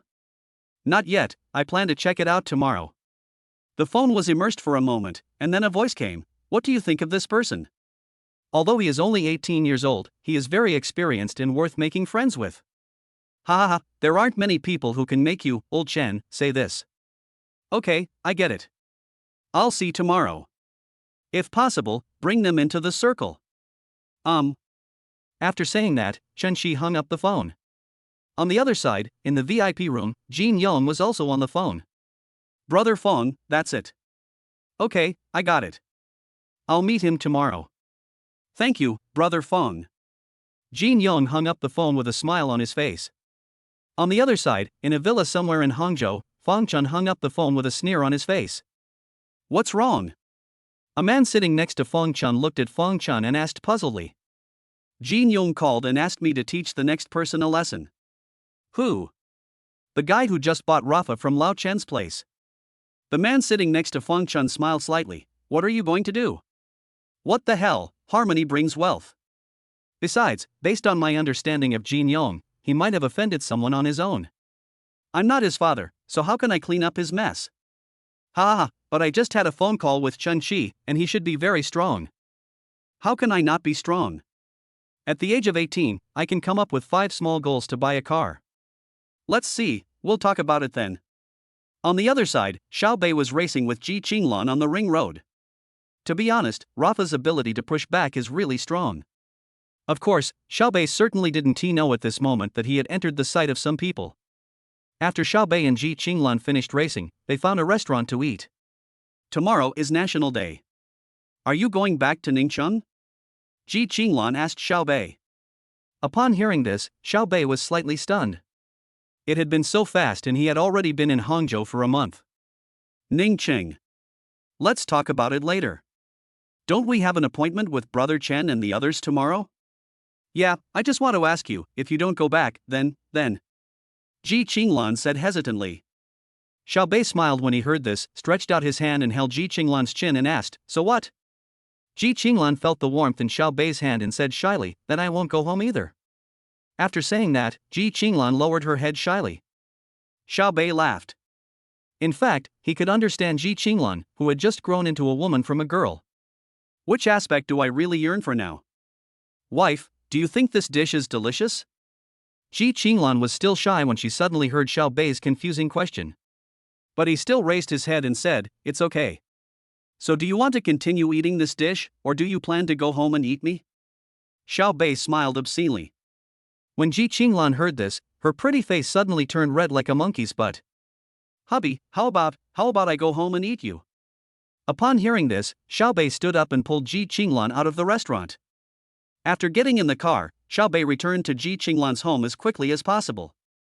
As soon as he got off the car, Ji Qinglan jumped directly onto Xiaobei. Xiaobei smiled slightly, picked up Ji Qinglan, walked to the elevator, and soon returned home. For some reason, Ji Qinglan no longer felt shy. Instead, he whispered in Xiaobei's ear, tonight, I'm going to squeeze you dry. Chapter 54 Husband, you look so handsome today. Xiaobei is now a man full of vigor and vitality. After hearing this kind of words, can you still just give in? He carried Ji Qinglan directly back to the bedroom. This time the lights were not turned off. 2 hours later. Ji Qinglan looked at Xiaobei affectionately, husband, you look very handsome today. How handsome? Xiaobei raised his eyebrows. Ji Qinglan reached out and pressed down his eyebrows, giggling and humming like a cat. Very, very, very handsome. More handsome than before. She smiled foolishly for a while and suddenly asked. You spend so much money, won't your uncle and aunt tell you? Xiaobei touched her face and said with a smile, this is all my own money. Ji Qinglan was slightly stunned. His own money? What's the meaning? Literally, I earned all the money myself. Xiaobei didn't want to continue talking about this topic. Now he didn't want Ji Qinglan to know that he was an orphan. Because with Ji Qinglan's personality, if he knew that he was an orphan, his love for himself might be even deeper. Xiaobei thought that he was not strong enough to ignore everything. Ji Qinglan also saw that Xiaobei didn't want to talk about this matter anymore, although she was very confused as to why Xiaobei never talked about his life experience, and she had never even seen Xiaobei call home. But no matter what, she would not mention anything that made Xiaobei unhappy. Perhaps Ji Qinglan noticed Xiaobei's mood and hugged Xiaobei directly. Xiaobei looked at the little goblin in front of him. At that time, he never imagined that Ji Qinglan would be such a big contrast. However, Xiaobei was the one who was happy, so what reason was there to refuse? Xiaobei hugged Ji Qinglan. The moon outside the window became shy. At 10 o'clock in the morning, Xiaobei's cell phone rang. Xiaobei and Ji Qinglan were silent, but their phones kept ringing. Bad guy, answer the phone for me. Fuck, that bastard, it's so early in the morning, does he want us to sleep? Xiaobei was in a bad mood when he woke up. He got up immediately and answered the phone. Hello, who is this? On the other end of the phone, Chen Qi heard Xiaobei's confused voice and smiled slightly. Daisy, it's me, Chen Qi. When Xiaobei heard this, he thought of something and instantly came to his senses. Brother Chen, tell me. Just got up, it's 1 p.m. today at the Hangzhou International Circuit, you can come directly, I'll send you the location. Okay, Brother Chen, I'll contact you when I get there. Okay, then you sleep a little longer. After hanging up the phone, Xiaobei was no longer sleepy and looked at Ji Qinglan who was lying beside him.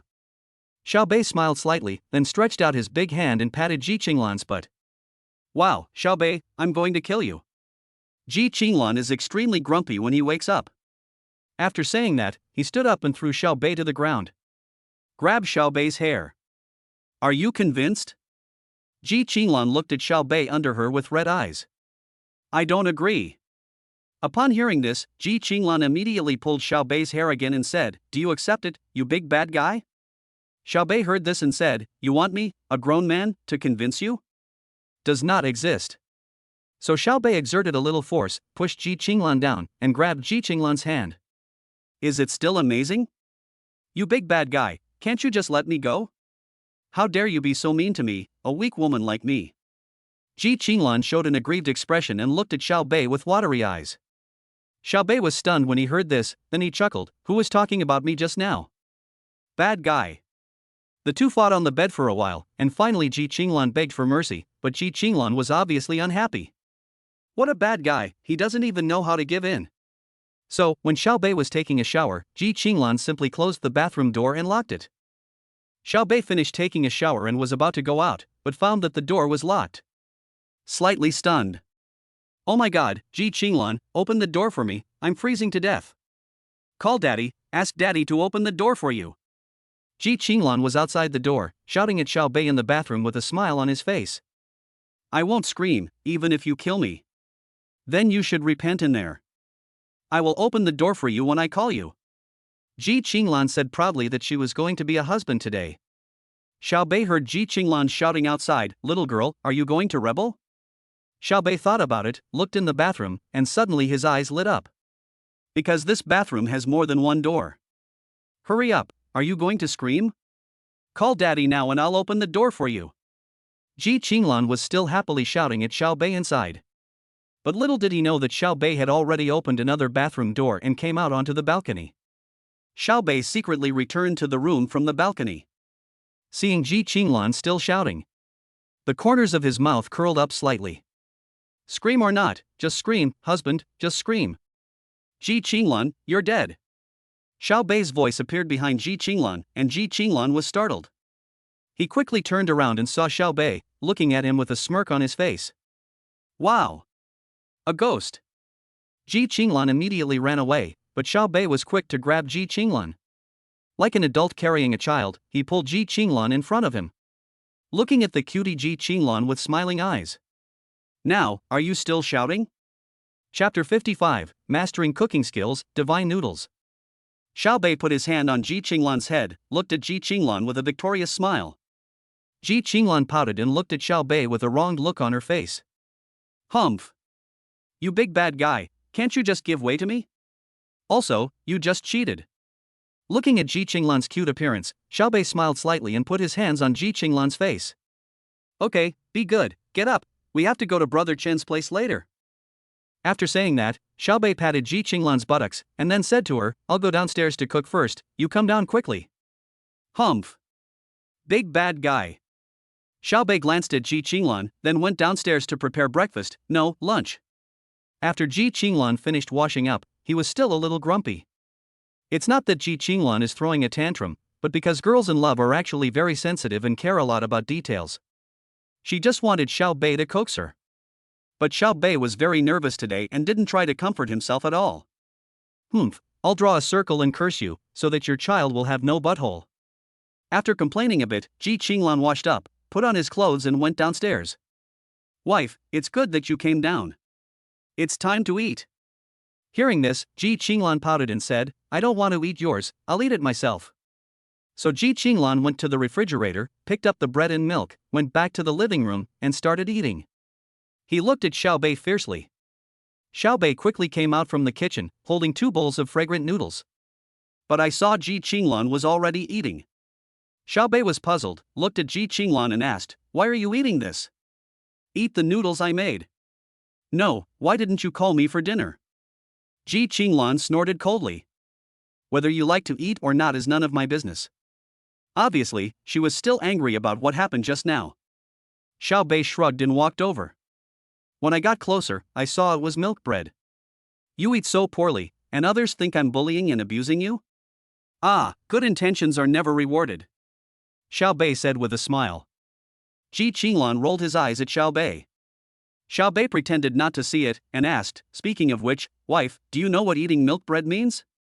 What? Ji Qinglan asked directly. Deputy, you are living a very single life. I imagine that you are not single either. You played the stick very well last night. Xiao Bei's explanation stunned Ji Qinglan, and she looked at Xiao Bei with wide eyes. I lost my composure in an instant. I'm going to ignore you for now. I'll deal with you after I'm full and have enough strength. After saying that, Ji Qinglan took 2 big bites to replenish his energy. Oh, did I say something wrong? You're not single, you should be called Popsicle. Ji Qinglan ignored him and continued to replenish his strength frantically. I won't kill you until I'm full. Xiao Bei looked at Ji Qinglan with a smile, picked up the chopsticks and started eating noodles opposite Ji Qinglan. The noodles cooked by Xiao Bei were worthy of his mastery of cooking skills. The aroma wafting out is very appetizing. And the presentation is top-notch too, it's so pleasing to the eye and looks very delicious. It's delicious. Xiao Bei took a quick sip. Wow. This taste is really wow. He dared to say that even the chefs of 5-star hotels couldn't make it taste this good.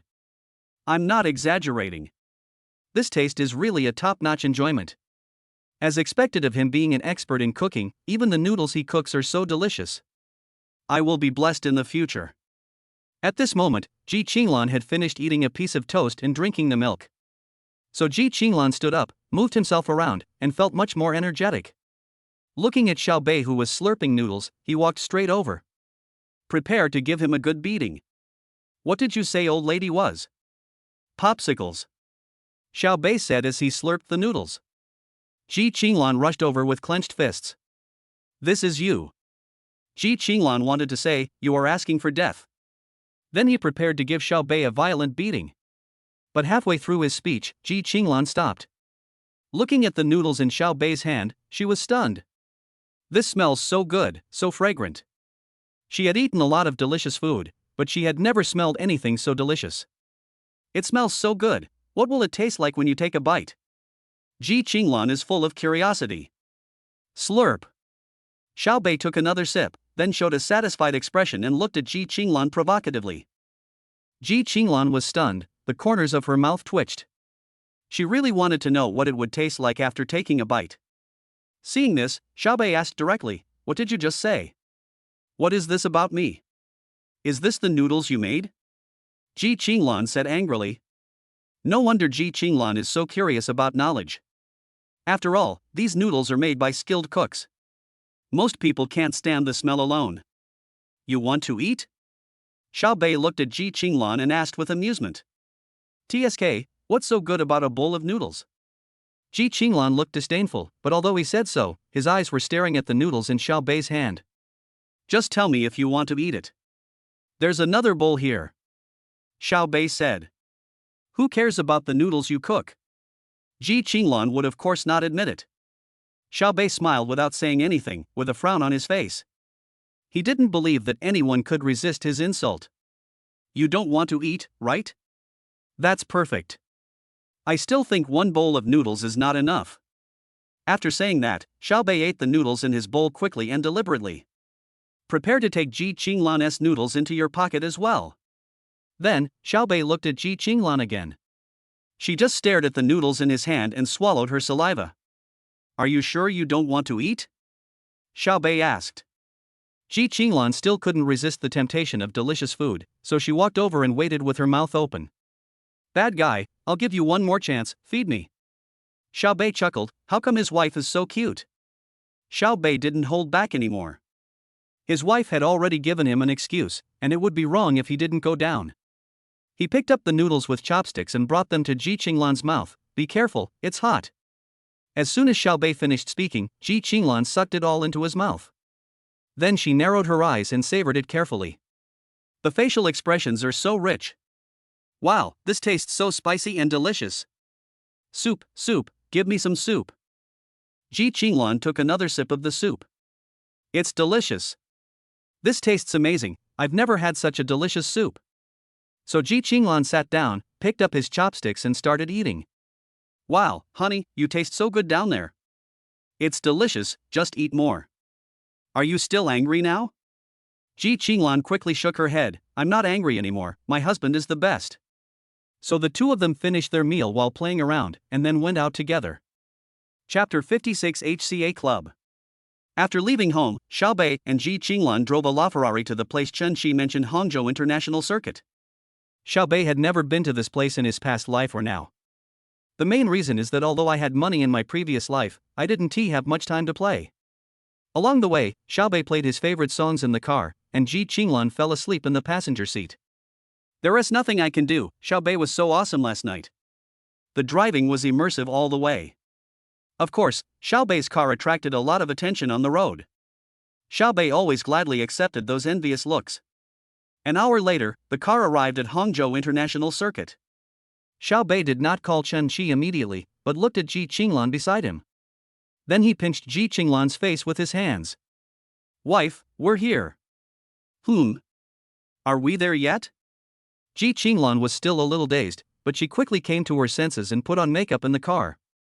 Xiaobei asked her why she put on makeup again. Ji Qinglan said that there were many young ladies in the supercar club and she couldn't be outdone. Well, Xiaobei couldn't understand the desire for comparison among women. After getting off the car, Xiaobei contacted Chen Shi directly. After getting out of the car, Ji Qinglan put her long legs on the top of the door and moved her body around with a clicking sound. Wow, she is worthy of being my daughter-in-law.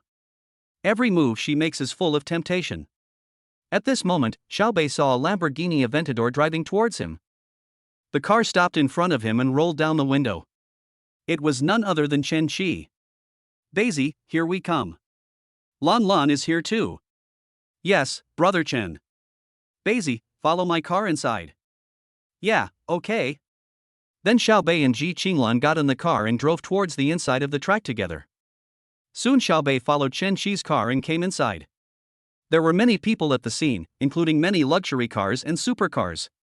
Ferrari, Neo, Maverick, McLaren, Lotus, Porsche, and so on. As Rafa roared, the people in the club who were watching the track race turned their heads. Soon Xiaobei's Tiffany blue supercar was seen. "Oh my god, is this Rafa? So cool. The Horse King is the Horse King. Has the real master arrived?" While everyone was sighing, Jin Yong, who was in the corner, also saw Xiaobei's car. There was a cold smile on his lips. He had already contacted brother Fong Chun yesterday, and was ready to teach this kid a lesson today. Soon in the eyes of everyone, Rafa slowly stopped. Then Ji Qinglan got out of the passenger seat first. When Ji Qinglan came down, everyone present was stunned. "Sister Qinglan, why are you here?"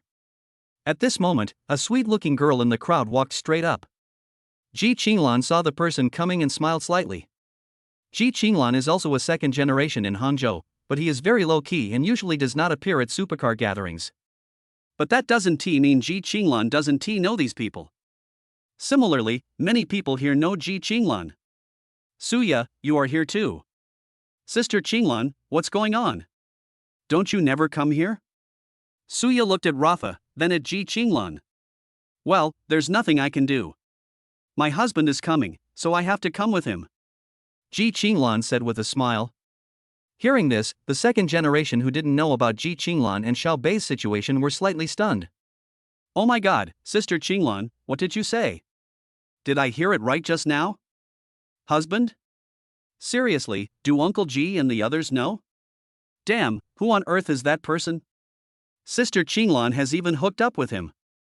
Oh my god, I suddenly feel a little unhappy." Suya was also stunned. She was a good friend of Ji Qinglan. But he didn't know that Ji Qinglan was in love. Moreover, Suya also knew about it in the group yesterday. The other party seemed to be 18 years old. "Sister Qinglan, are you eating young grass?" Just when everyone was surprised, Xiaobei also got out of the car. When Xiaobei just got off the car, there were many more exclamations at the scene. "Oh my god, this guy is quite handsome. Too handsome." It seems that Wang Ji's title of the most handsome man is no longer secure. So handsome? A pretty boy, right? When have you ever seen a pretty boy driving a Lafa? In fact, it's no wonder that they were surprised. "Xiaobei, you're still very handsome in your outfit today, with an abstinence style." It was Ji Qinglan who dressed her up. How can he not be handsome? At this time, Chen Shi also came to Xiaobei. "Daisy, these are some of the members of our HCA club.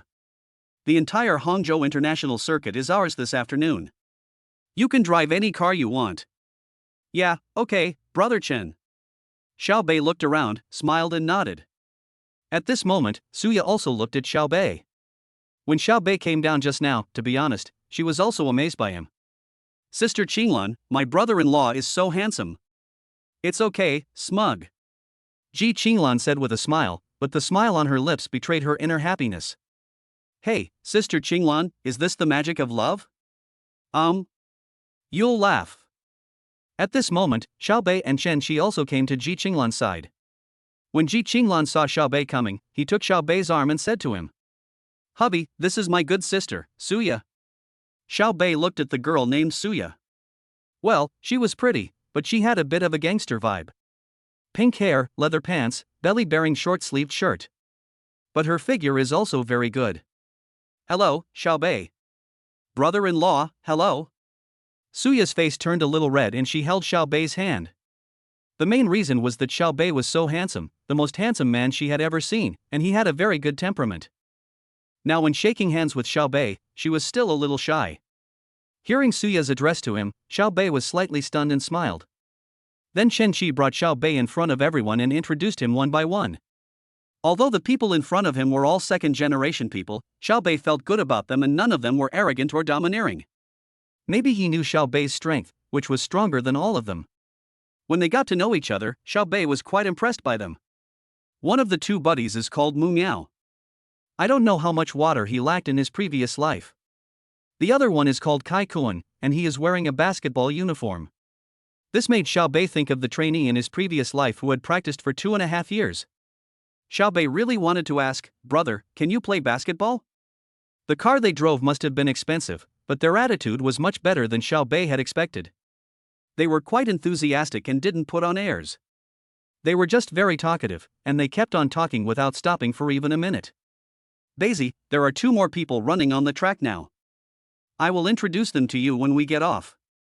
They are not simple people either. Chen Shi looked at Xiao Bei and then said with a smile. Xiao Bei was slightly stunned when he heard this, and then he became a little expectant. Chapter 57 Joining HCA. Then Xiao Bei was brought to the side of the track by Chen Qi. Ji Qinglan sat aside and chatted with some friends. No one stepped forward because they all knew that Brother Chen was going to pull Xiao Bei in now. The 2 most important things about a supercar club are the top supercars. One is strength. Everyone at the scene knew Xiao Bei's strength without him saying it, and he bought Rafa for 60 million without any hesitation. Such people are really not someone they can contact at the moment. They will only contact each other after Xiao Bei officially joins. Otherwise, how would they get to know Xiao Bei? On the edge of the track. Chen Qi handed Xiao Bei a soft black cigarette. Then the 2 of them lit up their cigarettes and took a deep puff. Chen Qi said to Xiao Bei, Daisy, I am the one who organized the HCA club, but there are 3 other founders. 2 of them are Zhang Honghua and Feng Chun who are driving the car now. The last one, Shen Bin, is busy with a project abroad recently and has not returned. Zhang Honghua's family is in the real estate business. The family is very powerful and is the top one in the entire Yangtze River Delta region. I'm sure you've guessed it. Feng Chun's family is engaged in security technology, the best in the country. After Chen Qi finished speaking, he just looked at Xiao Bei quietly. Xiao Bei smiled slightly when he heard this, Greenland Group and Weihai Weisher? Chen Qi smiled slightly when he heard this. He was also very curious about Xiao Bei's home, but he would not ask now because he knew that he would know when the time was right. And Shen Bin, who is abroad, also comes from a wealthy family, engaged in the business of automotive precision parts. The Shen family is the Shen Xiang Group. Xiao Bei said lightly. Chen Qi smiled slightly. Upon hearing this, Xiao Bei understood what was going on. Among the 3 founders, one was a tycoon in the real estate industry, a leading group in the industry like Chenka Group. I want to talk about Weihai Weisher, which is considered to be one of the most powerful companies in Xia country. All Skynet systems belong to this company, the industry leader. Shen Xiang Group is one of the top 500 companies in China. With such a scale, the 3 founders can be said to be the top ones in Xia country.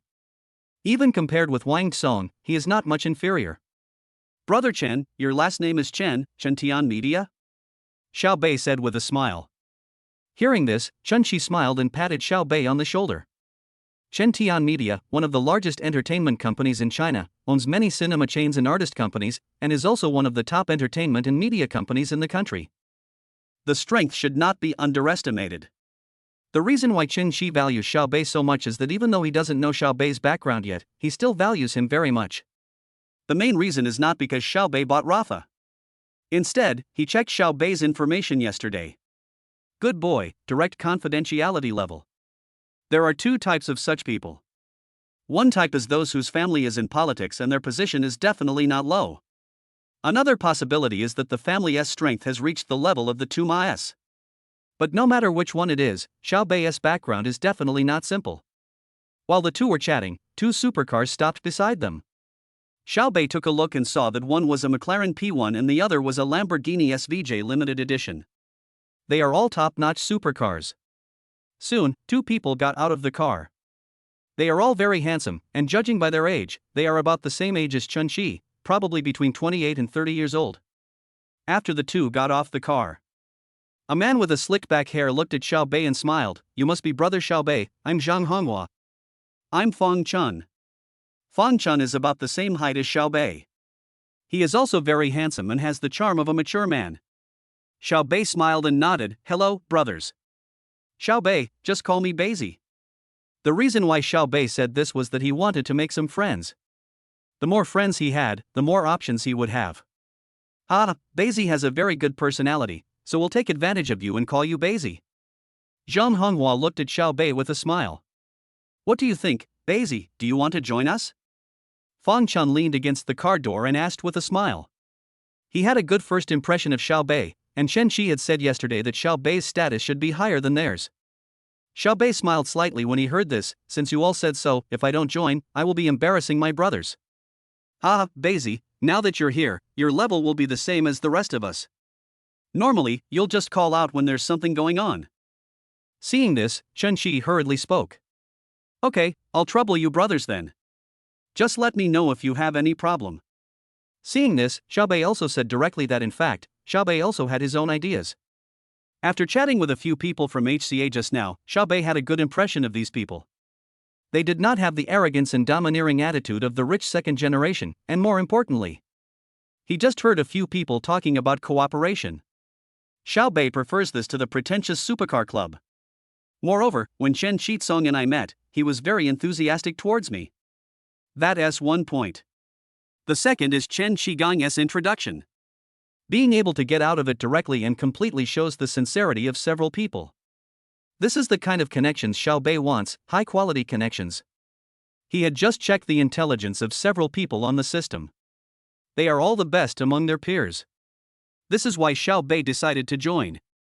"Chen Shi, the kid from the Jin family, remind me when the time comes."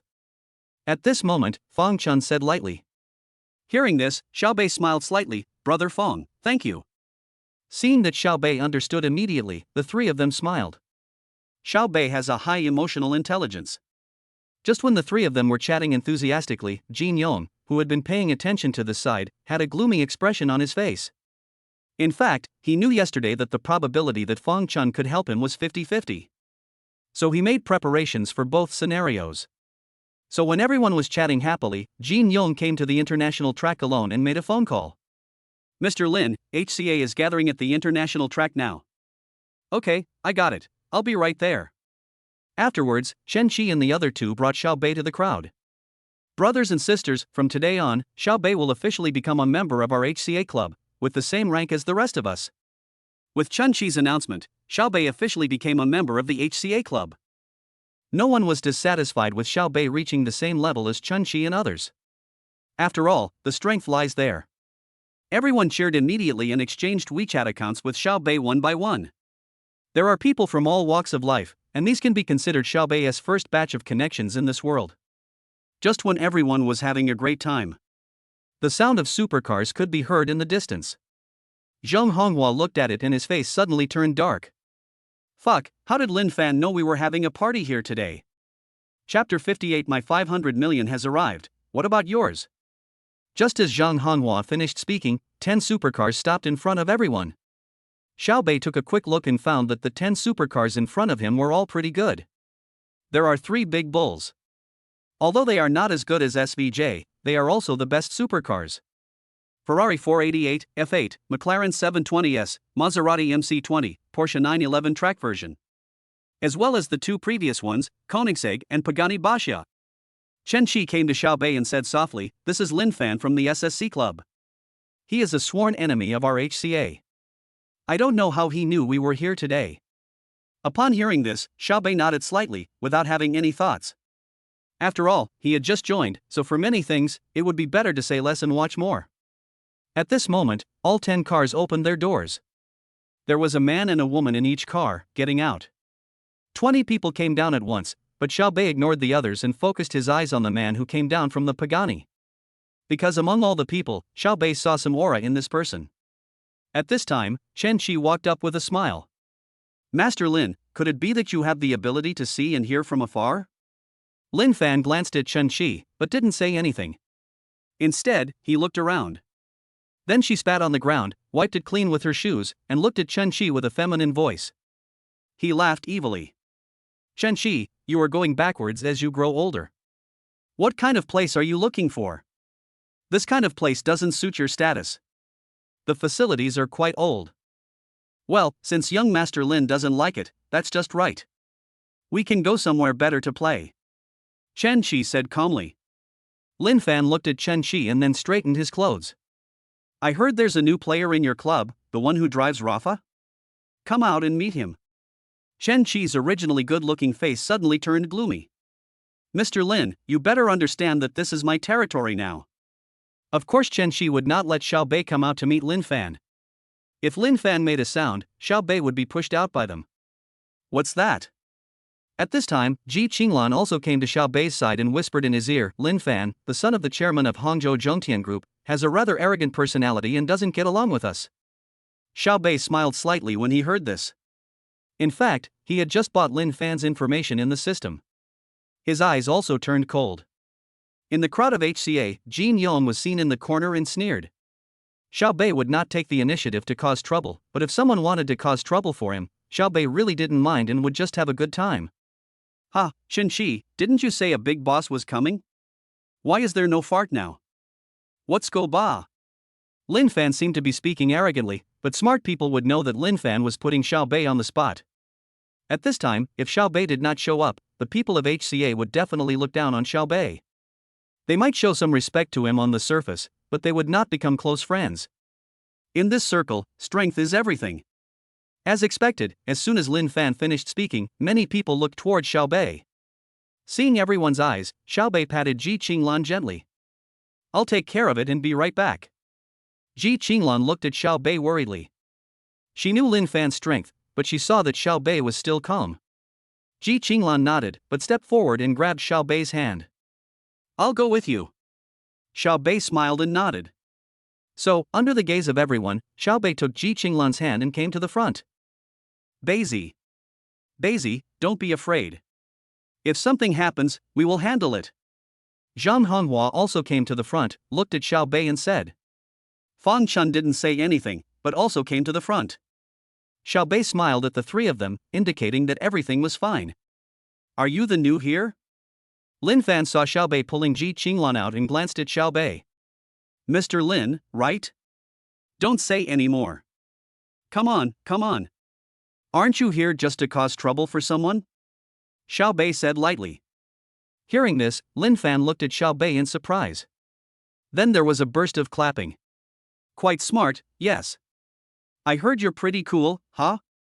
Mr. Lin, you're joking. Compared to you, I'm just average." Xiao Bei still looked at Lin Fan indifferently and said something, which meant, "I'm not as cool as you." "Okay, I won't argue with you anymore. I heard that you are very powerful, Rafa. 500 million to buy a car? How about this, have a race with me? If you lose, Rafa and your 500 million will belong to me, and you will apologize to Jin Yong." Lin Fan smiled faintly. Xiao Bei's mouth curled up slightly. What if you lose? Lin Fan felt like he had just heard a huge joke. I will lose? If you want to gamble, you have to put up the stakes. You don't think I'm a sucker, do you? Xiao Bei looked at the arrogant second generation with a stupid look on his face. Okay, you're brave. If you win, I'll give you my Pagani Basha, and I won't get involved in your affairs with Jin Yong. How about it, do you dare to come? Phew. After hearing what Lin Fan said, Xiao Bei was speechless. Mr. Lin? I think it's better to call you Lin the beggar. I took off the LaFerrari and 500 million, and you took out a car to bet with me. Are you stupid or am I stupid? And do you really think you can help Jin Young out? That's right, Mr. Lin, if you want to play, at least offer equal value. Chen Shi said sarcastically at this time. Could it be that young Master Lin can't produce it? Fang Chun was very pleased with Xiao Bei's performance just now, and he also mocked Lin Fan. Young Master has no money, yet you still want to get something for nothing? Zhang Honghua also mocked Lin Fan. Although many people at the scene were not happy with the situation, the people from HCA were still very excited when they saw Xiao Bei directly lift up Lin Fan. Everyone looked at Xiao Bei with admiration. Even if Xiao Bei lost the game later, everyone would still admire him. After all, Xiao Bei had extraordinary courage to be able to fight against the top second generation in Hangzhou. Hearing this, Lin Fan looked at Xiao Bei with a gloomy expression.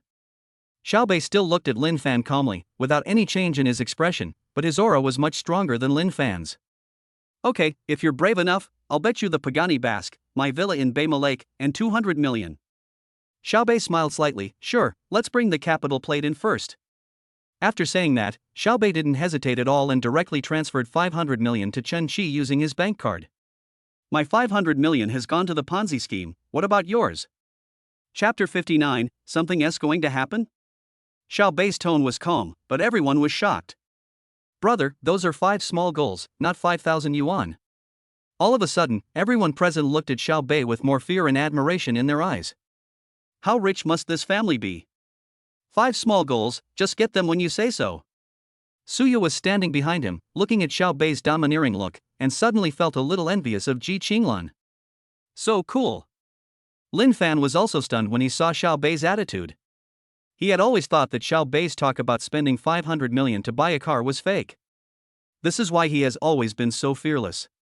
But now they can take them out easily, which shows how strong the opponent is. Although he was a little apprehensive, Lin Fan was not afraid. Even if you, Xiao Bei, are a dragon that has crossed the river, you have to lie down in Hangzhou. Okay, you have guts, wait. After saying that, Lin Fan made a few phone calls, and half an hour later, a Rolls-Royce arrived at the scene. A middle-aged man who looked like a butler got out of the car and came to Lin Fan. He handed a document bag to Lin Fan. This is the transfer information of my car and house. 200 million has been transferred to Chen Chi's card. Can we start now? Lin Fan is very confident in his driving skills. After all, racing is something that requires practice.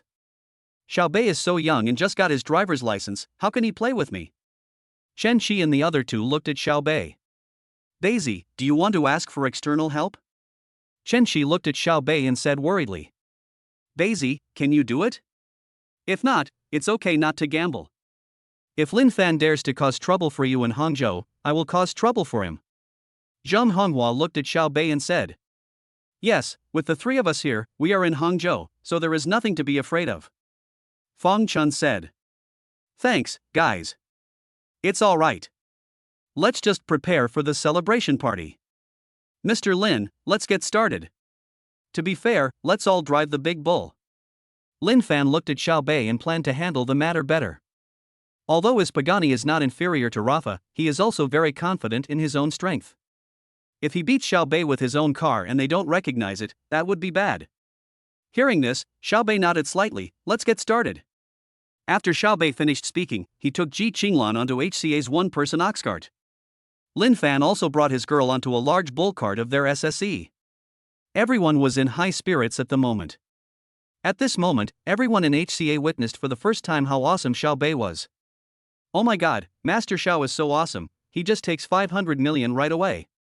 Brothers, I feel like we are about to witness history. 500 million is at stake. Too strong, is this the gap between the top second generation and us? Handsome, my brother-in-law is so handsome. Suya was the most excited. When she first saw Xiao Bei, she thought he was very handsome, and she also knew that Chen Shi said he was very capable. But no one knows his specific strength.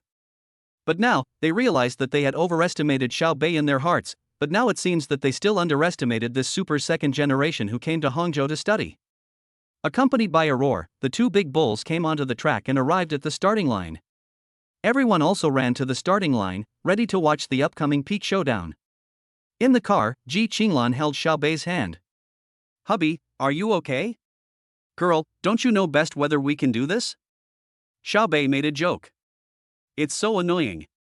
It's already this hour and you're still saying this. It's okay, trust me. Xiaobei smiled slightly. Seeing how calm he was throughout, although Ji Qinglan was still a little nervous inside, he still chose to believe Xiaobei. At this moment, Lin Fan next to him lowered the car window. If you admit defeat now, it's not too late. If you admit defeat, I can make you lose half. Lin Fan's arrogance is evident from this. Xiaobei looked at Lin Fan and smiled. Same words for you. You're so arrogant. Don't cry later. After saying that, the two of them closed the window.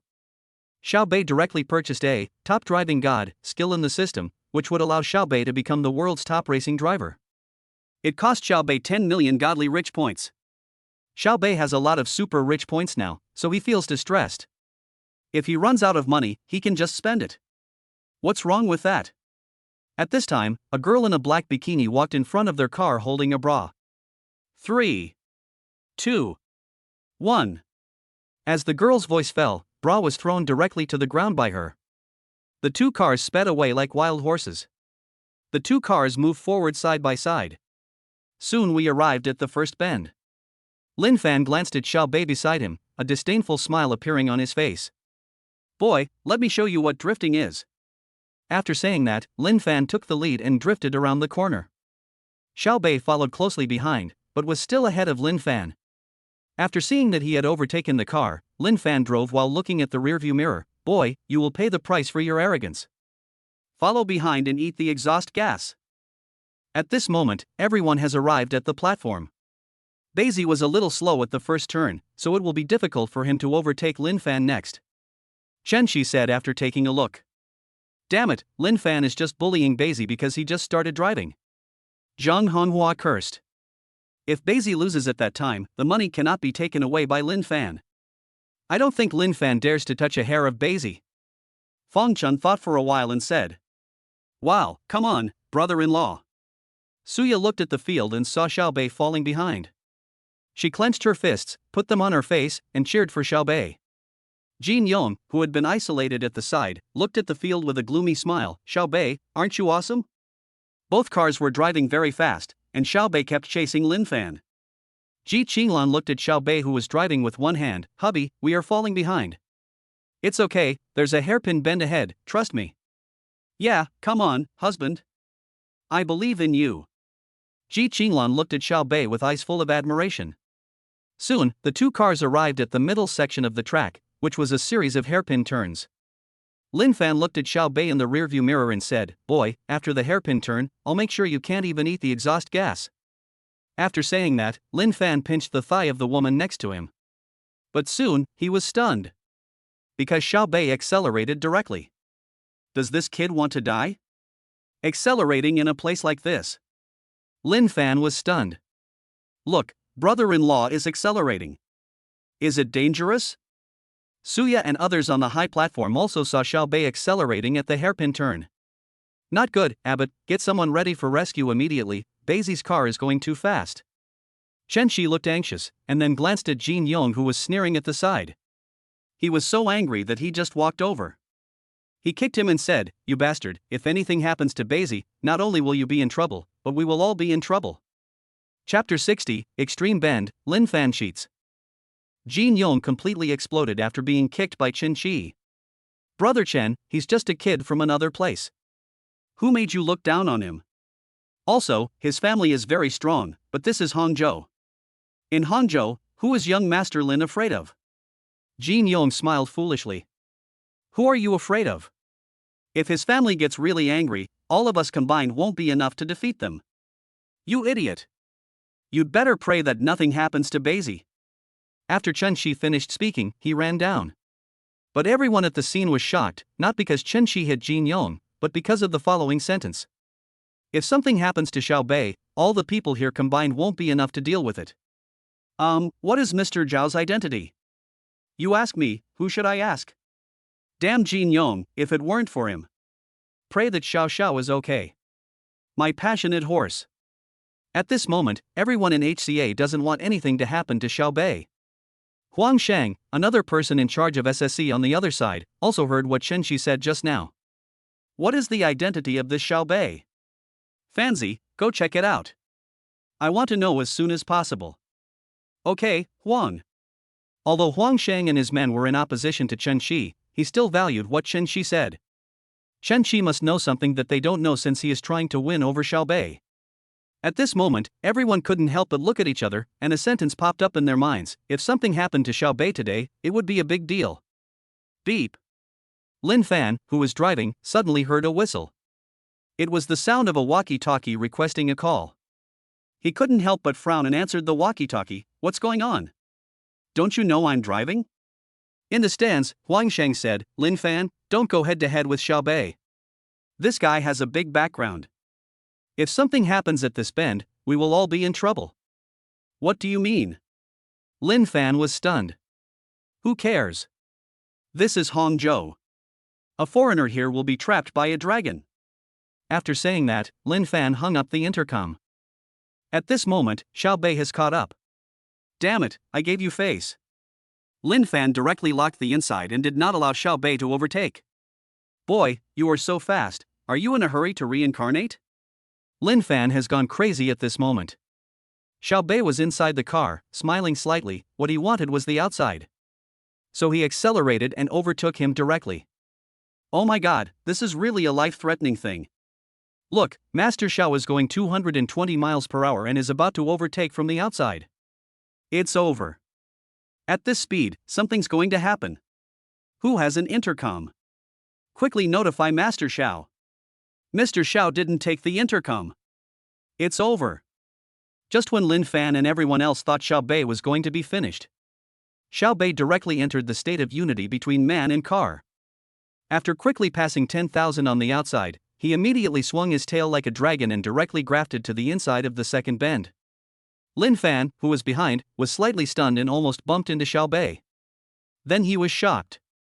After Xiao Bei got to the inside, he passed 10,000 miles per hour several times in a row, and he was still sticking to the wall. Lin Fan couldn't overtake him even if he wanted to.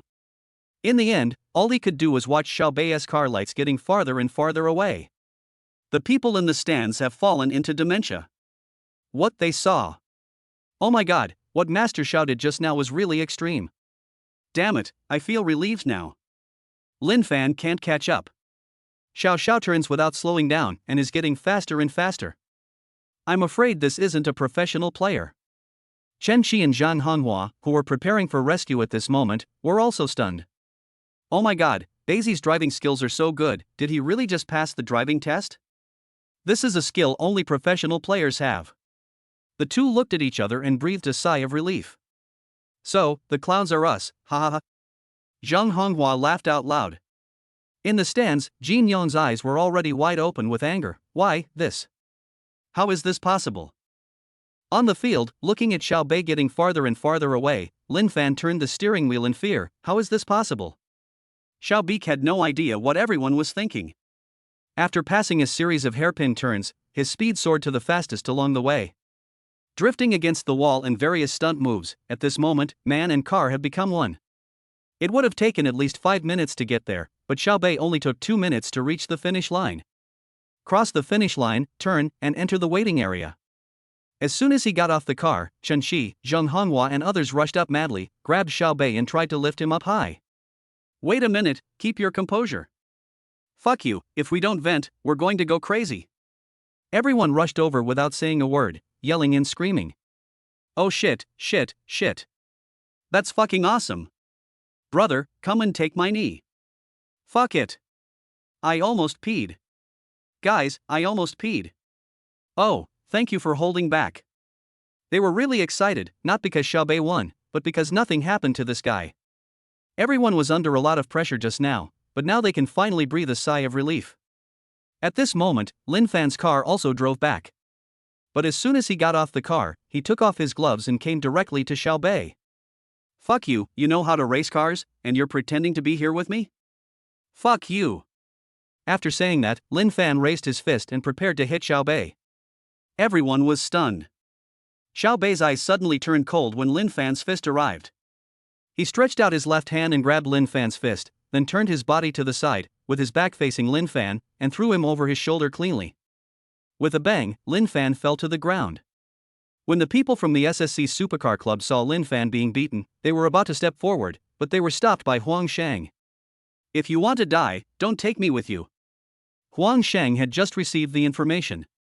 After reading Xiao Bei's information, he was filled with fear. Confidentiality level information.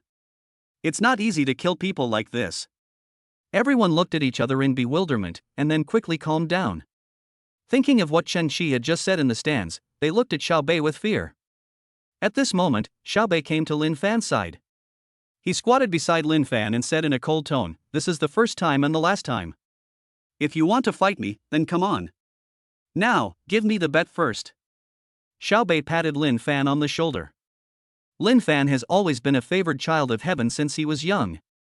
He has never suffered such injustice. "You want money? Are you dreaming? Do you think I was scared? Just wait." Lin Fan continued to speak harshly, and Xiao Bei smiled slightly. "Lin Fan, you bastard, you should accept the defeat now." Chen Qi also stood up at this time. Lin Fan's actions just now really made them speechless. "That's right. You were the one who wanted to gamble, and you were the one who had to take the lead. Now that you've lost, you're starting to refuse to pay your debt?" Zhang Honghua came to Xiao Bei and patted him on the shoulder. "It's okay to embarrass yourself, but don't embarrass this circle." Fang Chun lit a cigarette and looked at Lin Fan jokingly. Chapter 61, Deserted by Friends. Lin Fan stood up slowly and looked at several people with disdain, especially Xiao Bei. "What do you think? I was scared." Chen Qi frowned slightly, walked up, pointed at Lin Fan's nose and cursed, "You don't admit it, right? You think it's okay if you don't admit it? The money is with me, I'm not afraid of you cheating." Hearing this, Lin Fan's face turned a little ugly, but he still came to Chen Qi and threatened, "If you dare to swallow my money, you can try it." Zhang Honghua was so angry that he pointed his finger at Lin Fan. "So shamelessness is the best in the world? Do you think that since your reputation has already been ruined, you might as well cheat others, and cheat as many times as you can, bastard? You have the guts to cheat our HCA, bastard." Fang Chun sneered.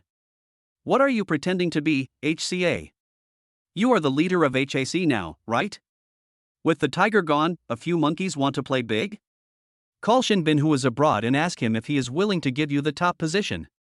Lin Fan was unexpectedly tough, which shocked everyone. This guy is quite cool, isn't he? But then again, if Lin Fan wasn't so hot-tempered and wanted to be the boss, today's situation wouldn't have happened. Fang Chun's face was gloomy, and he spoke slowly. "Okay, you're letting me go, right? You picked the thing, you set the game, follow the rules, you have to accept the loss. Su Jia, bring me the file bag." "Oh, okay, brother Fang." Upon hearing this, Su Jia brought his men directly to SSC, ready to snatch the documents of the car and house that Lin Fan had just mortgaged. "Just try and rob it if you dare." Lin Fan continued to speak slowly, and even lit a cigarette. He was determined to deny it today. Although he didn't know why Huang Shang stayed by his side and didn't come to help him. But he is still confident in his own abilities. Even though Xiao Bei has a powerful background, the same thing still applies. This is Hangzhou. At this moment, Xiao Bei, who had been silent all the time, slowly walked in front of Lin Fan, raised the corner of his mouth in disdain, and a sneer appeared on his face. "I saw Xiao Bei coming in front of me." Lin Fan took a puff of his cigarette and blew it directly into Xiao Bei's face. Xiao Bei narrowed his eyes slightly and glanced over lightly. Then, in front of everyone, Xiao Bei stretched out his hands. Everyone's heart was in their throat at this moment, wondering if there was going to be another fight. But Xiao Bei simply adjusted Lin Fan's collar. Xiao Bei was extremely nonchalant, giving off a godfather vibe. Lin Fan was also frightened by Xiao Bei just now. He hurriedly dropped his cigarette and was about to defend himself, but Xiao Bei's actions made him unpredictable. Lin Fan leaned forward, clasped his hands in front of his chest, and tilted his head to peek at Xiao Bei's expression. "Boy, what do you mean?" "I don't mean anything, but I want to tell you something." When Xiao Bei was speaking, his voice was calm and composed, but his aura was very strong. For a moment, everyone shut their mouths, waiting to see how Xiao Bei would handle the situation and what he would say. "First, you want to stand up for Jin Yong and bet 500 million with me. I accept the bet. The bet is established. Second, I have no hatred or grudge against you, let alone friendship. If you want to take the lead, I can completely refuse your permission. After all, you don't have the ability to do so. Third, I don't care how you feel, but rules are rules. I respect rules, but you have to know that I, Xiaobei, always say that my rules are rules. Today, I respect the rules not to give you face, but to give face to several brothers in Hangzhou. Don't think I'm a good guy. Fourth, after talking about the rules, let's take care of my mood later. Although I won the money, I am still very unhappy. I will say this today. As long as I, Xiaobei, am in Hangzhou, USSC will never surpass HCA. Xiaobei's aura was too strong. Lin Fan's face turned blue and white, and he looked a little scared. Chen Shi failed to scare him, and neither did Zhang Honghua and Fang Chun. But at this moment, he was really a little scared. On the one hand, it was because Xiaobei's aura at the moment was really stressful. On the other hand, it's because Xiaobei is really ruthless. 500 million. Who dares to be so extravagant? This guy is fucking mentally ill, he's crazy. After talking about 4 of the 5 things, a smile suddenly appeared on Xiaobei's calm face. Fifth, you owe me, you can't take it away. Lin Fan was slightly stunned, and then he was extremely angry. Although he was indeed afraid of Xiaobei at this moment, he still made up his mind to default on the debt. He just doesn't want to give the money. You're accusing me without any evidence. What if I don't give it to you? Lin Fan's voice got louder and he yelled at Xiaobei with red eyes. Facing Lin Fan's loud roar, Xiaobei scratched his ears with his hands, and then lost his previous slowness, and said in an extremely cold tone. No? You won't be able to leave here today. The sudden change in temperament and behavior is even more suspicious. Lin Fan took a deep breath and looked at Xiaobei with eyes full of fear. But he still said in a tough but cowardly way, "Ha, dare you touch me?" Xiaobei hadn't spoken yet, but at this moment, the second generation who had just listened to Xiaobei's words became active one after another. Even an unexpected person spoke up. It's only natural to pay back debts. I think that's fine. Huang Shang spoke slowly and actually took the initiative to help out. Chen Qi and the others looked at each other silently and laughed one after another. Well, the matter between them and Xiao Xiao has not been resolved yet, and now there is internal strife in SSC. Huang Shang, what the hell do you mean? Who are you standing with? Lin Fan was angry, really angry. At this moment, he felt like a drowned dog. Huang Shang had a complicated expression. Brother Lin, let me call you brother for the last time. We are all respectable people. You played tricks for that little bit of gambling money. You are slapping our SSC's face, and also slapping my face. From today on, I will quit SSC. Lin Fan almost vomited blood from anger. If you want to get out, just get out. Why are you still talking so high-soundingly and blabbering so much, putting me on the fire and pretending to be a gentleman? Huang Shang's influence in the SSC club is no less than Lin Fan's. As Huang Shang expressed his stance, the other members of SSC made up their minds one after another. It's boring. I'm quitting too. Together. Let's go together, let's go, you have no backbone at all. Lin Fan looked in the direction of the voice and saw 3 young members from well-off families, which further proved that they were deserted by their friends and relatives. Young Master Lin was so angry that he turned around to look at Xiaobei and saw that the bastard was actually laughing. And it was not a sarcastic smile, but a smile that showed everything was under control and he was calm and composed. You're sure you'll get me, right? Chapter 62 Xiaobei takes action. Seeing this, Lin Fan was extremely angry, his eyes were bloodshot and he stared at Xiaobei intently. Then he burst into laughter, laughing crazily. Then he looked at Huang Shang and said angrily, "Today, I won't give you the bet. If you want to leave, I won't keep you. However, I won't refund a single cent of the club's membership fee. And you, Xiaobei, you can do whatever you want, I'm not afraid of you." Lin Fan no longer had the gentlemanly manners he had before and started to confront Xiaobei directly. What the hell, has he been stimulated to the point of going crazy and letting himself go completely? At this moment, everyone looked at Xiaobei. Lin Fan had already given up. Now it depends on what Xiaobei does. Lin Fan is such a jerk, he is playing dirty and no one can do anything about it. Once the old bastard gives in and is no longer afraid, he can be really difficult to deal with. Some people say that he should be beaten now, but beating him won't solve the problem. On the contrary, being beaten can help Lin Fan get away with it. If he doesn't take action and the stalemate continues, Lin Fan will indeed not be able to walk out of this door, but who can be sure that he can outlast this pervert? It's just cheating, who can do anything? At this moment, everyone has witnessed how shameless Lin Fan is. Chen Shi, fuck you, please have some backbone, it's so embarrassing. Lin Fan, did you lose your dignity? Fan Chun, you are still the young master, what a scoundrel. Lin Fan, did I bite you? Zhang Honghua, don't be such a jerk, don't force me to do it. Lin Fan, come on. I'm afraid of you. Lin Fan was already in the debate group at this moment, and everyone present was so angry that they laughed. If anyone scolds this bitch is not afraid at all and will just keep scolding back like an indestructible cockroach. After cursing for a while, the young masters felt it was boring, so they stopped and turned their attention to Xiao Bei. Xiao Bei, we really have no idea what to do. It's up to you. Xiao Bei had been quiet for quite a while, however, no one dared to look down on him. Instead, they felt that this man could be big or small, soft or hard, and was very scary. If Xiao Bei hadn't been there just now, maybe those people would have really beaten up Lin Fan, but they would definitely not get the money. But now Xiao Bei is here. Xiao Bei's slowness and Godfather aura just now made everyone dare not underestimate him. At this moment, everyone looked at Xiao Bei with an inexplicable expectation. Xiao Bei looked at Lin Fan. Are you sure you don't want to give it to me? No, bite me, Zhengsa. Lin Fan was not afraid at all at this moment. He was determined that Xiao Bei could not deal with him. He would trouble you after he left today. Okay, thanks for giving me the chance to vent my anger. Xiao Bei said this calmly, then picked up his phone and walked aside. No one followed, they just watched from a distance. The way Xiao Bei wanted to deal with it was very simple. He had just looked at Lin Fan's information and their family's information. Xiao Bei knew how to fight back. Lin Fan's family is very powerful in Hangzhou, and they even have connections in the political circle. But it doesn't mean there are no enemies. At least now Director S, who has just been parachuted into Hangzhou, is trying to find ways to achieve performance. Lin Bei found his phone number directly. Dial the number. Hello, who is this? Director Chiu S, don't ask who I am. I have something that may interest you. I have sent it to your mailbox. I think after reading it, you will know what to do. Xiao Yaoting on the other end of the phone frowned slightly when he heard this. While checking emails on the computer, he said in a cold tone on the phone, "Who are you and how do you know my phone number?" Read the information first. Xiao Bei is sure to win. In an office, Xiao Yaoting had already opened the document and took a quick look at it.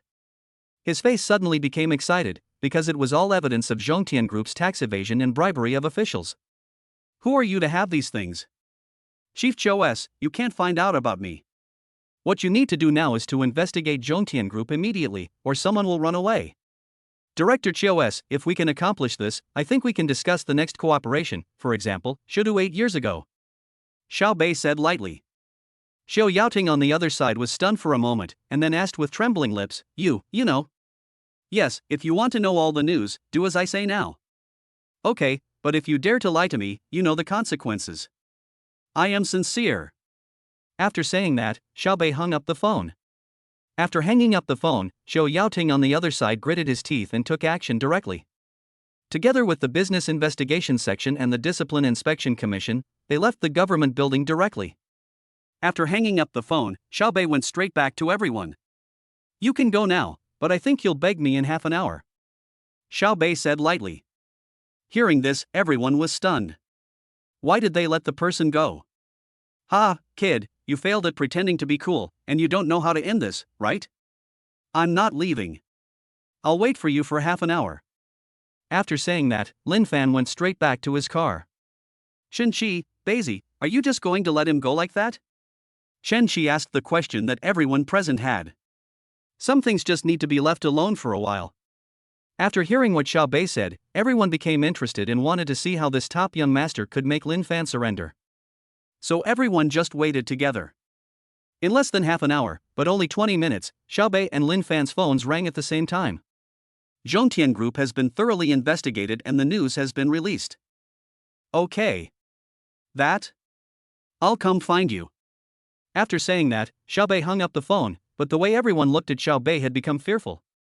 Because just now, not only Xiao Bei and Lin Fan received calls, but someone among them also received a call. That is, Zhongtian Group was investigated. Lin Fan also knew it at this moment, and immediately looked at Xiao Bei with fear in his eyes. The arrogance just now was gone. Lin Fan came directly in front of Xiao Bei. You are not right. Young Master Xiao, please let our family go. I did it, and I am solely responsible for my actions. I am young and ignorant.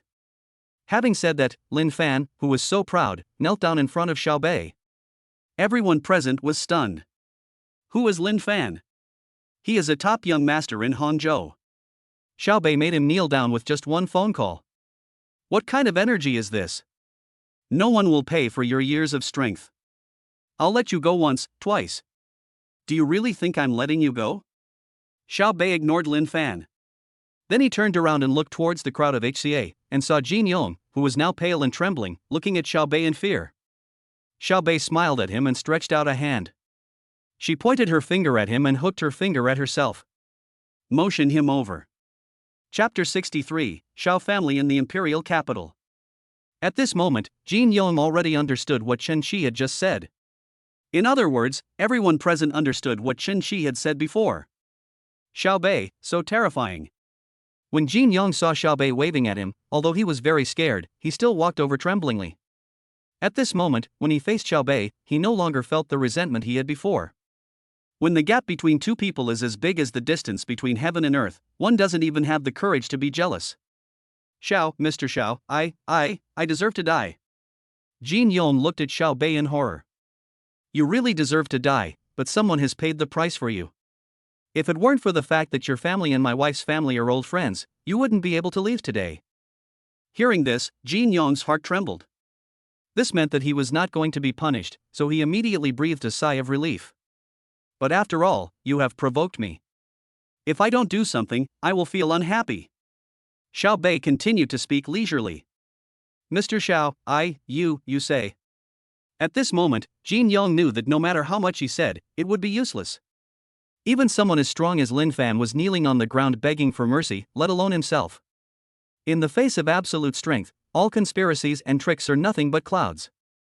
From now on, I don't want to see you in Hangzhou again, do you understand me? Xiao Bei's tone was flat, but no one dared to ignore Xiao Bei's words at this moment, let alone Jin Yong now. Okay, Mr. Xiao, I'll get out of here right now. After saying that, he left the venue directly. Xiao Bei looked at Lin Fan, who was still begging for mercy, ignored him, and came to Chen Shi and others. Brother Chen, that's all for today. Let's keep in touch. I'm tired, so I'm going home. Okay, Beizi, I'll transfer Lin Fan's money to your card later. Chen Shi now also respects Xiao Bei very much, and Xiao Bei can see the current attitudes of several people. Still smiling, he said, just get along normally. If others don't provoke me, I won't provoke others. I'll excuse myself today. I'll go to have tea with you brothers another day. Hearing this, Chen Shi, Zhang Honghua and Feng Chun all breathed a sigh of relief. Then he smiled and looked at Xiao Bei. Okay, Beizi, when are you coming? Tell me in advance and I will treat you to good tea and wine. Aha, me too. I'll go to school to play with you then. Zhang Honghua and Feng Chun also said with a smile. Xiao Bei smiled slightly, and then pulled Ji Qinglan away in the shocked eyes of everyone. Suya, who was in the crowd, looked at Xiao Bei's graceful departure and her eyes rolled. Wait until Xiao Bei left. Everyone then breathed a sigh of relief. My dear Ma, Master Xiao is so awesome. Just one phone call. No, one phone call in 20 minutes and Lin Fan is on his knees begging for mercy. No, I almost peed again. You bastard, hold it back. After hearing everyone's discussion, Chen Shi turned around and said, try not to tell anyone about what happened today. Got it? Okay, Brother Chen, but who is Xiao Xiao? It's too scary, just like watching a movie. At this time, Su Jie stepped forward and asked Chen Shi. You'll know after spending more time with me. If you ask me now, I don't know either. After he finished speaking, everyone heard the roar of Xiao Bei's Rafa, and then a group of people watched Rafa disappear before their eyes. In the car, Ji Qinglan looked at Xiao Bei and suddenly felt a little inferior. Xiao Bei saw through Ji Qinglan's thoughts and said jokingly, Wife, was your husband handsome and domineering just now? Hearing this, Ji Qinglan, who was still lamenting that she might not be worthy of Xiao Bei, chuckled. Not a single one is in good shape. But, man, it's so handsome. Ji Qinglan still praised Xiao Bei, and Xiao Bei smiled happily. Is it fierce? My husband is really strong, okay? Ji Qinglan also laughed, looking at Xiao Bei, who was like two different people now and then. He was incredibly wise just now, but now he was incredibly childish.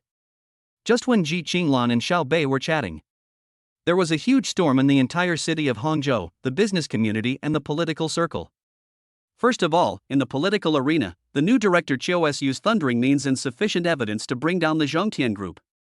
He also took the opportunity to recruit a group of team members. He was the talk of the town for a while. Then there is the business world.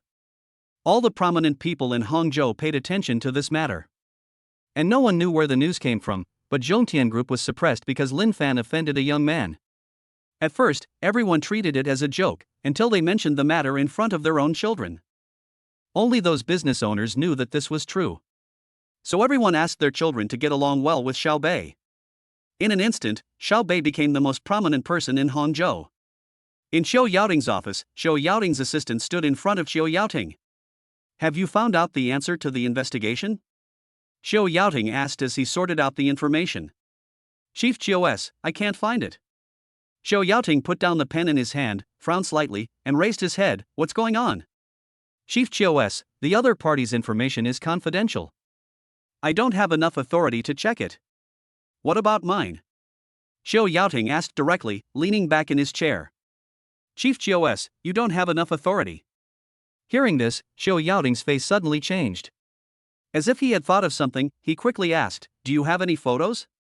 When Xiao Yaoting heard that his status was not enough, he immediately thought of some forces that were more powerful than his own. The other party's surname is Xiao, and this surname, could it be that he is from the Xiao family in the imperial capital? Yes, this is Xiao Bei's recent information. It is worth mentioning that Xiao Bei seems to have a strong talent for finance and has made a lot of money in the stock market. As he spoke, the assistant handed the information to Xiao Yaoting. Xiao Yaoting was reading the information while listening to his assistant's report. When he saw Xiao Bei's photo, Xiao Yaoting was stunned. Then he said to the assistant with a serious face, "You go down first." "Okay." After the assistant left, Xiao Yaoting looked at Xiao Bei's photo. "Isn't this Brother Xiao?" "It's still Brother Xiao from his youth." "Could it be that Brother Xiao was helping me behind the scenes this time?" Xiao Yaoting smiled. So he picked up the phone and dialed a number. "Hello, who is this?" A deep voice came from the phone. "Ah, Brother Xiao, it's me, Yaoting." "Well, Yaoting, I heard that you are going to Hangzhou now. Did you encounter any problems when you took office?" In a villa study far away in Zongnanhai, the imperial capital, a middle-aged man with great momentum was sitting in the study and said lightly, "Brother Xiao, thanks to you, the information you provided is very valuable. I have already established myself." "Yaoting, what are you talking about? I don't understand. What information did I provide you with?" "Brother Xiao, please don't keep me in suspense. Xiao Bei must be you, right?" "Ha ha ha, I just checked your information, and you look exactly like you in the photo years ago." After Xiao Yaoting finished speaking, he felt something was wrong. He thought of some secret and his mind suddenly went blank. "What did you say?" "It's exactly the same as when I was young." An excited voice came from the phone.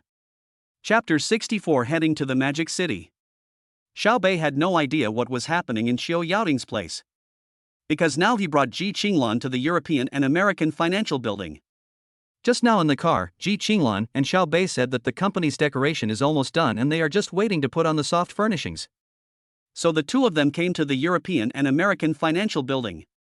Because today is the first day of National Day, there are few people in the entire European and American Financial Building.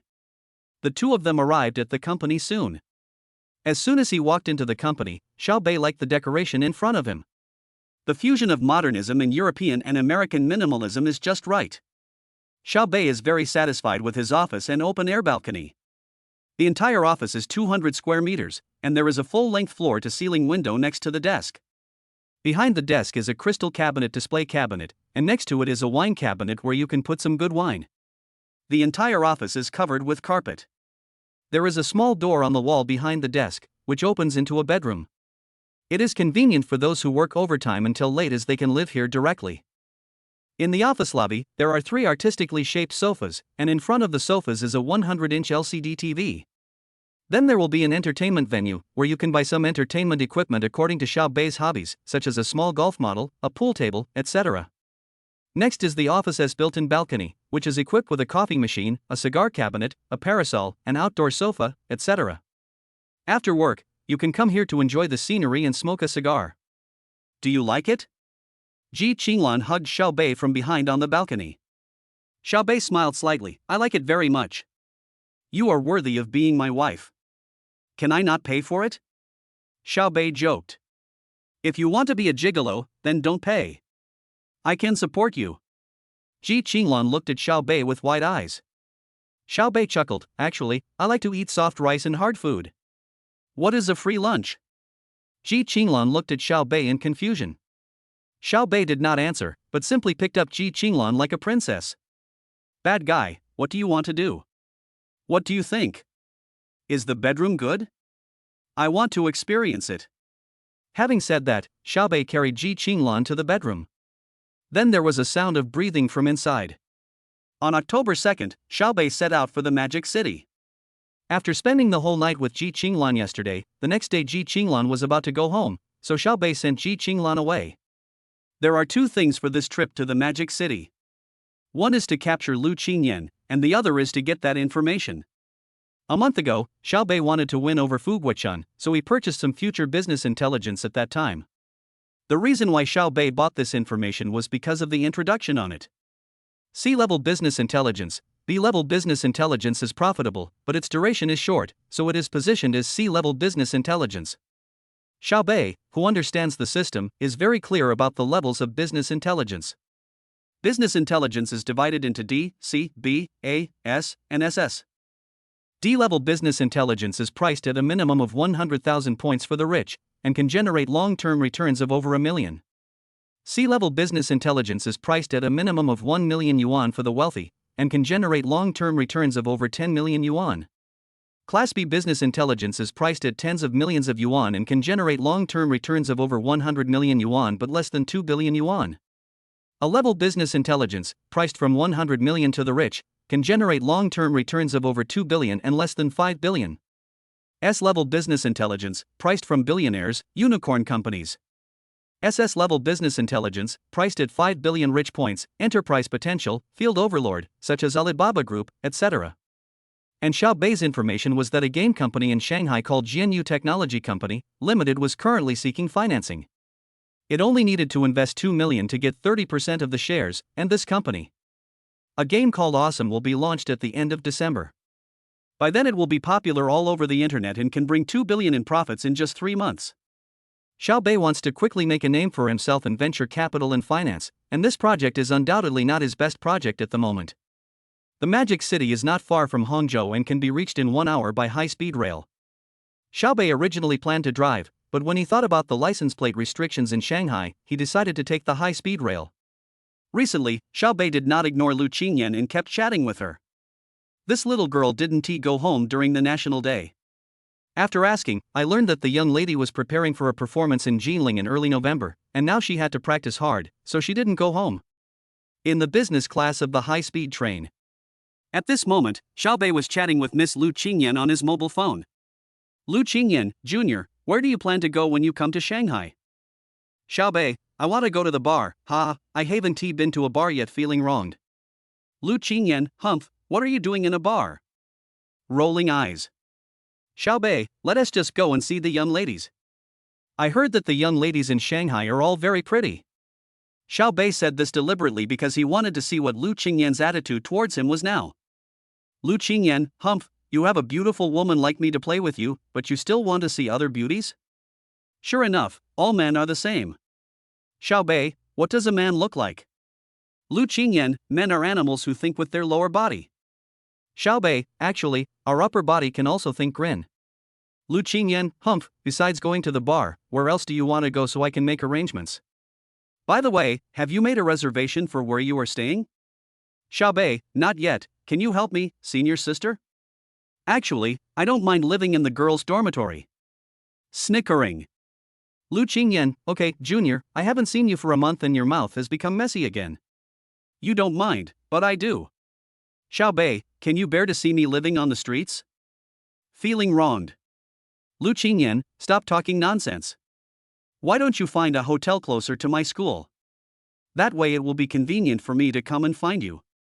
Lu Qingyan, What's your budget? Let me take a look. Xiaobei, I don't have much of a budget, any 5-star hotel will do. Lu Qingyan, speak properly, little fist. Xiaobei really wasn't pretending. The reason why Lu Qingyan didn't believe it was when she first met Xiaobei. Xiaobei has a good temperament, but judging from his appearance, he should be from an ordinary family. Now you suddenly want to stay in a 5-star hotel? Xiaobei, I just checked, and it seems that there are no rooms left in the hotel next door. Lu Qingyan, rolling eyes, silly junior, it's the National Day holiday now? If you come to Shanghai and don't book a room in advance, there will definitely be no rooms. What should I do? Xiaobei, grieved, Sister Qingyan, I don't know anyone in Shanghai, it seems I can only rely on you, pleading. Lu Qingyan, haha, you call me Sister Qingyan when you can use me, and call me senior sister when you can't? Junior, you are amazing. Xiaobei, then who can blame me for making Sister Qingyan beautiful and kind-hearted? Lu Qingyan, okay, stop talking nonsense. I'll find a way for you. Are you almost there? Xiaobei, almost there. Lu Qingyan, okay, I'm already at the high-speed rail station, you can see me when you come out. Smiling face. Xiaobei, why do I feel like a wife waiting for her husband to come home, hee. Lu Qingyan. Chapter 65, I'm going to fall for this too. Madu High-Speed Railway Station, exit. There were two beauties standing there at this moment, one of them was Lu Qingyan. The other is Yi Xuanya, a native of Shanghai, nicknamed Big Girl. If Lu Qingyan is the white moonlight, then Yi Xuanya is a tomboy. She is a tomboy in character, but her appearance is not inferior to Lu Qingyan at all.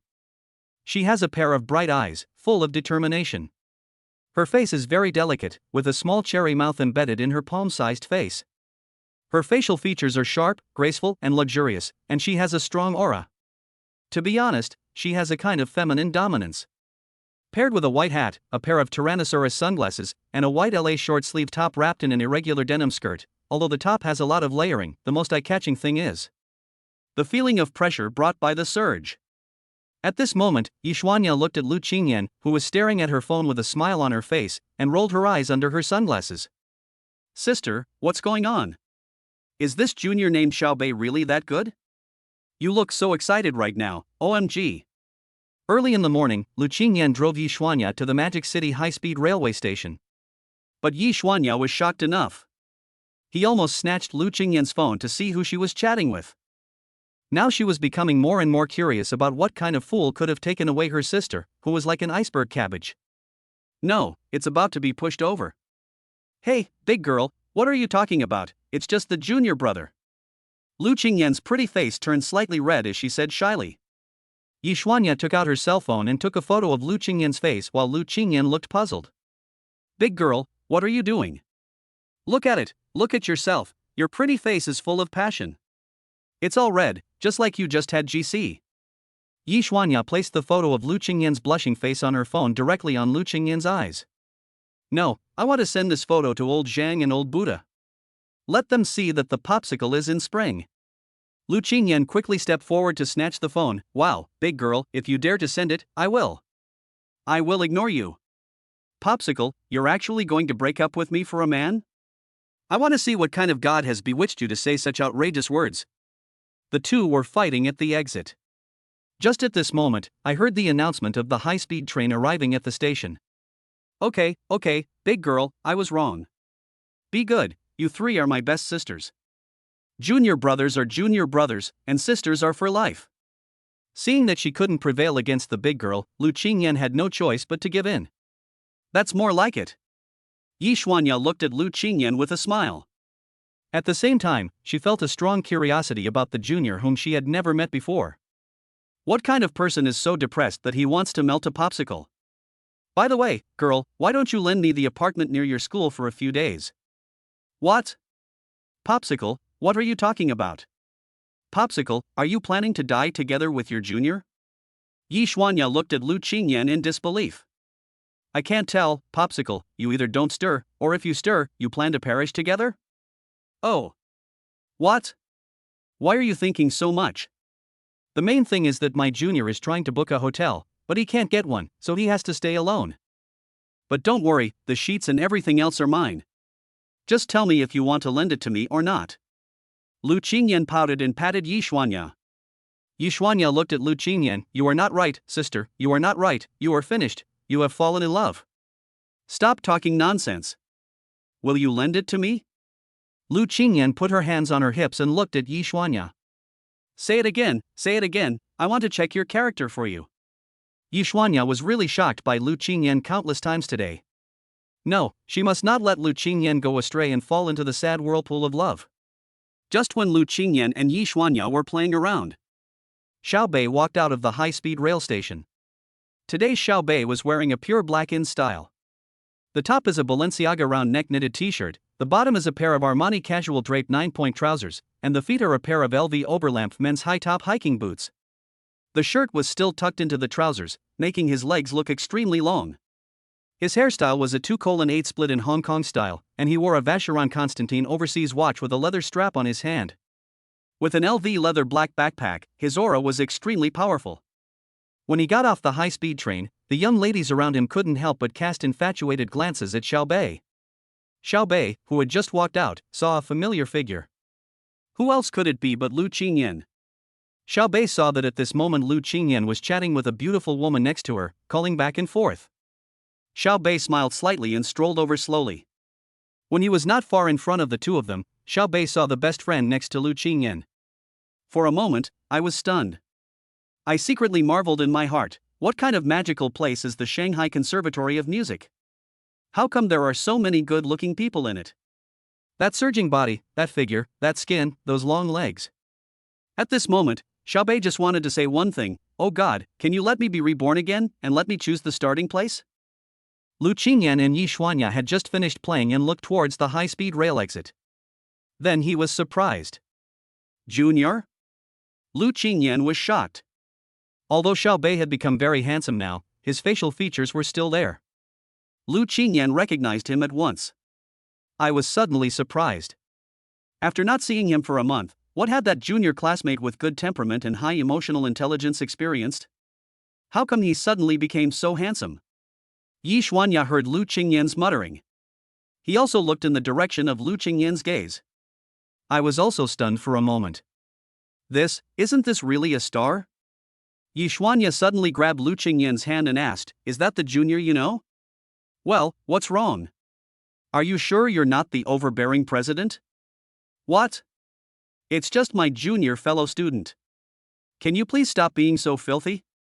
Sister, now I know why you fell for me. If it were me, I would fall for you too. That's too king. Don't mess around, I'm still your junior, don't scare me. Oh, you haven't even finished yet, but you've already turned your elbow outward. Look at how protective you are of your food. What kind of magic potion did he feed you? What?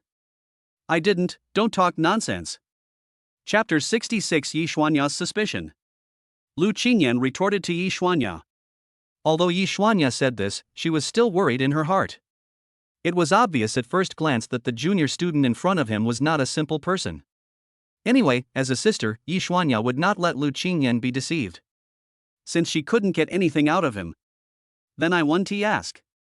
There are still a few days left before the National Day. I will just observe slowly. In short, she took on the arduous task of preventing Binger from being defrauded of money and sex. At this moment, Xiao Bei walked in front of Lu Qingyan. He smiled and looked at Lu Qingyan. Senior sister, I'm here. Lu Qingyan looked at Xiao Bei shyly. Why did this sentence feel a bit ambiguous? Then she secretly glanced at Yi Xuanya. Sure enough, Yi Xuanya had taken off her sunglasses and was staring at Xiao Bei.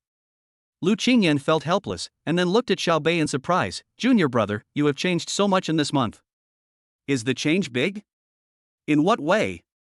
Xiao Bei asked deliberately. As soon as the words fell, Yi Xuanya's eyes widened. My goodness, can't you see me? Are you teasing my popsicle in public like this? Scumbag, absolute scumbag. You've become so handsome that I don't even recognize you anymore. Lu Qingyan said naively. It's been such a long time since we last met, senior sister, why don't you give me a hug? Xiao Bei looked at Lu Qingyan's cute appearance and smiled slightly. Lu Qingyan was just about to step forward foolishly. How could Yi Xuanya let the scumbag in front of her take advantage of her sister? Cough, cough, cough. Yi Xuanya coughed a few times deliberately. Then Lu Qingyan and Xiao Bei focused their attention on Yi Xuanya. Who is this senior sister? Xiao Bei looked at Yi Xuanya and then asked. Lu Qingyan smiled and said, "This is my good sister, Yi Xuanya. It's not you who's here. She just happened to have a car, so she came to pick you up. Xianya, this is my junior fellow student, Xiao Bei." After Lu Qingyan introduced Yi Xianya to Xiao Bei, she turned to Yi Xianya and introduced Xiao Bei. "Hello, senior, Xiao Bei." After saying that, Xiao Bei extended his hand with a polite smile. Yi Xuanya looked at Xiao Bei, who was full of scumbag taste, and then said coldly, "Hello." But he didn't extend his hand. Lu Qingyan took a look and immediately held her forehead helplessly, then looked at Xiao Bei apologetically. "Junior, don't mind it. This girl is just like that. She's a tomboy, cool, and doesn't like anyone. She probably entered menopause early." After Yi Xuanya heard what Lu Qingyan said, she widened her eyes and her little head was full of question marks. Xiao Bei smiled slightly, and did not show any displeasure because of Yi Xuanya's behavior.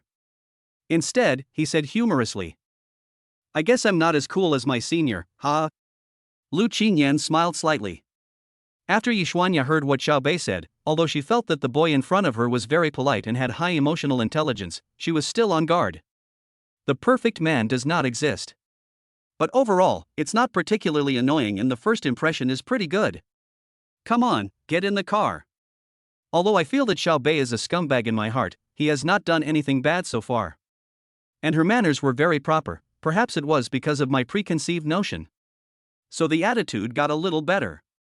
So the three of them got in the car. Yi Xuanya was driving, Lu Qingyan was sitting in the passenger seat, and Xiao Bei was in the back. Yi Xuanya's car is a Mercedes-Benz C, and it's red. It can be seen that Yi Xuanya's family conditions are quite good, and she bought a car before she graduated from university. After Xiao Bei got in the car, he didn't say much. Mainly, if he was with Lu Qingyan, he would be able to say something. After all, we are in someone else's car now, so we should not steal the show. At this moment, Lu Qingyan turned her head and looked at Xiao Bei with a smile. "Xiao Bei, where is your luggage?" Xiao Bei patted the bag beside him. "Here." Seeing this, Lu Qingyan thought for a moment and said, "You don't have much luggage, why don't we go shopping first? By the way, you told me yesterday that you came to Modu for business, what is it?" Lu Qingyan's eyes were very beautiful, and they looked at Xiao Bei with crescent-shaped eyes. At this time, Yi Xuanya was also looking at Xiao Bei in the rearview mirror. "Let's go to Jiangpu Road Entrepreneurship Park. There is a project there and I want to check it out." "Yeah, okay."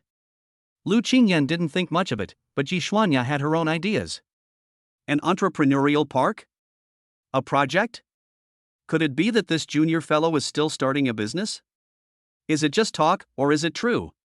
Yi Xuanya took a deep look at Xiao Bei, mainly because she had recently heard of a new way of being a scumbag. Fake socialites and fake rich people. Fake socialites are after rich men, and fake rich men are after girls. It's actually very simple.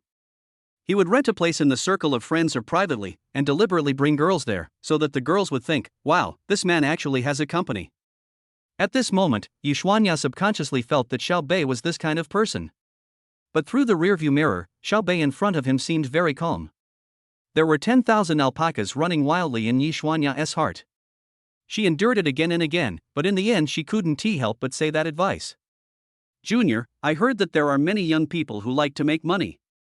Not only do they package themselves as successful people, they also make some fake GMVs to deceive investors. I advise you not to learn from them."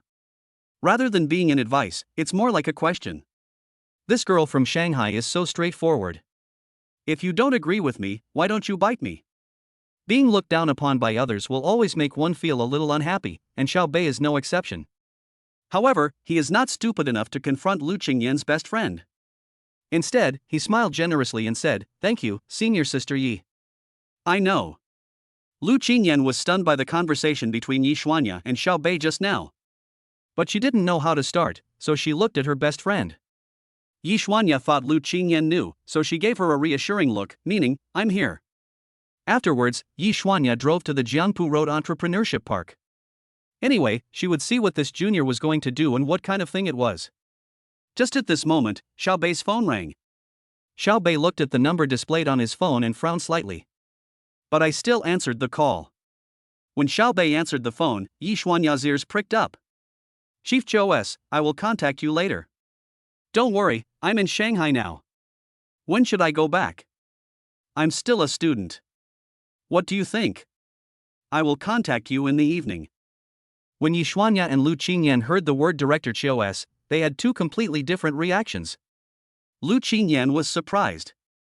Who was this junior boy and how could he have Director S's phone number? Yi Xuanya sneered in her heart, good guy, this junior brother is not worth getting along with, he is really pretending when he is forced. No, if we get there and he just watches and does nothing, I will expose him. Chapter 67 Jianyu Technology. After hanging up the phone, the whole car fell into silence. Xiao Bei knew who he was and soon found out the reason. But he didn't explain. Sometimes, some explanations will not help you get rid of suspicion, but will increase the suspicion. Xiao Bei's idea was very simple, he would know when he got there. When Xiao Bei decided to invest in Jianyu, he contacted the other part.I's founder in advance. The main reason is that it is National Day now, and Xiao Bei is afraid that his trip will be in vain. Fortunately, the other party is still in Shanghai, and the entire founding team is there. So, Xiao Bei doesn't want to explain anything now. Once he arrives, he will know everything. At the same time, in my heart, I couldn't help but give a thumbs up to Yi Xuanya. He is a person with a high sense of prevention. The high-speed rail station is not far from Jiangpu Entrepreneurship Park, only 5 kilometers in a straight line, so after more than 10 minutes, Yi Xuanya's Mercedes-Benz arrived at the park. In Jiangpu Entrepreneurship Park, there is a separate building with 6 floors located among several nearby factories. From the outside, it does not look as prosperous as an office building, and even the outer walls are covered with ivy. In fact, this park is an entrepreneurial incubation park supported by the Shanghai government. Such parks are generally not located in very prosperous areas. To save costs, look for these places. After parking the car, Yi Xuanya turned around and asked Xiao Bei, do you mind if we go with you to broaden our horizons? Xiao Bei was stunned. This girl was really interesting. However, Xiao Bei did not refuse. We don't have anything shameful to do. Just don't ask anything and smile politely, sure. After getting off the car, Xiao Bei called the founder of Jianyu Technology directly. Then the three of them walked into the hall. The lobby is decorated normally. Just at this moment, a middle-aged man wearing glasses and with a bald head came towards me. There is no way, many programmers are like this. Hello, are you still Mr. Xiao? Mao Shuqiang asked uncertainly. The person in front of him was too young. After hearing what the middle-aged man said, Lu Qingyan looked at Xiao Bei in confusion. His junior fellow student was actually the leader? Yi Xuanya was numb. What the hell, when choosing an actor, they can't even find one that looks a little like him. Forget it, let us take a look at it again. Xiao Bei stepped forward with a smile. Hello, Mr. Mao, right? I'm Xiao Bei.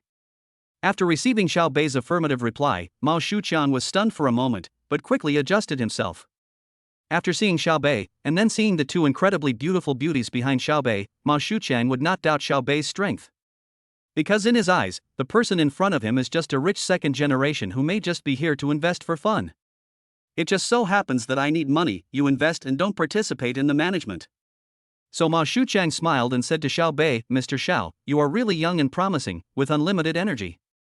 Let's go upstairs and talk. Okay. Then Mao Shuqiang brought Xiao Bei and the other two to the 3rd floor. Along the way, Xiao Bei and Mao Shuqiang were talking about the entrepreneurial park, and neither of them took the initiative to mention financing. Yi Xuanya and Lu Qingyan walked behind. Neither of them spoke, but they both took out their cell phones and were editing something. Yi Xuanya, Popsicle, your junior is most likely a liar and a scumbag. Stay away. Lu Qingyan? After the editing was completed, the two looked at each other, and Lu Qingyan's eyes had a hint of anger. Yi Xuanya looked at Lu Qingyan's clear yet foolish eyes and smiled scoundrelly. Then he searched the web for the news he had talked about with Xiao Bei before and sent the link to Lu Qingyan. One more sentence, it's okay, I'll protect you. In Shanghai, no one can bully my sisters. After reading the news, Lu Qingyan was slightly stunned. She looked at Xiao Bei who was walking in front of her, and then looked at her best friend Yi Xuanya. Lu Qingyan, let us take a look first, maybe I'm not that kind of person. Yi Xuanya, sister, you are hopeless. Okay, you must die with understanding. Soon, Mao Shuqiang brought Xiao Bei to the studio, a small company of 100 square meters. There were only 4 people in the entire company besides Mao Shuqiang, sitting in front of computers typing code. "Boss Xiao, this place is small, don't be disgusted, let's go to the conference room to talk. This is a humble room, but it is full of life if you have talent." Xiao Bei performed normally as always and did not embarrass Mao Shuqiang. Inside the office of GNU Technology. "Mr. Xiao, let's not beat around the bush. I need financing now." After sitting down, Mao Shuqiang went straight to the point. In fact, Xiao Bei could understand such straightforward business negotiations. After all, he was a programmer and was not as smooth as many businessmen. But this is also what Xiao Bei likes.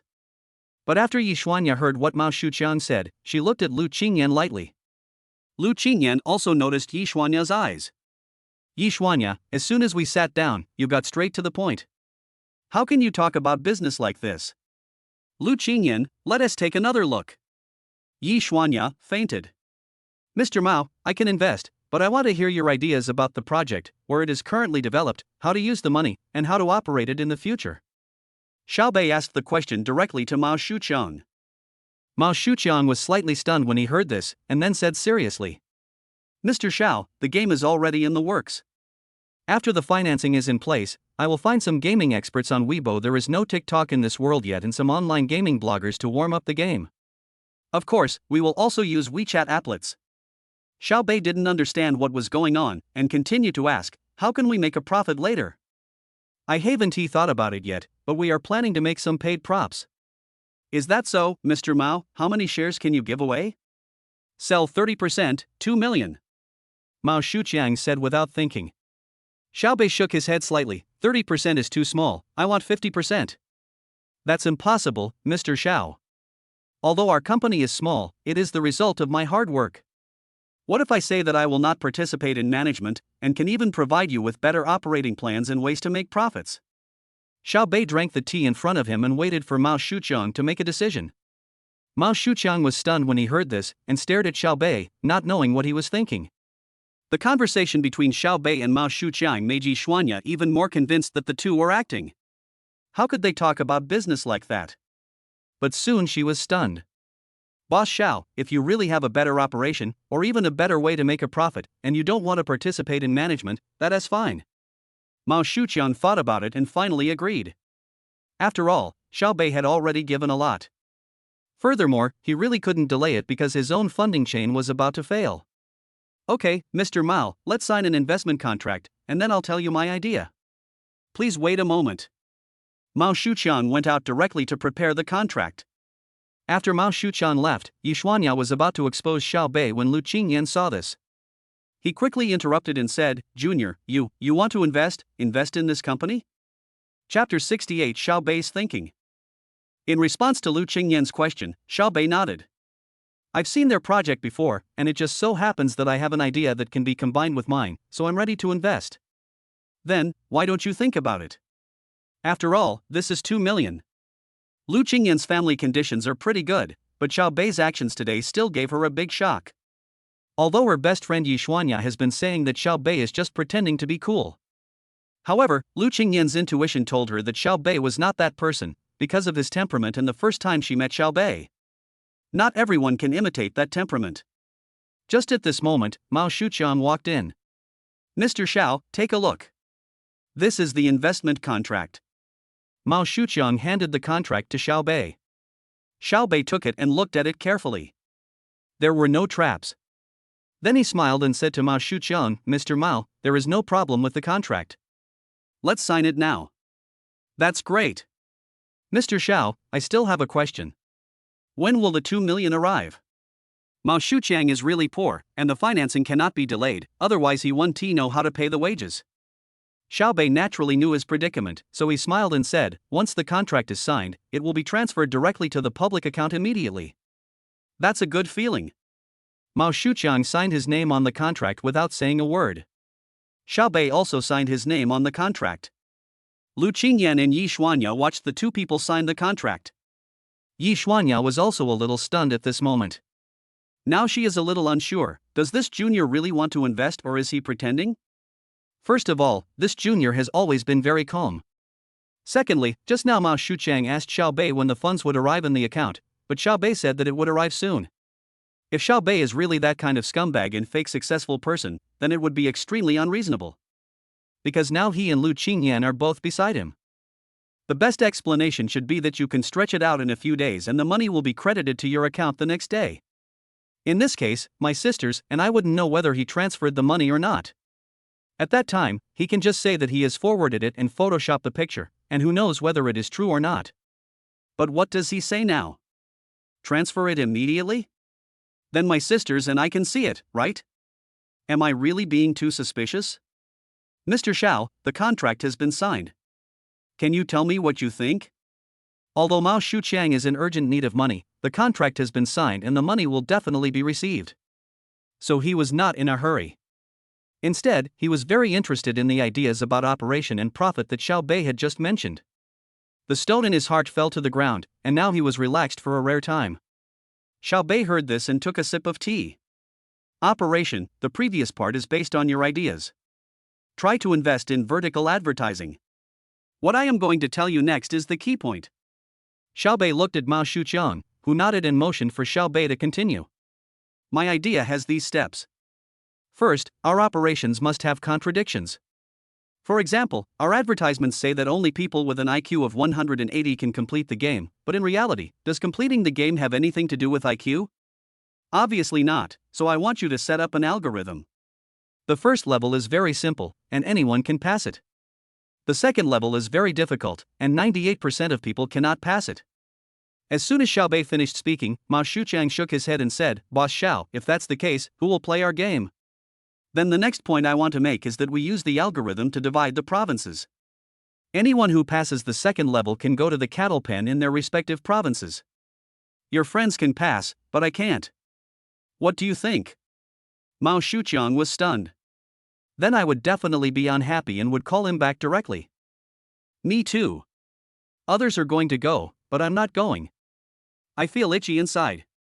Lu Qingyan and Yi Xuanya spoke directly. Bingo, you were right. Lu Qingyan and Yi Xuanya were stunned. Wow, Xiao Bei, I get it. This kind of words will only arouse the desire to compare. Lu Qingyan thought of something and spoke immediately. Yi Xuanya's eyes looked at Xiao Bei differently at this moment. This junior brother, maybe it was true. Yeah, why didn't I think of that? Mao Shuqiang patted his thigh. In this way, users can help us promote our products invisibly. Upon hearing this, Xiao Bei nodded slightly. That's not right, Mr. Xiao. How can we make a profit in this case? Mao Shuqiang thought about it and asked directly. Xiao Bei said calmly, didn't you plan to use some props to charge fees from the beginning? Right. Then our props will be free. Xiao Bei looked at Mao Shuqiang with a smile. Free? How can you make money for free? That's right. At this moment, Lu Qingyan and Yi Xuanya also joined the discussion.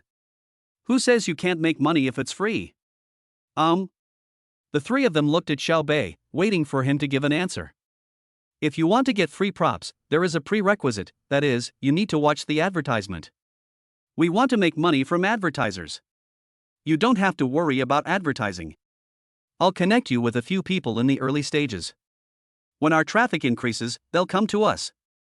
Xiao Bei said lightly, in fact, these were all what Xiao Bei saw in the intelligence. But now it was he who said it. All three of them were enlightened. Mao Shuqiang was immediately excited. Mr. Xiao, you are really a talent. Don't panic, there's still an Italian canon.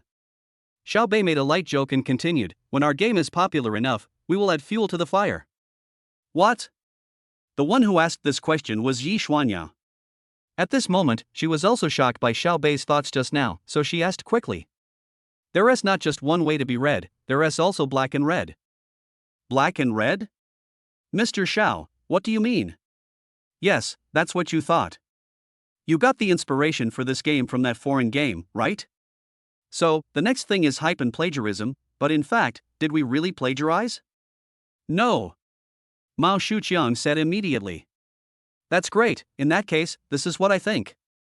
After Xiao Bei finished speaking, he took a sip of tea. At this moment, the two senior students looked at Xiao Bei with a bit of admiration in their eyes. Okay, Mr. Mao, I've already told you how to operate and make money. Now give me a public account and I'll transfer the financing to you. Okay, okay. After Mao Shuqiang and Xiaobei added each other on WeChat, Mao Shuqiang sent his corporate account to Xiaobei. Xiaobei directly took out his mobile phone and plugged the U-Shield into it. Then, under the gaze of the three people, 2 million was directly transferred to the corporate account, and the mobile phone showed that the transaction was successful. Lu Qingyan suddenly grabbed Yi Xuanya's arm tightly, breathing rapidly. Yi Xuanya wasn't much better. She put her sunglasses on her nose silently. She thought to herself, I must look stupid with my eyes wide open. Chapter 69. Xiaobei got the nickname Green Tea. 2 million. A student who just started college directly invested in a company. Or did you directly invest 2 million real money? And also gave reasonable suggestions. Well, Yi Xuanya now realized that she was just being mean. But what Yi Xuanya didn't know was that neither Lu Qingyan nor Xiaobei would think too much about her. In Xiaobei's eyes, what this girl did was correct. Girls should also learn to protect themselves, right? In Lu Qingyan's eyes, sisters are responsible for her. But at this moment Yi Xuanya was really shocked. Junior, are you going to heaven? Yi Xuanya is from Shanghai and her family background is quite good. When I was in college, my family bought me a Mercedes-Benz worth more than 300,000 yuan, and also prepared a house in Pudong, Shanghai, as a dowry. Logically speaking, 2 million shouldn't be shocking, right? But it depends on where the 2 million is used. The second generation who have 2 million may spend it on consumption, and their most common feeling is envy, because they already have expectations in their minds. But what about Xiaobei? 2 million, directly invested in the company, it seems there is money to be made, and this has a shocking impact not only on Lu Qingyan. The same goes for her. Then she looked at Lu Qingyan with envy. Why envy? I got on the high-speed train and found such a young and promising talent. Looking at Lu Qingyan again, she was now speechless. Now her mind was full of philosophical thoughts. Who am I? Where am I? What am I doing? Her family conditions are far inferior to Yi Xuanya's, and her social circle is narrower. Among luxury goods, bags and cosmetics are seen every day, but she can't just spend 2 million and invest like that. This was a little beyond her imagination. Because Xiaobei was greeting Mao Shuqiang, he naturally didn't notice the shocked expressions of the two young ladies. Otherwise, someone will definitely say, open up the pattern. After leaving Jianyu Technology, the three returned to the car. At this moment, Lu Qingyan and Yi Xuanya were sitting in the car, still in shock and unable to digest it for a long time. Yi Xuanya secretly glanced at Xiaobei through the rearview mirror and suddenly felt that the junior in front of her was simply unfathomable. When I first saw the clothes he was wearing, I was wondering who was this pretender. I didn't know whether it was real or fake. Now, that seems a bit low-key. Coupled with the confident temperament that she sees in Xiaobei now, she is envious again. What kind of fate is this for Popsicle? The truth is, popsicles either don't melt at all, or once they melt they explode like Italian cannons. Who can withstand it? Now, Yi Xuanya didn't feel that Xiaobei was not worthy of Popsicle at all. In fact, her face felt a little hot when she thought of her previous contempt for Xiaobei. Not to mention her wealth, her confident temperament and good looks are more than enough to match anyone. Now he can only sigh. After calming down, Yi Xuanya turned to Xiaobei and said, Okay, Junior, you taught me a lesson. I was too abrupt. After hearing this, Xiaobei's liking for this girl increased again. She was very flexible, but he didn't know if she could go up or down. It's okay, senior. Seeing Xiaobei like this, Yi Xuanya also smiled slightly. After the two of them got through the awkward period, Yi Xuanya quickly came to terms with it. The junior is handsome, has good temperament, and is rich, but what does that have to do with me? I'm not taking any advantage of her. On the contrary, my good sister is so happy to find such a good one. So, just deal with it as it comes. So she asked, where are we going next? Upon hearing this, Lu Qingyan subconsciously turned around and looked at Xiaobei. The meaning was very clear. What do you think? Xiaobei was slightly stunned and very puzzled. Aren't you just doing your job as hosts? Then he thought for a moment and said, let's go to the hotel first and prepare a place to stay. Junior, didn't you say there were no hotels nearby? Lu Qingyan pouted and looked at Xiaobei. Seeing this, Yi Xuanya shook her head helplessly. What a fool! It was obvious that he just wanted to communicate with her further. Are you serious about this? Seeing this, Xiaobei smiled slightly. Well, what? I meant that there are no cheap ones nearby, but there are still 5-star ones. When Lu Qingyan heard this, her face turned slightly red and she looked at Xiaobei angrily. What I mean is, okay, you naughty junior, you dare to play tricks on me, I'm getting angry. Phew. Yi Xuanya couldn't help but laugh, and then she said generously. Junior, you don't know that our popsicle even asked me to lend you my apartment just for you. After hearing Yi Xuanya's words, Xiaobei immediately became interested. Wow, actually, senior, let's just say that if it's possible, I wouldn't mind it, hee hee. Popsicle, keep an eye on your man. Yi Xuanya joked and started the car. Wow, stinky Xuanya, you can't spit out ivory from the corners of your mouth.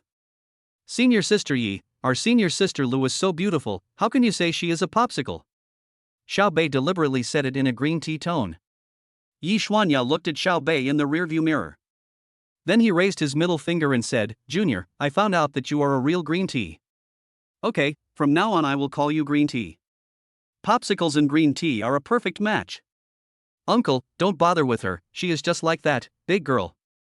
Okay, senior, I got it. Hey, you're still calling me senior sister. You can either call her popsicle or baby, she'll be happier. Yi Xuanya started to assist directly. Hearing this, Xiaobei's eyes lit up. He really liked being called that, but now he couldn't speak. He had to see how Lu Qingyan would react.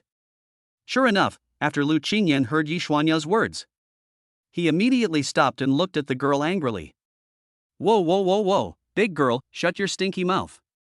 It's true that calling me senior sister isn't very nice, why don't you just call me junior brother, Qingyan, just Qingyan.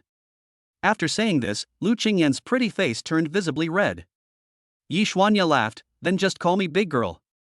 No, junior, you called her a foul mouth. Xiaobei sat in the back, watching the two beauties playing in the front to please him, and felt very happy. Rebirth, it feels so good. I don't care, as long as you are happy. The big girl has a good personality and is not fussy about details. Ha ha ha, then it's settled. From now on, you call her stinky mouth and call me Qingyan. Then don't call me junior, just call me Bei. Xiaobei said with a chuckle. Junior, I find that you are really a green tea. You still want to take advantage of me? Yi Xuanya said with a smile. My name is Xiaobei. If you don't call me Bei, what should you call me?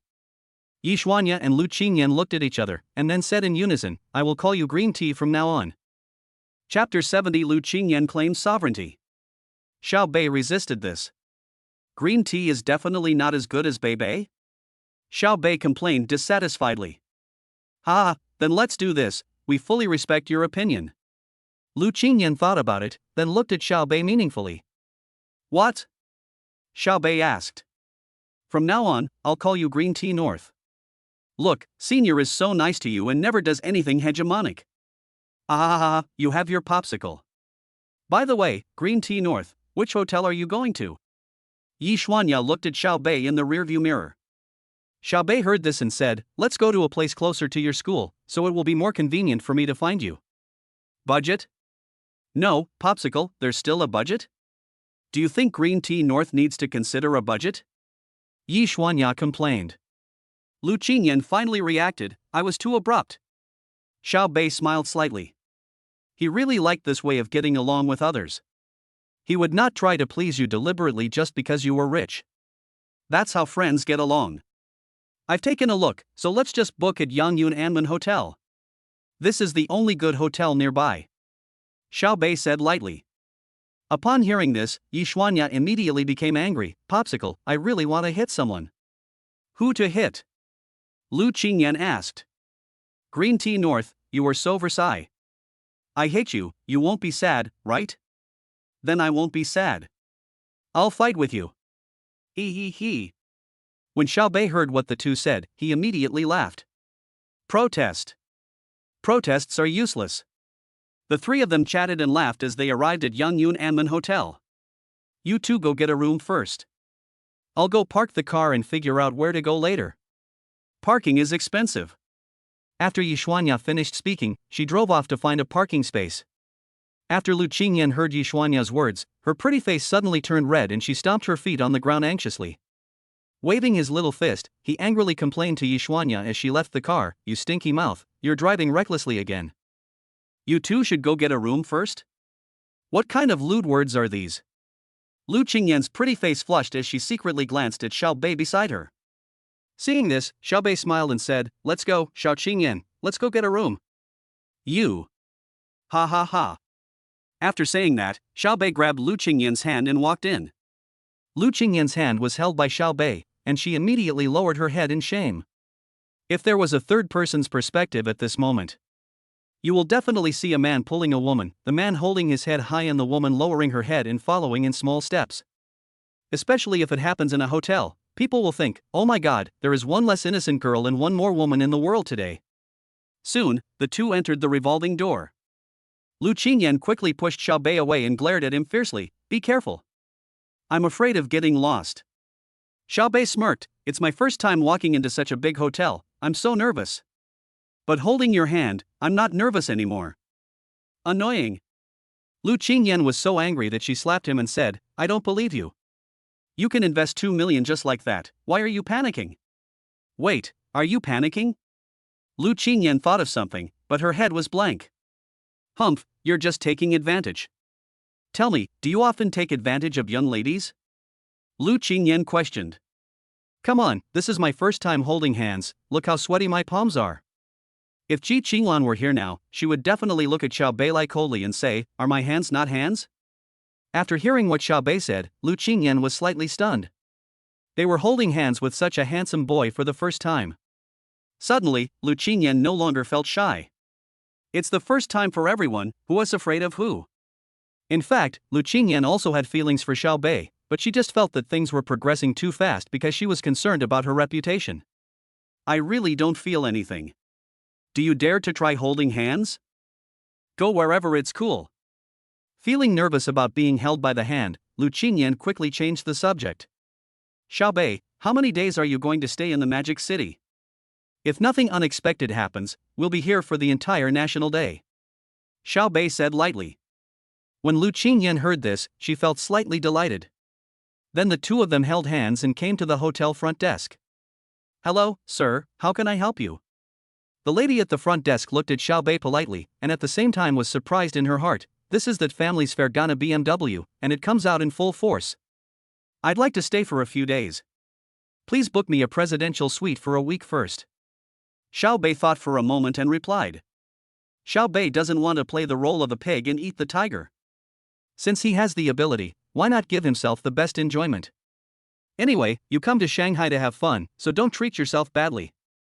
The lady at the front desk was surprised when she heard this, and then asked, Sir, you just said that the presidential suite is for 7 days, right? Yes, let's open it for a week. Xiao Bei's answer was very straightforward. When the receptionist heard this, she was immediately delighted, and then looked at Xiao Bei.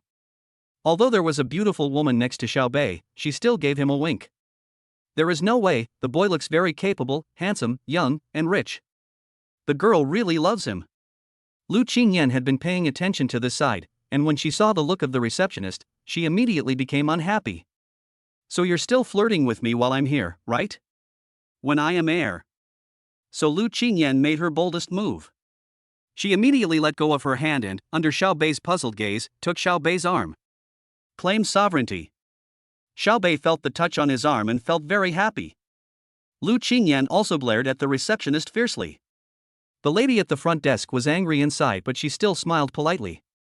Sir, our presidential suite is 100,000 per night. For 7 days, that's 700,000.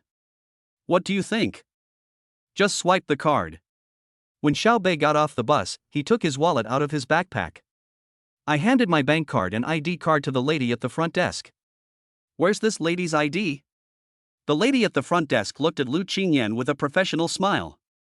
Upon hearing this, Lu Qingyan was slightly stunned and her pretty face turned slightly red. When Xiao Bei was about to say something, Lu Qingyan took out her ID card from her bag. At this time, Xiao Bei felt a knock on his arm. He immediately understood Lu Qingyan's idea. However, in the end, Xiao Bei was the one who benefited. He was too happy to express it. Although he knew that Lu Qingyan would definitely not live with him at night. But there's always a chance, right? At this moment, Lu Qingyan didn't notice Xiao Bei's obscene eyes at all, but acted like a fighting hen. Looking at the front desk provocatively. What she meant was, this is my sovereignty, you bitch, you have straight into it, this is my man, put away your restless heart. Chapter 71. I also want to claim sovereignty. After checking into the room, the two walked into the elevator under the resentful look of the front desk lady. Just walked into the elevator. Lu Qingyan looked at Xiao Bei with a slightly blushing face. Junior, I? Shoo. Xiao Bei smiled at her and signaled her not to speak for now. Lu Qingyan was a little at a loss, but still kept her mouth shut. But I'm still thinking about it in my heart. My junior fellow, you don't think I'm that kind of casual woman, do you? Wow, it feels so uncomfortable, Lu Qingyan, can't you be a little more reserved? Lu Qingyan, what should I do now? Soon the two arrived at the presidential suite on the 36th floor. Xiao Bei opened the door without having time to consider the layout of the presidential suite. Instead, he pulled Lu Qingyan, who was still in a daze, into his arms. Then closed the door.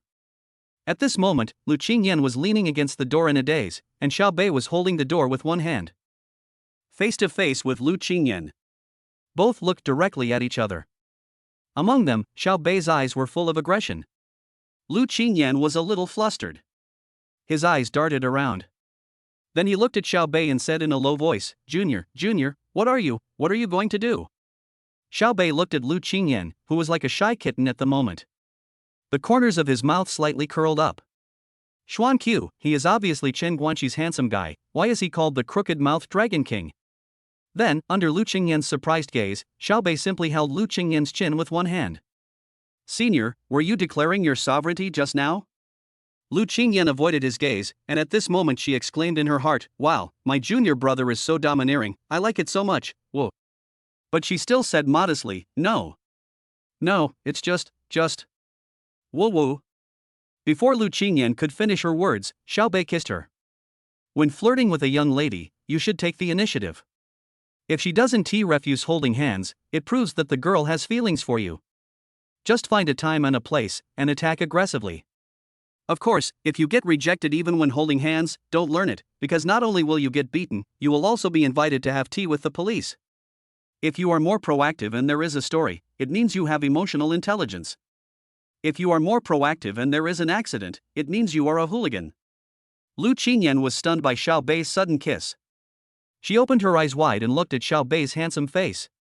For a moment, my mind went blank. Who am I? Where am I? However, the body is very honest and responds actively. She didn't know why she should respond. Was this a kiss? Sweet feeling. After Lu Qingyan responded, she decisively and shyly closed her eyes. The two hugged and kissed passionately. Just when Lu Qingyan wanted to put her arms around Xiao Bei's neck, a cell phone rang. Suddenly, Lu Qingyan was like a frightened bird. She quickly opened her eyes and gently pushed Xiao Bei away. She glared at Xiao Bei with a blushing face, and Xiao Bei grinned at her. Lu Qingyan took out her cell phone, took a deep breath, and then answered the call. Popsicle, where are you guys? Yi Xuanya's voice came from the phone.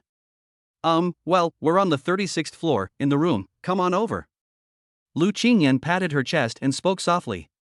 Well, something's wrong with you, you two? Yi Xuanya gossiped on the phone after hearing this. Hey, big girl, you only know how to talk nonsense, come up quickly. After saying that, he hung up the phone, then looked at Xiao Bei fiercely and came directly in front of Xiao Bei.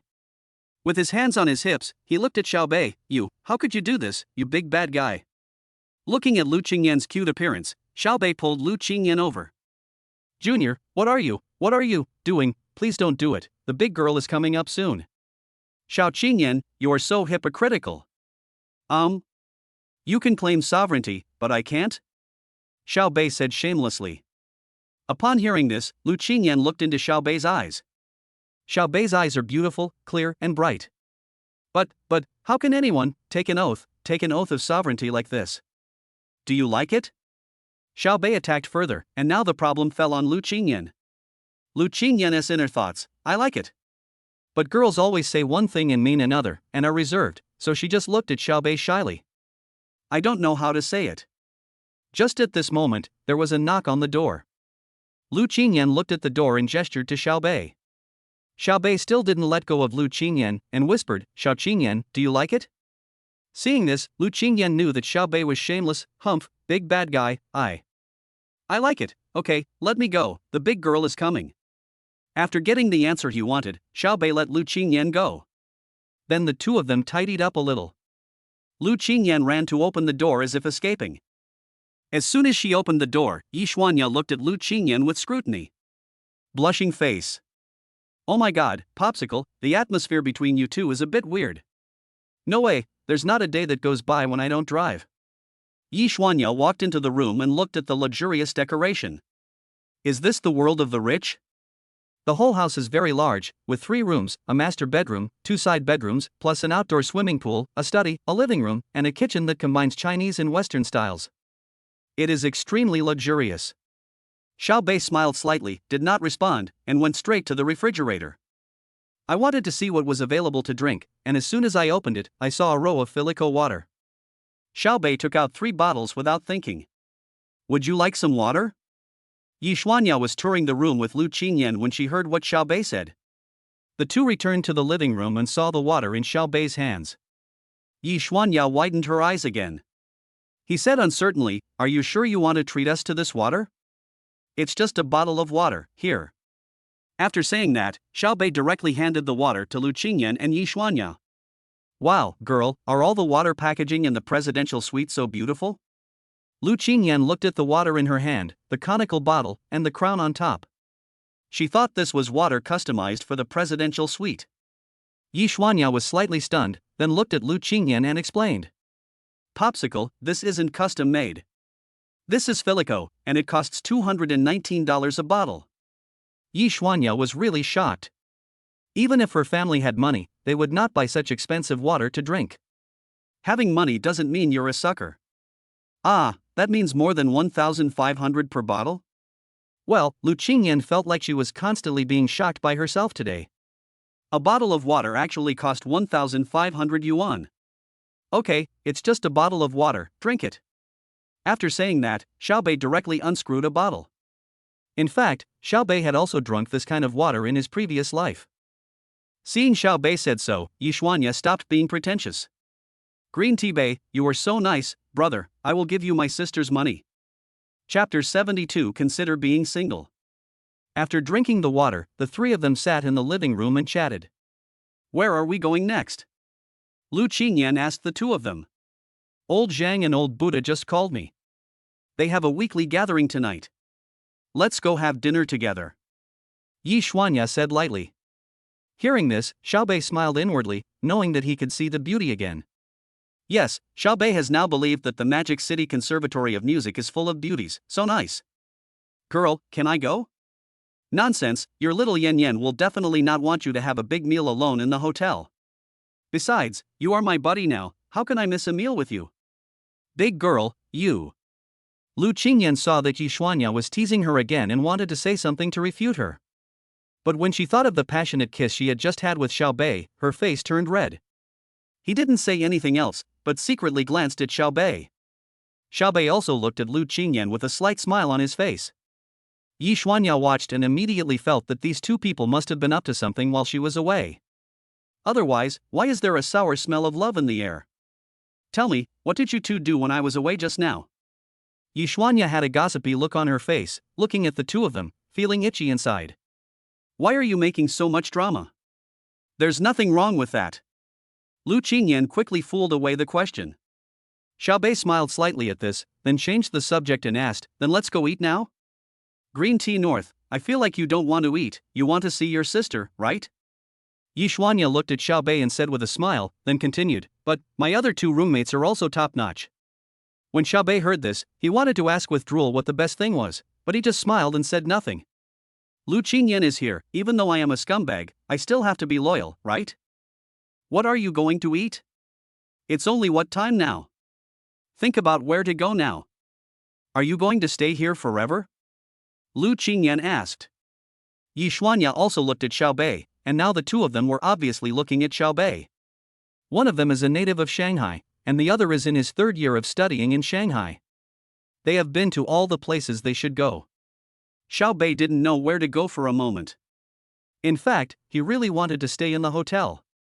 Maybe he could take advantage of her. Just at this moment, Xiaobei caught a glimpse of a flyer on the table. There is a big word on it, Magic City Auto Show. Xiaobei thought about it and realized that he would definitely come to Shanghai many times in the future. Would he let the girl be his driver every time?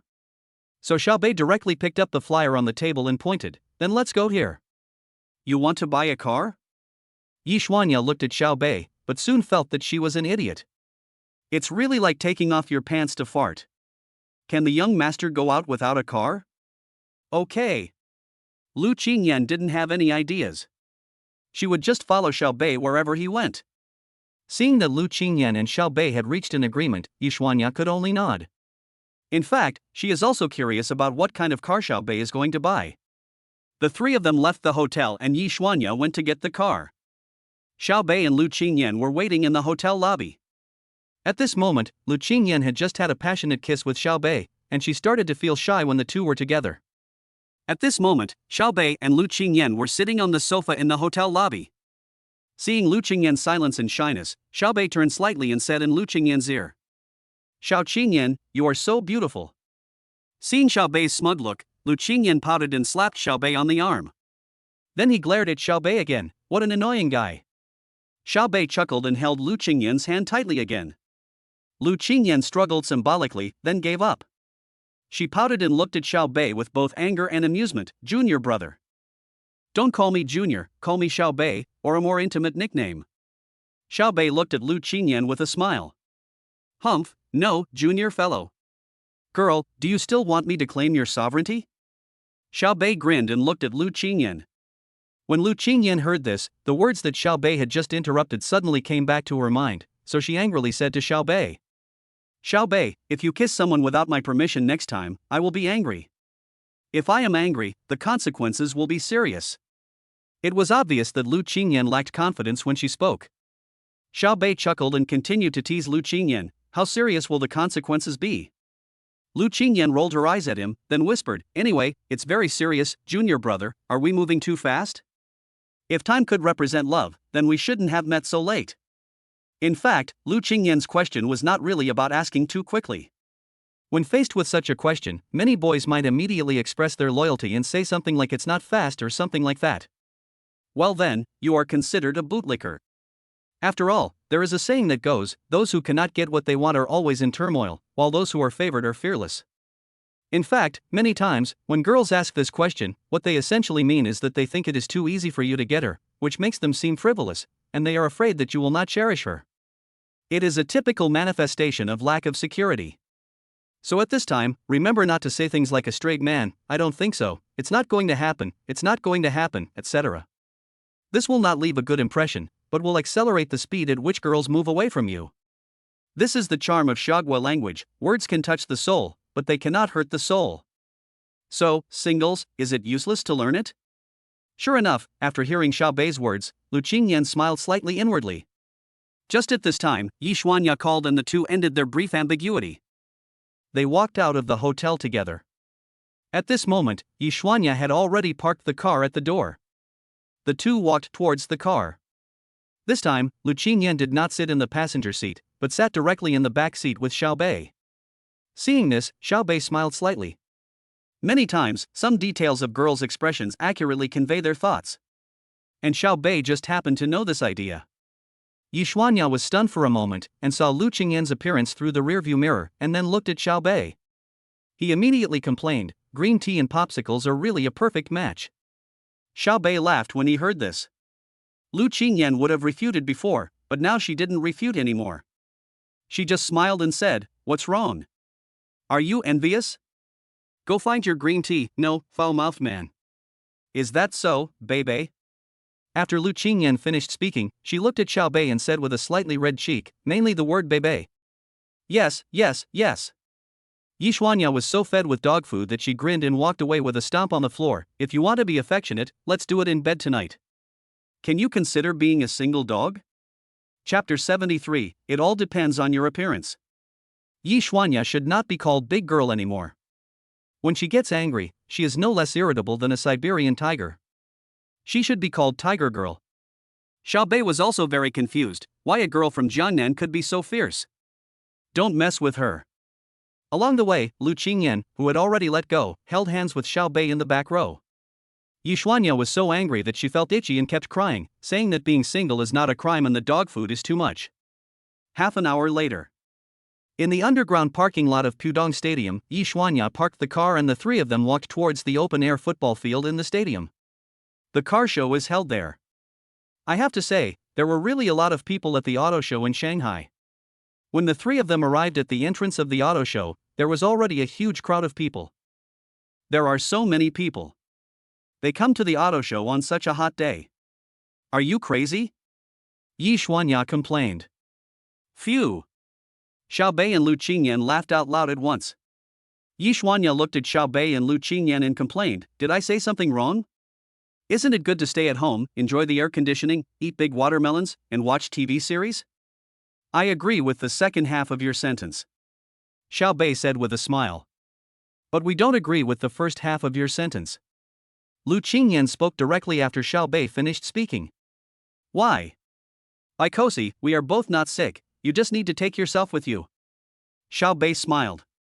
Sure enough, Green Tea Bei, you are not a good person. Yi Xuanya and Xiao Bei started to argue with each other. Seeing this, Lu Qingyan smiled helplessly. On one side was her future boyfriend, and on the other side were her best friends. It's not helping anyone. Okay, you two, stop arguing and go in. Lu Qingyan could only act as a peacemaker. The three of them walked into the auto show. As soon as I walked in, I felt a slight chill. Although it was an open-air stadium, there was a glass house on the open-air stadium. The air conditioner inside was turned to the lowest setting, and it felt a bit chilly. The three of them took a look and saw nothing but human heads, densely packed like ants. But it has to be said that the specifications of the Shanghai Auto Show are indeed very high, with everything from low-end to high-end. There are even some anchors holding selfie sticks and broadcasting the grand occasion of the auto show live. The three did not stay in the low-end and mid-end areas, but went directly to the high-end area. In fact, Lu Qingyan and Yi Xuanya already had a tacit understanding. Green Tea North will look down on low-end and mid-end products. Soon the three of them arrived at the high-end area, and Yi Xuanya's eyes were attracted by the car models. She deliberately nudged Xiao Bei with her arm. Oh my god, this car is great. At first, Xiao Bei really thought Yi Xuanya was talking about the car, but after seeing her eyes, he chuckled, Tiger girl, are you looking at the car or the person? Why are you pretending? There are so many girls in bikinis, don't you want to look? Yi Xuanya looked at Xiao Bei with a perverted expression. Xiao Bei was very puzzled. How did Yi Xuanya, this tiger girl, get raised by her family? No need to look, I have Xiao Qingyan and that's enough for me. Xiao Qingyan, did you hear that? Green Tea Bei wants to see you wearing a bikini. Yi Xuanya decisively and openly tried to sow discord between them and Lu Qingyan. Oh my god, who knew her, you are wrongly accusing me, are you really just going to say it? Hit me, little Karami. Is my grandpa small? Have you ever tried it? Popsicle, your man has dirty thoughts about me that he shouldn't have, hit him. Lu Qingyan rolled her eyes at Yi Xuanya. Do you think I'm a fool? While the three were playing and joking, behind them, there was a female anchor from the Douyu platform who was introducing the car. Suddenly, she saw strange things appearing on the barrage. Oh my god, that guy in front of me is bringing two extremely beautiful women. You bastard, put down the beauties and let me take over. Xia country already has more women than men, and this bastard has taken up two of them? Oh my god, that figure and that face value, isn't it prettier than the girl in the bikini? Wow, that boy is so handsome. Anchor, go interview me and say something. You can leave your name if you come. The female anchor is named Yang Bei. She is an outdoor anchor on Douyu and has 200,000 fans on the platform. I saw the comments from the netizens. Okay, today Xiao Yang will risk her dignity and ask boldly. It's definitely not because the boy is handsome. So she went straight up. Hello, everyone. Would you mind interrupting me for an interview? Yang Bei came in front of Xiao Bei and the other two, and when he saw Xiao Bei, Lu Qingyan and Yi Xuanya up close, even she couldn't help but be stunned. The man is really handsome and the woman is really beautiful. Okay, are you broadcasting live? Yi Xuanya asked without thinking. Yes little sister, I'm live streaming. Would you three like to say hello to the other fans? Yang Bei asked again. Yi Xuanya smiled and said, I'm fine. Me too. Lu Qingyan smiled slightly. Seeing that the two beauties were fine, Xiao Bei had no objection and nodded. So Yang Bei pointed the camera at the three people. When the viewers in the live broadcast room saw the three people, the barrage went crazy. Oh my god, these two girls are so beautiful. Wow, the one on the left Lu Qingyan feels like first love. The one on the right Yi Xuanya is my ideal type. Wow, am I the only one who noticed this? This little brother is so handsome. Sure enough, good-looking people hang out with good-looking people. After the three of them greeted each other with a smile, the netizens began to let Yang Bei ask questions.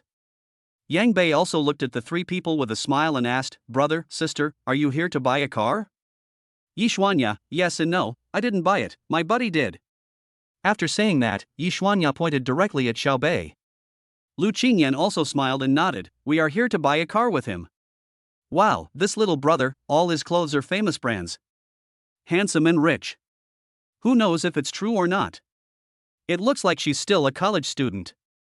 There has been a lot of discussion in the barrage. Yang Bei also came to Xiao Bei's side. Brother, do you have a car you want to buy? I see all the high-end cars here, BBA, supercars and so on. What car do you plan to buy? I haven't decided yet, let's see first. So what's the budget? Actually, there are some friends in our live broadcast room who know a lot about cars and can give you some advice. Yang Bei wanted to interact, but was soon shocked by Xiao Bei's words. Not only her, but also the viewers in the live broadcast room were shocked. Xiao Bei smiled and glanced at the comments in the live broadcast room. Actually, the budget doesn't matter. The main thing is to have a good eye for it. If you like something, then buy it. Chapter 74 Lamborghini SVJ. Xiao Bei's Versailles words made the anchor Yang Bei and the viewers in the live broadcast room collectively stunned. Lu Qingyan and Yi Xuanya were no longer surprised. But they still looked at each other. You said Xiao Bei is smart and has emotional intelligence, but now he behaves like the stupid son of a landlord.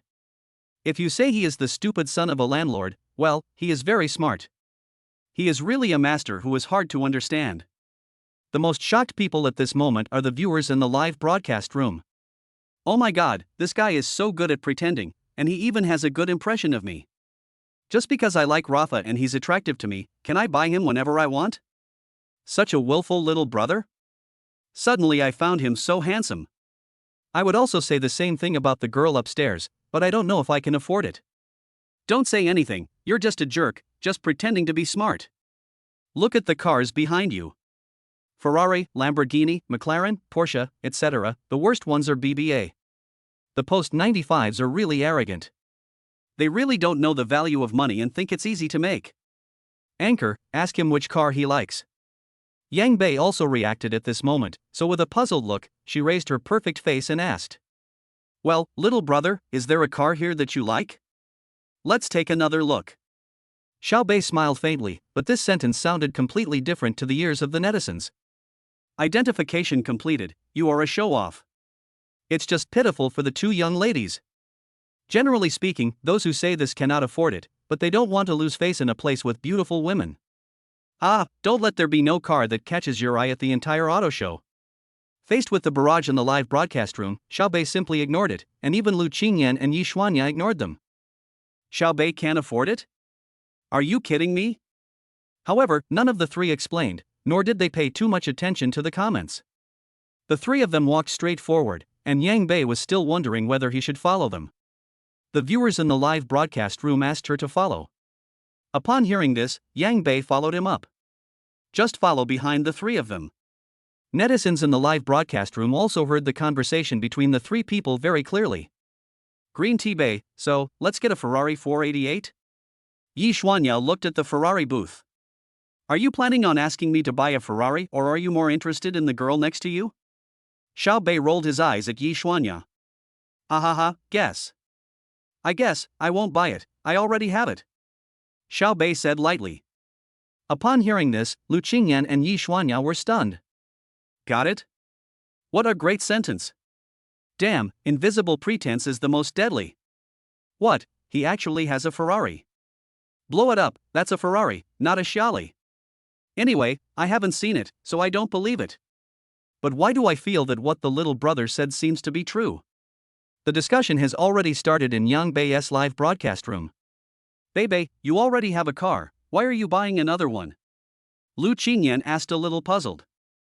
I'll come to the Magic City more often in the future, and I can't let the girl be my driver every time. Actually, Green Tea North, as long as you pay me, I'll be happy. Yi Xuanya chuckled and Xiao Bei rolled his eyes at her. Wow, that's a great plan. By the way, Green Tea North, after watching for so long, have you seen anyone you like?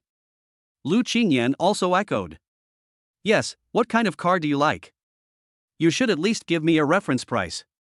Although I know you're not short of money, you can't say you like a car only when you see one worth 5 or 6 million or even tens of millions, right? Facing the two women's questions, Xiao Bei smiled slightly and just shook his head lightly. If I don't like it, I won't buy it no matter how cheap it is. If I like it, I will buy it no matter how expensive it is. After saying that, he walked inside again. Lu Qingyan and Yi Xuanya suddenly felt that this sentence was domineering, but also a bit far-fetched. However, Xiao Bei's heroic remarks made the viewers in Yang Bei's live broadcast room unhappy. Wow, you are so arrogant. I will buy any product that I like no matter how expensive it is. Let alone anything else, would Rafa dare to buy it? I don't know how to put it. Young people nowadays are still too impetuous. No, do you really think the auto show is his? While everyone was still discussing Xiao Bei, Yang Bei was also very curious about what kind of car the other party was going to buy. Are you so arrogant? So I just followed him up. Although it was not a good thing to do, the Chinese people's nature of loving to watch the fun will not change. Xiao Bei and the other two in front walked and soon arrived at the Lamborghini booth. Suddenly, Xiao Bei stopped. A sports car with matte black color comes into view. The low-lying body, scissor-style doors, angular geometric shape, sci-fi rear end, extremely cool interior, all highlight its stylish beauty. Its logo is like a powerful bull attacking its opponent, which matches its appearance and demonstrates its unyielding personality. Certainly. Its car models are also extremely unrestrained. A long-haired beauty wears a hot bikini and black high-heeled sandals, highlighting the beauty of her curves.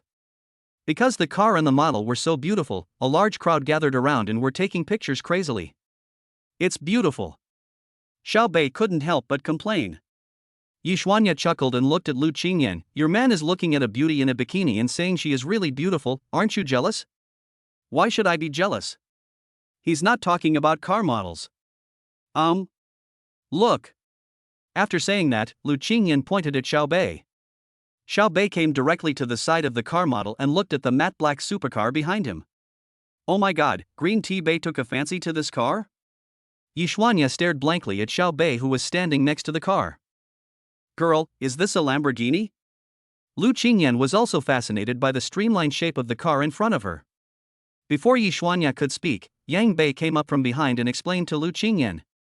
This is not an ordinary Lamborghini, but a limited edition Lamborghini Aventador SVJ, which is priced at tens of millions and is the kind that is out of stock. There are only 900 units in the world. Ah, it's so expensive, but it's really handsome. Lu Qingyan was stunned for a moment, then said with a wry smile. Hurry, let us go up and ask if Green Tea Bei likes it. Yi Xuanya also knew about this car, so she was very excited now. Lu Qingyan looked at Yi Xuanya helplessly and said, It's nice to see her like that, but isn't this car too expensive? Can Bei afford it? Yi Xuanya looked at Lu Qingyan and then said, Look at how calm he is. Doesn't he look like he can't handle it?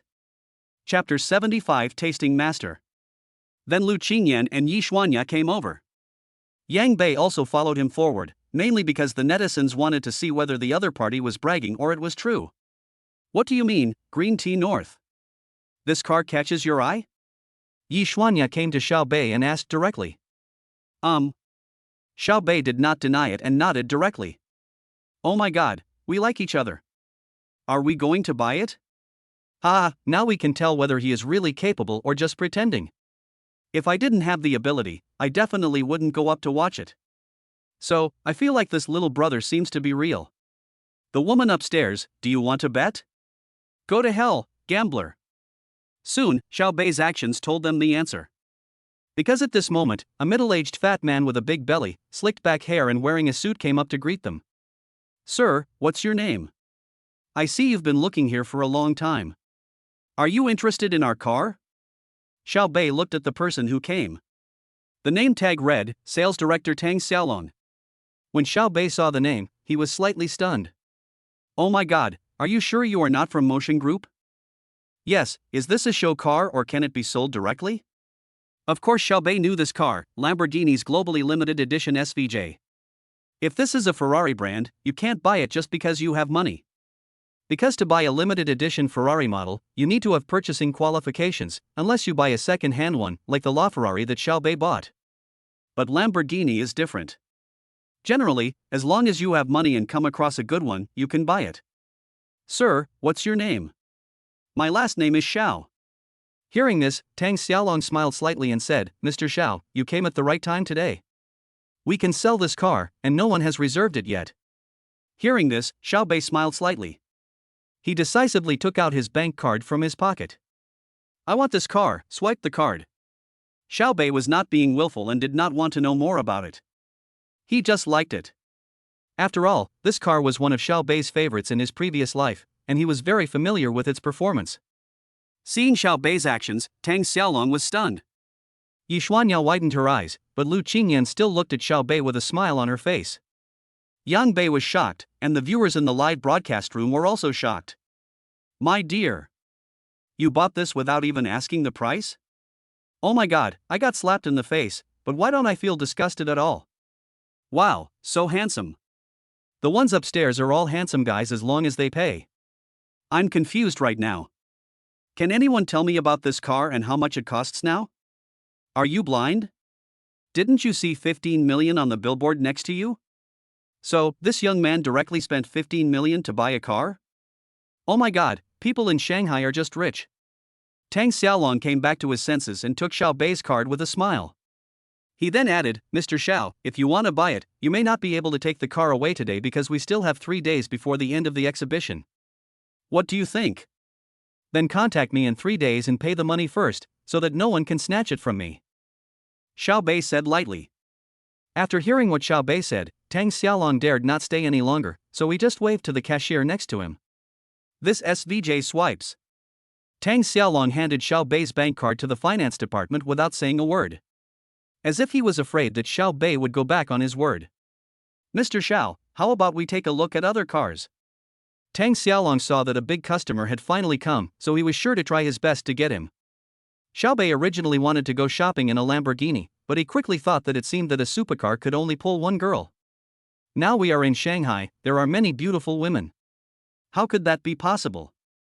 To be honest, Xiao Bei doesn't really like Rolls-Royce. He always feels it's too old-fashioned. Now that I am a young person, I should adopt a young person's mentality. As it happens, Lamborghini seems to have an SUV. Xiao Bei looked around and immediately saw a yellow SUV with a typical Lamborghini family front face. Although it was an SUV, the car was still full of fighting spirit. Manager Tang, let's add another URUS. This car should be able to be picked up right away, right? When Tang Xiaolong heard this, he was so excited, wow. This is the young master of that family. Of course, Mr. Xiao, you can pick it up directly after paying with URUS. Is there a license plate service? Xiao Bei thought about it. Master Xiao wants a good license plate, right? Right. Haha, Mr. Xiao, you're here at the right time. We just prepared 2 top-level license plates. What do you think? The price doesn't matter, just give me both. What's the correct number? Xiao Bei still asked. Demon AXB888 and Demon ALM777. Tang Xiaolong said slowly. After hearing the 2 license plates, Xiao Bei looked at Tang Xiaolong with a strange look in his eyes. XB, X what B? LM, flirting with girls? But I like it. I want it, let's settle it together. Okay, Mr. Xiao, in this case, the SVJ plus the URUS and the 2 license plates will cost a total of 24 million. What do you think? Okay, just take care of it for me.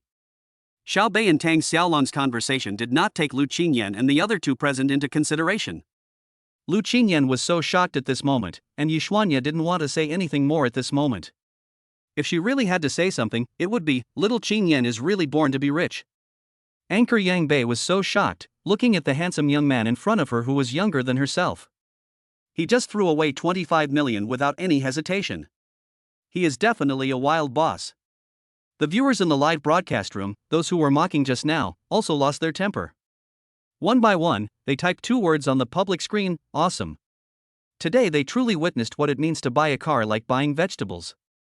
Soon, the finance department came over with the invoices and relevant documents for the 2 cars. Mr. Tang, the payment has been successful. Mr. Xiao, here are the car purchase documents and car keys. This is for SVJ, and this is for URUS. Okay. Xiao Bei took the information. Mr. Xiao, I'll drive the URUS over here for you to wash. How about we take a rest in the lounge? Can. It just so happens that Xiao Bei doesn't want to wander around any longer now. So he took Lu Qingyan and Yi Xuanya and walked straight in. As for Yang Bei? Sorry, if she looked prettier, Xiao Bei might really be able to take her in. Or in some places, there are things beyond the ordinary, and Xiao Bei can make an exception, but just relying on a web celebrity face? Sorry, can't do that. I am a person with good taste, a milk connoisseur, no, an expert connoisseur. Chapter 76 Legendary Figures. Tang Xiaolong brought Xiao Bei and others to a VIP room inside. When he just came in, Xiao Bei actually found a semi-familiar person. Oh my god, Beizi, you are here too? This person was none other than Chen Qi. One of the acquaintances was him, and the other half was Wang Shirtsong, who was sitting at the same table with Chen Qi. When Tang Xiaolong saw Chen Qi and Xiao Bei greeting each other, he immediately realized that this Mr. Xiao, whom he had never met before, might be of great background. He still knew who Chen Qi was. Anyone who knows Chen Qi must be from an important background. Brother Chen, you are here too. Where are Brother Zhang and Brother Feng? Xiao Bei walked over with the 2 women. At this time, the 2 women also saw Wang Shirtsong. The 2 looked at each other, and Yi Xuanya's mind was full of questions. What the hell, is my junior-S circle so high?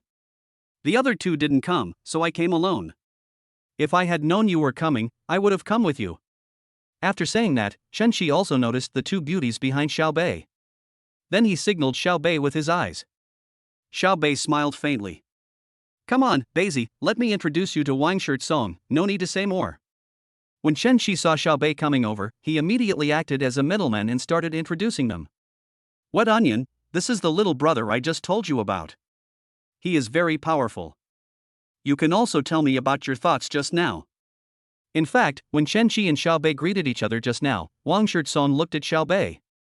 He is very handsome and has an extraordinary aura. The 2 beauties behind him are also very beautiful. To be honest, he was envious. I'm not envious of Xiao Bei's money, but I'm envious of Xiao Bei's looks. Inwardly, if I had this kind of looks, could Sun Yining still reject me? Wang Shirtsong quickly withdrew his thoughts, stood up and stretched out his hand. Hello, Xiao Bei, I have heard of your great name, Wang Shirtsong. Hello, Xiao Bei. Xiao Bei also stretched out his hand and shook hands with Wang Shirtsong. Then they introduced themselves to each other and sat together. The reason why Wang Shirtsong was polite to Xiao Bei was because Chen Qi had just introduced him to him. The owner of a LaFerrari, with 500 million yuan to buy a supercar, made a phone call and wiped out Lin Fan's family.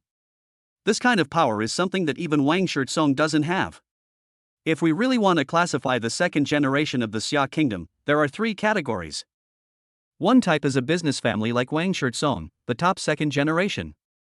The other type is the children of high-ranking officials, also known as 2nd generation officials.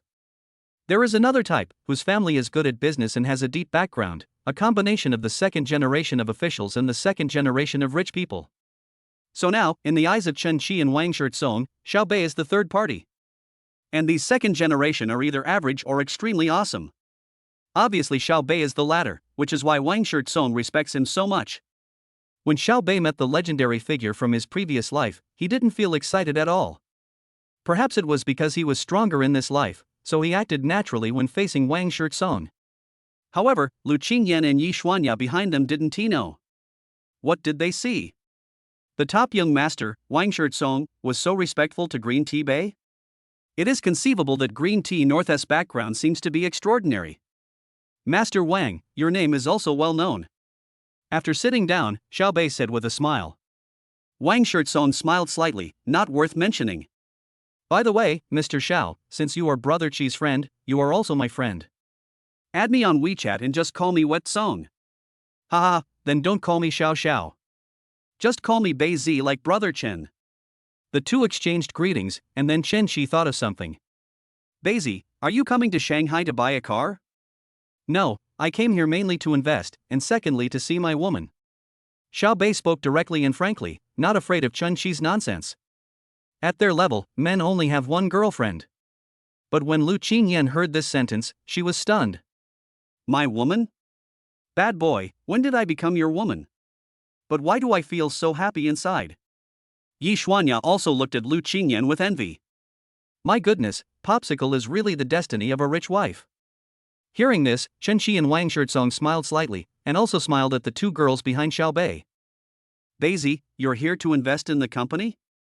Yes, just a small investment in a gaming company. Xiao Bei said with a smile. So you still have an investment company? Chen Shi looked at Xiao Bei and said something meaningful. Yeah, I just got up, what's wrong? Ah, that's great. There's a business here. Do you want to join us? Chen Shi looked at Xiao Bei with a smile. Upon hearing this, Xiao Bei did not respond immediately, but asked directly, what? Chen Shi looked at Wang Shirtsong, smiled at Xiao Bei and said, Shirtsong has a project and is looking for investment. It's not bad. Would you like to listen to it? Hearing this, Xiao Bei looked at Wang Shirtsong and said, Brother Wang, what project are you working on? Can you give me some advice? I don't deserve your advice, but I am being presumptuous, huh? Xiao Bei is actually quite annoyed by these empty-headed people, but since it's Wang Shirtsong's project, he might as well talk about it. After all, running his own investment company, besides making money, his main job is to build connections. It doesn't matter. I have known you, Principal Wang, for a long time. I feel really honored today. Xiao Bei had done a lot of business promotion in his previous life, so he was very familiar with discussing it. It's like this. The live streaming industry is very popular recently. My dad gave me 5 small goals. I want to start a business. The live streaming industry has just started, and Brother Chi's family is in the media industry. I thought, why don't we set up a live streaming platform? He will produce artists, and we will acquire a live streaming company. When we have a good GMV, we can directly attract venture capital and see if we can go public. Wang Shirtsong looked at Xiao Bei and said. When Xiao Bei heard this, he immediately knew what Principal Wang was going to do. In his previous life, Principal Wang's part.If was established in 2015, but he didn't expect that in this world, it was delayed for 2 years. Xiao Bei had read the case of part.If at that time. The main problem was that the platform had poor supervision, which led to things like gambling and fake orders, and then the hosts reselling. It eventually went bankrupt, but it was still very profitable in the early stages. Xiao Bei thought about it and decided that he could invest. After all, Panda TV had 10 rounds of financing at that time and had raised a lot of money. He just needed to cash out and leave when the company was at its peak. I don't know, Brother Wang, how do you plan to cooperate? Xiao Bei said lightly. Hearing this, Chen Shi and Wang Shirtsong looked at each other and knew that Xiao Bei was interested. Daisy, if you want to come, then I will invest a lot of money. I plan to invest 100 million yuan in the early stage. If you come, I can give you 20% of the shares, so 20 million yuan will be okay. After saying that, Wang Shirtsong looked at Xiao Bei. Xiao Bei smiled slightly when he heard this. Okay, then I will support the principal with 20 million, but I have a prerequisite, because I am still in school. If I don't have enough energy, I can have the priority to sell the shares, and I will not participate in the management. Wang Shirtsong thought about it and decided that this was the best option. In fact, he was really afraid that Xiao Bei would interfere with the management rights. Daisy, sure. I'll start preparing soon and call you when the time comes. Can. Xiao Bei also agreed readily. Chapter 77 Lu Qingyan's attitude changes. Lu Qingyan looked at Xiao Bei, who was seriously discussing business with Wang Shirtsong. I thought to myself, this is how Xiao Bei usually is, negotiating business with big guys. Such a person would actually be so nice to a small person like me. During the process of getting along with him, I didn't feel awkward at all. Suddenly, Lu Qingyan was still very moved. In the VIP room, I chatted with Chen Shi and Wang Shirtsong for a while. Xiao Bei said goodbye. Wang Shirtsong happened to have something to do, so they agreed to go to Hangzhou to visit Xiao Bei next time. Coincidentally, at this time, Xiao Bei's car was also ready. After Wang Shirtsong left, only Xiao Bei, Chen Shi, Lu Qingyan and Yi Xuanya were left at the scene. Xiao Bei and Chen Shi walked in front, while Lu Qingyan and Yi Xuanya walked behind. Xiao Bei suddenly turned his head and looked at Lu Qingyan and Yi Xuanya. Qingyan, big girl, go and drive my car out first, I want to talk to Brother Chen. Well, okay. The two also knew that Xiao Bei and Chen Shi should have something to talk about. After the two men left, Chen Shi took out a soft black cigarette and handed it to Xiao Bei. The two of them sat in the smoking room, smoking and chatting. Daisy, do you have any opinion on Shirtsong's live streaming platform? Chen Shi knew that Xiao Bei was not a simple family member. He waited until Wang Shirtsong left before dragging him to smoke. It was clear that he had some ideas. Brother Chen, I just like chatting with smart people. You, go ahead and tell me. Brother Chen, what do you think of Wang Shirtsong's business ability? Xiao Bei would definitely not say it directly, so he prepared to guide Chen Shi. It's okay, just average.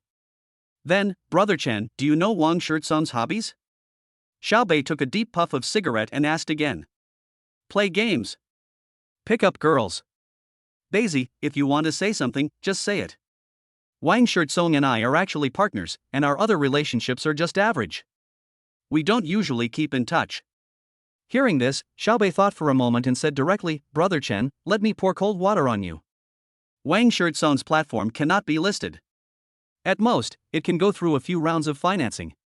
As you just said, his management ability is average and he likes to play games.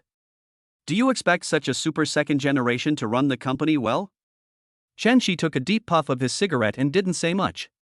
Just looking at Xiao Bei quietly. Secondly, what kind of live broadcast is the most popular now? Games, and he is a person who likes to play games. So, Brother Chen, you should be careful when the time comes. If the wind direction is wrong, leave immediately. Chen Shi listened to Xiao Bei's analysis and patted Xiao Bei on the shoulder. Okay, Daisy, I understand. By the way, how many days will you be in the Magic City? Chen Shi thought for a moment and asked. We plan to stay in the Magic City for a few more days. Okay, then I'll go back to Hangzhou by myself, haha. On the other side, Lu Qingyan and Yi Xuanya, who drove Xiao Bei's car out, were still sitting in the car in a daze. How much did your man spend today? I think 47 million. Lu Qingyan thought about it and calculated it. When she said it out loud, it was still a little unbelievable. Wow, Qingyan, what is your fate? Why not me? Yi Xuanya looked at Lu Qingyan and said enviously. I'm kidding, of course. Girl, I'm actually a little scared. At this moment, Lu Qingyan no longer felt the joy she had just felt when being with Xiao Bei. It's really that Xiao Bei's background is too terrifying. She is just a child from an ordinary family. Yi Xuanya is Lu Qingyan's best friend, so how could she not know what Lu Qingyan was talking about? He also calmed down and looked at Lu Qingyan. Then she asked seriously, Sister, I just want to ask you one question, do you like Xiao Bei? Lu Qingyan nodded shyly. So what do you think of Xiao Bei? Or how about you? Yi Xuanya looked at Lu Qingyan and said, Is this a happy trouble? For now, it's still pretty good. It feels different from the second generation in our school. The second generation in our school are all arrogant and always show off. But I didn't feel this way around Xiao Bei. We got along very well and he wouldn't put me in an awkward position. Lu Qingyan thought for a moment and said. Yi Xuanya nodded after hearing this, and then said with a smile, Don't you have the answer now? Since you believe in her, then you should seize this opportunity. Feelings are a matter between two people, and it mainly depends on you and him. However, you are right about one thing. Xiao Bei is different from other second generations. Maybe he was brought up by his family since he was young. Yi Xuanya thought for a moment and said. It all depends on you. No matter what you do, your sisters will support you. Lu Qingyan nodded. Then he said, Big girl, tell me, when you are young, if you meet an outstanding person, if you don't grab him, will you have many regrets in the future? Yi Xuanya nodded. But there was one thing she didn't say, which was that a high-quality man like Xiao Bei would never be short of women around him in the future. The reason why she didn't say it was to protect her best friend's yearning for love. Okay, now that you have the answer, let's just get along well with each other. We're not after his money, at most we're after his sex. You're so annoying, girl, you always drive. Lu Qingyan was originally feeling a little pressured, but now it was all gone in an instant. Yes, just like what the big girl said, just get along normally. At this moment, Lu Qingyan has already thought it through and will just leave everything to time. Just at this moment, Xiao Bei walked out of the auto show. Yishuanya looked at Xiao Bei and said directly, "Okay, you are here, it's getting late, let's go to the restaurant now, I'm starving." Lu Qingyan also smiled slightly, walked forward, and took Xiao Bei's arm, appearing extremely natural. Yishuanya saw this scene and was speechless. So, single dogs have to eat your dog food, right? Ha ha, then you find one too. Xiao Bei said jokingly. TSK, the person who can conquer me hasn't been born yet. After that, Yishuanya said to Xiao Bei and Lu Qingyan, "You two wait here for me, I'll go drive." "Oh, even if I have a luxury car, I can't sit in it." "Actually, you can also just take my car," Xiao Bei said with a faint smile.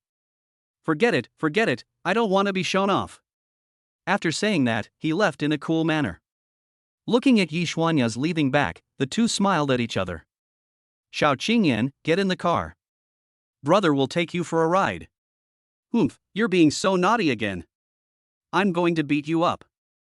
"Are you willing to do that?" "I'm willing to give it up." The two got into the car after arguing.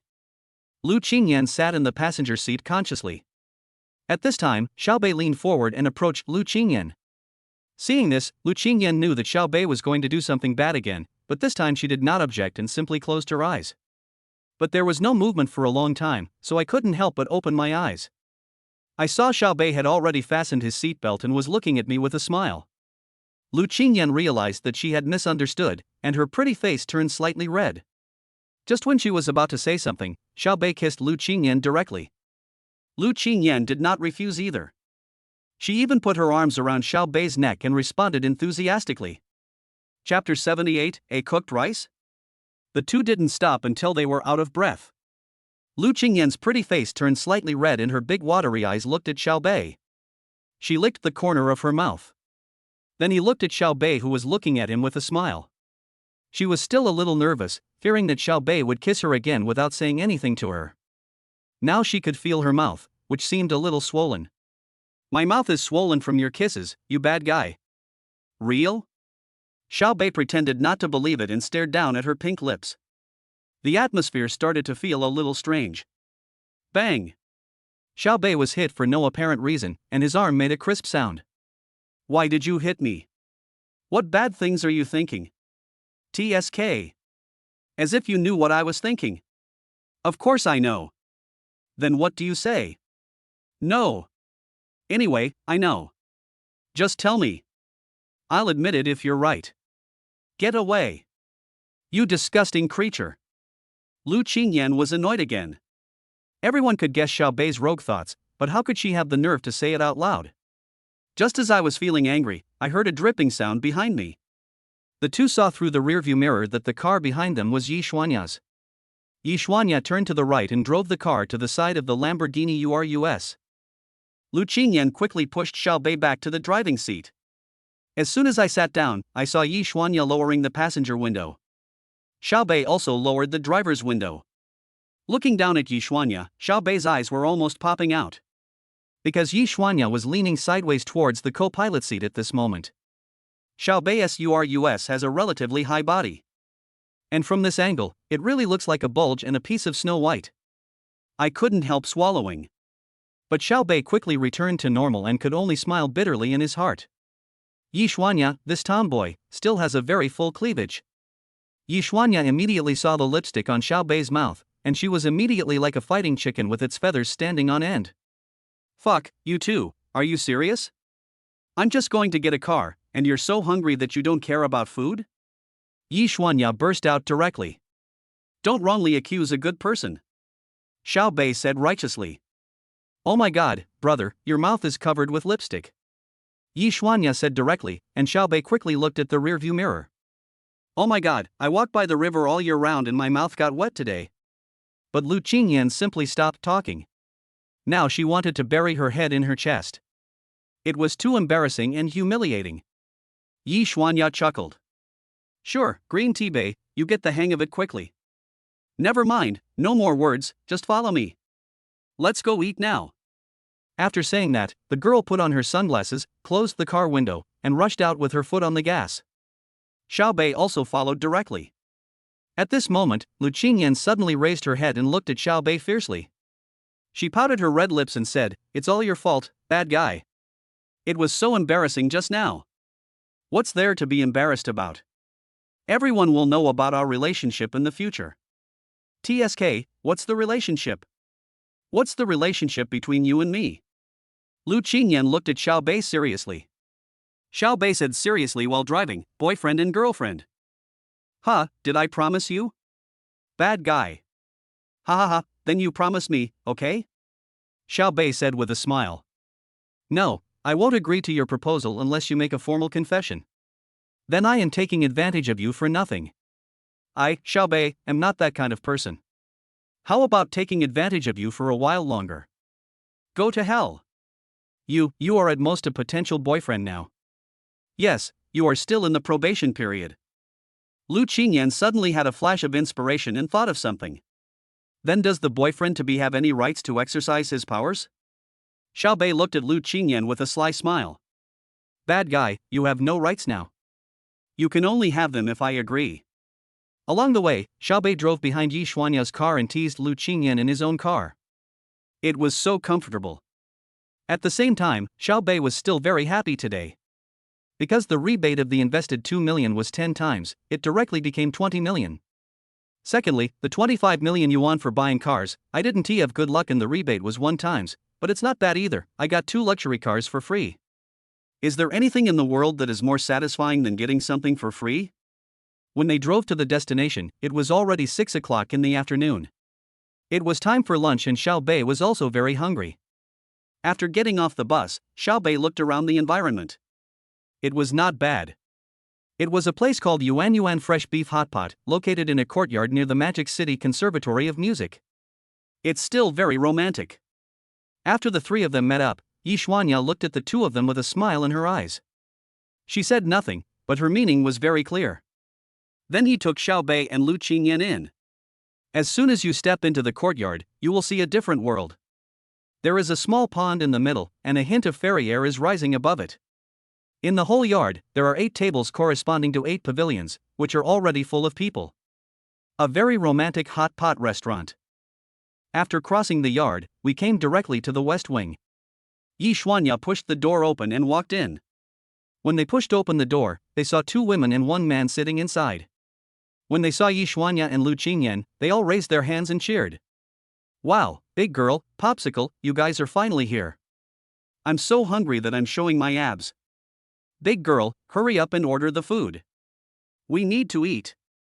Popsicle, what were you and Big Girl doing so early in the morning? Why did you just abandon your sisters? Wait a minute. Let's talk about the old times later. Who can introduce this new brother to me?" Yi Xuanya immediately made way with a wicked smile and came to the side of the 2 women and 1 man. Now there were 3 women and 1 man. Everyone looked at Lu Qingyan and Xiao Bei, who was standing next to Lu Qingyan. At this time, Yi Xuanya said to Lu Qingyan with a sly smile, "That's right, who is this new brother?" "Popsicle, why don't you explain? Now, the stage is given to you, you can perform freely." If it was in the morning, facing the scrutiny of Yi Xuanya and everyone else, Lu Qingyan might still be shy, but now, thinking about what happened to Xiao Bei today, Lu Qingyan felt relieved. Just like what Xiao Bei said in the car just now, you will know it sooner or later. However, Lu Qingyan would definitely not say that Xiao Bei is her boyfriend now. So Lu Qingyan gritted her teeth and blushed as she said, "This handsome guy is called Xiao Bei, and he's one of my juniors. He happened to be in Shanghai right now, so I brought him along to join in the fun." Originally Lu Qingyan wanted to say, "This belongs to my future boyfriend," but she felt that this didn't sound good, so she just said this. "Popsicle, who are you trying to fool? Leniency to those who confess and severity to those who resist." Yi Xuanya also added fuel to the fire. Obviously he was not satisfied with Lu Qingyan's introduction. Then Xiao Bei looked at the girl sitting next to a boy and said, "No, Bing Ganger, you are acting without authorization. Are you planning to do something irreversible?" Chapter 79, Lu Qingyan's roommate. "No, what does it mean to have the rice cooked before it is cooked?" After hearing this, Lu Qingyan suddenly became anxious and stomped her feet on the spot. Hey, I haven't said anything yet, why are you so anxious?" A girl looked at Lu Qingyan with amusement and said. His eyes kept looking back and forth between Lu Qingyan and Xiao Bei. You're my junior, right? Really? Lu Qingyan said directly and affirmatively, puffing her lips. Ah, that's good. My junior is so handsome, and I'm still single. Why don't you consider me? The girl looked at Xiao Bei and said with a smile. Who knew that Lu Qingyan became anxious as soon as she finished speaking? Master Buddha, what are you doing? Don't harm my junior fellow student. Ah, I'm single, and my junior is also single, so I can consider it. Besides, it's not a loss to have such a handsome junior. The girl continued speaking, still trying not to laugh as she looked at Lu Qingyan. Lu Qingyan, no. Why? Because. Why? Okay, this is my boyfriend, okay? In the end, Lu Qingyan had no choice but to tell the actual situation helplessly. Ha, weren't you still a junior student just now?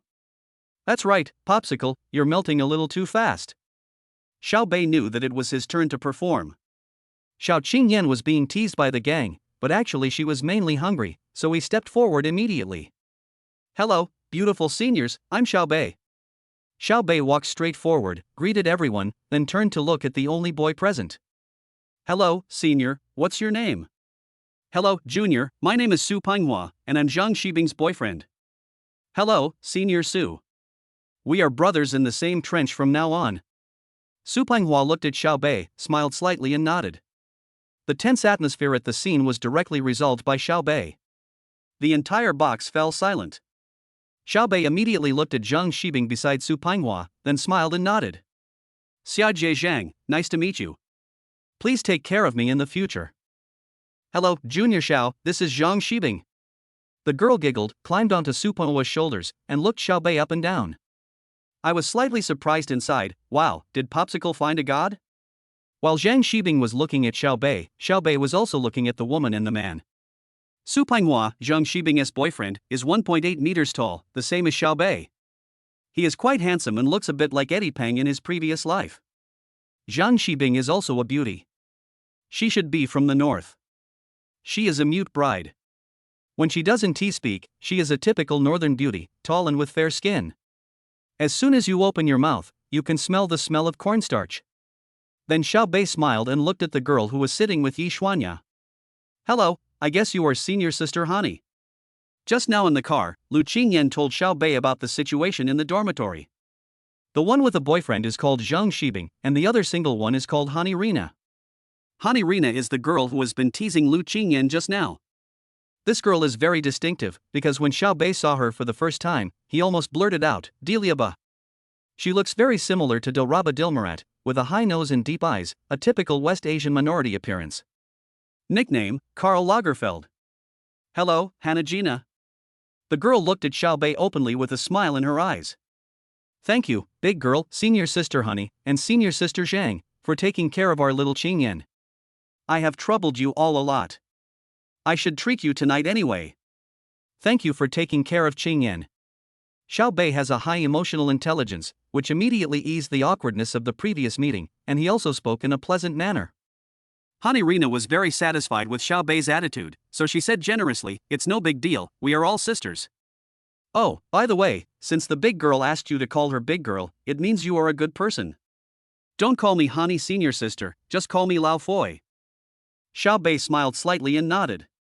Then you can call me Old Zhang from now on, and call him Old Su. Zhang Shibing also said with a smile. In fact, the reason why I say this is because of the big girl. The big girl's attitude actually represents the attitude of the dormitory. Besides, Xiao Bei is Lu Qingyan's boyfriend now, and they will be in the same circle in the future. Finally, the noise stopped and everyone sat down one by one. The table was a square table. Lu Qingyan and Xiao Bei sat together, Yi Xuanya sat on the right, Hani Rina sat on the left, and the remaining couple sat opposite Xiao Bei and Lu Qingyan. Today we are here to eat fresh beef hot pot. Xiao Bei also knows that Lu Qingyan's dormitory gets together once a month. After all, friendship is very precious. Because it is hot pot, you have to make the dipping sauce yourself. Just as Xiao Bei was about to stand up, Lu Qingyan stopped him. I'll adjust it for you. We come here often, I'm familiar with this place. Xiao Bei smiled and nodded. So I sat at the table. But Su Penghua did not have such treatment. He had to run around, not only helping his girlfriend to make the sauce, but also having to serve the big sister Yishuanya. After all, Yishuanya is a favorite of Su Pinghua and Zhang Shibing. Xiaobei just sat there, looking at Lu Qingyan's other two roommates. Wow, there is no ugly girl in Shanghai Conservatory of Music. The looks of these two are also very good. At this moment, Xiaobei was very glad that he had more than a month of development, otherwise he would be the ugliest at this time. Lu Qingyan soon came back with 2 bowls of sauce, sesame oil, sesame paste, chopped green onions, garlic, and a special sauce that made people's appetite just by looking at it. I don't know if you want coriander, so I didn't add it. I just took a little bit separately. Do you want it? Lu Qingyan said as she sat next to Xiaobei. I like coriander, Xiaobei said lightly.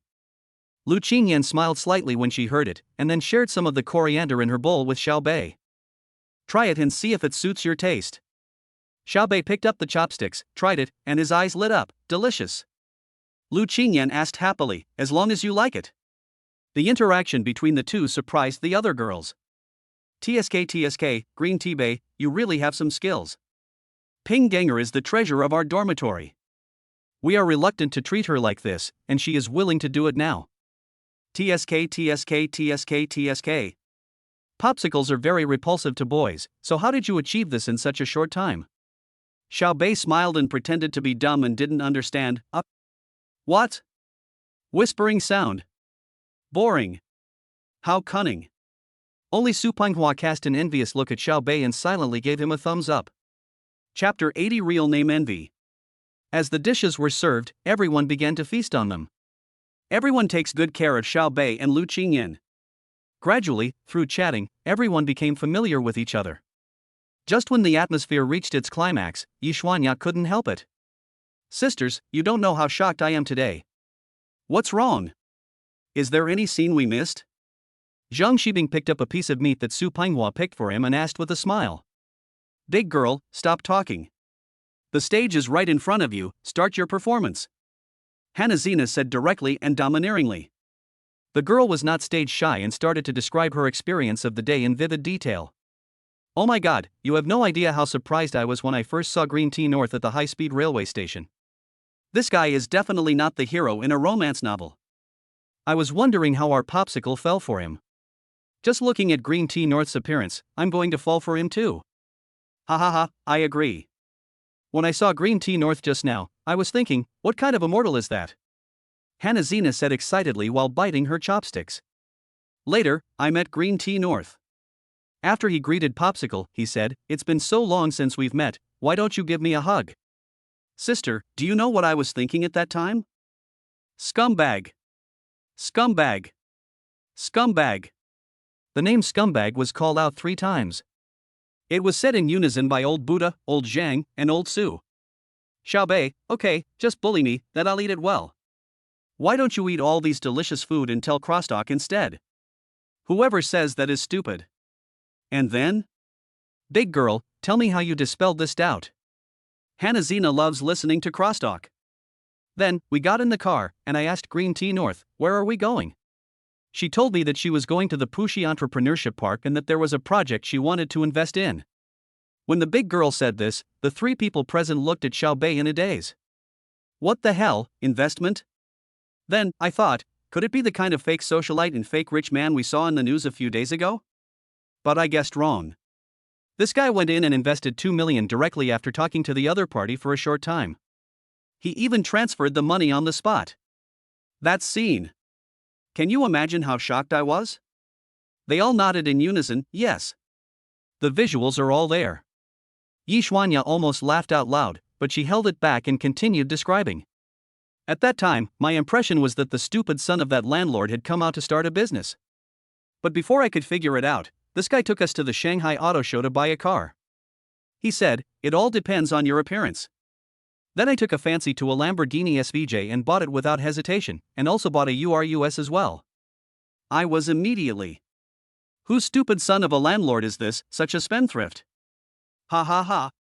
Everyone laughed, but when they looked at Xiaobei now, they felt a little confused, even though the girl was funny just now. But everyone also knows that Xiaobei's strength is not bad.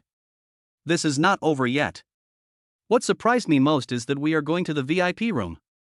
Guess what I saw? No, who did I see? Who? Everyone asked curiously. Damn it, Principal Wang. Real? Is it the Principal Wang we know? Oh my god, and then, hurry up, continue to tell me with passion and emotion. Hanazina knocked on the table. Lu Qingyan and Xiao Bei looked at each other, and Lu Qingyan said in a low voice, well, they are all like this, we eat ours, come, I'll give you another piece of beef. While people are eating here, they are still talking crosstalk over there. It's that Principal Wang. When we just went in, Principal Wan was chatting with someone. Oh my god, I just realized now that person is Chen Qi. Are you talking about the young chairman of Chentian Media? Su Penghua was stunned. Yes, that's him. He knew Green Tea North, and then he came here in shock. Chen Qi, Principal Wang, and Green Tea North finalized a cooperation agreement while drinking tea. At that time, I knew that Green Tea Bei was not the stupid son of a landlord. Well, he looked like a domineering president. I was so confused the whole way from the auto show to hear that my legs were shaking while driving. When I got here, I immediately went to the bathroom to relieve myself. I finally experienced what it means to urinate 2 liters per 100 kilometers while driving. With a loud bang, everyone present burst out laughing. Xiao Bei smiled and shook his head. Sister, did you squat under the overpass every day to listen to Guadi Gang's crosstalk when you were a child? With your talent, why do you want to learn singing?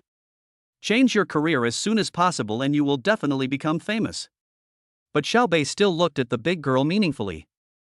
It has to be said that the big girl has a really high EQ. It looks like he is pulling himself out to have a feast. In fact, it was just to help Xiao Bei integrate into their circle faster. After all, if Xiao Bei said these things himself, people would think you were showing off, but if he expressed them in a humorous way, then it would have a different effect. Just after he finished speaking, everyone looked at Xiao Bei curiously and started chatting with Xiao Bei as the center. Lu Qingyan also smiled at the girl. She was a little scared before because it would be awkward to wear Xiao Bei in today's gathering of acquaintances. But unexpectedly, Xiao Bei handled things very well at the beginning, and then there was the assist from the big girl. Seeing Xiao Bei happily chatting with everyone at this moment, Lu Qingyan's satisfaction with Xiao Bei increased a little bit. Well, just a little bit. The topic soon turned to Zhongtian Media. Hani Rina asked in a familiar manner, Green Tea Bei, what is your relationship with Chen Qi? Xiao Bei thought about it, then said, it's okay, we're playing together.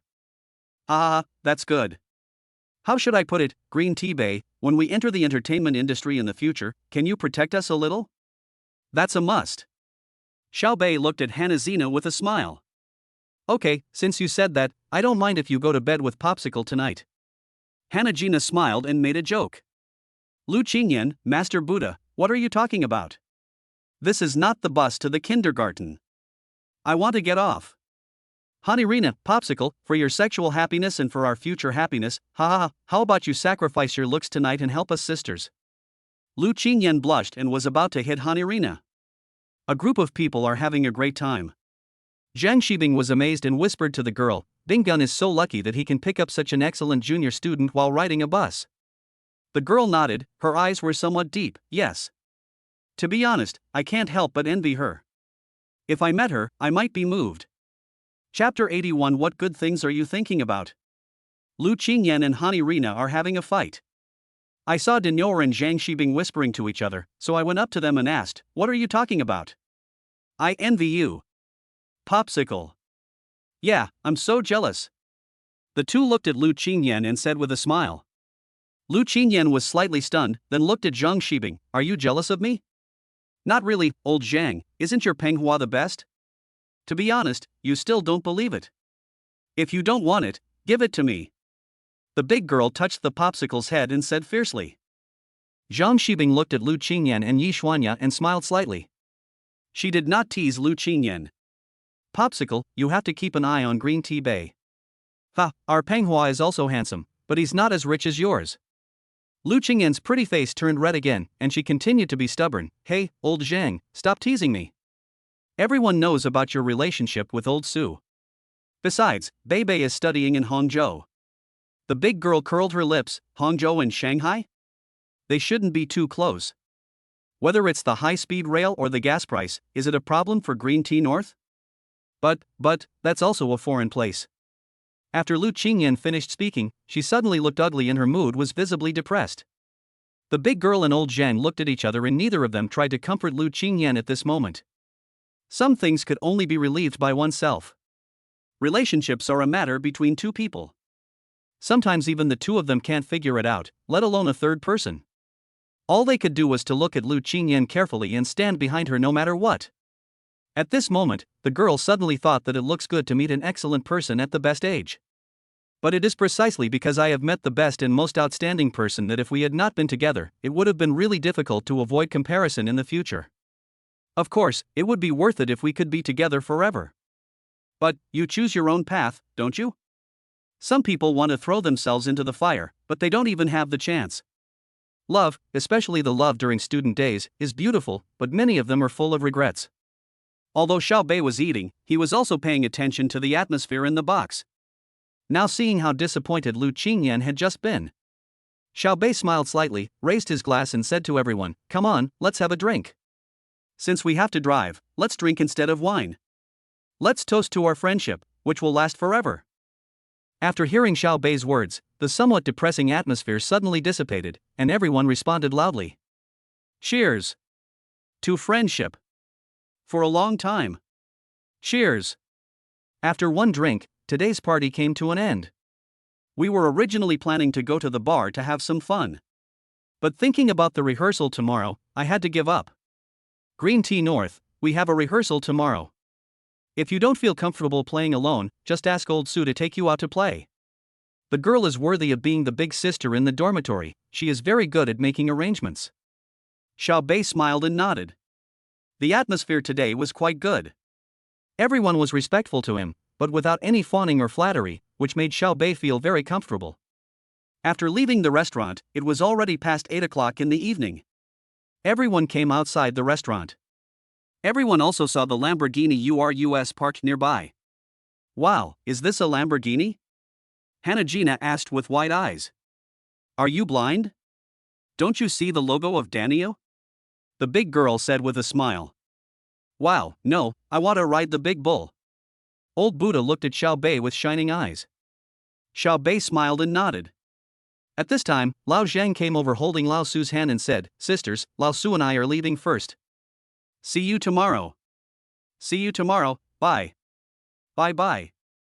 Lao Xiao, if you're bored tomorrow, just contact me. You have WeChat." Old Su said to Xiao Bei. Of course, I won't be polite. The young couple said hello to everyone and left. When Xiao Bei saw the two men walking towards a BMW M4, he realized that Lao Su was quite capable. After old Zhang and old Su left, only big girl, old Buddha, Lu Qingyan and Xiao Bei were left at the scene. What do you mean? Take my car back to school? Xiao Bei looked at Mr. Lafayette. Of course, it's a Lamborghini. I've never ridden one before. Okay, old Zhang, you can take Xiao Bei's car. I'm comfortable driving myself. You talk too much. Every time I'm with you, I'm afraid of a car accident. Wow, big girl, who are you talking too much? The old lady ran directly in front of the girl and looked at her fiercely. What do you think? The big girl looked at Mr. Buddha with a smile. Besides, you are great because you are older. That's amazing, you didn't. After saying that, the girl looked at Mr. Lafayette's chest and puffed out her own chest. It was a direct dimensionality reduction attack. Wait, for the past month, I have been eating papaya. Green Tea North, unlock it, I want to experience Lamborghini. Xiao Bei smiled slightly and unlocked it directly. Afterwards, Lu Qingyan and Lao Foi got into Xiao Bei's car together, and the big girl returned to her own car. Oh, by the way, let's go to the peninsula. The big girl looked at the time and said to Mr. Lafayette and Lu Qingyan. The two nodded. After getting in the car, Xiao Bei followed the big girl's car back to an apartment. Xiao Bei didn't ask where this place was, because someone would tell him later. Soon we arrived at the 16th floor. The girl opened the door directly at 1601. Lu Qingyan now said, "This is the big girl's apartment. Sometimes we come to stay here. We ate hot pot today and our bodies are full of odor. The water in the dormitory is not hot at this time, so we came here." Lu Qingyan said to Xiao Bei. Xiao Bei nodded slightly. After sending the girl and Mr. Lafayette to the apartment, they chatted for a while in the apartment. Xiaobei stood up and said to Lao Foi and the big girl, "Okay, you two have a good rest, I will take good care of Xiao Qingyan." After hearing Xiaobei's words, Lu Qingyan's face suddenly turned red with embarrassment. The big girl and Mr. Lafayette looked at each other and then burst into laughter. "Ha ha ha, what are you thinking about?" "Ha ha, I'm dying of laughter." The two laughed for a while and looked at Xiaobei with the eyes of elders. "What's wrong?" Xiaobei asked in confusion. "What's wrong?" The old man looked at Xiaobei and grinned. "Green tea north, what are you thinking about?" "Yes, wake up. You didn't drink at night. You're drunk?" After saying this, the old lady pulled Lu Qingyan over. The big girl then said, "You can't just take Popsicle away whenever you want. You don't really think that we will let her go back to the hotel with you just now, do you?" "Yes, even if Popsicle agrees, we won't allow it." "Ha ha ha. Anyway, just take care of yourself tonight." The two men surrounded Lu Qingyan behind them, protecting her like a wolf. Lu Qingyan weakly defended herself, "That baby, I didn't agree to go to the hotel either." Xiaobei smiled helplessly, but he was not angry. In fact, he was just testing her just now. It's best if you can, but it's okay if you can't. After all, good things come to those who wait. "Okay, I'm fine, then you guys can go to bed early." Chapter 82 Zhou Yaoting's information. Xiaobei said goodbye to the three people bitterly and left. Waited until Xiaobei left. The three girls started whispering in the eldest girl's room. "Wow, Popsicle, what's your fate? Tell me quickly how you met such a great person on the high-speed train." Lu Qingyan said stubbornly, "How can it be called the best? If you don't like it, just give it up." Old Buddha said excitedly to Lu Qingyan. Lu Qingyan immediately lost her temper. To be honest, Green Tea North is pretty good. He's a rich second generation, but he's different from many rich second generations. It's very comfortable to get along with him. Yes, that's what I wanted to say. You are really graceful. Just now when we were having dinner, you were very measured in your actions. You were so steady. He has high emotional intelligence, there's nothing I can do about it. He's much better than some of the self-righteous seniors in our school. The big girl also sighed. Then the big girl and the old Buddha looked at Lu Qingyan with envy. Lu Qingyan smiled slightly inwardly. It was a great honor for her that her boyfriend could receive praise from her sisters. But he still said, "I think it's just average." "Popsicle, you are in Versailles, so you can sleep in the living room at night." The old man put his hands on his hips and looked at Lu Qingyan. Then he thought of something and looked at the girl meaningfully. "Big girl, you are not right today." The big girl was watching the two people fighting and laughing, when suddenly the old lady said something that made it impossible for Yishuanya to do anything. "What's wrong with me?" Yishuanya asked, looking into old Buddha's eyes. "Big girl, there was something wrong with the way you looked at Green Tea North today," said the old man with keen observation. "Are you going to die? You want to be beaten?" Yishuanya was a little shocked inside, but still tried to act calm. Look, I was right, ha, you want to kill me to silence me, Popsicle, save me." The old Buddha hid directly behind Lu Qingyan. "Wow, Mr. Buddha, you can't spit out ivory from a dog's mouth, you can't say that. TSK, I'm not talking nonsense. Just tell me whether it is true or not. Popsicle, that big girl is trying to steal your man." The old lady kept saying. Lu Qingyan smiled slightly, and then said directly, "First of all, everyone knows that big girls like strong men. Secondly, with Bebe's conditions, there will be no shortage of girls around him in the future, but it would be even better if they were sisters." Suddenly, the whole living room fell silent.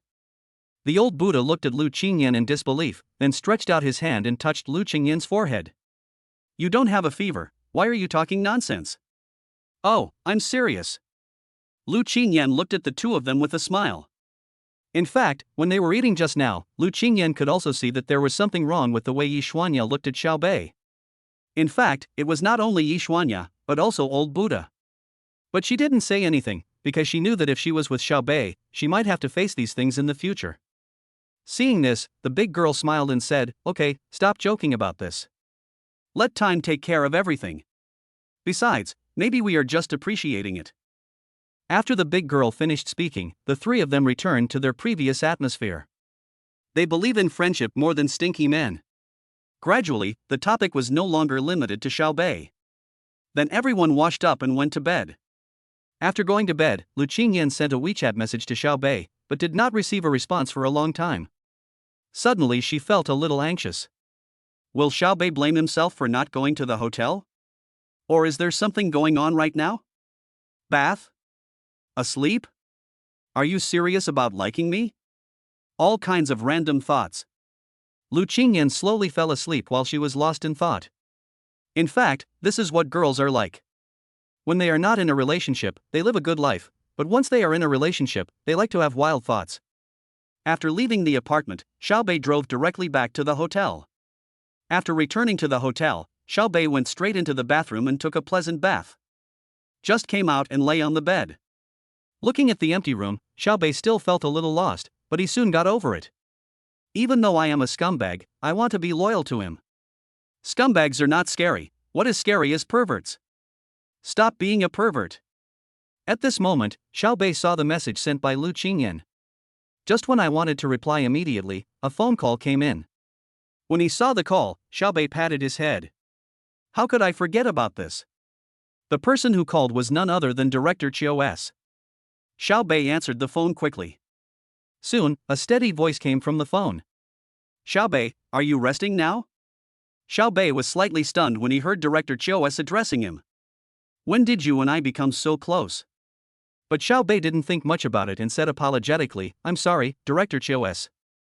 I just got back to the hotel and was about to call you. On the other end of the phone, Director Chiu S no longer had the intimidating look he had before. His expression at this moment seemed more like he was caring for a junior. Director Chiu S, I'm sending you an email. Everything is fine, you can rest assured. Although Xiao Bei was a little overwhelmed by his good attitude towards him. However, the email was sent quickly. The fact that Xiao Yaoting would help Xiao Bei during the Hangzhou International Tournament was recorded in the information. That was the car accident that Xiao Yaoting had 8 years ago. It is normal for someone in a high position like Xiao Yaoting to have enemies. 8 years ago, Xiao Yaoting was working as deputy mayor of Jinling City.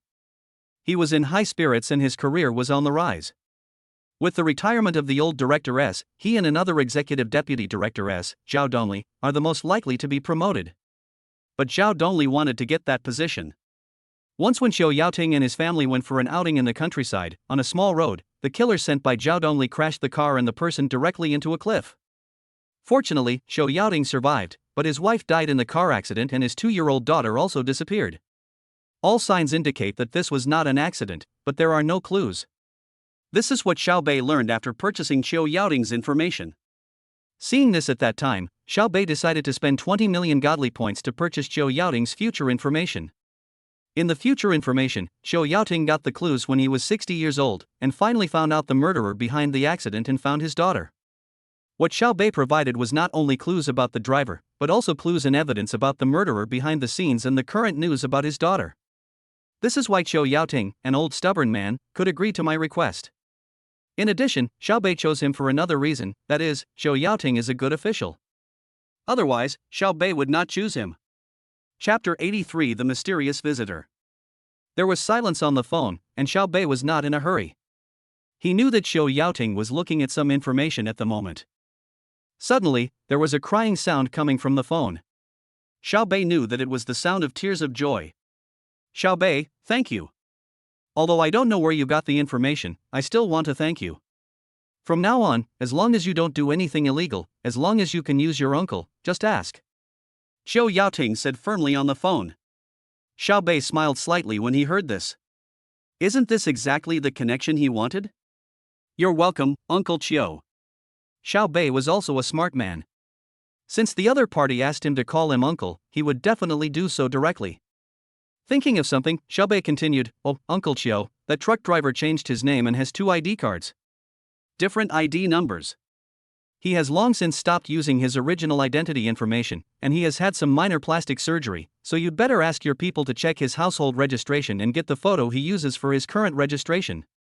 Although so many years have passed and he has had some minor plastic surgery, you should be able to recognize him. Xiao Bei reminded him that he knew Xiao Yaoting had seen that face clearly when he had the car accident. After thinking about it, Xiao Bei decided to take precautions. Also, before you find him, it's best not to let anyone call him, because only a few people know his phone number. Don't alert the enemy. He is not the most important, but as long as you find him, Xiao Donli will not be able to escape. Uncle Qiu, you'd better let someone you trust do this. The other party had been listening to Xiao Bei's words quietly, and then said, Okay, Xiao Bei, I got it, thank you, wait until Uncle handles this matter, then I will come to thank you in person. You're welcome, Uncle. Xiao Bei, well, forget it, you'll know when the time comes. Xiao Bei was slightly stunned when he heard this. What? I will know when the time comes? Why do I feel like Uncle Qiu is saying something else? The two then exchanged a few words and hung up the phone.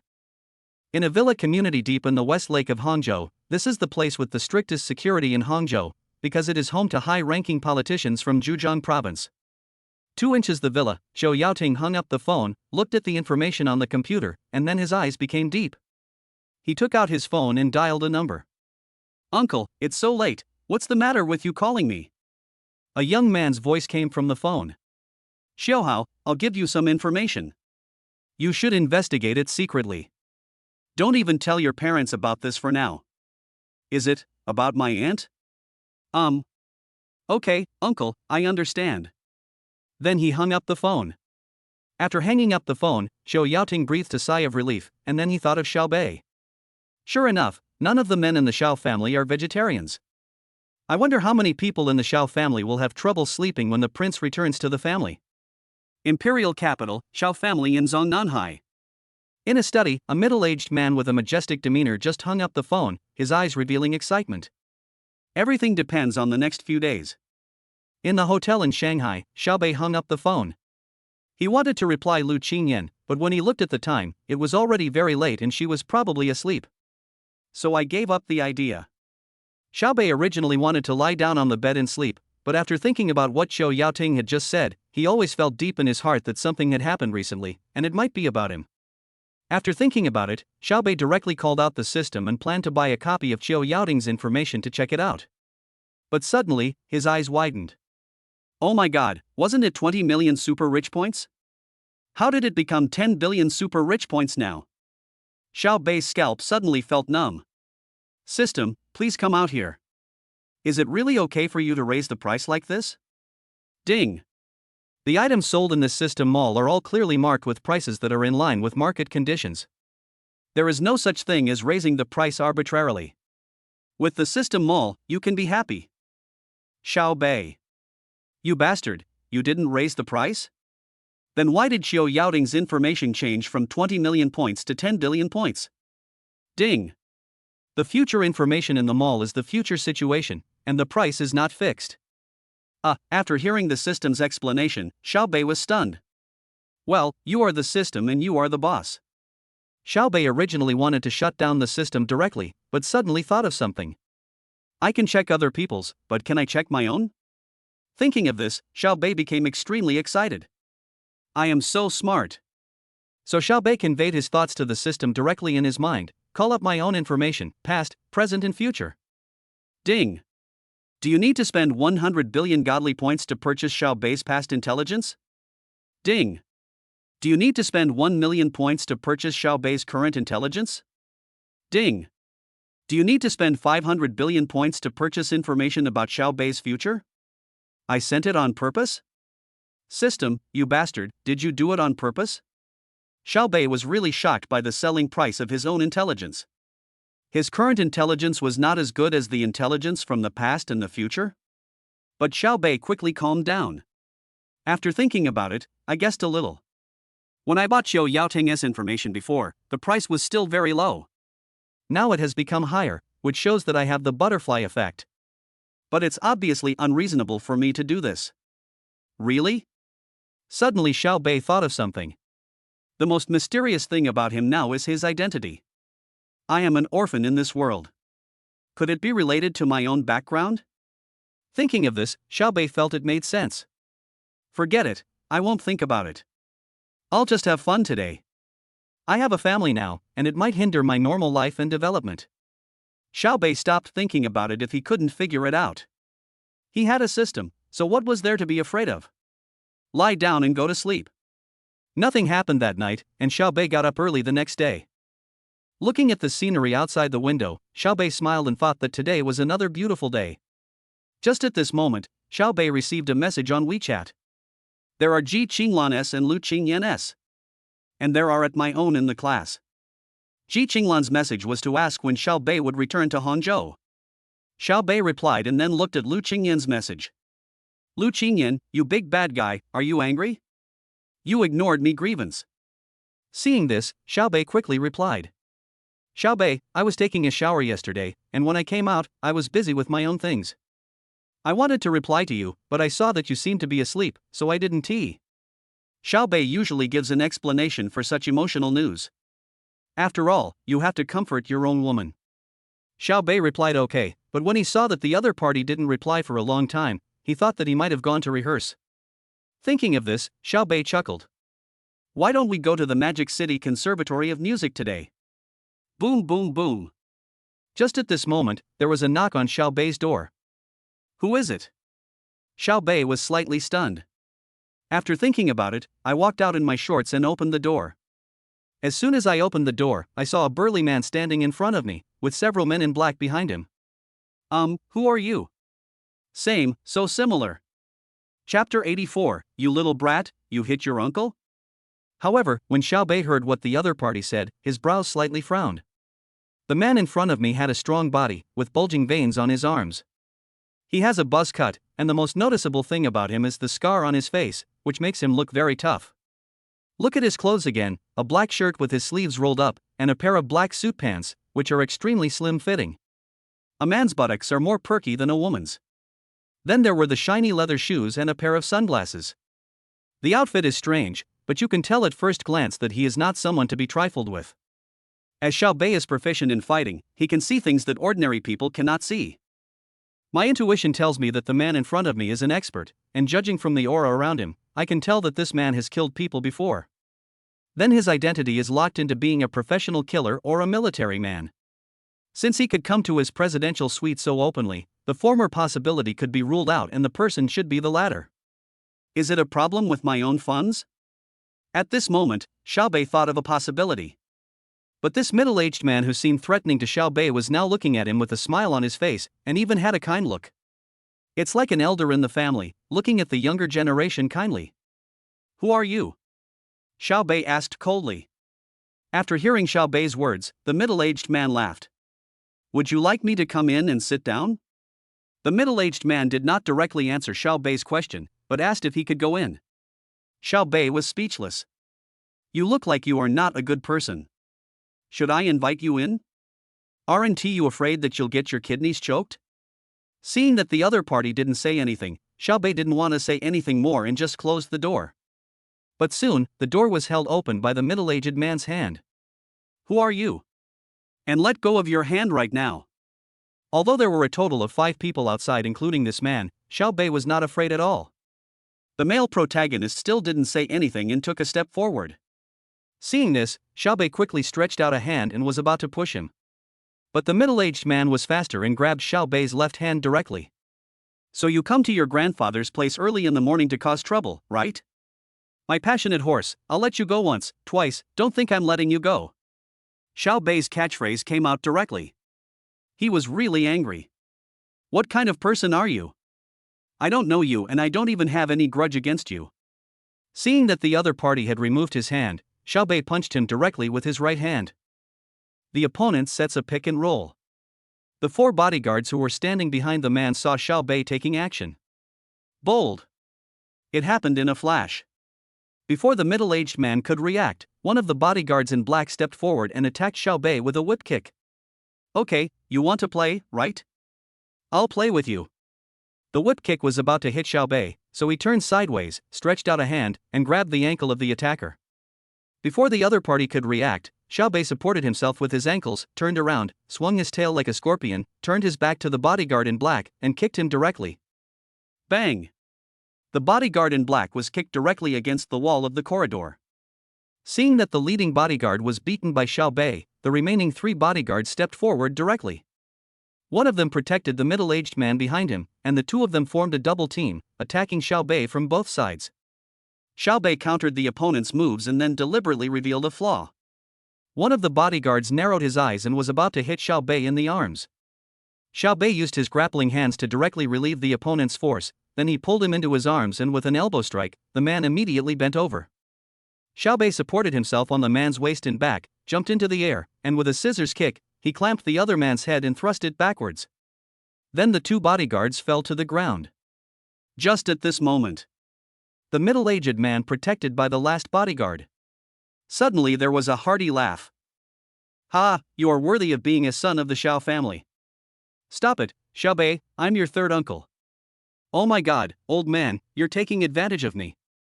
If you were my third uncle, I'd still be your father." Xiao Bei looked at the man who claimed to be his third uncle with anger in his eyes. "Oh ha, you little brat, you're the first one who dares to speak to your uncle like that." The middle-aged man laughed and was very satisfied with Xiao Bei. "Brat, I really am your uncle. Can we talk inside?" Xiao Bei's eyes turned cold and he said nothing. Seeing that Xiao Bei was still wary of him, the middle-aged man shook his head with a wry smile, and then said, "Xiao Bei, 18 years old, a freshman at Hangzhou University, from Ningxing, an orphan since childhood, but now you are not an orphan anymore, you are the third generation of our Xiao family." As the middle-aged man spoke, he took out an ID from his pocket and threw it to Xiao Bei. Xiao Bei didn't understand what was going on, so he picked up the ID and looked at the middle-aged man in confusion. The middle-aged man smiled at him and motioned Xiao Bei to look. Xiao Bei looked at the few people warily and opened the ID with one hand. Name, Xiao Xian. Position, Commander of the Imperial Capital Military Region. Military rank, Lieutenant General. When Xiao Bei saw this document, he was stunned. What? The commander of the Imperial Capital Military Region? The man with the crew cut? No, hello, Chief. Xiao Bei believed that the other party would not make such a boring joke, and Xiao Bei had great respect for soldiers. Not to mention a big shot like this. Can I go in now? Xiao Xian looked at Xiao Bei and asked with a smile. Okay. Xiao Bei said respectfully. Xiao Xian smiled slightly, then walked in and looked at the people lying on the ground. Suddenly his face darkened. All of you go outside. Commander, no. No? Look at you guys, you're still special forces, it seems like you haven't trained well enough, go back and train well. Captain. I don't want to say it a second time. Okay. After saying that, the four of them looked at Xiao Xian and Xiao Bei and retreated helplessly. After a few people went out, Xiao Xian looked at Xiao Bei, and then came to Xiao Bei. Xiao Bei stretched out his hands and was about to make a move, but then he put them down. Xiao Xian smiled slightly and patted Xiao Bei on the shoulder. You little bastard, do you still want to beat up your uncle? Third uncle? Xiao Bei was slightly stunned. Xiao Bei, you have suffered a lot these years. Yes, I am your third uncle, and you are now the eldest son of our Xiao family. Chief, this joke is not funny. Xiao Bei still couldn't believe it. Damn it, I'm an orphan, and you said I'm the prince of the Xiao family in the imperial capital? Isn't this too fucked up? If I were the prince, could I still become an orphan? I know you don't believe it, but the fact that your third uncle can come to see you now means that your identity has been confirmed. As he spoke, Xiao Xian handed Xiao Bei a document. Chapter 85 Xiao Bei's background. Xiao Bei picked up the document in his hand and opened it to take a look. Paternity test certificate. Seeing this, Xiao Bei's heartbeat suddenly quickened. Xiao Bei didn't read the words on it, he just turned the page and came to the last page. Identified. Son, Xiao Bei. Father, Xiao Tian. DNA test results, 99.9999% similarity. Identification result, the two are father and son. When Xiao Bei saw this, he was completely stunned. Then he looked at Xiao Xian in disbelief. You don't have my DNA, how did you test it? As long as you have your ID card, we can find your database. Xiao Xian said lightly. So, is this true? Xiao Bei was not excited at all, and even felt a little unhappy. Everything was fine before, one person's food could not warm the whole family. Now it's better, I have my own relatives. What a problem. Are you wondering now why your parents didn't come to recognize you? He looked at the unhappy expression on Xiao Bei's face. Xiao Xian thought of something and asked directly. Xiao Bei didn't say anything, just looked at Xiao Xian. He knew that Xiao Xian would definitely tell it. Sure enough, the next second, Xiao Xian spoke, look at your father's name. Xiao Bei looked subconsciously, Xiao Tian. He didn't understand it at first, but soon, through his memory, Xiao Bei seemed to have discovered something extraordinary. Xiao Tian? Boom, suddenly a stream of memories flooded into Xiao Bei's mind. Xiao Tian, secretary of the imperial capital SW, member of the standing committee of the Xia state ZJJ. What kind of magical background is this? You have to know that this is the true successor of the Xia kingdom. The future successor to number 17. Have you thought about it? Xiao Xian said with a grin. Xiao Bei still can't accept that he has become the future crown prince? Xiao Bei burst out laughing. He had to admit that this identity that suddenly appeared was really scary, if it was really as stated now. I am the third generation, so the third uncle in front of me and my father, whom I have never met, are both the second generation. Then the second generation has almost reached the top of the power pyramid of the Xia kingdom. What about the first generation? A generation, that is definitely a person between 17, or even a retired leader. The Xiao family is so terrifying. Boy, are you scared? Ha ha ha. Xiao Xian looked at Xiao Bei, who had a very arrogant look just now, and now he said nothing. He burst into laughter immediately. Seeing this, Xiao Bei was a little speechless. Why does it feel like you are so unreliable? But I have to say, this uncle who suddenly appeared is really to his liking. Boy, I know you have a lot of questions now. I guess you want to ask why you became an orphan, right? Xiao Xian asked. Xiao Bei nodded and said, yes, I really want to know. This matter is very complicated. Let me sort it out and tell you briefly. Xiao Xian pondered for a moment and continued, 30 years ago, your father met your mother at Imperial University, and then a handsome man and a beautiful woman will definitely spark love. When Xiao Bei heard this, he felt that this uncle was so frivolous, but he still sat aside and listened carefully. But, in a family like ours, especially since your father is the eldest, he can't make the decision on his marriage. So, he abandoned me and my mother? But what about my mother? Xiao Bei thought for a while and asked. You little brat, your dad didn't abandon your mom. He treats your mom, your sister-in-law, very well. That. Don't interrupt me, just listen to me, you little brat. Xiao Bei. Although your father couldn't manage his marriage, your mother was very capable. When your father brought your mother home to meet the old man, surprisingly, the old man was very impressed with your mother and finally agreed to the marriage. But at that time, the eldest daughter of the Zheng family in the imperial capital, Zhang Ruofei, was the woman your grandfather and the old man of the Zheng family had arranged to be married to his children. Arranged marriage? Xiao Bei understood immediately. In other words, it was an arranged marriage. Yes, generally speaking, many family members are very opposed to marriage, but Zhang Ruofei is not only not opposed, she even likes your father very much. So when she found out that your father wanted to marry your mother and even unilaterally broke up the childhood engagement, you can imagine how angry she was. You also know that once a woman gets angry, she is unreasonable. Having said this, Xiao Xian sighed and took out a cigarette from his pocket. Want a cigarette? Smoke. Brat. Xiao Xian smiled and handed Xiao Bei a cigarette. Specially supplied? Xiao Bei had never seen such cigarettes before, and took a puff out of curiosity. Well, you get a good deal, ha ha ha. The uncle and nephew lit up the cigarettes and took a deep puff. Xiao Xian continued, Zhang Ruofei is jealous that your mother took your father away from you, so she has been looking for a chance to take revenge. 18 years ago, not long after you were born, on your full moon day, the Xiao family held a banquet. Zhang Ruofei found an opportunity at this moment and secretly took you away. Since then, your whereabouts have been unknown. Hearing this, Xiao Bei's eyes suddenly turned cold. This was not the Xiao Bei of his previous life. In fact, for such an identity, he was now dispensable. This is the resentment of the previous life.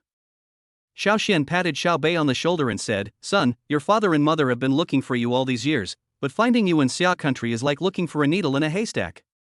Your parents almost got divorced because of this. In the end, I don't know how your eldest brother managed to appease your mom. Then your parents were like chicken blood, searching for you while working hard on their careers. In the end, your father's achievements have reached the current level. Your mother is not weak either. She relied on herself, cleanly and without using any family connections, to become the richest woman in the country. Later, I realized that they did this because they believed that they would be able to find you, and then they would give you everything. Xiao Bei was stunned and felt a little overwhelmed. Then how did you find me? Xiao Bei asked his doubts. Rather than saying we found you, it's better to say you came to us on your own. Xiao Xian chuckled. Yes, it's you. Does Qiu Yaoting know? Hearing this, Xiao Bei was slightly stunned. Now he knew everything. No wonder Uncle Chio's information was so expensive now. It turned out that he knew my identity. Okay, now the family is reunited, haha.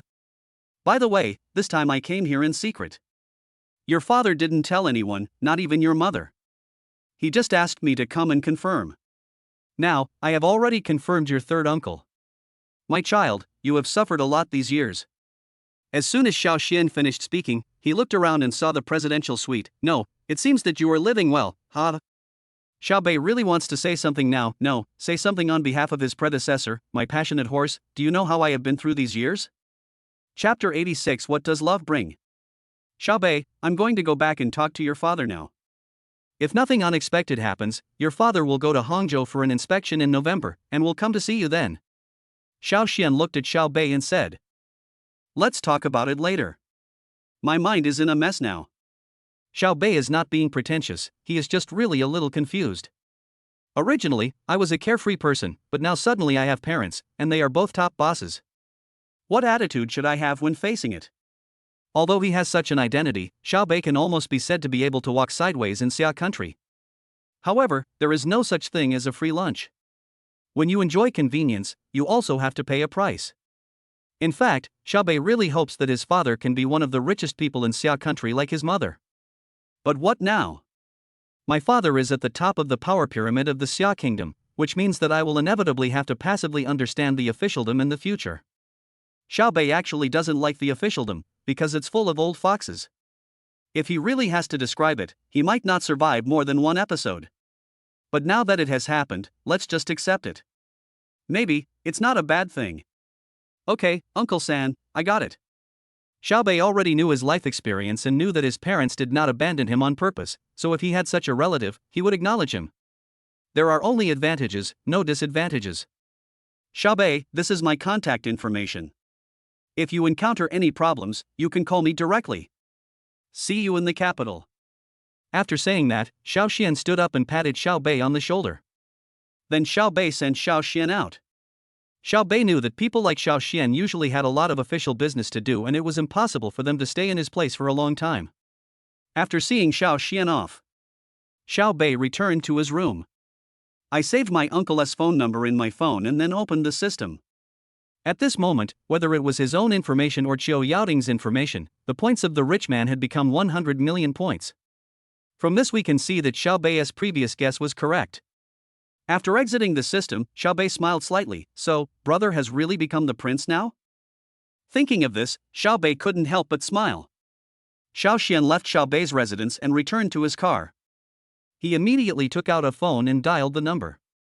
Soon the call was answered. Third brother, how's it going, huh? There was a trembling voice coming from the other end of the phone. Brother, yes, it looks a lot like you when you were young. Ha ha ha, good. Good. My Qilin is back. There was a burst of laughter coming from the phone, and that laughter was very hearty. Perhaps only family members knew how much burden this man, who seemed ruthless and selfless in the outside world, was carrying. Imperial Conservatory of Music. Popsicle, what's wrong? It seems like you're not in good shape today. The big girl looked at Lu Qinyan, who looked a little depressed, and asked. Girl, I'm fine, it's just. Are you thinking about green tea north? At this time, Hanazina came over and said jokingly. Oh, you guys are so annoying.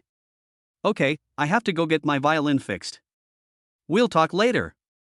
Lu Qinyan smiled at them. Then he walked down from the stage. She felt empty inside at this moment. Last night, after Xiao Bei left, he hasn't replied to me on WeChat. Lu Qinyan was angry because of Xiao Bei, so during the morning rehearsal, she, as the concertmaster, had 2 accidents. Fortunately, this accident happened during rehearsal. Looking at Lu Qingyan's back as she walked away alone, the big girl looked at Hani and Zhang Shibing. Did the couple have a quarrel? Something was wrong with the popsicle this morning. You guys, is it because Bing Ganger didn't go to the hotel with Green Tea Bay yesterday? Hanazina thought about it and then asked. If that's the case, then Green Tea North is even less worthy of trust. The girl thought about it, then looked at Lu Qingyan. Let's go, follow them, don't let anything happen. So the three of them also came down to the stage, and then the four of them walked into the lounge one after the other.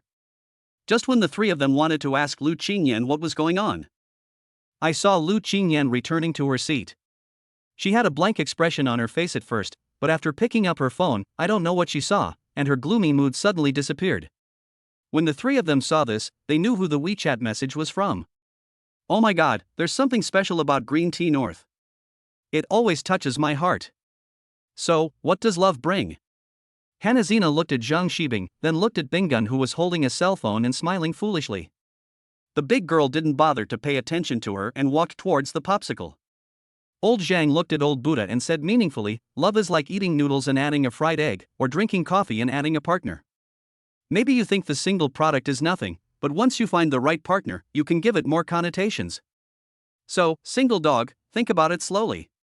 Old Zhang, it's a big deal to be in a relationship. I just don't want to be in a relationship. If you want to be in a relationship, there are so many options.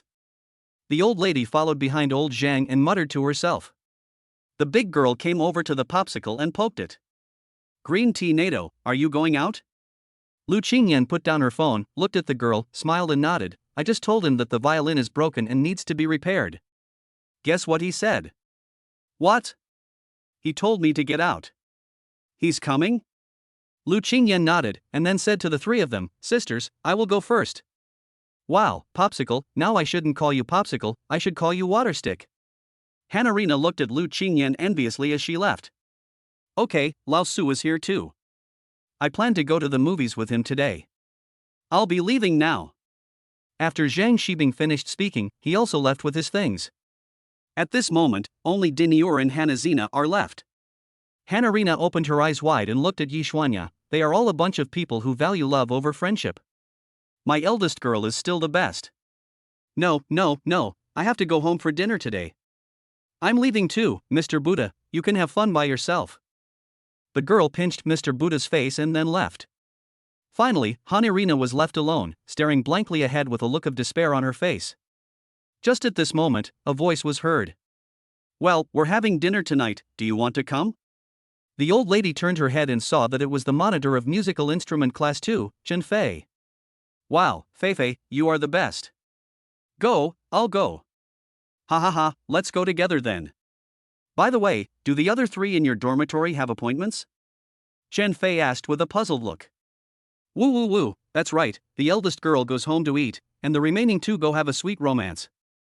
Lu Qingyan is in love? Chen Fei's eyes were filled with surprise and something meaningful. Chapter 87 I have to run to see you. After Lu Qingyan returned to the dormitory, she dressed up a little, washed up, and put on some makeup. Girl, do you think my lipstick color is okay? Lu Qingyan put on a Chanel Black Tube 211 and asked the big girl. The big girl rolled her eyes at Lu Qingyan.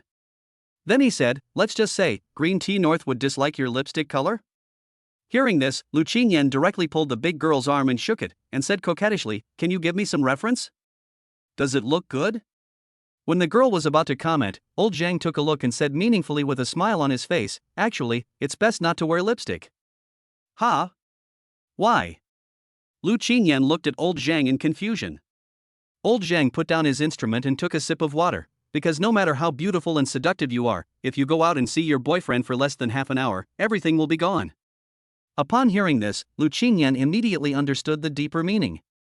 She looked at old Zhang shyly, then returned to the dressing table and went to put on lipstick, but her face was flushed.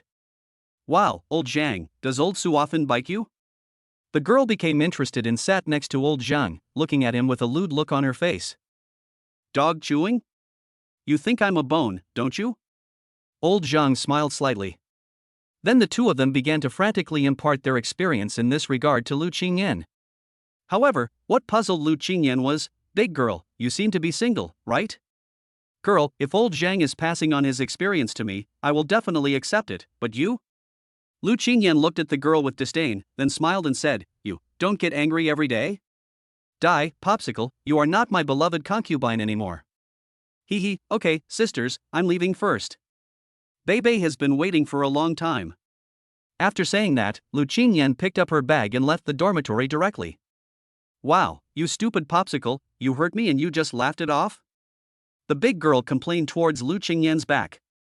Then he looked at old Zhang. So, what does it feel like to kiss? Does your old Su have bad breath? Old Zhang. At the school gate, Xiaobei had already gotten out of his car. He did not drive the car to the gate of Lu Qingyan's school. After all, there is still a lot of gossip among college students nowadays, and Lu Qingyan is still one of the recognized goddesses in the school. Although Lu Qingyan herself didn't care much, Xiaobei still felt that it would be better to have fewer gossips. Soon, Xiaobei saw a girl in a white dress running towards him. It must be Lu Qingyan. Soon, Lu Qingyan ran in front of Xiaobei. Xiaobei smiled slightly and opened his arms. Lu Qingyan threw herself into Xiaobei's arms. Xiaobei looked at Lu Qingyan in front of him and combed her hair with his hands. It's so hot, just walk out slowly. Because I'm here to see you, I have to run. Lu Qingyan said shyly in Xiaobei's arms. Hearing this, Xiaobei was slightly stunned. Yes, the love in school days was so pure, without any exchange of interests. When we go to see our loved ones, we always run, fearing that the other person will wait for a long time. However, I don't know since when, no matter how hard we tried to run towards that person, we could never catch up with him. Only then did we realize that we could never go back to our youth. It's like playing hopscotch. When you see the hopscotch squares on the road, some people will slow down and hop on them once, but they won't jump back again. Because that is the youth that can never be returned. Xiaobei was in the same situation in his previous life. He really liked a girl, but he didn't know when he could no longer keep up with her. At that time, he would only say lightly, "My youth is over." If there is maybe a little regret, then I would add, "I'm sorry, I didn't achieve anything when I was young." After pulling his thoughts back, Xiaobei hugged Lu Qingyan tightly. "Xiao Qingyan, are you a little absent-minded today?" Lu Qingyan, who was in Xiaobei's arms, was slightly stunned when she heard this, and then a sweet smile appeared on the corner of her mouth. "Yes, some people ignore me. I'm here now, let's go, my time is yours today." "Humph, you big bad guy, do you think today's time is mine?" Okay, all for you." Then the two of them walked to the car hand in hand. Xiaobei pulled Lu Qingyan to the passenger seat, opened the door, and let Lu Qingyan get in first. After Lu Qingyan sat in the car, Xiaobei pretended to fasten her seatbelt, but in fact, his hand was on the adjustment button of the electric seat. Gently push the button. Soon, Lu Qingyan felt something was wrong. How did the chair move forward, and in front of it was Xiaobei's face? Lu Qingyan saw Xiaobei looking at her with a smile in his eyes, and immediately knew that the bad guy was up to no good again. Wait until their faces are face to face, with their noses touching. Lu Qingyan gave him a shy smile, then took the initiative to kiss him. At this moment, Lu Qingyan thought of what old Zhang had just said. In half an hour, all your lipstick is gone. But now, in just half an hour or even a few minutes, your lipstick will be gone. Bad guy, you only know how to do bad things. After the kiss, Lu Qingyan gently hammered Xiaobei's shoulder. You call me a bad guy, so how can I live up to this title if I don't do bad things? Then, the two of them played around in the passenger seat for a while, and then Xiaobei came into the car. Let's go, I'll take you to fix your violin first. Aha! Yiqing Pavilion is a place recommended by many teachers at Shanghai Conservatory of Music. It is a store specializing in selling musical instruments. After Xiaobei stopped the car, he held Lu Qingyan's hand with one hand and carried the violin case with the other. It was not until today that Xiaobei found out that Lu Qingyan was studying violin. Well, it's good, it's very elegant music. There are very few people in the store at this moment. When the two of them walked in, the scorching summer heat outside suddenly disappeared. The boss is very unique. He runs a musical instrument store, but he is very rock and roll. He is a middle-aged man with long hair, leather pants, leather shoes, and a flowered short-sleeved shirt. He speaks his mind. Sometimes Xiaobei really doesn't understand these artistic styles. You say he is trendy, but he looks weird. But you may say he is unsophisticated, but he is extremely charming when he is on stage. So, the thing about trend is that it is really not something that ordinary people can understand. Brother Yi, the tone of my violin is not right, and the tuning peg is loose. It's Qin Yan, bring it here for me to see. Who is this? Brother Yi, this is my boyfriend, Xiaobei. Xiaobei, this is Denyor's cousin, Yifeng. Chapter 88 Treasure Boy, Xiaobei. Xiaobei didn't expect that this trendy guy with a distinct personality was actually Yi Xuanya's brother. However, after thinking about Yi Xuanya's personality, Xiaobei felt relieved. Hello, Brother Yi, Xiaobei. Xiao Bei stretched out his hand, but Yi Feng just glanced at Xiao Bei indifferently. Seeing this, Xiao Bei didn't know why the man in front of him seemed to be very hostile to him. But he didn't say much, but directly picked up the violin beside him and said, "Suzuki violin, not bad." Lu Qingyan also noticed that Yi Feng seemed to be at odds with Xiao Bei, so she looked at Xiao Bei awkwardly. Xiao Bei smiled slightly, indicating that it was nothing. "Boy, I've seen a lot of second-generation guys like you. They know a little bit about violin brands, and they want to show off and act cool in front of girls. So are you that type?" Yi Feng said disdainfully. When he was in the store just now, he saw Lu Qingyan and Xiao Bei getting out of the Lamborghini Urus. I immediately knew that Xiao Bei was a second generation. But he himself doesn't have a very good impression of the second generation. Because Lu Qingyan is Yi Xuanya's good sister, Yi Feng treats Lu Qingyan like his own sister. So when he saw that Xiao Bei was a second generation, he had a preconceived notion. Xiao Bei was speechless when he heard that. If it wasn't for the fact that you were Yi Xuanya's brother, he would have been angry no matter how hard he tried. Brother Yi. Lu Qingyan looked at Xiao Bei with a hint of apology in her eyes, and was about to defend Xiao Bei. Xiao Bei said calmly, "The Japanese handmade violin has a history of more than 130 years and is produced in a long-established factory. It is mainly derived from the traditional exquisite craftsmanship of the Suzuki family, represented by Masayoshi Suzuki. The Suzuki violin has sufficient volume and full sound quality. If you don't mind, Brother Yi, I can also play a song for you." After hearing what Xiao Bei said, Lu Qingyan was stunned. Xiao Bei can also play the violin? Yi Feng also put down the work at hand and looked at Xiao Bei. "It seems that you are not convinced by what I just said? Then play it. I hope you can use your strength to make me shut up." Yi Feng felt that Xiao Bei just refused to accept the consequences. Maybe he could play the violin, but he definitely couldn't learn it well. After all, since opening this store, he has seen too many rich second generations bringing their girlfriends here and polluting the environment. Especially some middle-aged men, with bald heads and nouveau riche temperament, holding a young college student, and the first thing they ask for is the most expensive musical instrument.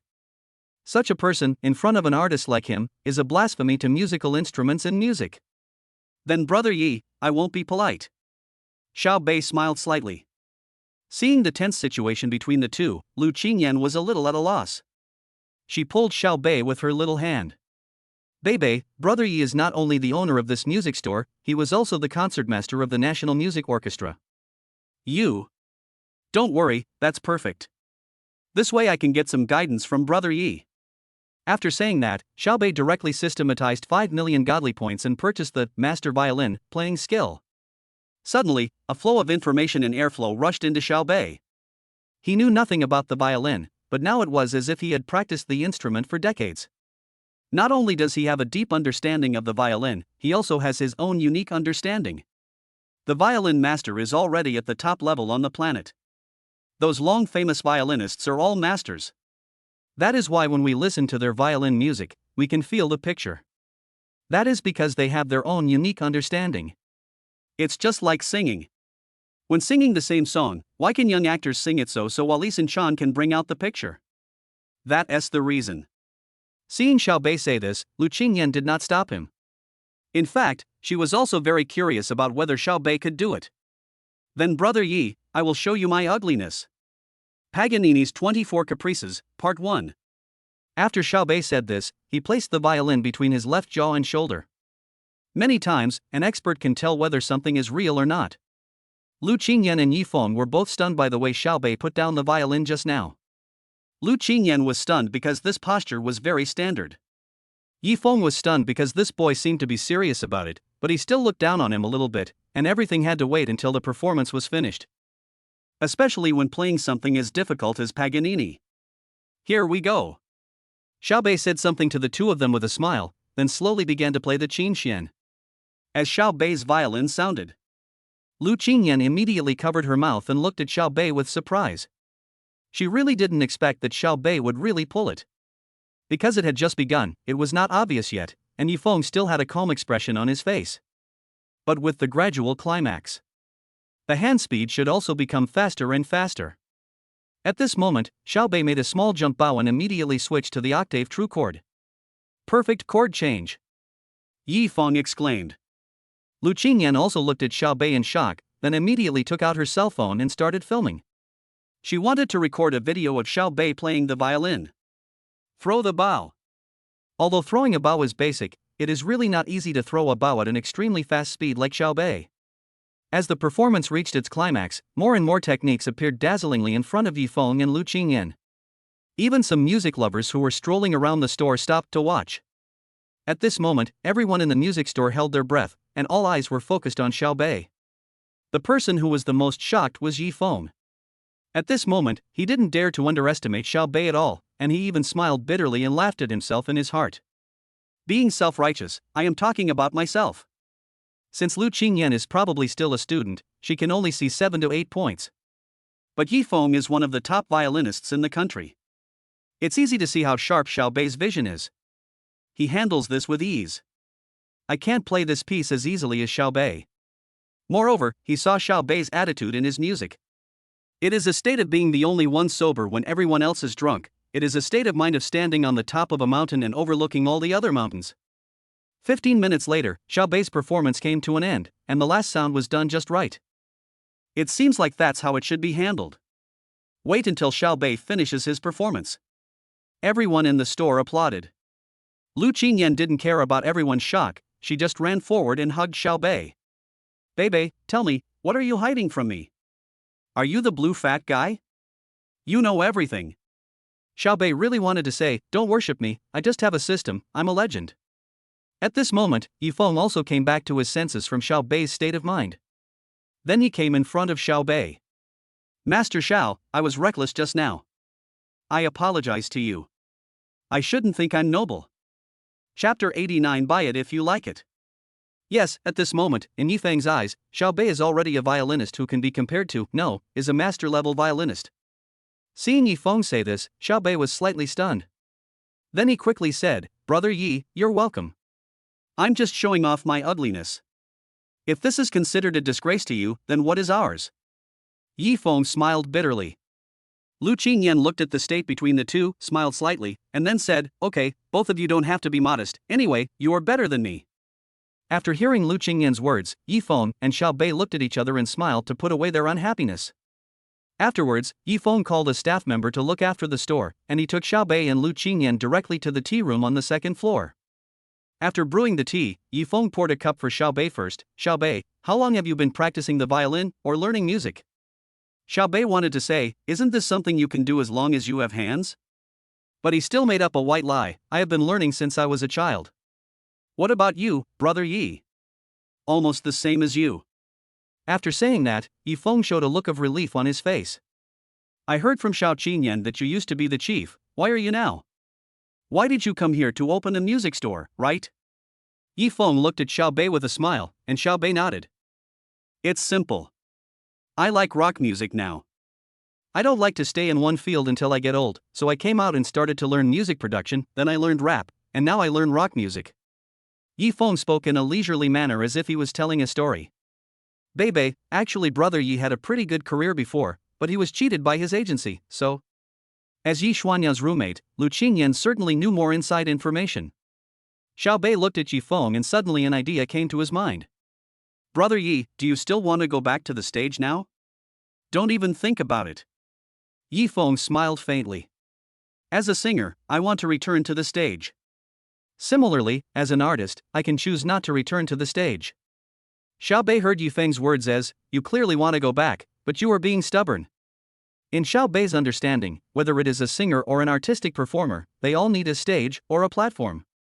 Because songs and art both need to be recognized. After that, they chatted for a while, and then the employee came up and said that Lu Qingyan's violin had been repaired. Xiao Bei and Lu Qingyan also said hello to Yifeng and left. Xiao Bei actually had an idea, but he didn't say it out loud right away. He planned to go home tonight to get to know Yifeng. If it was suitable, they could possibly cooperate.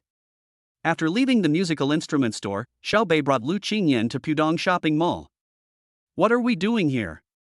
Lu Qingyan asked, holding Xiao Bei's hand. A company need to buy some clothes. Xiao Bei said with a smile. He did not directly say that he wanted to buy some clothes for Lu Qingyan, because the little girl would refuse without any reason. So holding Lu Qingyan's hand, the two of them walked around the mall for 2 hours and bought a lot of clothes for Xiao Bei. Soon the two passed by a Chanel counter. So Xiao Bei decisively pulled Lu Qingyan to the counter. "Good afternoon, sir and madam, welcome to Chanel." The salesgirl saw Xiao Bei and Lu Qingyan come in and hurried forward to greet them. The main thing was that both of them had a good temperament and held a lot of big brand shopping bags in their hands. The shopping guide knew that this couple was a big customer, so she came forward to greet them with a smile. "Hello, I'm buying clothes for my girlfriend. Can you recommend any new styles?" Seeing this, Xiao Bei spoke directly. Lu Qingyan was stunned for a moment, then pulled Xiao Bei's clothes. "Xiao Bei, you still don't want to buy it, right?" "Why? You bought so many clothes for me?" Xiao Bei said to Lu Qingyan with a smile. Because the clothes here are more expensive," Lu Qingyan said with a dissatisfied pout. After hearing Lu Qingyan's words, Xiao Bei smiled slightly, then took Lu Qingyan's hand and said, "What is our relationship now?" Lu Qingyan looked at Xiao Bei and replied with a red face. "Hate it, there are so many people here, and we are boyfriend and girlfriend." After saying that, Lu Qingyan lowered her head shyly, not daring to look at Xiao Bei. Xiao Bei looked at the shy beauty in front of him and liked her more and more. Then he raised Lu Qingyan's head and said seriously and solemnly, "Yes, we are in a boyfriend-girlfriend relationship, so isn't it normal for me to buy clothes for my girlfriend?" "No, yes, no, it's quite normal, but..." "Ouch." Lu Qingyan looked at Xiao Bei and stamped her feet anxiously. Xiao Bei looked at Lu Qingyan and wondered how she could be so cute. "Xiao Bei, what you just said is right, but this place is too expensive. Why don't we go shopping somewhere else that's not so expensive?" After hearing what Lu Qingyan said, Xiao Bei knew that if he didn't buy it for Lu Qingyan today, it will be even more difficult in the future. At the same time, she agreed with Lu Qingyan's three views on what she had just said. Look, in today's society, girlfriends wish boys would buy expensive things. Look at your girlfriend again? She is just trying to save money for herself. It is hard to find a woman like her even with a lantern. So Xiao Bei took Lu Qingyan's hand and said, "First, you're my girlfriend now. Secondly, there's nothing wrong with me spoiling my girlfriend. If I want to buy you something, it's my own free will. Third, I have a lot of money and connections. If I take you to meet my friends in the future and they see you dressed like Cinderella, wouldn't that be a slap in my face?" Of course, Xiao Bei definitely didn't mean that. He just said that on purpose in order to buy it for Lu Qingyan. Fourth, if I buy you something so good, there will be fewer evildoers around you in the future. After all, the goddesses they want to pursue wear very expensive clothes, so how can they have the courage to pursue you? Don't you think this is the truth? After Xiao Bei finished speaking, he looked at Lu Qingyan. Lu Qingyan was slightly stunned when she heard this. She felt that what Xiao Bei said was true, but she always felt that something was wrong. When she was about to say something, Xiao Bei interrupted her domineeringly. "If you don't accept my gift, it means you look down on me. You don't like me." After hearing what Xiao Bei said, Lu Qingyan suddenly became anxious. He quickly took Xiao Bei's hand and shook it. "Silly boy, I definitely like you, and I will definitely love you very much. You've already said you love me, are you going to reject my love now?" Xiao Bei stared at Lu Qingyan and said. Hearing this, Lu Qingyan immediately lost her temper, and then pouted her lips and said, Okay, I'll buy it. It's not my money anyway, so I'll rip you off." After saying that, she waved her arms. Xiao Bei looked at Lu Qingyan and said with a grin, "Don't worry, your boyfriend, am least afraid of being slaughtered by you." After hearing what Xiao Bei said, Lu Qingyan could only smile helplessly. Then Xiao Bei took Lu Qingyan's hand and started shopping in Chanel. Soon, Xiao Bei saw a white pleated skirt. He felt that Lu Qingyan would look great in this skirt. So he called the clerk. "Hello sir, how can I help you?" "Take this skirt off for me and let my girlfriend try it on." "Okay." After saying that, the clerk looked at Xiao Bei enviously. "You know, this skirt is the latest model of the season and it's not cheap. I didn't expect this young man to be so nice to his girlfriend." Soon the skirt was taken down, and the clerk took Lu Qingyan directly to the fitting room to try on clothes. Xiao Bei was not idle either. He was still looking around and he took a fancy to several pieces of clothing. Wait and let Lu Qingyan try it later. Soon Lu Qingyan came out. She came to Xiao Bei and asked, "Does it look good?" Xiao Bei looked at Lu Qingyan and said lovingly, "She looks good. My wife looks good in anything she wears." "Your answer is so perfunctory." Lu Qingyan pouted and looked at Xiao Bei. Xiao Bei was stunned when he heard this, and then continued. Because you are beautiful enough, clothes can only compliment you, so I can say that you look good in anything. After hearing Xiao Bei's words, Lu Qingyan felt sweet inside. Which woman doesn't like to be praised by her boyfriend or husband? Ha ha ha, you can talk. By the way, wife, try these. Xiao Bei looked at Lu Qingyan and pointed at a few pieces of clothing that he had just taken a fancy to. Now Lu Qingyan did not resist at all. Maybe it was Xiao Bei's answer just now that made her feel happy. As long as Xiao Bei likes it, she will wear it. Soon, Lu Qingyan tried them all in the fitting room. Both Xiao Bei and Lu Qingyan were very satisfied. Just when Lu Qingyan tried on the clothes and went to the cashier with Xiao Bei, passed by the lingerie section, Xiao Bei's eyes suddenly became hot. Wife, how about I buy you a few too? Lu Qingyan looked at the extremely sexy lingerie in front of her. She looked at Xiao Bei shyly. Then he blushed and said, Bad guy, just buy it if you like it. Chapter 90 Remove the word quasi. Afterwards, at Xiao Bei's instigation, Lu Qingyan blushed and bought some sexy underwear with Xiao Bei. Lu Qingyan's thoughts now are very simple. Xiao Bei will be satisfied with anything as long as she likes it. This is her pure love for Xiao Bei. After leaving Chanel, Xiao Bei looked at his watch and it was almost 5 o'clock. So he asked Lu Qingyan, Are you hungry? Let's find a place to eat. Well, I'm a little hungry. After saying that, she unconsciously hugged Xiao Bei's arm. Feeling the softness on his arm, Xiao Bei's heart was moved. He quickly lowered his head to drive away the desire in his heart, and walked into a Western restaurant not far away with Lu Qingyan. Due to the geographical location and the fact that it was dinner time, there were many customers in the restaurant. The two of them found a place to sit down and called the waiter to place their order.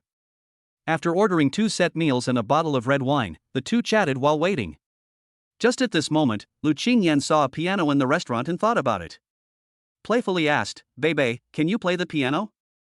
When Xiao Bei heard this, he knew what Lu Qingyan was thinking, so he smiled and said, How about I sing a song for you? Lu Qingyan smiled slightly, then nodded. Xiao Bei stood up and found the restaurant's supervisor to explain his purpose. The supervisor also understood the young people of today, so he nodded and agreed to Xiao Bei's request. Xiao Bei came to the piano, sat down and tuned it. Suddenly many people in the restaurant were attracted by Xiao Bei. Wow, so handsome. Look, that little brother is so handsome. Where? Oh my god, this is my idol. Is he going to play the piano? Lu Qingyan also heard the screams of the two beautiful girls at the next table, and then looked at Xiao Bei on the stage with a reproachful look. Wow, having a boyfriend that's so handsome is also a kind of trouble. Thinking of something, Lu Qingyan took out her mobile phone and started recording beautiful things. After Xiao Bei finished debugging, he looked at Lu Qingyan in the audience. Then he said into the microphone, Excuse me for interrupting your meal, today is a very special day. After hearing Xiao Bei's words, everyone present looked at Xiao Bei and listened quietly. Now, I am still a girl's prospective boyfriend, so I want to confess my love to her here, using my piano music and my burning heart, hoping to remove the word perspective from the word. Lu Qingyan, please let me become your regular employee. Maybe you and I will both grow old, but romance will last till death. I'll give you a song called Dance of Flowers. Lu Qingyan, who was in the audience, was stunned at this moment and then covered her mouth with her hands. She didn't expect Xiao Bei to be so bold. But at this moment, there was only Xiao Bei in her world. That boy would shine, especially when Xiao Bei started to play that elegant piano sound. It touched her heart, and her eyes turned red as she looked at Xiao Bei. Which girl doesn't like romance? The girl doesn't like an unconventional confession. At this moment, Lu Qingyan has already fallen. What kind of treasure boyfriend has she found? Not to mention he's handsome and rich, he can also play the violin and the piano. But soon Lu Qingyan discovered that this piano piece seemed to be one she had never heard before. Xiao Bei just said, This is the Dance of Flowers? But now Lu Qingyan no longer thinks about it. Because Xiao Bei played the piano so beautifully, Lu Qingyan seemed to see Xiao Bei holding a bouquet of flowers and confessing to her by the stream under a small bridge in the south of the Yangtze River. As the piano piece ends, Xiao Bei stood on the stage and looked at Lu Qingyan, whose eyes were already filled with tears. So, Xiao Qingyan, can I remove it? Yes, you can. Godly Lu Qingyan responded to Xiao Bei, and seeing this, Xiao Bei smiled slightly. Some young ladies in the restaurant looked at Lu Qingyan and Xiao Bei with envy. Especially Lu Qingyan, she wished she could replace him. After returning to her position, Lu Qingyan hugged Xiao Bei and whispered in his ear, "Bei Bei, you've been promoted." Xiao Bei smiled slightly. Afterwards, the two of them had an enviable meal in the restaurant, enjoying each other's company. After dinner, the two strolled along the Bund, looking at the bright lights and bustling life around them. But no matter how beautiful the scenery outside is, it is not as good as Xiao Bei in Lu Qingyan's eyes. Xiao Bei took Lu Qingyan's hand and said, "Xiao Qingyan, can you not go back tonight?" When Lu Qingyan heard this, her face flushed and she looked into Xiao Bei's eyes with her big watery eyes. "Do you want me to go back, or not?" "Not going back." Xiao Bei looked straight at Lu Qingyan. Hearing this, Lu Qingyan looked at Xiao Bei with infatuated eyes, then nodded shyly. In the hotel, Xiao Bei, who had just returned to the hotel, hugged Lu Qingyan directly. He held Lu Qingyan in his arms, looking at the slightly blushing Lu Qingyan. Her rosy little mouth was so tempting, her towering breasts pressing against his chest was so stimulating, he couldn't help but lower his head and kiss her red lips. Lu Qingyan was shy at first, but then she relaxed. Soon, Xiao Bei carried her back to the room in a princess hug. At this moment, Lu Qingyan is like a flower bud about to bloom. "Bei Bei, turn off the lights." Xiao Bei heard this and said, "Huh? I seem to have heard this somewhere. Ji Qinglan, what I said is not true. You stinky man. The morning sun shines on my face, gentle but dazzling." Xiao Bei woke up and looked at the time. It was not yet 8 o'clock. Lu Qingyan in his arms was still sleeping soundly. He gently pulled out his numb arm. Although the movement was gentle, it still woke up the sleeping beauty. "Bei Bei, what time is it?" Lu Qingyan, who had just woken up, still had a hazy look in her eyes. Seeing that Lu Qingyan had woken up, he pinched her cute little nose and said, "From now on, you have to call me hubby." After hearing Xiao Bei's words, Lu Qingyan's cheeks turned visibly red. But she still called Xiao Bei tenderly, "husband." In the morning, in such an environment, a beautiful woman calls you husband? Will you remain indifferent? 10,000 words are omitted here. Those who understand will understand. At 11 o'clock in the morning, under Lu Qingyan's resentful gaze, Xiao Bei sent her back to school. There was no way.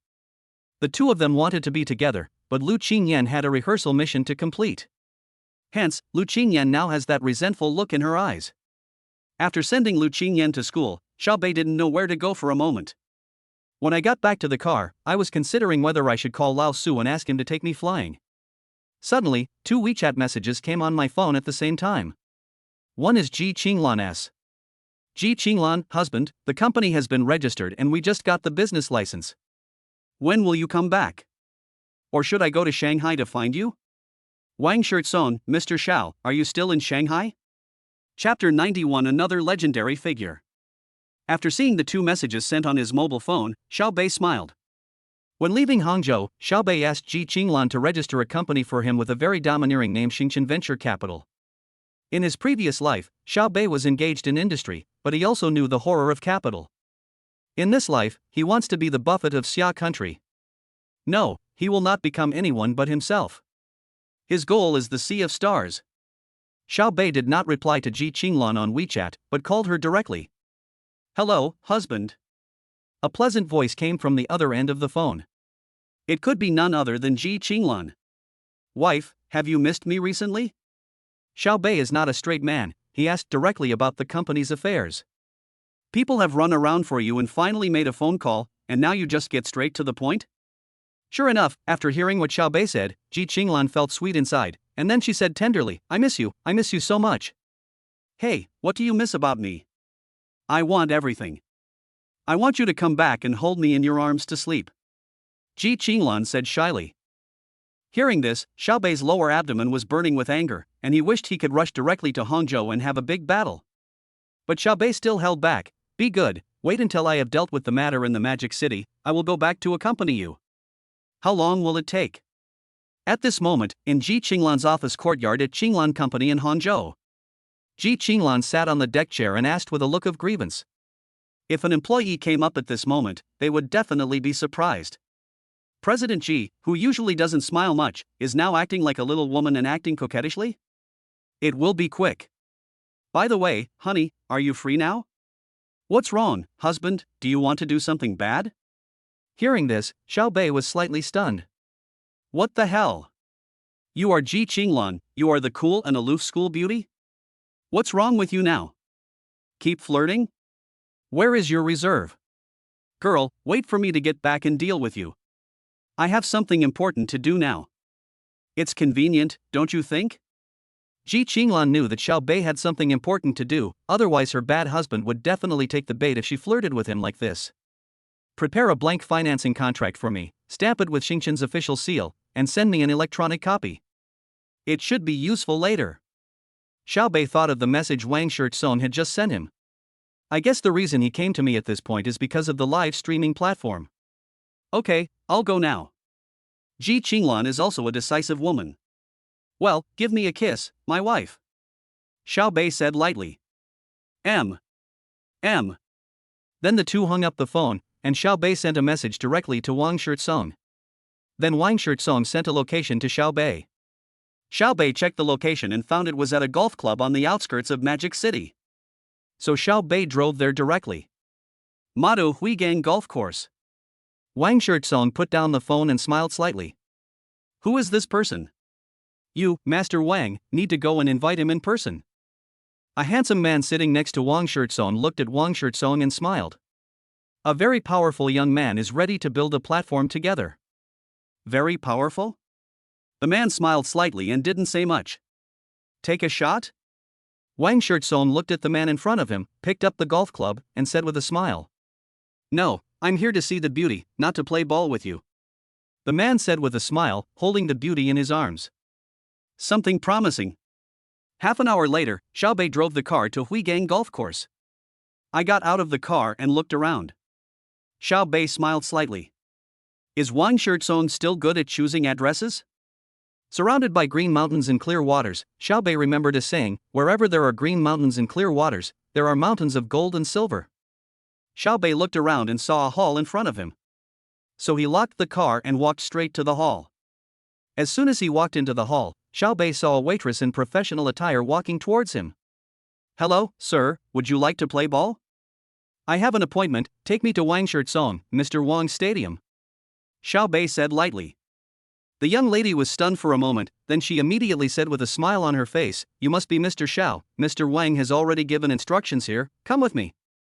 Okay, you lead the way. After Xiao Bei said that, he was led towards the stadium by the young lady. After arriving outside the hall, Xiao Bei got directly into a tourist bus.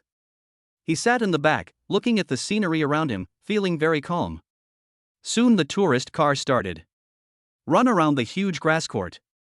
The golf course is very large and divided into zones, with higher levels as you go deeper into the golf course. Junior Members Court. Hanazina just swung the club and then looked at Chen Lin beside her with grievance. Lin, this is so difficult. Why can't I score? You go first. I'm going to go get a drink of water. Lord Buddha, cherish the little time you have, after all, this place is not cheap. Oh, I see. The old lady came to the table, took a sip of water, and looked at the scenery around her. It was so beautiful. Last night, after Hani and Chen Lin's class had a dinner together, they thought they could go back to school directly today. Who would have thought that Yang Bin from their class said that his father had bought him a card at Huigang Golf Course, allowing him to bring 5 people in to play. Karl Lagerfeld was also invited to come, and since she had no rehearsal today, she came along to experience the game of the rich. Just as Mr. Lafayette was looking around, he saw a sightseeing bus. Hey, is that Green Tea North? Mr. Lafayette happened to see Xiao Bei's tour bus heading towards the premium membership venue. You must have seen it wrong. Right now, Green Tea Bay is probably enjoying popsicles and being affectionate with each other. The speed of the tour bus is still very fast. As soon as he entered the premium membership area, Xiao Bei saw Wang Shirtsong swinging his club. As soon as the car stopped, a caddy came running over. I just saw the waiter and the caddy said something. So the caddy came to Xiao Bei and said, Hello, Mr. Xiao. I am one of Mr. Wang's caddies. I will take you there now. Xiao Bei nodded. So I followed the caddy towards the rest area. At this time, Wang Shirtsong also saw Xiao Bei. So he shouted, Daisy, here he comes. After hitting the ball, Wang Shirtsong handed the club to the caddy behind him and walked towards Xiao Bei. Brother Wang, life is so comfortable. Oh, it's just a small fight, I can't compare with you, come on, I'll introduce you to some friends. After saying that, Wang Shirtsong and Xiao Bei walked towards the rest area together. As soon as he arrived at the rest area, Xiao Bei saw 3 men and 4 women sitting there. Xiao Bei was actually very familiar with one of them. He was the one who was once known as the King of Shanghai in his previous life. Diligent. Chapter 92, Finalizing the Cooperation. Among the 3 boys, the most noticeable thing about them is their diligence. As for the 4 girls, Xiao Bei didn't care at all. He could tell at first glance that she was a socialite. Xiao Bei usually wouldn't mess with girls like this. The other 2 men, one had dyed white hair, wore trendy clothes, and had a Rolls-Royce key in front of him. It seems that he is also a second-generation person, mainly because of the second-generation temperament that is too obvious. The remaining one, holding a cigar, was a middle-aged man wearing a pink polo short-sleeved shirt. He had a very imposing aura and should be a businessman. After all, it's a slicked back hair in this outfit. While Xiao Bei was looking at them, the 3 of them were also looking at Xiao Bei. No matter how you look at it, the impression they give is that they are young and handsome. Wang Shirtsong smiled slightly and said to the 3 people, "This is Xiao Bei. Daisy, let me introduce you." As he spoke, Wang Shirtsong looked at Xiao Bei enthusiastically. Pointing to the middle-aged man, he said, "This is the owner of the golf course, Mr. Guanlan, from Shanghai. In addition to this golf course, he has 5 other golf courses in Jiangsu, Zhejiang, and Shanghai. This is Tang Hua. His family is also in the real estate business. Tang Chenipin is one of his family's businesses. This is Diligent. I don't need to introduce him to you. You should have heard of the name of the Emperor of Shanghai." After Wang Shirtsong finished the introduction, the 3 of them looked at Xiao Bei with a smile. As the saying goes, don't hit someone who smiles at you, so Xiao Bei greeted them one by one. Then he sat down with Wang Shirtsong. "Daisy, I asked you to come here today because of the last incident. Chen Shi has returned to Hangzhou now, but we have reached a cooperation agreement. Once my platform is established, he will send artists to work there." Wang Shirtsong looked at Xiao Bei and said, "We have found a venue and everything. It's in the Pudong Financial Center. The current shareholders are me, Chen Shi, and Tang Hua. Now we just need you." "I'm fine," Xiao Bei said lightly. "Okay, that's what I've been waiting for. Daisy, in addition to buying shares, there's one more thing I need to trouble you with." After Wang Shirtsong finished speaking, he looked at Xiao Bei and then at Qinfen. "You say?" Xiao Bei took out a pack of cigarettes and handed one to everyone. Originally, 1 cigarette was nothing, but after taking Xiao Bei's cigarette, several people were slightly stunned.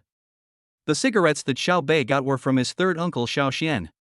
"Mr. Xiao, you are very powerful. This is a special supply." Tang Chen looked at Xiao Bei and put away the contempt in his eyes. Qinfen smiled slightly, still looking at everyone with a smile, but his eyes fell on Xiao Bei and he had his own thoughts. Only Guanlan and Wang Shirtsong were not just stunned, they were also shocked. Guanlan is an old businessman after all, and he has some understanding of special supplies. The special supplies given by Xiao Bei are not something that leaders can draw. Such special supplies can only be drawn by at least the top leaders of a certain region. At this moment, Guanlan looked at Xiao Bei with a hint of solemnity in his eyes. Such a young master must not be offended. Because Wang Shirtsong has lived in the imperial capital for many years, he knows the key points of this kind of special supply cigarettes. It seems that I still underestimated Xiao Bei. Xiao Bei really didn't expect that just a cigarette would change the attitudes of several people so much. In fact, even if they didn't change, Xiao Bei didn't care. If they can have fun, then have fun. If not, then go their separate ways. There is no loss to me. Daisy, you also know that it's not enough to have an anchor to run a live broadcast platform. You also need a strong guild. My idea is that you, Qinfen, and Guan Laoban should set up a guild together. As a shareholder and guild founder, the platform can return 80% to you during the early stage of warm-up. After the platform is established, we will return it 50% to you." Wang Shirtsong continued. Upon hearing this, Xiao Bei frowned slightly. In fact, by being able to invest in this platform, Xiao Bei had already given face to Wang Shirtsong. No, it should be said that he was giving face to Chen Shi. Xiao Bei thought about it, and then said, "I will just invest in the company. I can even lead the investment in the first few rounds. After all, I want to cooperate with you through my venture capital company." The company has no intention of investing in the guild for the time being, Xiao Bei said with reason. It neither offends anyone nor expresses one's own opinion. Although Xiao Bei now knows his identity, it does not mean that Xiao Bei can do whatever he wants. It is precisely because of his background that Xiao Bei cannot act recklessly now. He cannot let his father down. At least what Xiao Bei thought was, don't take the initiative to cause trouble, but if you provoke me, don't blame him. This is also what annoys Xiao Bei now. If third uncle didn't come to see him, Xiao Bei could just refuse now without any high-sounding nonsense. Sure enough, after hearing what Xiao Bei said, Wang Shirtsong was not angry, but became even happier. At the beginning, what I talked about with Xiao Bei was investing, but now Xiao Bei actually said that when the time comes to raise funds, he can lead the investment. This is much better than letting Xiao Bei run the guild. Okay, Daisy, if that's the case, then you can follow your idea. The guild will be led by Qin and Boss Guan. Wang Shirtsong made the decision directly. Afterwards, Xiao Bei and Wang Shirtsong discussed and decided to invest 25 million yuan and take 25% of the shares.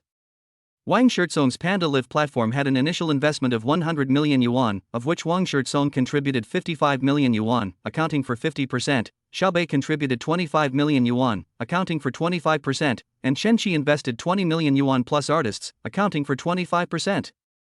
Exactly 100 million in starting capital. Xiao Bei also signed a contract with Wang Shirtsong directly on the golf course. Of course, Xiao Bei entered the investment under the name of Xingchen Venture Capital. After signing the contract, the few of them chatted some more. Just at this moment, Xinfan's cell phone rang. Xinfan took out his cell phone, looked at it, and answered it. Hello, what's the matter? Okay, bring your people over here, just come in. After hanging up the phone, Xinfan said with a smile, a little brother will come over later with a few girls, and we will have dinner together in the afternoon. Diligent said with a smile. No one had any objection.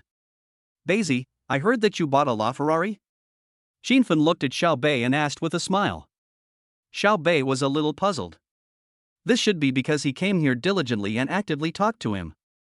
Yeah, I bought one. Is it open today? Diligent continued to ask. Eating dust in Hangzhou. Xiao Bei said helplessly. I heard from Chun Chi that you were collecting cars? Well, brother Qin has a car? Xinfan looked at Xiao Bei and said, I don't have any, but I'm in the UAE recently and there's a car show. I heard there's a really good one. How about it? Are you interested? How cruel. 7 in the world. Did you guess it? Lakeen? Xiao Bei thought about it and could only think of this one. Yes, if you are interested, let's go together next month. We'll talk about it then. I'll see if I can take a leave next month. After all, I'm still in school. Phew. 3 laughs were heard. Ah, Daisy, I just talked to you for such a long time, and I felt that you were very calm. I didn't expect that you are still in school. Brother Guan, I'm about the same as you.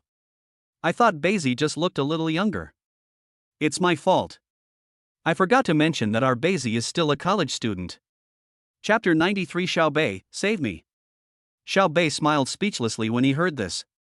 At this time, the diligent younger brother came to the side of the diligent, smiled and said to the diligent. Brother Qin, the girls today are of very good quality. Why don't we go over and take a look? They have already been taken to the private room. Xinfan heard this, smiled slightly, and then said to everyone, let's go and eat. We are so tired. Soon, led by this man, the group arrived at the clubhouse of the golf course. As soon as he walked in, Xiao Bei was a little speechless. All of them are girls wearing cool clothes. When they saw Wang Shirtsong and Xinfan, they all glanced at them seductively. In fact, Xiao Bei neither felt disgusted nor liked such scenes very much. In his previous life, he liked to do things that were difficult. He has no interest in spending money like this. Gatherings of the rich second generation usually involve women. Whether one can take her away depends on one's ability. To put it bluntly, this club is actually a higher-end KTV. After a few people sat down, they ordered some food and started to have fun. Sitting next to Xiao Bei was a long-legged girl with decent looks, but he was not very interested in her. Just at this time, Wan Lan came to Xiao Bei. Take the initiative to talk.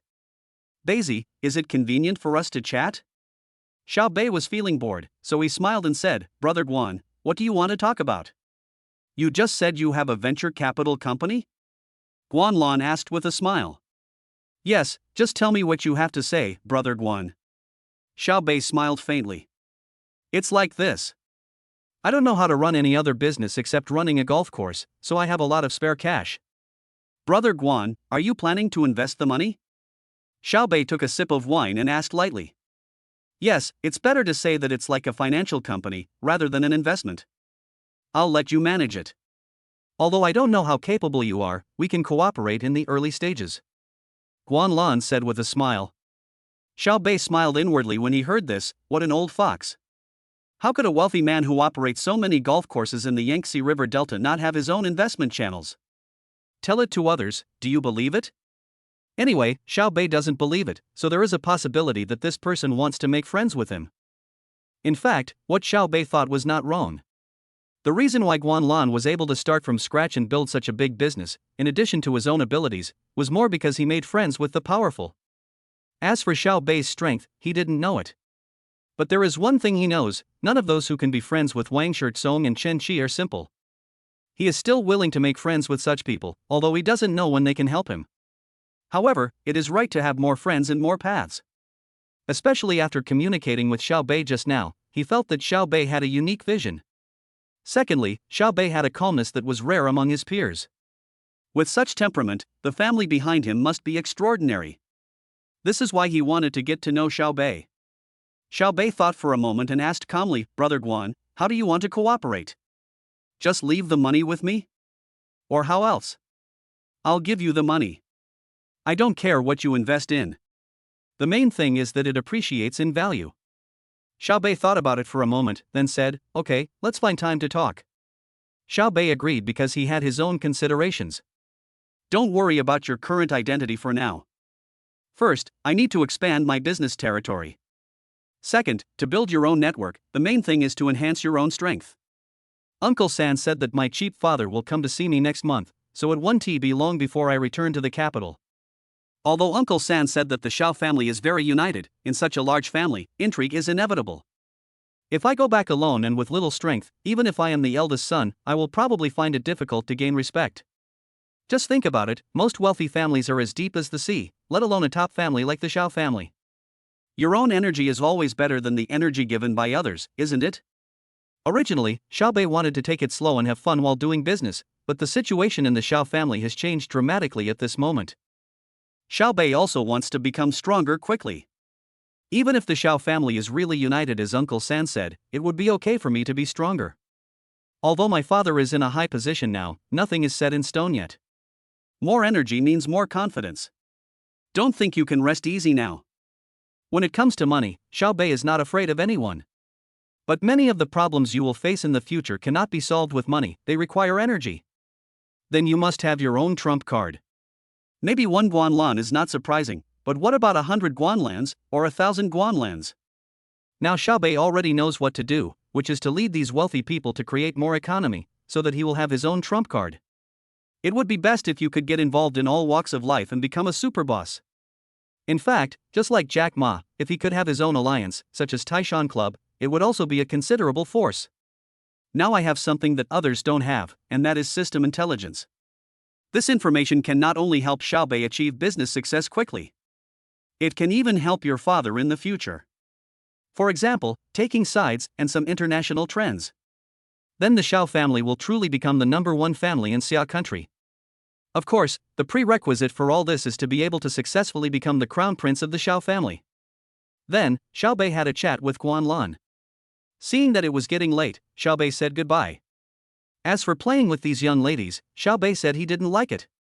Seeing that Xiao Bei was about to leave, Guanlan also offered to see him off. The two walked out of the box. As soon as he arrived in the corridor, Xiao Bei frowned. Because there is a man in front, harassing a girl. Beauty, you've come here with Yang Bin and the others, why are you still pretending? What does coming here mean? Didn't Yang Bin tell you? Let me go, they are them and I am me. Seeing that the woman insisted on leaving, the man became a little angry and embarrassed. Damn it, I gave you face, right?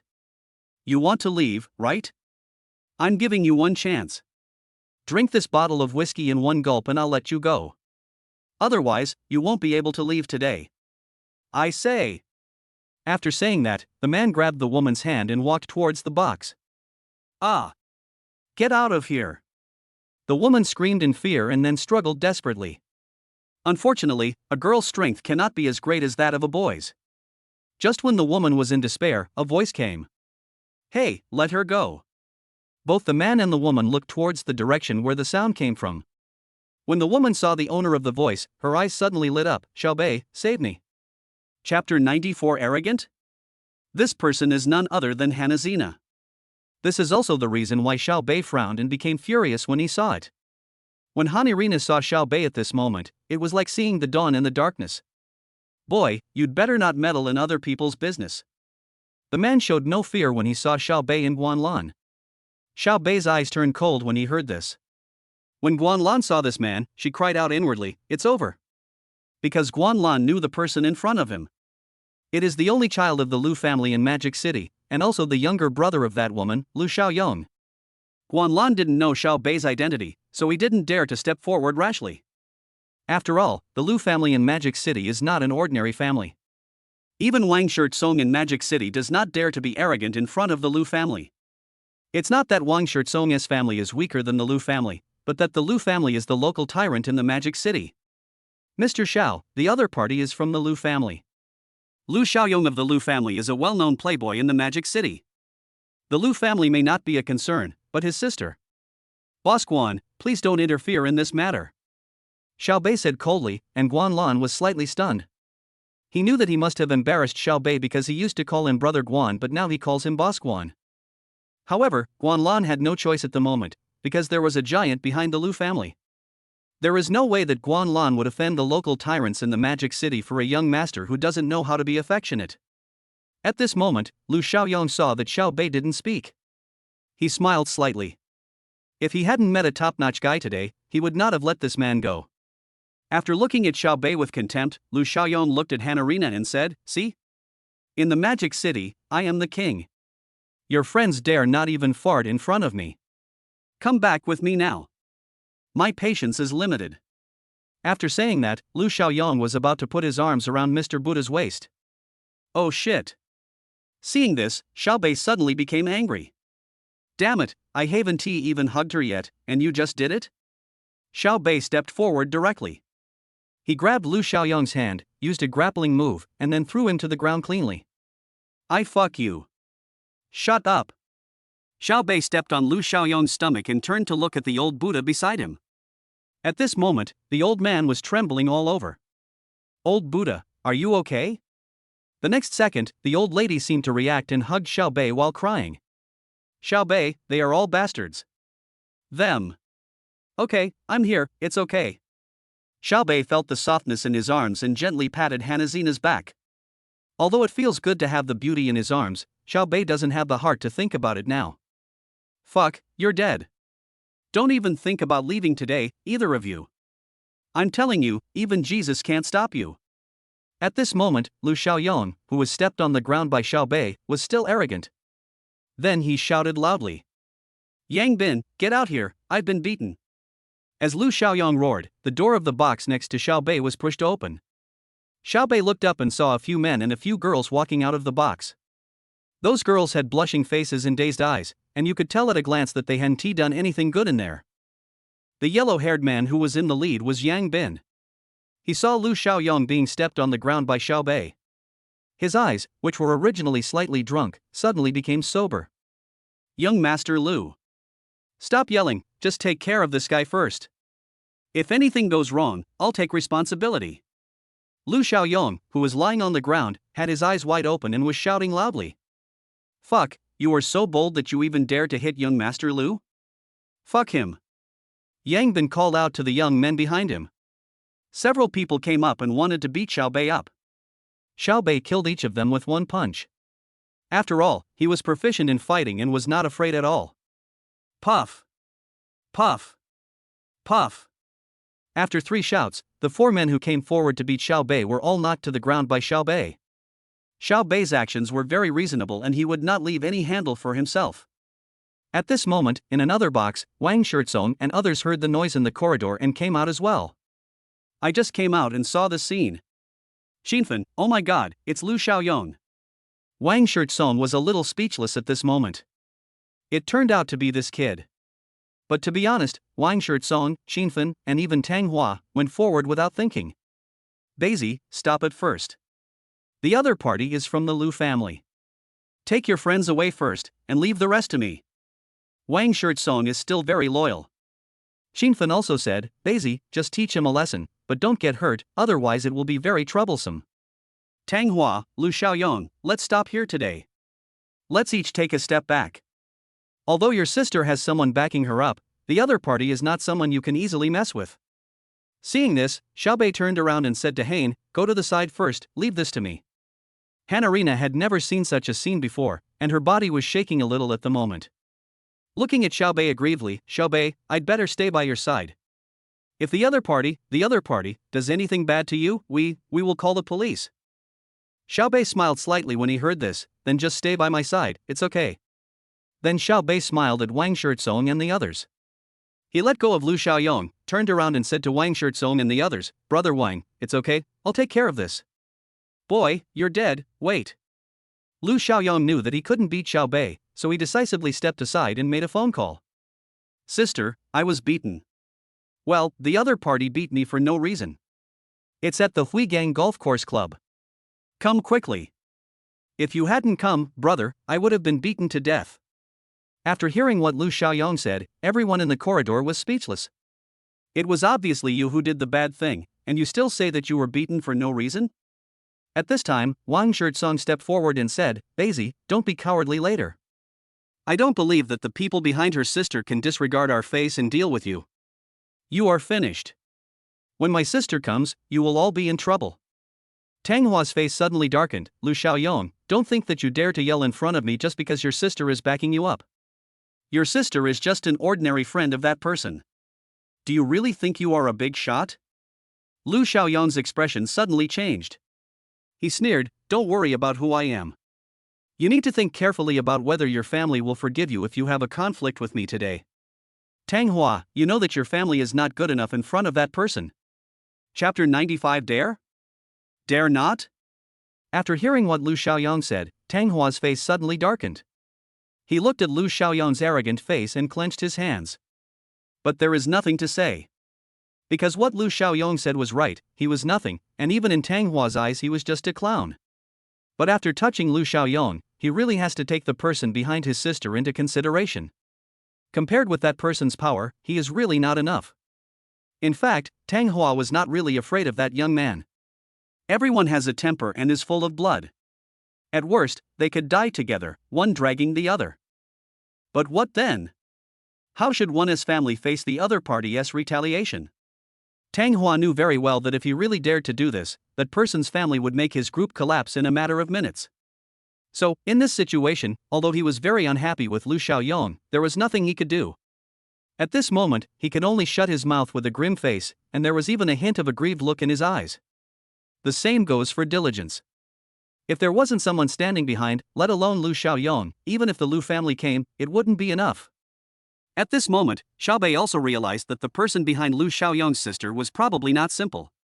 If Xiaobei had encountered such a problem before, he might have dealt with Lin Fan in the same way as before. But now, Xiaobei knew his identity as TZ and he was not really afraid. There is also my third uncle's phone number on the phone.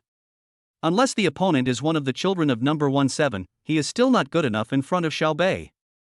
Even if it was number 17, Xiaobei could get away with it. Because Xiaobei's status is much higher than that of the Lu family. If the other party is not stupid, he will not offend himself because of the Lu family. This is where Xiaobei's confidence comes from now. At this moment, Wang Shirtsong came to Xiaobei's side. Daisy, don't worry, at worst, I'll call my father. Although Wang Shirtsong said this, he still felt a little lacking in confidence. In fact, Wang Shirtsong and Qinfen are both very smart. They knew that even if anyone came, they would be able to escape unscathed, and the price they paid might be a few scoldings. After all, they did not participate in the beating. It is impossible for the other party to attack them for no reason. Besides, they and Lu Xiaoyong didn't get along well, so they wouldn't try to please either of them. Another reason why they are doing this now is to test Xiaobei's background. If Xiaobei's background is really powerful, then that's great, from now on they will have a powerful ally. If not, then they have nothing to lose. But Guan Lan was different. After all, what happened today was on his territory, so no matter what, he had to ask for that person's forgiveness. Otherwise, he would definitely lose some meat. Therefore, he would not stand out directly like Wang Shirtsong and the other three. After hearing what Wang Shirtsong said, Xiaobei smiled slightly. He was very clear about what Wang Shirtsong was thinking. But no matter what the other party is thinking, Xiaobei still has to accept this favor. Because after all, they stood up.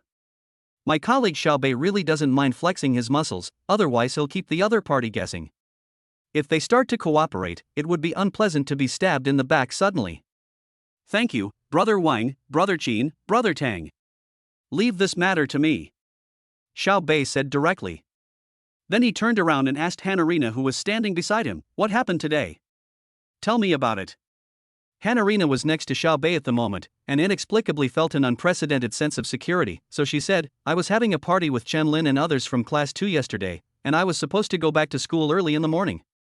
But at this time, the yellow-haired guy, Yang Bin, said he had a membership card here and could bring a few people to play golf. So he brought a few of us girls here. At first, nothing happened. Everyone was playing basketball. Then Yang Bin received a call and brought us here. When he came in, he said that some friends were there and wanted to sing together. But after I came in, I found out that it was not what I thought. Yang Bin and Chen Lin knew each other and wanted to drag me into this, to become one of them and to pimp for Lu Xiaoyong to go to school. Hearing this, Xiaobei felt pretty good in his heart. He had heard of some second-generation people doing this in his previous life. But Hain's next words made Xiaobei extremely angry. Chen Lin just said that next time he would use the same method to bring popsicles. After saying this, Hani looked at Xiaobei. Xiaobei's face was cold at this moment. Then he asked coldly, who is Chen Lin? Hanarina pointed directly at a woman who was standing at the door of the box. Xiaobei didn't say anything, and went straight to the other party's face paint under the gaze of Chen Lin and everyone else. Bang! A slap was given directly in the face. Suddenly the whole corridor became quiet. At this moment, Chen Lin covered her face and looked at Xiaobei with horror, looking to Lu Xiaoyong for help. I usually don't hit women, but you are no longer a human being. You are a demon. Do you know how many people you will destroy by doing this? Faced with Xiaobei's questioning, Chen Lin did not dare to speak, because she knew that Xiaobei in front of her was not someone she could afford to offend. She can only wait until Lu Xiaoyong's sister comes, and then it will be her time to take revenge. So she didn't cry at this moment, but just covered her face and looked at Xiaobei with gloomy eyes.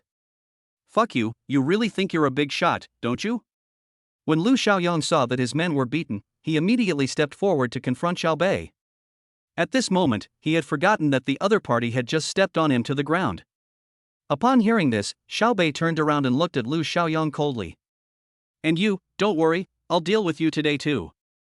Although Xiaobei is a scumbag, he is sincere to every woman he treats.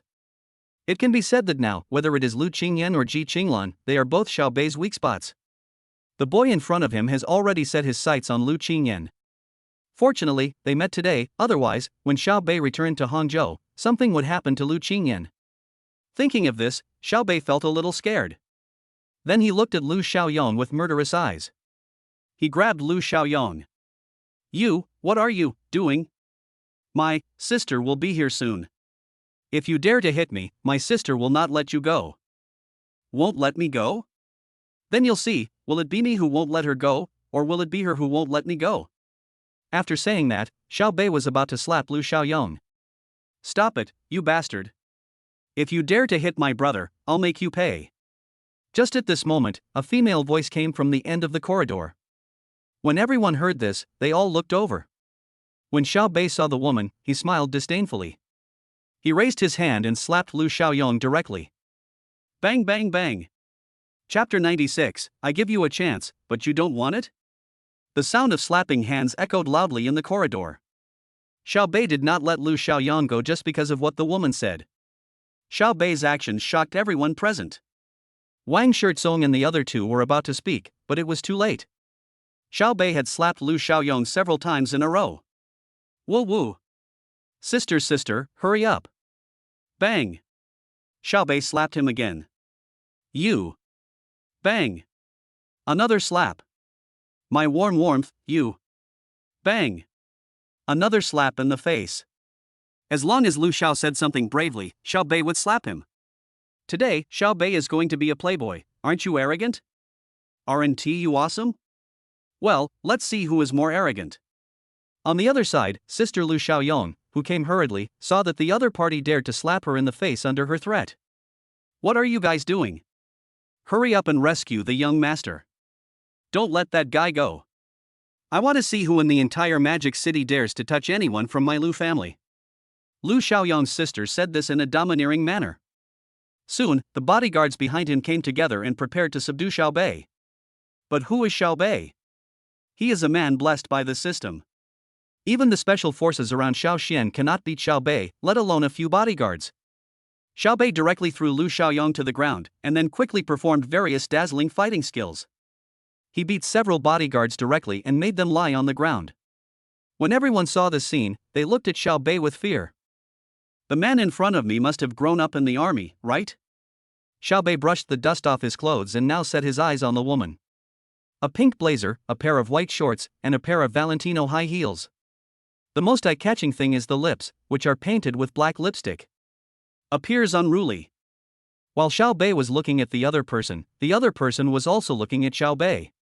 When I saw that Xiao Bei was a stranger, she looked at Xiao Bei with disdain. He ignored Xiao Bei for the time being, and walked straight up to Lu Xiaoyong. Helped Lu Xiaoyong up. The woman looked at the slap mark on Lu Xiaoyong's face with eyes full of pity. Does it hurt? Sister, it hurts so much, I can't let this kid go today. Whoa. After saying that, Lu Xiaoyong leaned directly on the woman's shoulder and began to cry. But anyone with a discerning eye could see that Lu Xiaoyong's crying was fake at this moment. But the woman didn't care at all. She patted Lu Xiaoyong's back gently, giving him a soothing touch. He said in a low voice, "Brother, don't worry, in the Magic City, no one dares to hurt our Lu family and can still be intact. Sister, I want him to die." When Lu Xiaoxong heard this, he felt slightly delighted, then he stretched out his hand and pointed at Xiao Bei. You too, support the young master. The woman said to the bodyguard who had just gotten up from the ground. Wait until the two bodyguards help Lu Xiaoyong up. The woman then looked at Xiao Bei coldly. Are you good at fighting? It's okay. Xiao Bei responded calmly after hearing this. Knowing how to fight is useless. To get involved in the underworld, you need power and background. What do you have? Do you know who my brother is? I don't care where you come from, who's in your family, or what your background is, but in the Magic City, whether you're a dragon or a tiger, you have to lie down for me. The woman looked at Xiao Bei and spoke coldly, her tone neither salty nor bland, as if she had Xiao Bei in her grasp. Lu Siping, Mr. Xiao is my guest, you. Shut up right there. No one can stop me from having a grudge against him now. The woman's name is Lu Siping. She is the eldest daughter of the head of the Lu family in Shanghai and also a talented businesswoman. Of course, she has one more characteristic compared to many women. So cruel. Treat your enemies ruthlessly. Treat the stepmother who wants to get promoted even more cruelly. She is a girl, but has the courage of a man. So, at this moment, when Wang Shirtsong was speaking for Xiao Bei, she would not give Wang Shirtsong any face at all. The Lu family in the Magic City is so arrogant. Xiao Bei said lightly. Arrogance is also a source of confidence. In this world, the strong will always prey on the weak. You can either cut off your arms now, or wait for my people to take care of you. Lu Siping crossed her arms and spoke calmly, as if she was talking about a daily routine. Upon hearing this, Xiao Bei looked down on him and took out a cigarette and lit it. You haven't seen enough, call out the person behind you. After saying that, he took a deep puff of cigarette and blew out a smoke ring. Are you showing off in my place? Even if you are a woman, that's not okay. After finishing his cigarette, Xiao Bei continued, as a sister, you should stand up for your brother. That's your freedom, but do you know what your brother did? Xiao Bei had just finished speaking, and before Lu Siping on the opposite side had time to say anything, Lu Xiaoyong, who was supported by two bodyguards, suddenly became angry. You bastard, my sister is here and you still dare to talk about me? So he exploded. What are you talking about, idiot? What did I do?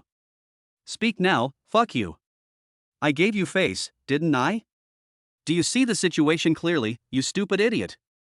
Grandson, who are you pretending for in the Magic City? Xiao Bei looked at Lu Xiaoyong, whose face was red and swollen at the moment. He was dancing and chattering with the support of two bodyguards, which was particularly funny. Xiao Bei ignored him and continued to ask Lu Siping, "Do you know what your brother did?" "I don't need to know. I only know that you hit my brother. Today, neither you nor this woman can leave."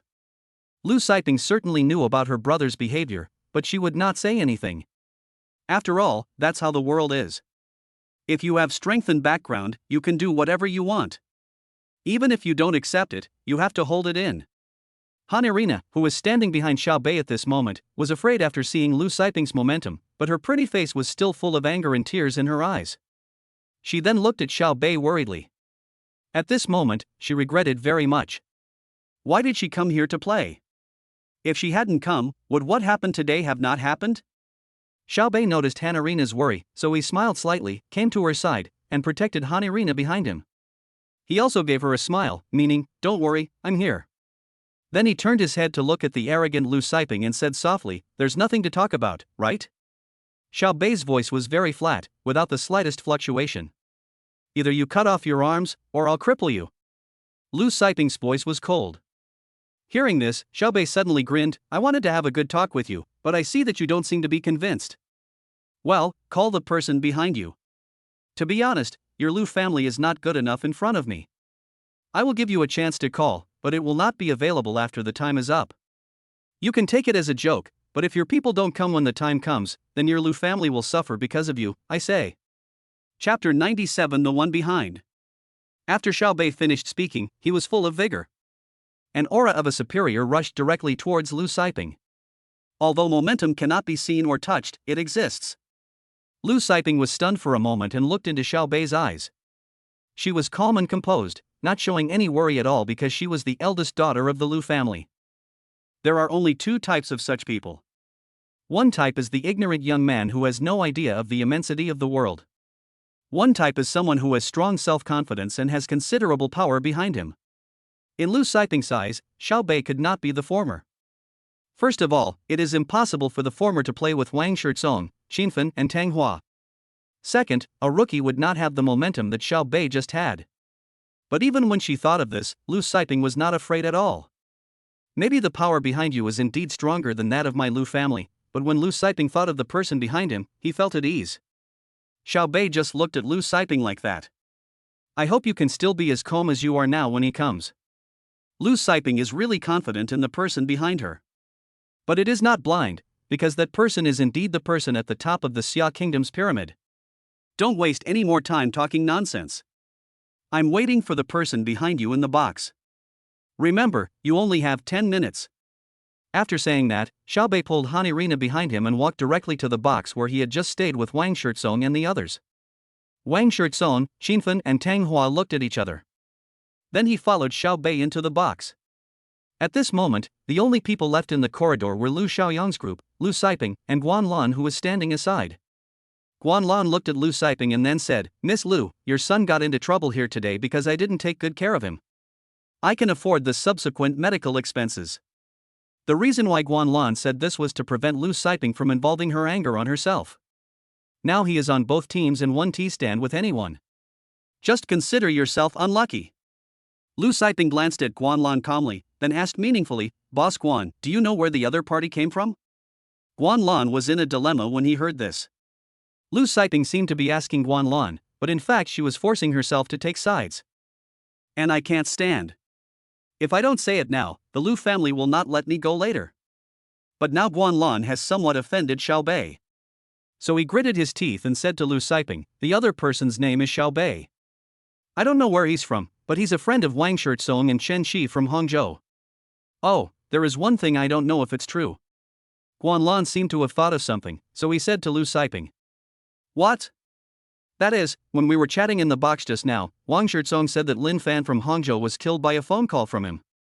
Hearing this, Lu Siping, who had originally not cared, suddenly looked a little ugly. She also knew about the affairs of Hangzhou Zhongtian Group.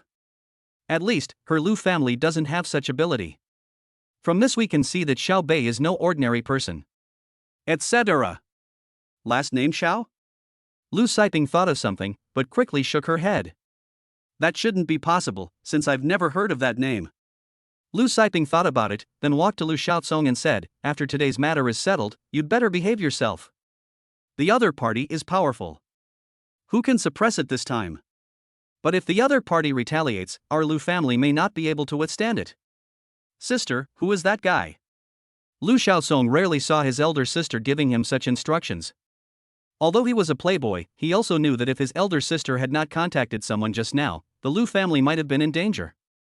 Because my sister, who is always confident, is a little worried today. Guanlan, who was standing by, frowned slightly when he saw this. He was the one who felt the most uncomfortable right now. If it weren't for this kid Lu Xiaoyong, would he be in such a difficult situation today? I could have made friends with a powerful person, but now it seems.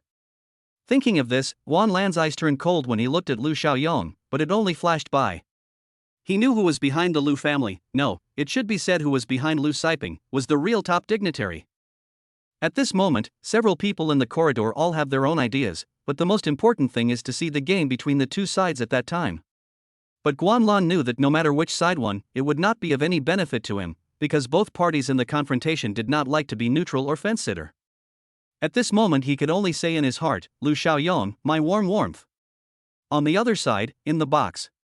After Xiao Bei comforted Han Irina, he looked at Wang Shirtsong and the other two. Brother Wang, who is behind that Lu family? Xiao Bei was really curious now, so he asked. Hearing this, the three of them looked at each other.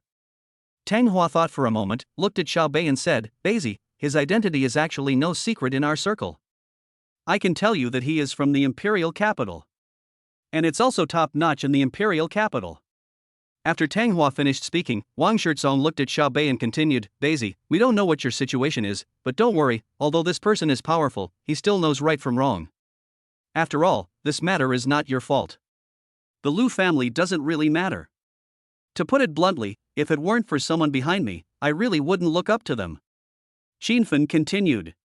Upon hearing this, Xiao Bei nodded slightly and said, I understand. The imperial capital?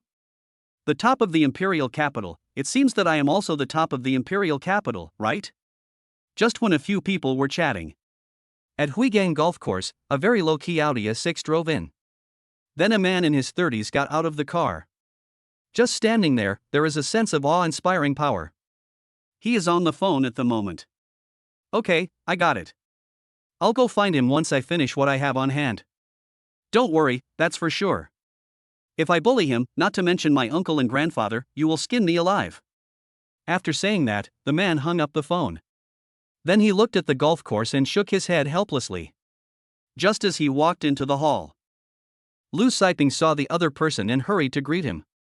What's going on? The man asked as he walked inside. The other party beat up my brother. I asked him to apologize, but he refused and wanted to confront me head-on. However, the other party is quite powerful, so I had no choice but to come to you. Lu Siping did not say that it was her younger brother who caused trouble first. Instead, they are directly described as the weaker party. You're not a nobody, yet you dare to be so arrogant. You hit someone, and you don't even apologize? Let's go and take a look. After you finish your business, I have things to do in my own place. Lu Siping smiled slightly when she heard this, and then said to the man, Thank you, old classmate, I still have to trouble you. Chapter 98, You little brat, are you making fun of your brother? The door of the box was pushed open. Everyone looked up. They all gasped. That person finally came. Wang Shirtsong, Brother Xiao, long time no see. Diligent, Mr. Xiao, long time no see. Tang Hua, Mr. Xiao, have you been in the Magic City recently? The man walked in with Lu Siping, Lu Xiaosong, and Guanlan. Suddenly, everyone in the box, except Xiao Bei and Han Irina, greeted the man. The man looked at the people present, and then looked at Xiao Bei who was still sitting calmly beside him. Hanazina, who was beside Xiao Bei, met the man's eyes at this moment and couldn't help but pull the corner of Xiao Bei's clothes.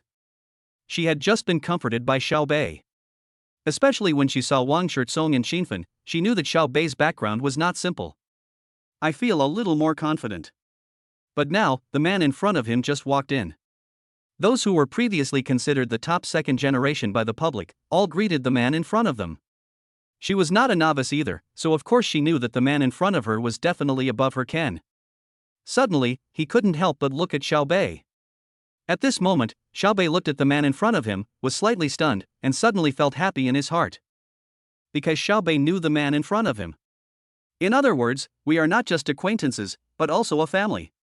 Yes, after his third uncle left and Xiaobei knew his own life experience, it became very cheap to buy intelligence about the Xiao family. The person in front of him was his second uncle Xiao Di's son, Xiaonan. Xiaonan looked at Xiaobei and felt that he was familiar, as if he had seen him somewhere before. But before he could think more about it, Lu Xiaoyong on the side glanced at everyone present with pride. You guys are awesome, but you're still not good enough in front of my brother-in-law. Yes, Lu Xiaoyong always believed that his sister's boyfriend was Xiaonan. But in fact, the reason why Xiaonan supported Lu Siping was just for a favor from the university.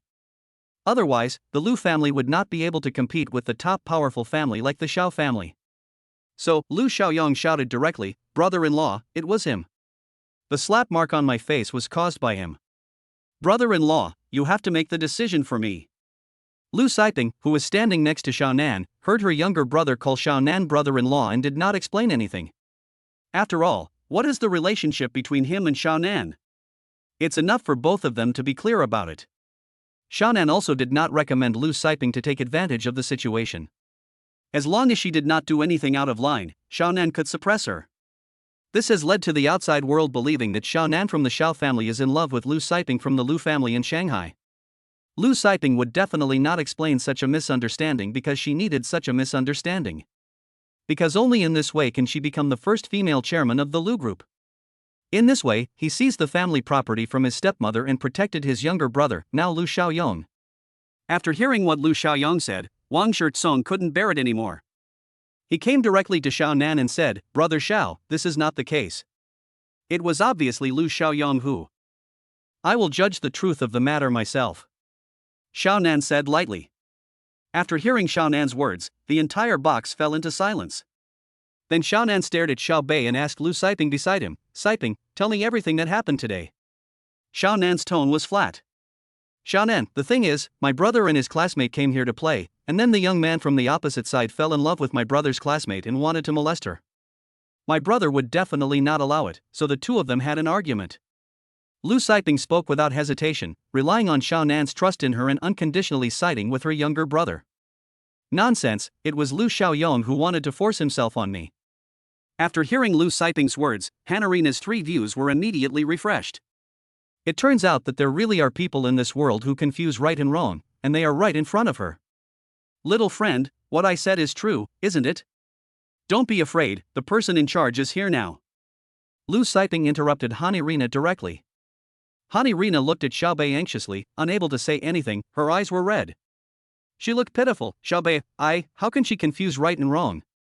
Xiaobei smiled faintly, took Hani's hand with one hand, and patted the back of her hand to signal that she was fine. "Be good and relax. No one can hurt you today as long as I am here." Xiaobei's voice was not loud, but everyone in the box could hear it clearly.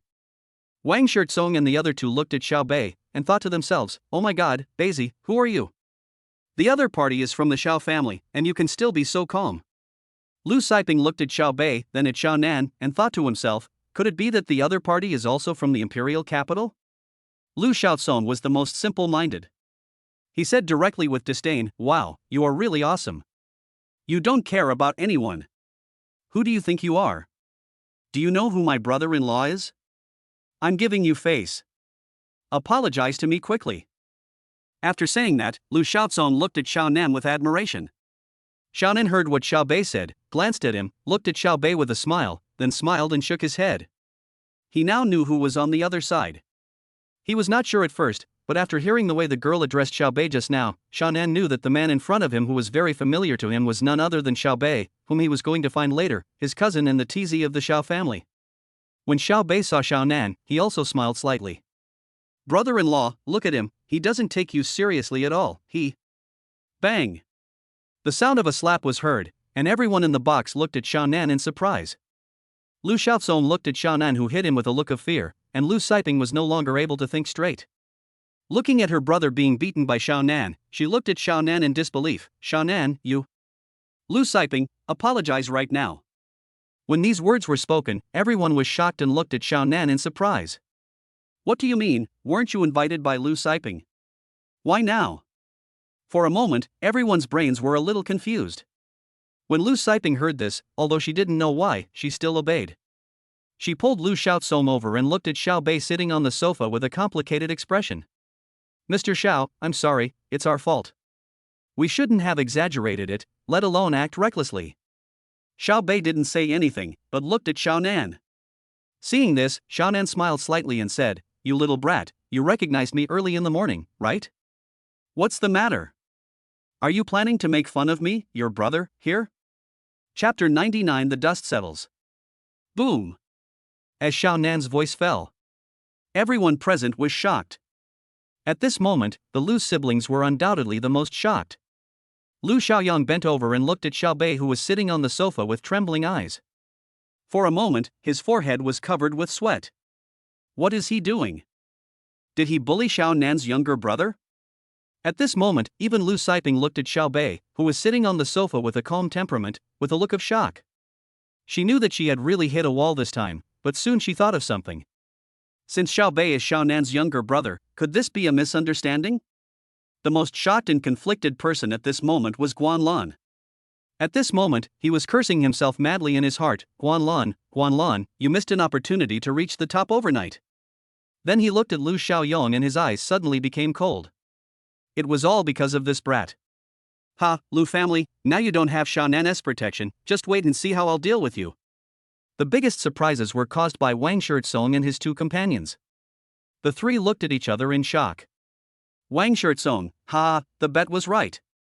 Tang Hua, I can't believe it. I can't believe it. Diligence, be nicer to Beizi in the future. The three of them are secretly excited now. You know, that is the Xiao family, although they don't know what Xiao Bei's status in the Xiao family is. But judging from Xiao Nan's attitude at this moment, Xiao Bei's status in the Xiao family will not be low, at least it will be on par with Xiao Nan. After hearing Xiao Nan's words, Xiao Bei smiled helplessly and said, I didn't expect that we would meet in this scene. Ha, Uncle San just called me and told me to come find you later, but I didn't expect to meet you in advance. The conversation between the two was not at all hidden from the public. Okay, brother, let's talk later. Now let's see how to deal with it. The Lu family's brother and sister are very arrogant. I don't know what your relationship is with the Lu siblings, but brother, I want to tell you that they have done a lot of bad things in the name of the Xiao family. You just lied. Should I let you handle it or should I? Xiao Bei said lightly, and then calmly looked at this cousin he met for the first time, mainly to see how he would handle it. You know, people like them are very careful about their reputation. At the same time, Xiao Bei also wanted to use this incident to see whether Xiao Nan was a playboy or a sensible person, which would represent his attitude towards him in the future. Now it is a foregone conclusion that Xiao Bei will return to the Xiao family. So now Xiao Bei has to enter the thinking of the Xiao family members in advance. At least in the current situation, Xiao Bei will not tolerate it. There were many things that happened in his previous life that betrayed his father, such as, my father is Li Gang. Xiao Bei will not allow such a situation to happen. After hearing what Xiao Bei said, Xiao Nan smiled bitterly and shook his head, saying, You are forcing me, your brother, to slap myself in the face. It's all right. You are the national treasure of the whole family now. Xiao Nan's short words made everyone present gasp. A national treasure for the whole family. Oh my god, it seems that Xiao Bei's status is even higher than Xiao Nan's. Guanlan still had a dead look on his face. Wang Shirtsong and the other two were excited. Xiao Nan alone was enough to overwhelm them, and now Xiao Bei's status was even higher than Xiao Nan's. From now on, in the imperial capital, no, in the entire Xia country, can they walk around with their heads held high? Of course, they are not as arrogant as Lu Siping and her brother, but they are confident in their hearts and are no longer afraid of suppression from some second-generation officials. After all, who would want to break the law if they can make good money? And looking at the conversation between Xiao Bei and Xiao Nan just now, they also knew that Xiao Bei didn't mind making friends, but they couldn't do anything shameful in the name of Xiao Bei or the Xiao family. Xiao Nan finished speaking and then looked at Lu Xiaozong and Lu Siping, especially Lu Siping. Siping, how did you become like this? You dare to talk nonsense in front of me, take your brother and leave Xia country, and never come back in this life.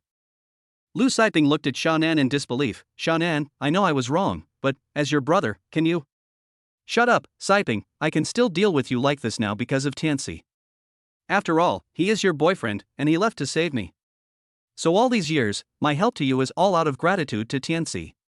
All these years, you have done everything in my name, and I know it all, and I turned a blind eye to it. But today, I will protect you one last time, because he is the TZ of our Xiao family. Boom! After hearing what Xiao Nan said, everyone present was shocked, and their hearts were filled with surging emotions. Wang Shirtsong and the other two looked at the young man sitting on the sofa. Swallow your saliva. Xiao family, TZ. This person is actually, the TZ of the Xiao family. Hanazina didn't know at first, but she knew that Xiao Bei really saved her this time. I also found out that Xiao Bei is actually a relative of the big shot who just came. But now she knew that Xiao Bei was not only a relative of this big shot. Xiao Bei is still the most powerful person in this family. Suddenly, an inexplicable ripple appeared in Hani's eyes when he looked at Xiao Bei. At the same time, I was amazed in my heart. What kind of a fantastic boyfriend did Binger find? Lu Xiaoyong fell to his knees on the ground. Trembling, he looked at Xiao Bei with fear. At this moment he knew that he was finished today. Even if there were 100 Lu families, they would not be enough to match such a powerful figure. Lu Siping was slightly stunned, then looked at Xiao Bei in fear. The young man in front of him was actually the TZ of that family. Then he gave a wry smile. He said to Xiao Nan, thank you for your support over the years. It is true that I have gone too far. I will follow your idea and take my brother abroad and never set foot in Xia country again. After saying that, she pulled Lu Xiaoyong and bowed to Xiao Bei to apologize again. Mr. Xiao, I did this alone. You can punish me however you want. My brother was spoiled by me, so please let him go. Lu Siping knew that whether she could leave today depended on Xiao Bei's nod. Hearing this, Xiao Bei smiled coldly. If I didn't have this background today, would I be taken advantage of by you? Lu Siping opened her mouth and wanted to say something, but nothing came out. Brother, let us just leave it at that. His boyfriend Tianxi saved me before, otherwise I would have been dead. Seeing this, Xiao Nan thought about it and spoke out. Xiao Bei looked at Xiao Nan and said calmly, this matter is not my decision. It depends on my friend. Then, Xiao Bei turned his head and looked at Hani Rina and said, whatever you want to do now, don't feel any psychological burden, I'm here. Hani Rina looked at Xiao Bei and nodded slightly, then looked at Lu Xiaoyong who was kneeling on the ground and trembling, and then looked at Lu Siping who bowed and apologized. Although there was still resentment in her eyes, she still said, just follow brother Xiaonan's approach and let them go abroad. Xiao Bei frowned slightly when he heard this. According to his own thoughts, that would be to cut the weeds at their roots, but now the decision-making power has been given to Hanazina, so he also respects it. So he looked at the two siblings of the Lu family and said coldly, go away, my friend will let you go today, but you must remember, if I find out and you secretly return to the country, I guarantee that you will not see the sun tomorrow. Chapter 100 Can I be your girlfriend? As Xiao Bei finished his words, this farce came to an end. Lu Siping looked at Xiao Nan for the last time, then left dejectedly with Lu Xiaoyong. After the two left, the atmosphere in the box became very strange. The main thing is that at this moment, two of the top young men from the Xia country are gathered in the box. One of them is the TZ of the Xiao family, and can even be said to be the future TZ of the Xia country. So, now no one of them dared to speak first. Even Wang Shirtsong and the other two looked at each other, smiled bitterly and shook their heads. They knew that Xiao Bei's background must be complicated, but they didn't expect. This is not just simple, it's terrifying. Boy, what do you say now? Do you want to continue staying here, or should we find a place to get together? Xiao Nan looked at his cousin sitting on the sofa and smiled. Xiao Nan is still very curious about Xiao Bei. He left the Xiao family for 18 years and is an orphan, but in the information. Before I was 18, I was just an average person, but when I entered university, it was like a leap forward. Demonstrated outstanding investment and financial talent. In fact, the entire Xiao family did not find this surprising at all. After all, Xiao Bei's mother, Xiao Nan's great-aunt, thought of that person's achievements. Everyone in the Xiao family thought it was normal.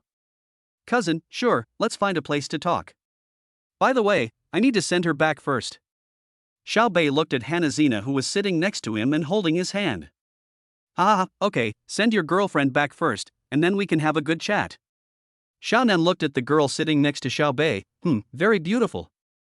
Hani Rina, who was still confused at the moment, suddenly became confused after hearing Xiao Nan's words. The cheeks are slightly rosy. Xiao Bei did not explain the relationship between him and Hani. Instead, he naturally held Hani's hand. Just at this moment, Wang Shirtsong and three others came up. Daisy, brother Xiao, I didn't expect you were brothers. Wang Shirtsong said with a smile. That's right. I was really scared just now, Daisy. I never expected it. Xinfen looked at Xiao Beidao. Ha, now it's good, we're all family. Tang Hua is the happiest now. Because now their family's business is the same as Lu's. Moreover, with Xiaonan supporting the Lu family behind the scenes, their family has been able to win any bidding in recent years. They can only be suppressed by the Lu family. If you want to find some connections, you can't find any unless they are the big bosses of other companies. But the other families generally look down on families like theirs. Or the lion's mouth is too big. It is conceivable how miserable Tang Hua's life has been in recent years. The only product that the entire group can boast of is Thomson Epine. But now things are starting to be different. Because the Lu family no longer has Xiaonan's support, they have no competitiveness compared to their own business. Secondly, I am now good friends with TZ of the Xiao family.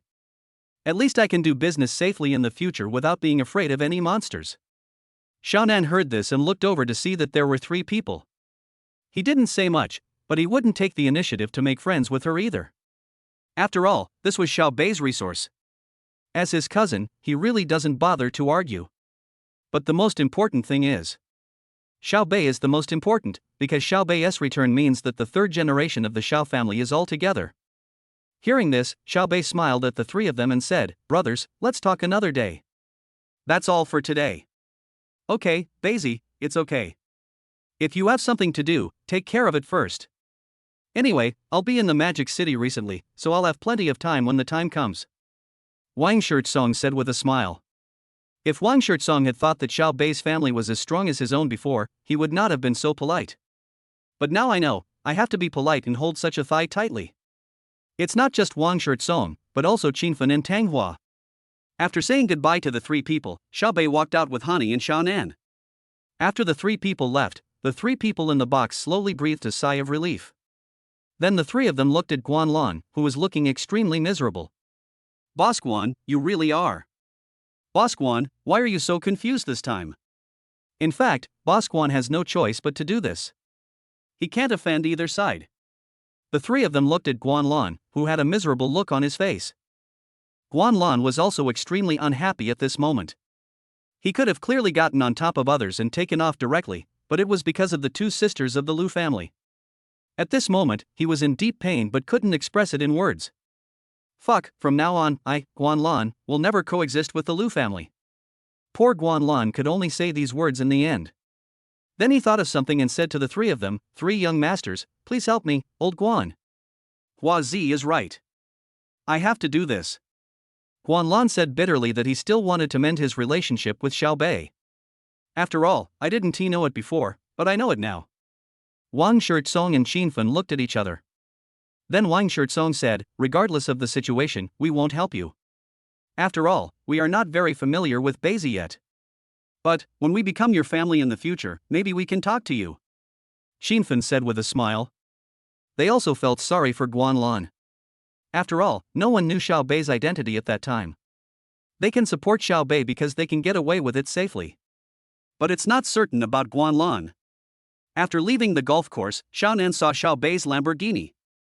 He was slightly stunned, then looked at his Audi S6 with a wry smile. "It's better for you to be in business. Unlike your brother, I am so miserable." Xiao Bei certainly knew what Xiaonan meant. Xiaonan is now in politics, and the entire officialdom knows that the Xiao family is not short of money. But we can't spread rumors too much.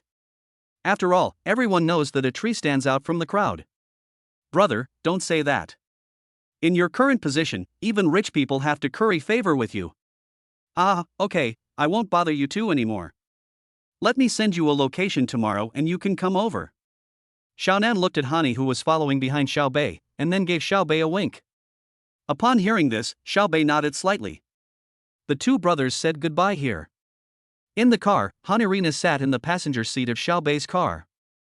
He would glance at Xiao Bei from time to time. Inwardly, it turns out that Green Tea North is such a powerful person outside. "Send you back to school first." Xiao Bei looked at Hani and said. Hanazina looked at Xiao Bei, as if she was about to make a decision. So he looked at Xiao Bei with a firm look. "No. So where are you going now?" The apartment? Xiaobei asked while driving. Hanarina still shook her head. Then he said, Xiaobei, can I be your girlfriend? Upon hearing this, Xiaobei, who was driving, suddenly braked. Then he looked at Hanazina with surprise. Chapter 101 The Handsome Man Returns. Xiaobei looked at Hanarina in surprise. No, what is this operation? No, will pie really fall from the sky? Xiaobei pulled the car over to the side of the road. Then he looked at the girl who looked very much like Diliriba. Uncertainly asked, what did you just say? Seeing Xiaobei's surprised expression, Hanazina felt a little shy at this moment. But when I saw Xiaobei's handsome face, Hanazina didn't know why, but there was a voice in her heart, Hane, you must catch this man. Thinking of this, she looked at Xiaobei firmly. I said, can I be your girlfriend? At this moment, Hanarina was not upset because Xiaobei was Bingwar's boyfriend. Have the slightest scruples. Because after experiencing today, she knew that a man like Xiaobei, there will definitely not be only Popsicle by my side in the future. Thinking of this, Hanarina, knowing that the other party was a ball of fire, but she just wanted to take a leap. Xiaobei was confused by the Hani in front of him. Although, the other person seems to be Popsicle's best friend.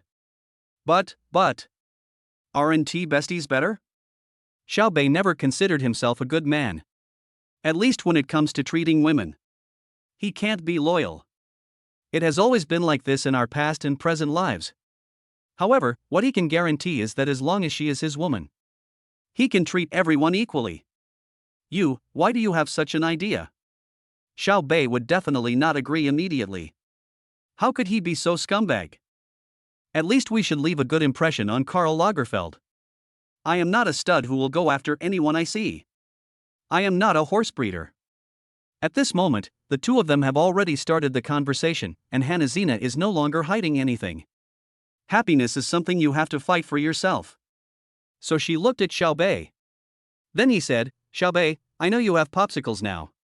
Xiaobei nodded, ready to see what she would say next. But I don't mind. I found that I like you. I'm unreasonably in love with you. But you're my besties, man. But I know that you will definitely need women around you in the future. If you are a fire, then I want to be a stupid moth.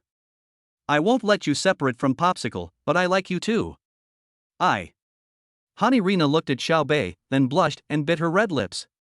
Ruarua said, I can be a mistress, but I won't destroy you in Binganger. I just want you to give Popsicle your love, as well. Just give me some too. After saying this, Hanarina reached out her hand and patted her chest. This was the boldest decision she had ever made. Actually, even if it's insignificant, it's fine. Seeing that Xiaobei didn't say anything, Hanazina continued to speak humbly. She found that she was really in love with Xiaobei. It's not because of Xiaobei's identity. It's not because Xiaobei saved me today. But today, Xiaobei has been saying to her, be good, don't be afraid, I'm here. She, Hanazina, admits that she is a little woman. She really needs a sense of security. And today, Xiaobei gave her enough sense of security. That's why she is so bold, even risking her own dignity. Because she knew that if she didn't seize the opportunity now, she would have no chance in the future. After Xiaobei heard what Hanarina said, smile a little. What mistress? You said such harsh words. After saying that, Xiaobei reached out and gently wiped away Hanazina's tears. At this moment, Hanazina couldn't bear it anymore. He hugged Xiaobei directly. The red lips directly covered Xiaobei's lips. Xiaobei was slightly stunned. Oh my god, am I being pushed back? It has always been my brother who pushes me, and there is no one who can push me back, okay? Since the girls don't mind, why should Xiaobei be so reserved? Life has started over again. Beauty, status, wealth, he wants them all. Xiaobei stretched out his hands, holding Hani's head with one hand and hugging her with the other. The two kissed passionately. It took a long time, until both of them were out of breath, and then they separated. At this moment, Hanarina looked at Xiaobei shyly. Xiaobei smiled complacently. Humph, bad guy, tell me, have you had plans for me for a long time? Xiaobei's actions just now have already responded to Hanarina's answer. Hey, why are you accusing someone wrongly? Wasn't it you who took the initiative? Xiaobei looked at it with a smile.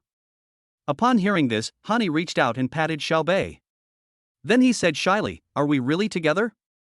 After saying that, her big watery eyes looked at Xiaobei. Xiaobei pulled Hani Lu over and whispered in his ear.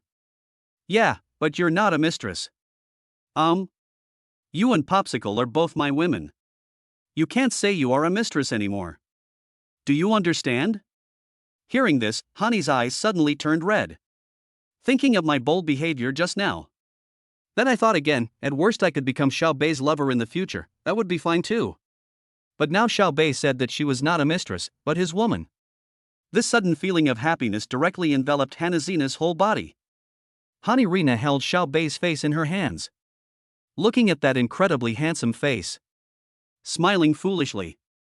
"What are you laughing at? I didn't expect that my Hanajina's boyfriend is so handsome." "So your boyfriend is so handsome, is there a reward?" Xiaobei looked at it with a mischievous look. "Reward, you must reward. Honey, Ji Qinglan, and Popsicle are all different. She is a love-brained person. She would agree to whatever Xiaobei said. Because that is how she is, either she doesn't love, or if she loves well. No, this sentence, why does it feel a bit like the originator? If you love, please don't hurt? Hani looked at Xiaobei and then kissed him again. But it's just a light touch of the lips. That's it? Xiaobei thought he could eat tofu? The result is just a superficial review? Hani looked at Xiaobei, smiled foolishly, and then gave him a seductive look. He put his head close to Xiaobei's ear. She said in a sweet voice, "Take me back to the hotel, I want to be your woman." After hearing what Hani said, Xiaobei immediately fastened his seatbelt. The speed reached the extreme. Brain supplement, can't drive. There are clothes scattered everywhere in the hotel. In the master bedroom, Hani was getting dressed. "Do you have to go back today?" Hani, wearing a black bra, looked at Xiaobei with a smile. So he came to Xiaobei and stamped his mouth. "Hubby, be good. If you don't go back today, they will come out to catch me. You don't want Popsicle to know about our current relationship, do you?" Chapter 102 DJI Wang Tao. Well, after hearing what Hani said, Xiaobei was suddenly speechless. As for his current relationship problems, Xiaobei doesn't want to confess to his women so early. "Then I'll take you there." Xiaobei looked at the bright red spot on the bed. He looked at Hani lovingly and said. Hani had already put on his clothes and looked at Xiaobei. "Forget it. At this time, I'd better go back by myself. It would be bad if my classmates saw me." "What are you afraid of, dear? Xiaobei is not a straight man. At this time, if you say, okay. That's really rude. People have given you their most precious things, and you still care about the gas money?" Although Xiaobei's tone was very domineering now, as Xiaobei's woman, Hein still felt warm inside. At least now she no longer has any worries. This is a man she can trust. Xiaobei got up and went to the bathroom. Hanirina waited until Xiaobei went into the bathroom. Looked at the red spot on the bed. Then her pretty face blushed, and she found a pair of scissors and cut off the piece. Soon, Xiaobei washed up and put on his clothes. "Let's go, do you want to eat first?" Xiaobei asked as he looked at the hand holding Hani. "Forget it, if I go eat now, I won't have to go back to school. Isn't it just right not to go back?" Xiaobei looked at Hani with a smile. Hani rolled her eyes at Xiaobei and said weakly, "Hubby, please let me go." Xiaobei smiled slightly when he heard this. Then they left the hotel together. The two of them chatted and laughed all the way to school. Inside the car. "Honey, just stop here." Xiaobei Dao. "Then I'll be leaving first." Hani looked at Xiaobei, feeling a little reluctant. Upon hearing this, Xiaobei hugged Hein. "Just leave like that? Just because you feel comfortable, you won't care about me anymore?" Xiaobei said mischievously. Hani chuckled and then kissed Xiaobei on the mouth. After some charming moments, Hani straightened her clothes and gave Xiaobei a blank look. "Humph, bad guy, you only know how to do bad things. I'm really leaving."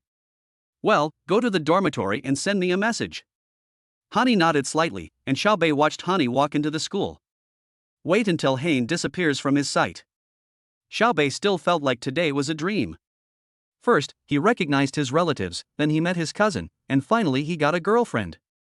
Thinking of his own feelings, Xiaobei shook his head helplessly. Lu Qingyan still has to rehearse tonight, Hani has gone back, and Ji Qinglan is far away in Hangzhou. For a moment, Xiaobei suddenly felt a little lonely. Still too idle. It's still a bit too much time to go back so early. Where are we going? Xiaobei thought about it, took out his cell phone and sent a message to Xiaonan.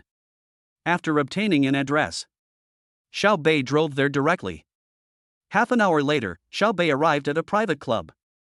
Then he saw Xiaonan standing at the door waiting for him. After parking the car, Xiaobei got out directly. Elder brother. Xiaobei called out, and Xiaonan came to Xiaobei's side, his eyes moving around Xiaobei's body. Is there anything on me? Xiaobei looked at himself and then asked. I don't have anything, but why are you so fast? Why so fast? Xiaobei touched the back of his head, puzzled. Daisy, you are the treasure of our Xiao family now. That is to say, if you have any problems. Cough, cough, cough. You can't say that. If you're a little bit fast in any aspect, you have to tell me in advance. I'll go to the old man and get you some good things to make up for it. Xiaonan looked at Xiaobei and smiled. Xiaobei's face was full of black lines. Xiaobei was a little speechless when he saw Xiaonan's obscene eyes. No, brother, you are working in the system now, so how can you be so humorous? Xiaonan laughed out loud and then patted Xiaobei on the shoulder. Come on, let's go in, haven't you eaten yet? Let's eat first. So Xiaobei followed Xiaonan into the private club. When he walked inside, Xiaobei was slightly stunned. Such decoration, such service. Xiaobei looked at his brother. Perhaps seeing Xiaobei's doubts, Xiaonan said directly. Your brother, I usually don't dare to come here, but today someone happens to be treating me. You're invited by others, isn't it a bit bad for me to go? Xiaobei thought about it and knew what position his brother held now. The director of the Magic City Investment Promotion Bureau. He is also the only one among the 3 generations who was involved in politics. Xiaonan looked at Xiaobei and nodded slightly in his heart. He was very calm and knew when to advance and retreat, worthy of being his uncle's son. Don't worry, didn't you open an investment company? Maybe we can gain something today. Xiaobei was slightly stunned when he heard this. Then nodded. Then he followed Xiaonan into a private room. As soon as I walked in, I saw 3 middle-aged men in suits. I saw Xiaonan coming in. They all smiled. Director Xiao, you are here, please take a seat. Hello, Director Xiao. Hello, Director Xiao. Xiaonan nodded slightly, and then said, You can eat, but you can't order too much. Xiaonan looked at the 3 of them and said in a deep voice. Okay, Director Xiao, everything is up to you. Who is this, Director Xiao? The 3 looked at Xiaobei, who was standing behind Xiaonan. Upon hearing this, Xiaonan pulled Xiaobei to his side. He smiled and said, This is the chairman of Xingchen Venture Capital, Xiaobei. Hearing this, the 3 of them were slightly stunned. Star Venture Capital? How come I haven't heard of it? Just one of them, and he is very perceptive. Only he noticed the last name that Xiaonan used when introducing Xiaobei. Suddenly his expression became respectful. Mr. Xiao, I've long heard of your name. Nice to meet you. The man who was obviously the leader among the 3 smiled and held out his hand. Xiaobei looked at Xiaonan and also stretched out his hand. This is Professor Feng Hua from the University of Hong Kong. This is Wang Tao, a student in Feng Hua's classroom. This is Professor Chen Ning from the University of Hong Kong, one of the national academicians. Hearing this, Xiaobei greeted them one by one. Then everyone took their seats. Xiaonan looked at everyone and got straight to the point, saying, Professor Feng, I'm not here today as myself, I'm here as a friend. If you have any requests, just tell me. After saying that, Xiaonan turned his head and looked at Xiaobei. Xiaobei, Professor Feng, and the other 2 came to Shanghai mainly to raise funds.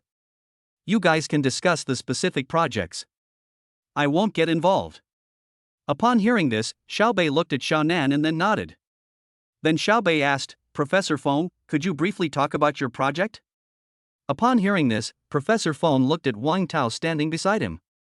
Wang Tao immediately said, Mr. Xiao, we have developed a new flight control technology. I am shameless and have brought my teacher here to seek investment. I want to start a drone company. Xiaobei didn't think anything at first, but after hearing what the man said. Suddenly, the figure of a person in the previous life merged with the man in front of him. ISNT this Wang Tao from DJI? Chapter 103, 50 million is too little, I will invest 100 million. When Xiaobei heard about Wang Tao's project, his eyes suddenly lit up. If you were to ask which companies Xiaobei liked the most in his previous life, DJI is definitely one of them. Because that is the true light of domestic technology. When facing sanctions from the United States, this company is the first one that can directly raise prices in the United States. And 85% of the global market is occupied by this company. So terrifying. Although DJI technology was not listed in its previous life, its external valuation has reached 160 billion renminbi. This shows its strength. This company has created too many business and technological miracles around the world. An absolute leading company in its field. The most important thing is that this company, although it only makes drones, can do so if necessary. He can transform into a weapons company at any time. After all, in the previous life, when Country M and Country W were fighting, the drone I use is a DJI drone, although it is modified by myself. But on the battlefield, the results achieved are truly visible to the naked eye. However, even such a company could not stop keyboard warriors in the country in the past. All kinds of talk about lack of technology. Xiaobei often argues with trolls online about this. In particular, it talked about why the domestic internet is not open and some software cannot be used. Xiaobei really scoffed at this. In fact, Xiaobei couldn't understand this matter at first.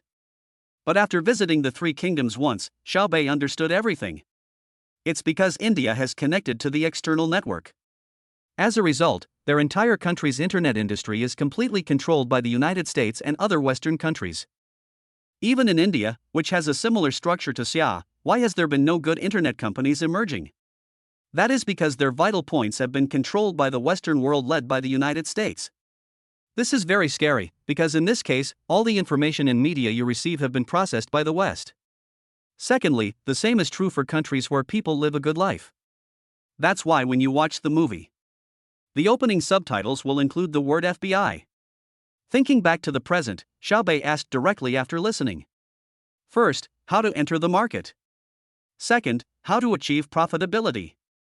Third, is the core technology in-house? Xiaobei directly asked his three key questions. Although he already knew that this should be the DJI of his previous life, Xiaobei still wanted to ask. It's not to show off, but to prevent the butterfly effect. After all, this is a parallel world, not the original world. After hearing Xiaobei's words, Wang Tao and the other two on the opposite side looked at each other. Instead of looking down on Xiaobei out of his previous disdain for his youth, he was a little surprised. The young man in front of me really hits the vital points. Xiaonan, who was sitting aside, just watched Xiaobei negotiate with the three people with a smile on his face. But in his heart, he was also surprised by his younger brother.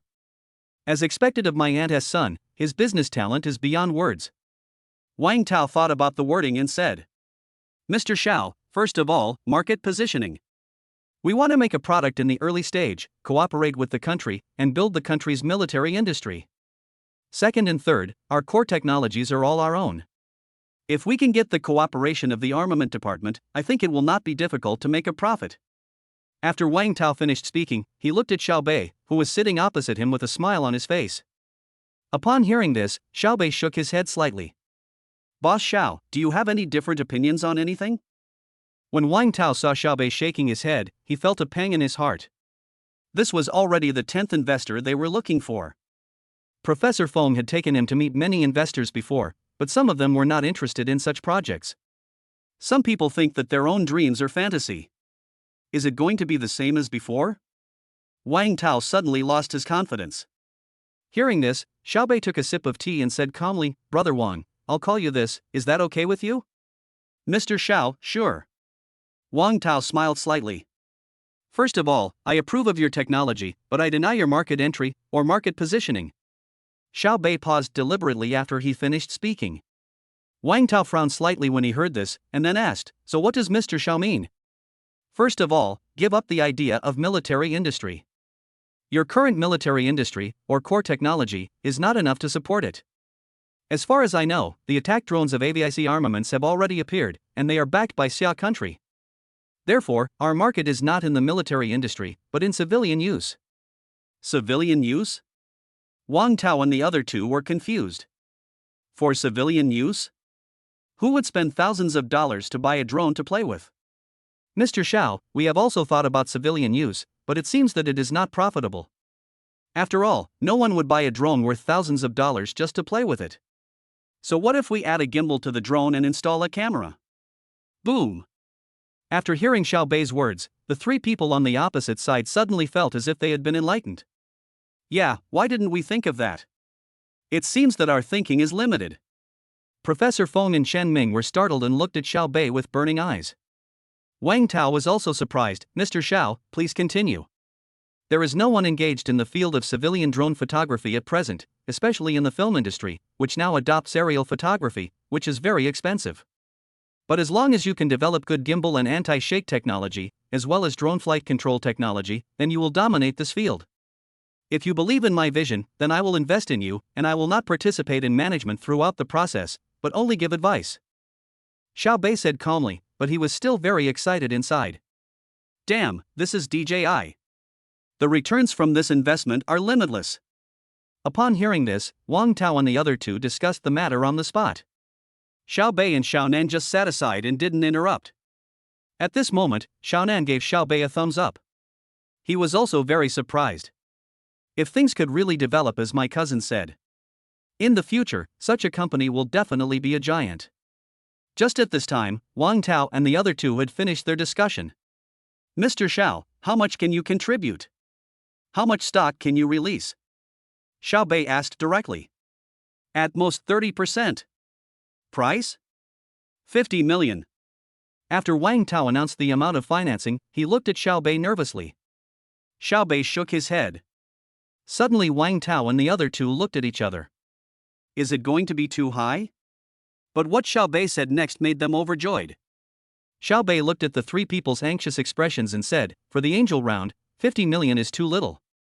I will invest 100 million directly. If financing is needed later, I need to lead the investment.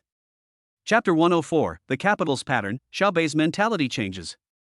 Wang Tao thought he had asked for too high a price, but he didn't expect Xiao Bei's words just now. It directly pulled him from the bottom to the top.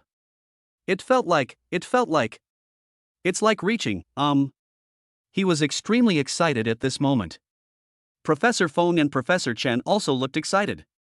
They absolutely support their students. But as the days went by, various parties were looking for investment. Both of them were poured cold water, and they were actually struggling in their hearts. Could it be that they are wrong? Before meeting Xiao Bei today, they were all feeling nervous.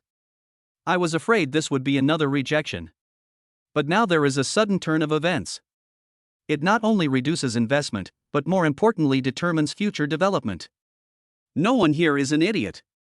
Regarding the positioning just proposed by Xiao Bei. That's easy to understand.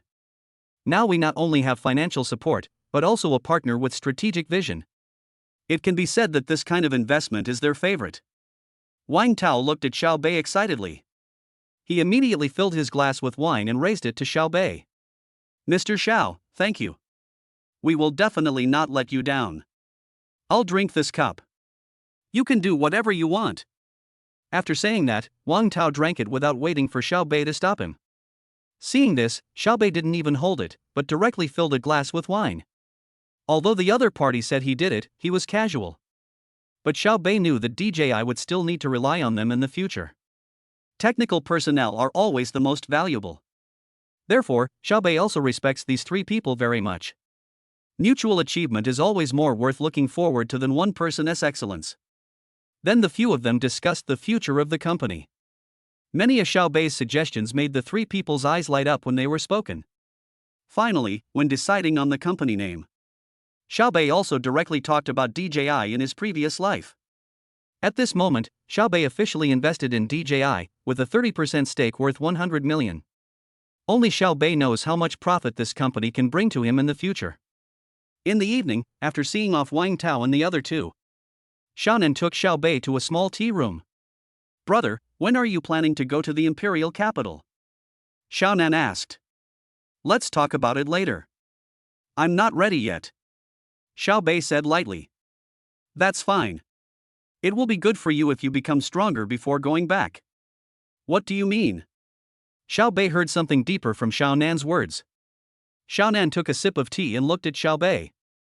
Let me first tell you about the current situation of the imperial capital. Xiao Bei nodded. First of all, there are still 5 families in the capital that can rival my Xiao family. They are the Li family, the Lin family, the Xiao family, the Chen family, and the last one the Zhang family. Xiao Bei frowned slightly when he heard this, and then asked, what's the relationship situation? The Li family is my third aunt's family. They are related to us, so they will definitely stand on the side of our Xiao family.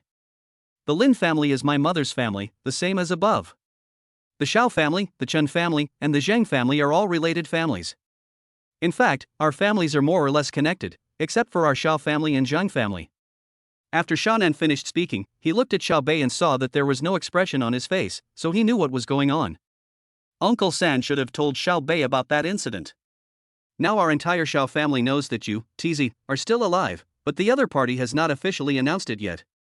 Because once the Zhang family finds out, they will do everything they can to destroy you. Hearing this, Xiao Bei smiled slightly and said lightly, the Zhang family is really domineering. They have the capital to be domineering. The eldest of the second generation of the Zhang family is Zhang Zhenan. He and your father are at the same level, and they are both future candidates. Hearing this, Xiao Bei was slightly stunned. He thought about how his cheap father had given up the marriage with the Zhang family because of his mother. I didn't feel anything at first. But now Xiaonan said so. Xiao Bei then realized what his father had given up. If the two companies really joined forces at that time, maybe my father is going to reach a higher level now. And the reason why we didn't announce to the public that we found you is to prevent the Zhang family. Or rather, to prevent the Zhang family's third-generation eldest son Zhang Shui. Xiao Bei knew that Zhang Shui might be the person who had been competing with him for 3 generations.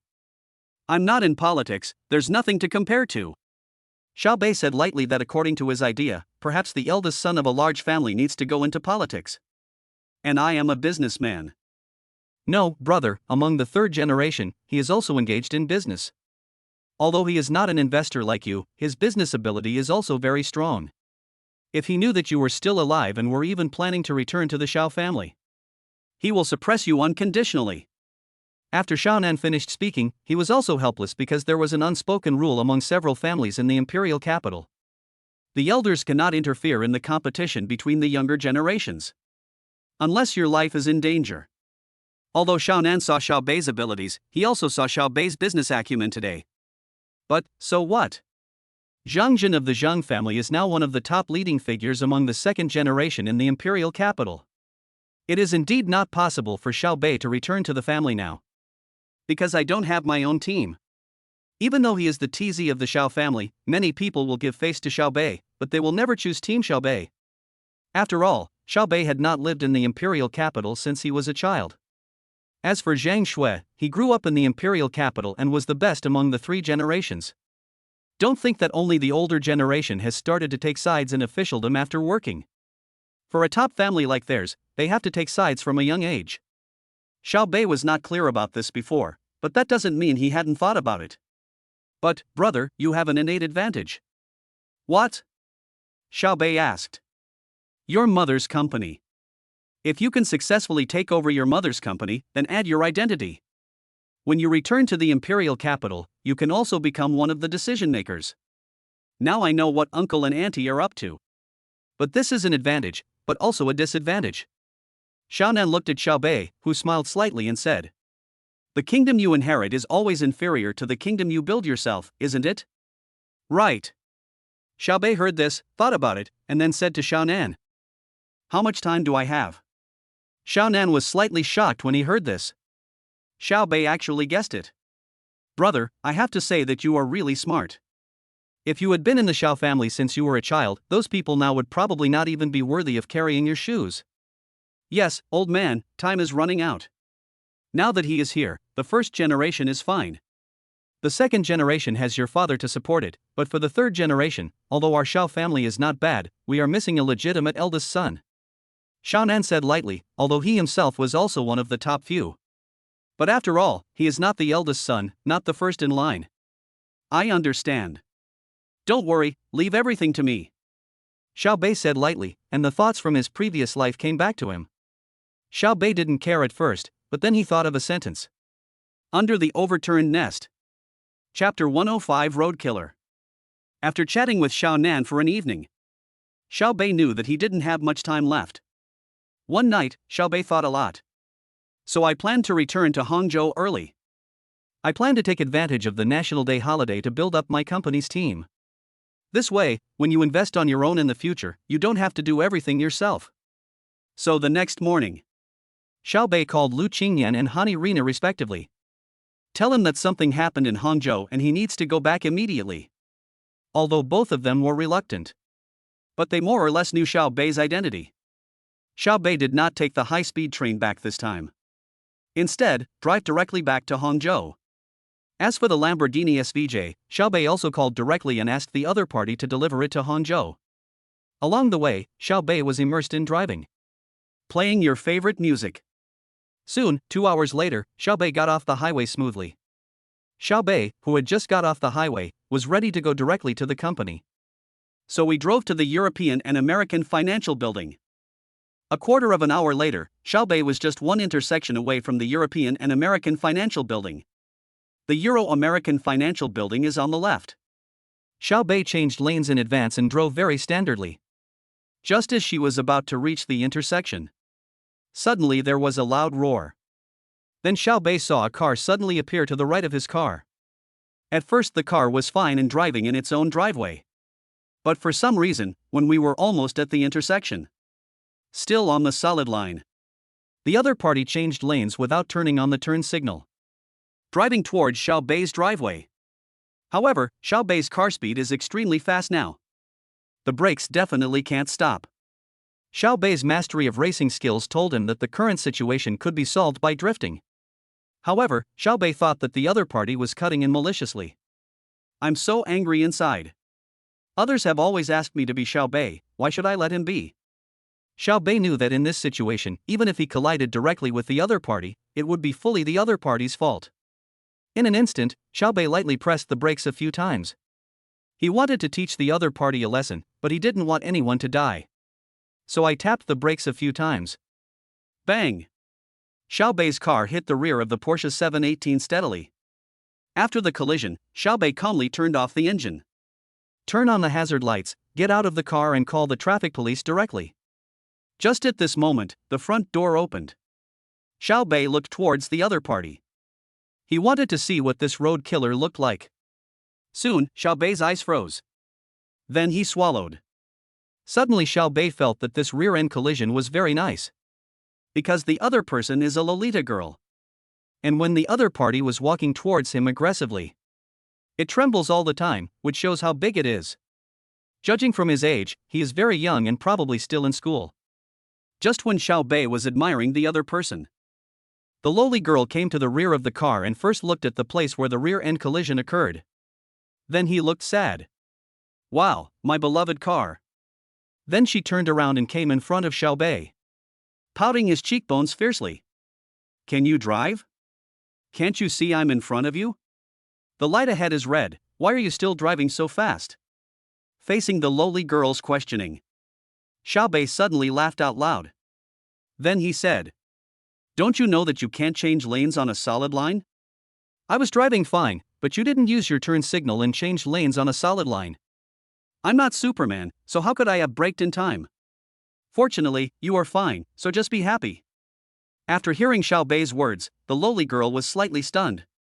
Then he said, well, I'm a female driver, can't you give me some leeway?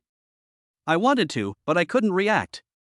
After hearing what Xiao Bei said, the lowly girl simply turned a deaf ear to it. He continued. Well now, you rear-ended me, what should I do? Xiao Bei was slightly stunned when he heard this. Good man, is it just that I rear-ended you? I've already called the traffic police, just wait. Also, it wasn't me who rear-ended the car, it was you who drove improperly. What do you mean I'm not driving properly? It was obviously you who hit me. After saying that, the lowly girl looked behind Xiao Bei's car. Even more disdainfully said, just be happy. If you can rear-end a Porsche, it will be a topic of conversation in your life. Hurry up and call the traffic police, then use the insurance to compensate me, have pity on my little insurance. By the way, how much compulsory traffic insurance did you buy? The lowly girl looked at Xiao Bei and asked. Why do you ask that? Of course I have to ask, do you know what kind of car I have? The lowly girl looked at Xiao Bei with a proud look on her face. You know, this is a birthday gift given to me by my elder sister. Porsche 718. Oh, Porsche 718, what's wrong? What's wrong? If the amount you bought is not high, how can you compensate me? My car is very expensive. After hearing what the lowly girl said, Xiao Bei was stunned. Is a Porsche expensive? Besides, why should I pay the compensation? Xiao Bei was too lazy to say anything to the other party. Want to compare wealth with yourself? Then Xiao Bei looked up and down at the lowly girl in front of him. Your car is a Porsche, so what kind of car do you think mine is? The lowly girl was slightly stunned. She was so angry just now that she didn't even look at the other person's car. Being reminded by Xiao Bei. She looked at Xiao Bei's car logo. A golden bull. Lamborghini? When did Lamborghini have an SUV? The lowly girl looked confused.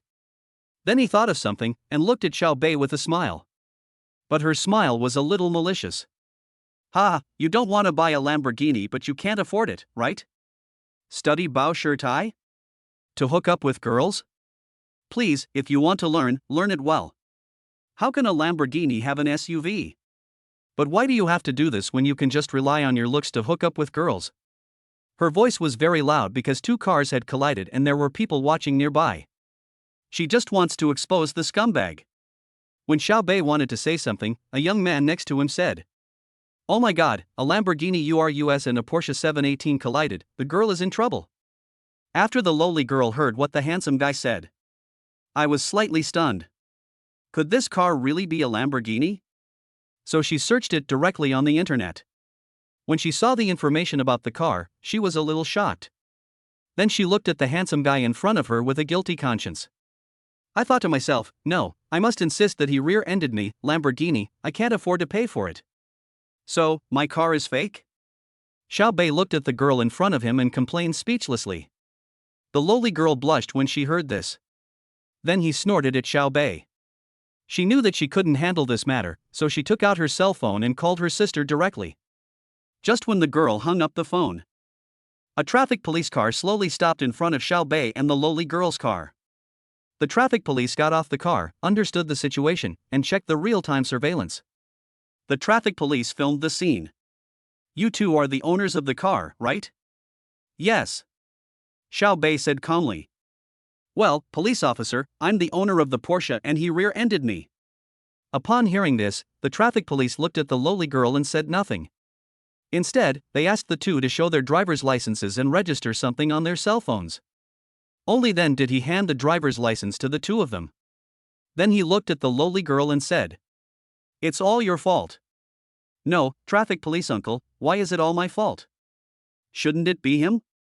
After saying that, the lowly girl pointed at Xiao Bei and continued to say aggrievedly, I was just driving normally and he rear-ended me. After hearing what the lowly girl said, the traffic police was slightly stunned. He then took out his cell phone and checked the surveillance footage of the intersection. You didn't use the turn signal and changed lanes on a solid line. If it's not you, whose fault is it? The traffic police frowned and looked at the lowly girl. How did you get your driver's license? Upon hearing this, the lowly girl lowered her head in grievance. But he immediately said, then he is behind me, and when he sees me, can't he slow down? In your situation, no one can help you. Even I can't avoid you. Okay, don't feel wronged. This is all your fault. Let's see how to solve it. The traffic police uncle looked at the lowly girl in front of him with a helpless look. What's the solution? The lowly girl looked confused. If you want to settle the matter privately, you should follow the normal procedures. And remember to buy insurance. The traffic police looked at the lowly girl and said speechlessly. Then I looked at the traffic jam. Then he said to the two of them, drive the car to the side first, don't affect the traffic. Okay. Xiao Bei said calmly.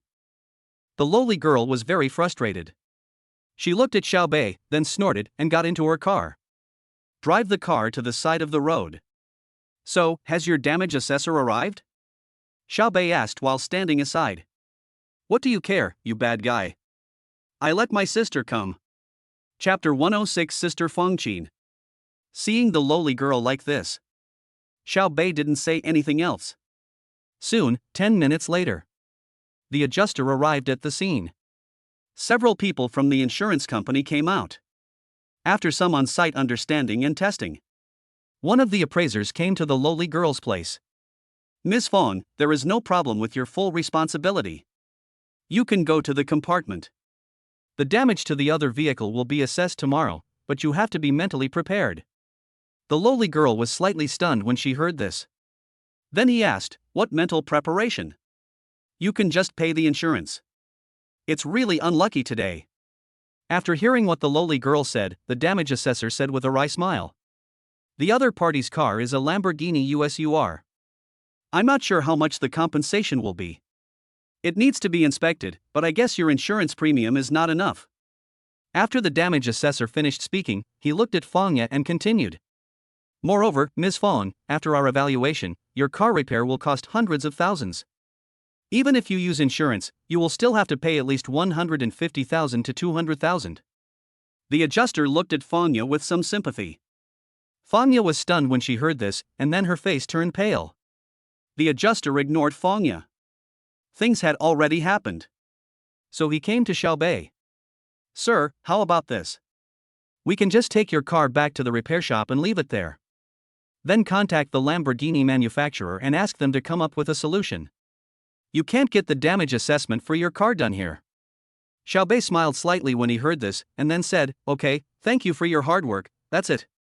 Xiao Bei shook hands with the appraiser and returned to the car to take out his personal belongings.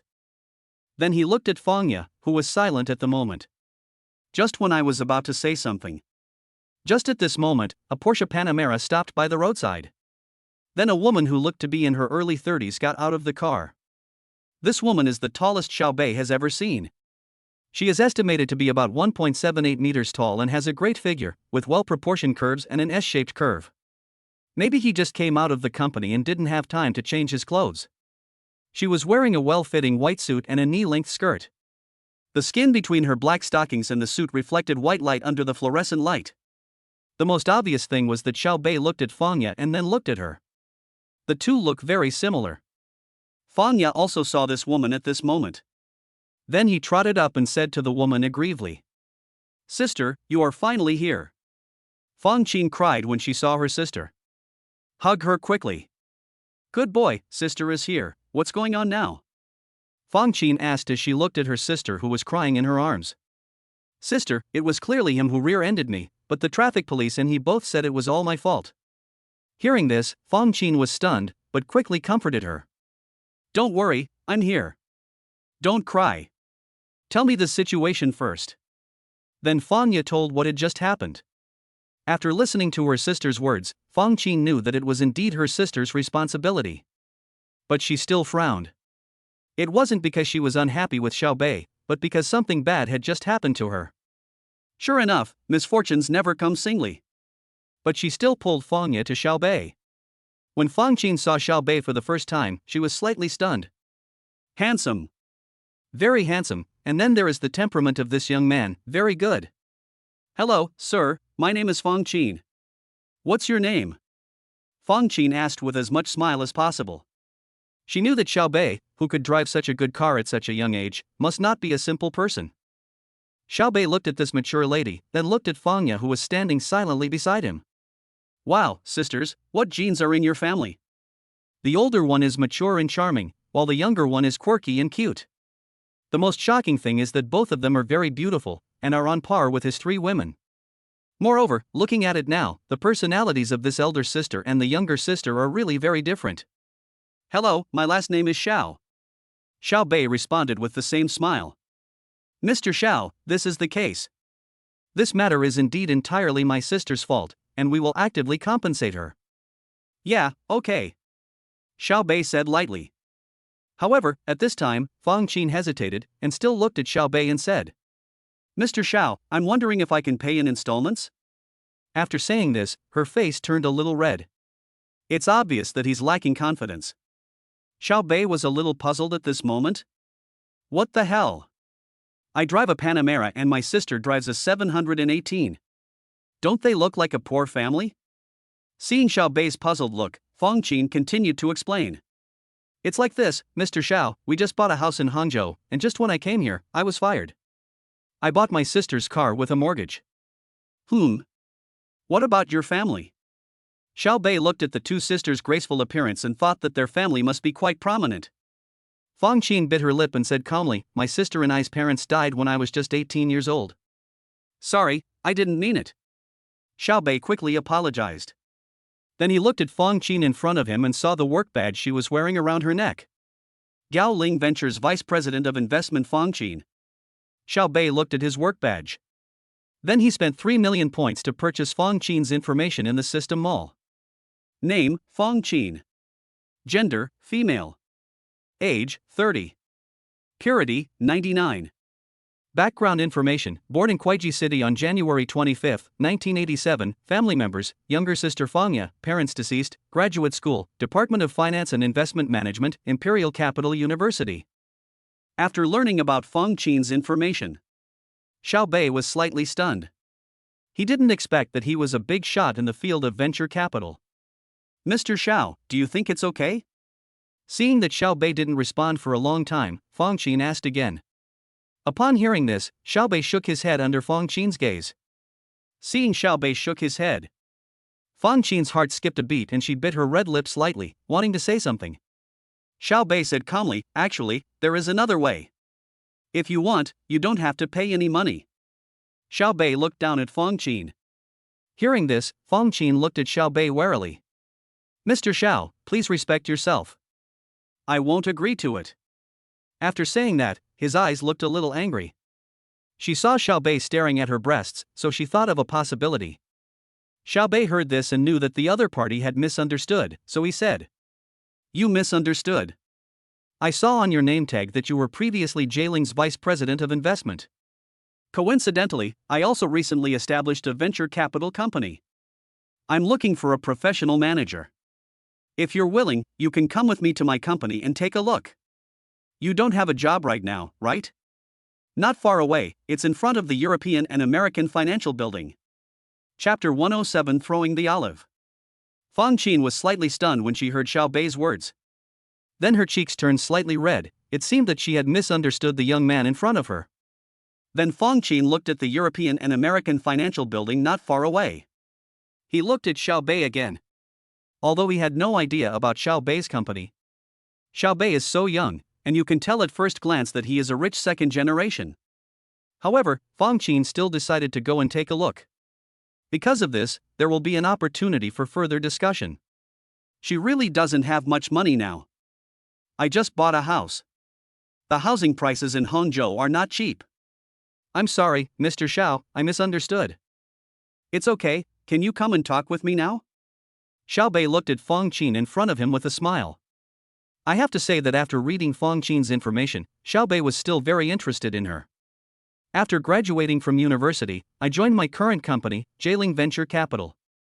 Jailing Venture Capital is also one of the top 10 venture capital companies in China.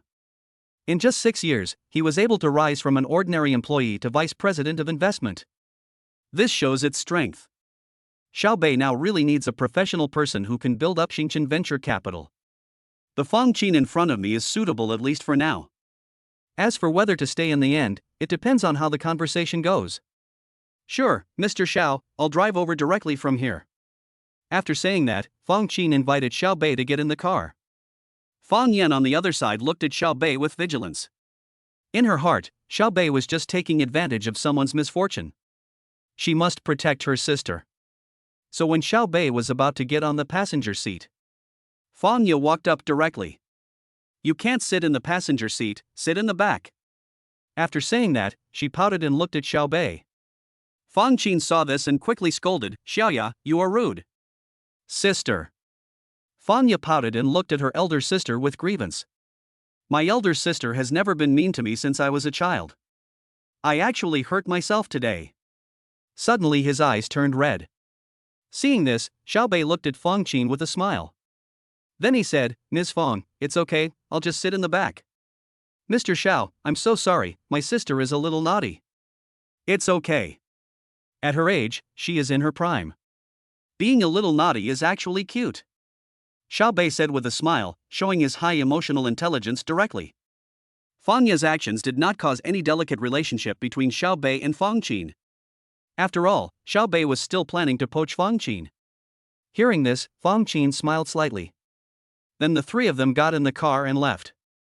The damage assessor at the scene looked at this scene and said, "Oh my god, it's really good to be a rich second generation. They can take advantage of all the sisters. Okay, stop sighing and call a tow truck. We are busy now." Another adjuster smiled helplessly. The European and American financial building is just a turn away from the site of the car accident. Fang Qin parked the car in the basement. The three of them got out of the car together. At this moment, Fang Ye looked at Xiao Bei with great vigilance. "Mr. Xiao, please lead the way." Xiao Bei nodded, then took his things and led the way. At this time, the two sisters followed behind. Fang Ye looked at Xiao Bei in front of her, pouted and said to her elder sister, "Sister, don't be fooled by him. He's so young, and you can tell at a glance that he's a rich second generation. Sister, I will act according to the situation later. If he shows any ill intentions, I will call the police." Fang Qin looked at her sister. Then he reached out and rubbed his head. "Don't worry, I've been a senior executive for many years. I've seen everything and everyone. Be a little more polite. After all, this matter is not Mr. Rao's fault." After hearing what her elder sister said, Fang Ye suddenly felt aggrieved. He turned his head away and didn't look at his elder sister. He looked fiercely at Xiao Bei's back. Inner thoughts, "Wow, I'm so unlucky today, it's all your fault." Soon the three of them reached the elevator and went straight to the 30th floor. The elevator was very fast. Soon the three of them walked out of the elevator. As soon as she walked out of the elevator, Fang Qin was stunned. Because she could see that the entire 30th floor was the office space of a company called Star Venture Capital.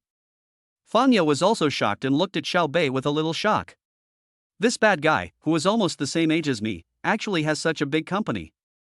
After Xiao Bei entered the password on the glass door, he led the two of them in. After entering, Fang Ye was shocked.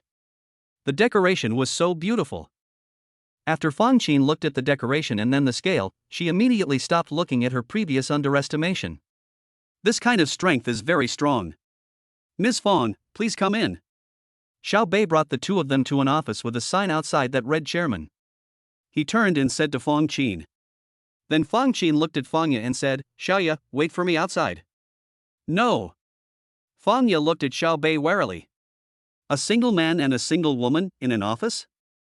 Xiao Bei looked at the little girl and then smiled slightly. "It's okay, come in together."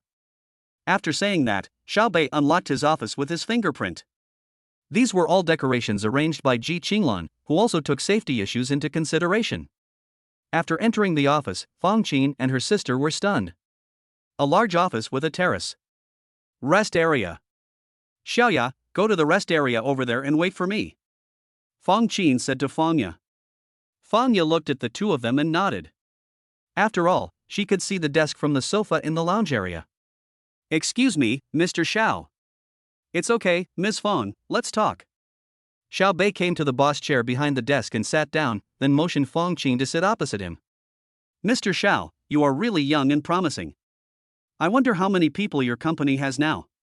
After Fang Qin sat down, she entered into the professional scope. "Ms. Fang, you're welcome. Currently, I'm the only one working at Xingchen Venture Capital because the company has just been established." Hearing this, Fang Qin's eyes dimmed visibly. Xiao Bei was not surprised by this. Then he asked calmly, "Ms. Fang, can you please tell me why you were fired?" Xiao Bei wanted to find out clearly. After all, he might become his right-hand man in the future. Fang Qin looked at Xiao Bei, then said calmly, "Gao Ling was very good to me. The reason I was fired was that I found out that the boss's son was messing around in the company." Hearing this, Xiao Bei nodded. "Ms. Fang, I am very optimistic about your resume. If it is suitable, I would like to invite you to my company." "Mr. Xiao, let's not talk about this for now. Could you please answer the following questions for me?" In fact, this is how talent recruitment works. It is a process of mutual selection, not that you can directly issue an invitation just because you are the boss. Xiao Bei also knew this and nodded with a smile. First, what field will your company focus on in the future? Second, initial capital size? Third, is there any investment at present? Chapter 108, The First General. Hearing this, Xiaobei smiled slightly. First, the company's future positioning will mainly focus on the technology sector, medical sector, new energy sector, and a small amount of industrial sector. Second, the company's initial capital is 1 billion, but if there are good projects, I will continue to invest. There is no upper limit for the time being. Third, currently, I have invested in 2 companies, one is a gaming company in Shanghai, and the other is a civilian drone company. After Xiaobei finished speaking, he didn't say anything else and waited for Fang Qin. After Fang Qin heard what Xiaobei said, what shocked her the most was that the young man in front of her could actually start with 1 billion. But there are still a few questions.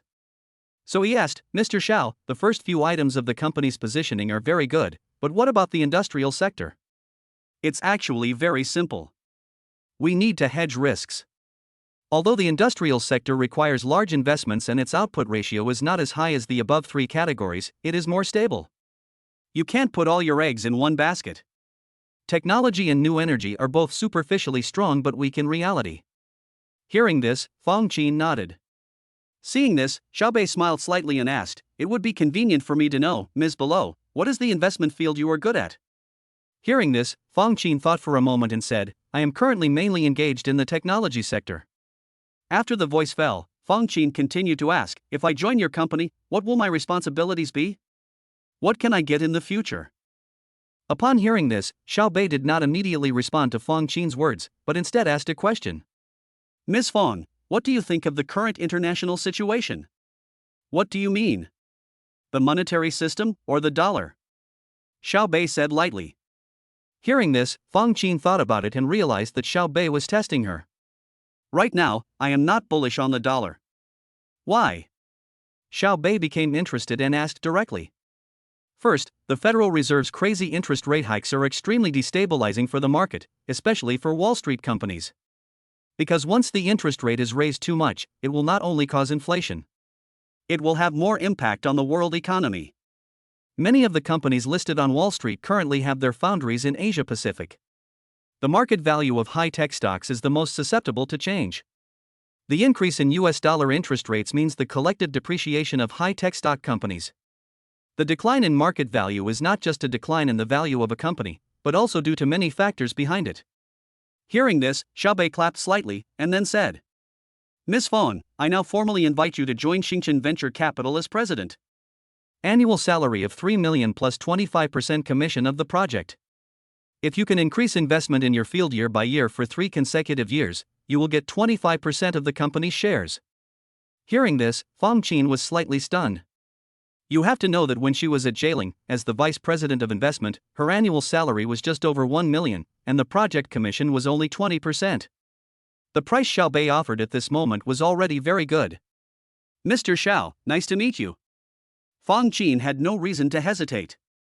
The conditions Xiaobei offered were already very high. Secondly, Xiaobei's initial capital can meet Fang Qin's expectations.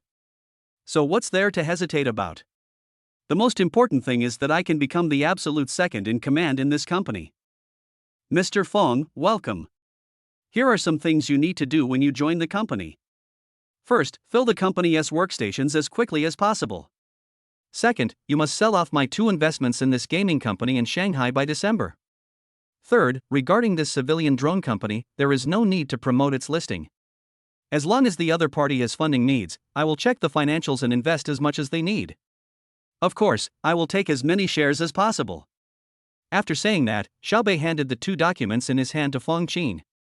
After Fang Qin looked at the information of Mado Jianyu Technology Game Company, she frowned slightly.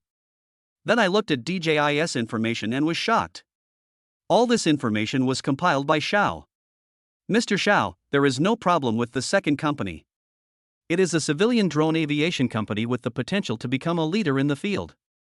But, for the first investment, I have doubts. Fang Qin looked at Xiaobei and asked. At this moment, she has entered the state. You say?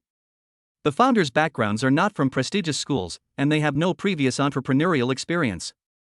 I don't deny this profit model, but can it really work? It has no endorsement from a prestigious school's founding team, and it doesn't even have the slightest reputation in the industry.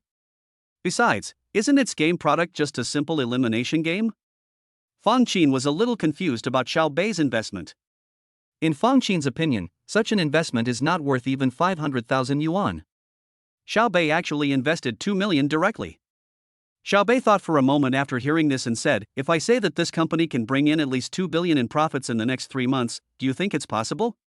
"Impossible, Mr. Xiao, investment is not a joke." Fang Qin argued. "How about we make a bet?" "What?" Fang Qin's face looked a little unhappy. She didn't really like the mentality of taking a gamble. However, now that the other party was his boss, he could only suppress his inner discomfort and ask directly. "If this project can achieve a profit of 2 billion by March, I want you to poach all the team members from your previous company. If I hadn't lost, not only would I have been able to inject another $2 billion, I would also not have interfered with the company's investments." Xiao Bei's bet is quite big. But Fang Qin was moved. "In this way, you can show your talents. I promise. Then I wish us a pleasant cooperation. I will not pursue compensation for your sister's matter.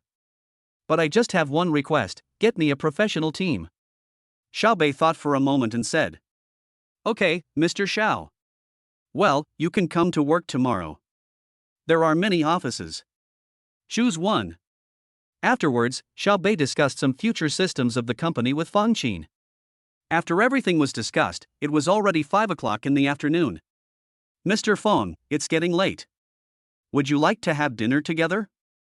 Xiao Bei took the initiative to invite. Fang Ye left just after 3 o'clock. She was eavesdropping just now and knew that Xiao Bei was really inviting his elder sister to the company. "After all, my sister was given such a high annual salary. I felt very happy immediately, especially since I didn't have to compensate Xiao Bei for his car." She just left, saying that she wanted to go home and live stream her PUBG experience. Xiao Bei was also stunned by this.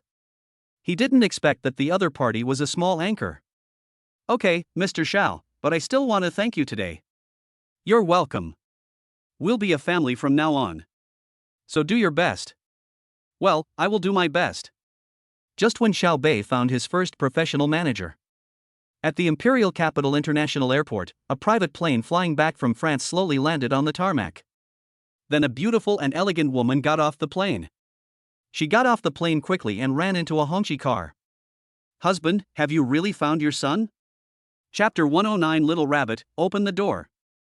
After having a pleasant meal with Fang Qin, Xiao Bei said goodbye to Fang Qin. In fact, there is a reason why Xiao Bei gave Fang Qin such a high treatment. Because Fang Qin is not just a talent, but a future big shot.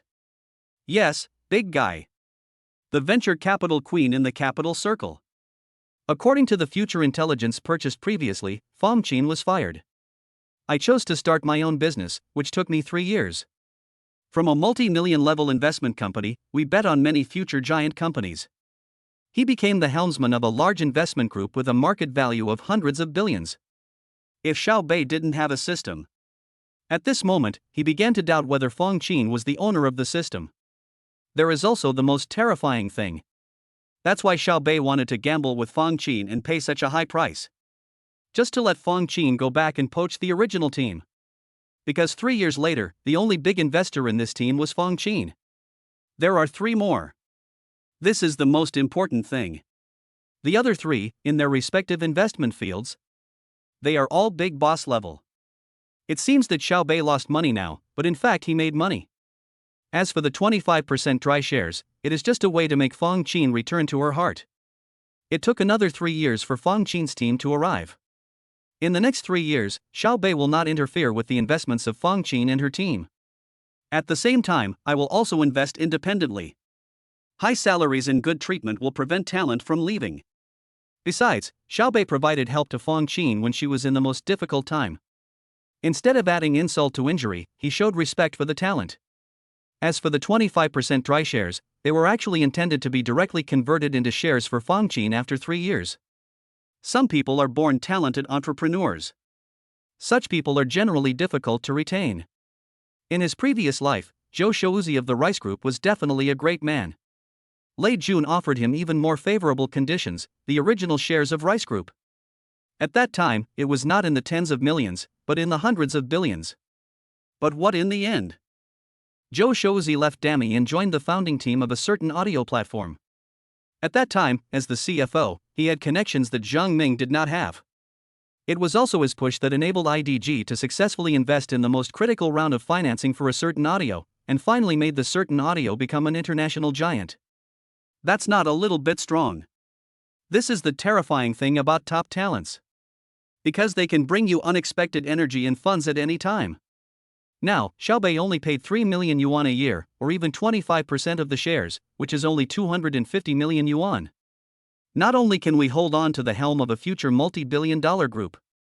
With 3 investment giants included, you won't lose money no matter how you calculate. Xiaobei, feeling happy, hummed a little tune. Suddenly I realized that I don't have a car or a house. Oh my god, why do I feel so miserable all of a sudden? Xiaobei smiled helplessly. Looks like I need to buy a house. Since coming to this world for so long, Xiaobei has been busy buying cars, picking up girls, and running a company. Until now, I don't have a home of my own? Although, I am a scumbag, I want to give every woman a home.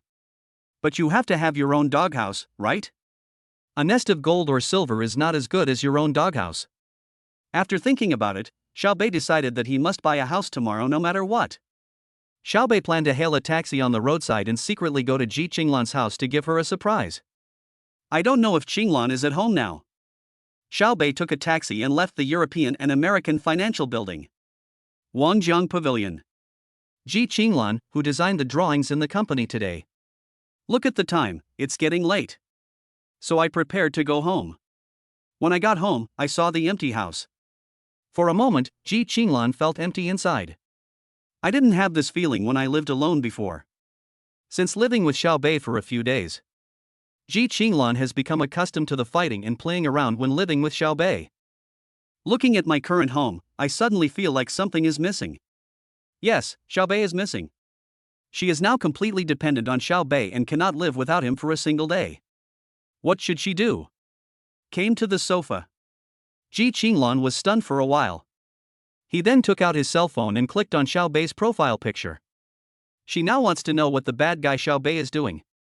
Ji Qinglan, bad guy, what are you doing? Xiaobei was in the car, preparing to take out his phone to test whether Ji Qinglan was in Wangjiang Pavilion. I happened to see the message sent by Ji Qinglan. Hey, you know what, the two of them really are in sync with each other.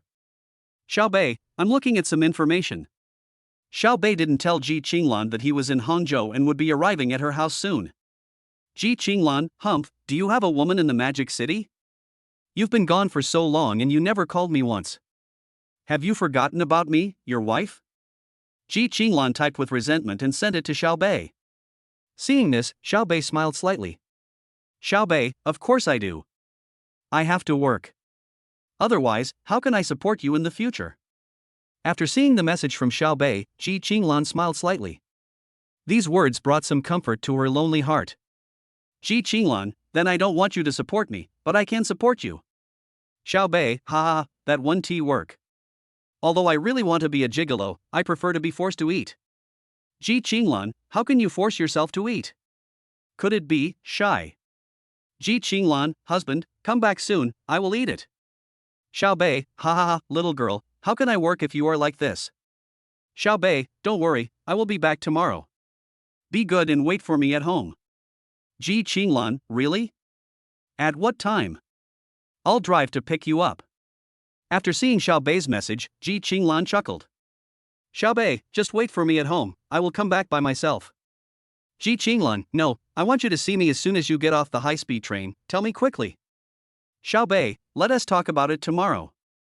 Why aren't you asleep yet? Ji Qinglan, because I was thinking about my bad husband feeling wronged. Xiaobei, you didn't go back to your parents' house? Ji Qinglan, not today. I just finished going to Wangjiang Pavilion, but I felt very uncomfortable. Xiaobei, why? Ji Qinglan, I want to cry because my husband is not around missing, feeling wronged. Xiaobei, be good, your husband will be back tomorrow, just wait for me and go to bed now. Xiaobei got the information he wanted and smiled slightly. Ji Qinglan looked at the message sent by Xiaobei. Suddenly feeling a little aggrieved, he threw the sofa pillow to the ground. Bad guy, don't you cherish it now that you have it? I, your wife, am so wronged, and you want me to go to sleep? How can I sleep? Ji Qinglan was angry and pouted. Half an hour later, Xiaobei returned to Wangjiang Pavilion. The security guards in the community are now familiar with Xiao Bei. Nor did he stop Xiao Bei. Xiao Bei returned to Ji Qinglan's home smoothly. He knows the password, but he just won't enter it. He knocks on the door, just for fun. Ji Qinglan, who had just finished washing up and was about to go to sleep in the master bedroom upstairs, suddenly heard a knock on the door. A little confused, she came to the gate. Without opening the door immediately, I looked through the peephole. No one? Just at this moment, there was another knock on the door. Ji Qinglan suddenly felt a little scared, and his back felt cold. But he still quietly opened the door, leaving a tiny gap. Dang dang dang. At this moment, Xiao Bei leaned close to the crack in the door and looked at Ji Qinglan. Ji Qinglan was frightened, but after seeing that it was Xiao Bei, he was stunned for a moment, and then exclaimed. But he closed the door decisively. No, my dear, you missed me, I'm back, open the door. No, you lied to me. I lied to you like that. You just lied to me, huh, you big bad guy, sleep outside today. The two talked through the door. Good wife, good little rabbit, open the door. If little bunny isn't behaving, I won't open the door. You're a big bad wolf and you're going to eat the little bunny. Chapter 110 Mother-in-law Assault. Oh, my dear, isn't this a surprise for you? I saw Ji Qinglan didn't open the door. Xiao Bei shook his head helplessly and said. Ji Qinglan, who was behind the door, smiled slightly after hearing Xiao Bei's words.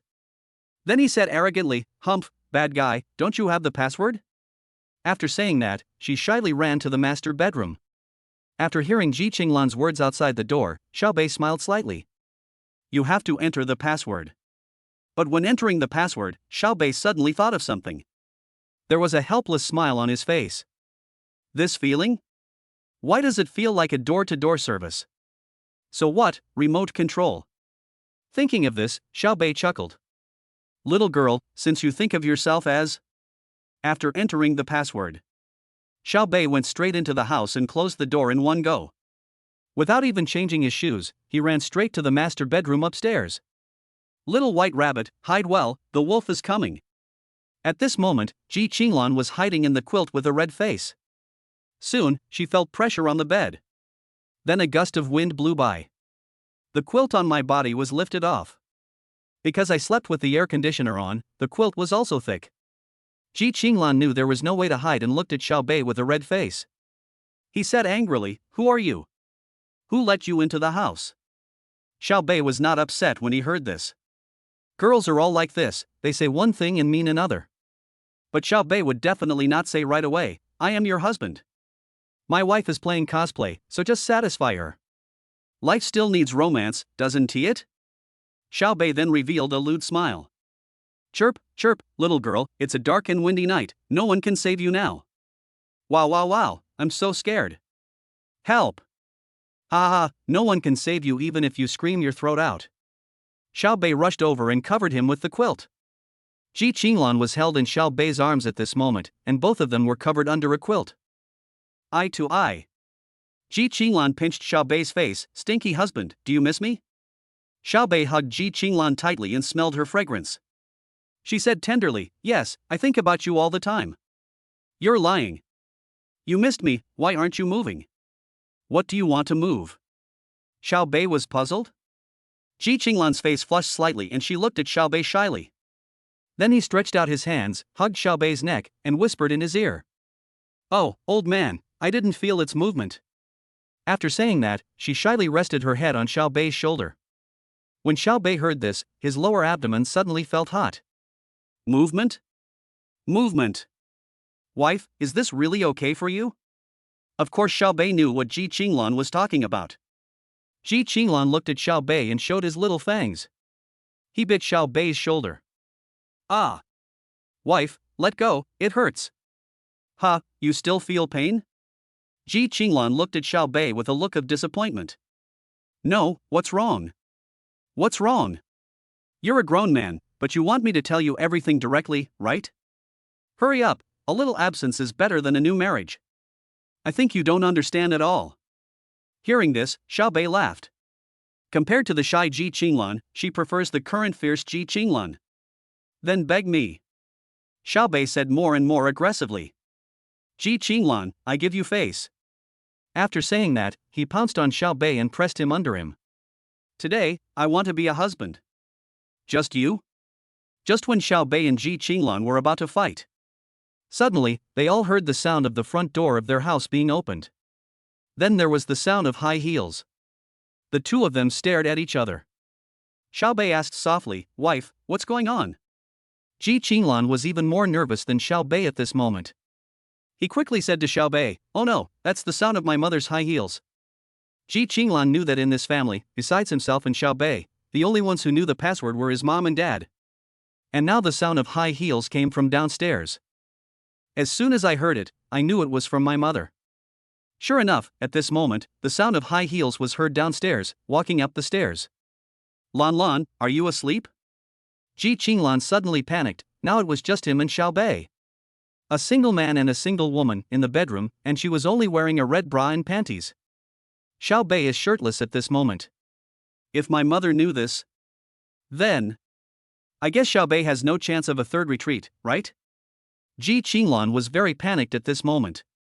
He muttered to himself, "What should I do? What should I do?"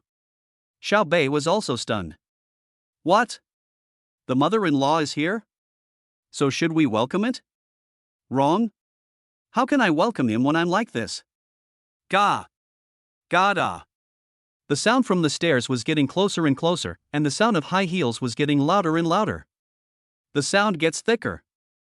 Ji Qinglan and Xiao Bei became more nervous. "Hubby, it's too late to change clothes now." "Wife, let's just say, mother-in-law, you won't kill me, right?" Xiao Bei looked at Ji Qinglan blankly. Nonsense. No matter how powerful a man is, you will panic when you meet the girl's parents. Xiao Bei was also panicked at this moment. He wasn't that nervous at first, but Ji Qinglan's nervousness made him nervous too. Especially now. "I did this without the consent of the vegetable garden owner. Climb over the fence and advance into the vegetable garden without permission. He took away the cabbages that people had worked so hard to grow. Anyone would be angry, right? Hubby, my mother will definitely not kill you, but what?" Xiao Bei swallowed and looked at Ji Qinglan anxiously. "I'll definitely make sure you don't have a third leg." Hearing this, Xiao Bei felt a chill in his lower body. Oh my god, is my mother-in-law so cruel? Ga! Ga-da! The high heels have appeared in the corridor on the second floor. A woman's voice was heard. "Lan Lan, are you asleep? Mommy is coming in?" Xiao Bei and Ji Qinglan in the room stared at each other. Extremely nervous. Ji Qinglan thought quickly. In Xiao Bei's surprised eyes. He pushed Xiao Bei onto the bed and pulled the quilt over him. "Cover it up. Hubby, hide under the quilt and don't make any noise." After giving the instructions, Ji Qinglan immediately turned on the reading light. "Put on your headphones and pick up a book. Cover yourself with the quilt and deliberately lift your legs up under the quilt. Half of the body is exposed. Pretend to read a book." Just when everything was ready, then I heard a click. Then Ji Qinglan's room door was pushed open. A beautiful middle-aged woman walked in from outside. Looking at Ji Qinglan on the bed. "Lan Lan, you haven't slept yet?" "Huh? Mom, why are you here?" Ji Qinglan calmed down, then put the book aside with forced composure. He took off his headphones and looked at his mother with a puzzled look. Chapter 111 takes safety measures. "I told you how to call me, but you didn't answer." After looking at Ji Qinglan, Ji's mother said. Then he walked to Ji Qinglan and sat down on the edge of the bed.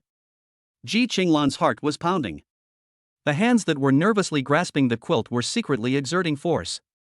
"Lan Lan, what's wrong with you?" Mother Ji looked at Ji Qinglan with a blushing face. Then he looked at Ji Qinglan's clothes. She didn't wear pajamas and just slept in her underwear? Suddenly it felt a bit strange. Doesn't this seem like my daughter's style? You know, it's best for girls to wear pajamas when they go to bed at night to get rid of the restraints, right? What happened? Upon hearing this, Ji Qinglan pretended to be calm and said. Ji's mother pointed at Ji Qinglan's bra. "You haven't slept yet, you're taking off your clothes when you sleep." Ji Qinglan said with a blushing face. Xiao Bei was in bed at the moment. Painful and comfortable. My wife's belly is so soft. It's just too boring. Ji Qinglan felt Xiaobei's heat on her stomach. He quietly put a hand into the quilt. He patted Xiaobei gently. He looked at his mother. "Mom, what are you doing here now?" "I heard my daughter's question." Ji's mother looked at Ji Qinglan meaningfully. "Lan Lan, you've grown up now." Ji Qinglan didn't know what her mother was doing. Mother Ji looked at her daughter and then said, "Lan Lan, are you in love?" After Ji's mother finished speaking, Ji Qinglan was stunned. Could it be that? Could it be that Mom noticed that there was someone in my bed? At this moment, Xiaobei also heard what Ji's mother said. I was also stunned. Whatever tension I had before was gone. You'll know once you know it, it's already happened now anyway. Mom, what are you talking about? Ji Qinglan still pretended not to know and asked. Upon hearing this, Ji's mother patted Ji Qinglan lightly. Lan Lan, you still have to hide it from Mom.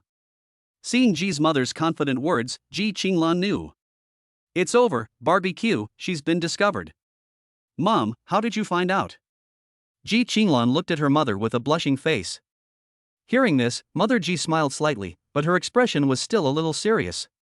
You are my daughter, I must know your mother. Oh, Mom, please tell me. Ji Qinglan is so anxious now. Okay, I told you, Mom saw it. You've been staring at your phone all the time at home lately. You were not like this before. Besides, whenever there was news, you always had a smile on your face. You say, if this isn't love, then what is it? Ji's mother looked at her daughter like Sherlock Holmes. Before I knew it, my precious daughter had started dating her husband behind her back. Mom, is the other party nice to you? Mother Ji asked. It's fine, Mom, just say whatever you want to say. Ji Qinglan looked at her mother, who seemed to be hesitant to speak, and then asked. Looking at her daughter's appearance, Mother Ji smiled slightly. My dear, Mom and Dad don't object to your love, but what?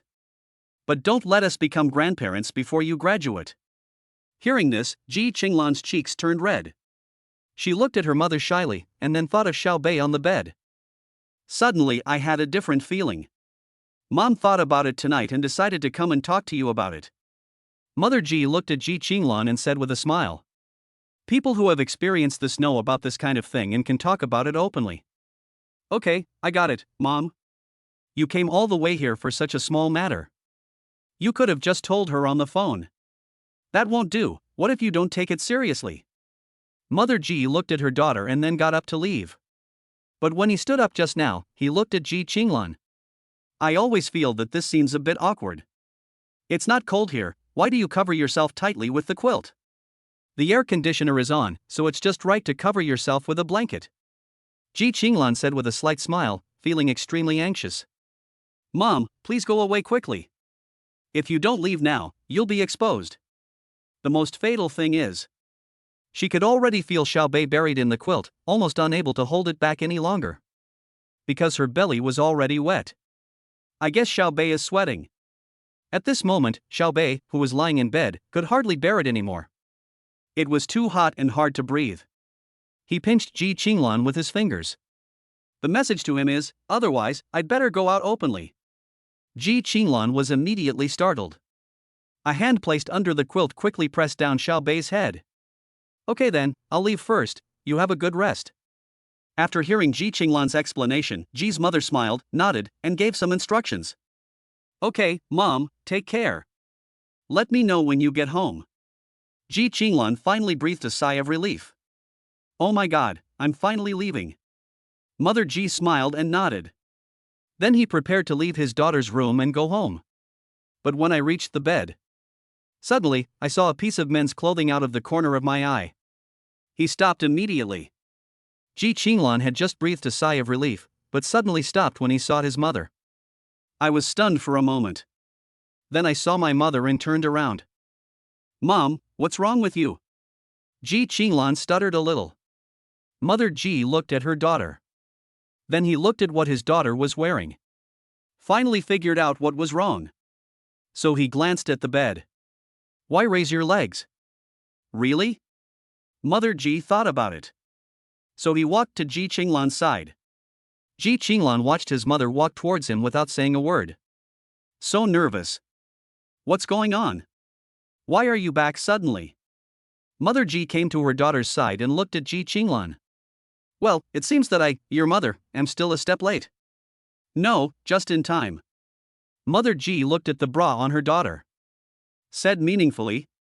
What's wrong? Mom, what are you talking about? Ji Qinglan was still a little at a loss. Did you bring any safety measures? Mother Ji looked at her daughter and said helplessly. It seems that the cabbage in my own garden has just encountered a wild boar. Hearing this, Ji Qinglan's face turned red and she lowered her head shyly. I don't know what to say. As smart as she is, she must have known that her mother should have discovered it. But should we let Xiao Bei come out now? Just when Ji Qinglan was struggling, Mother Ji said again, you two, take safety measures, and take some time to go home for dinner. After saying that, Mother Ji left. Xiao Bei stuck his head out only after Ji's mother left. Wife, our mother seems to be very easy to talk to. Ji Qinglan rolled his eyes at Xiao Bei. It's not that mom is easy to talk to, it's that mom takes care of her own dignity. Don't embarrass yourself.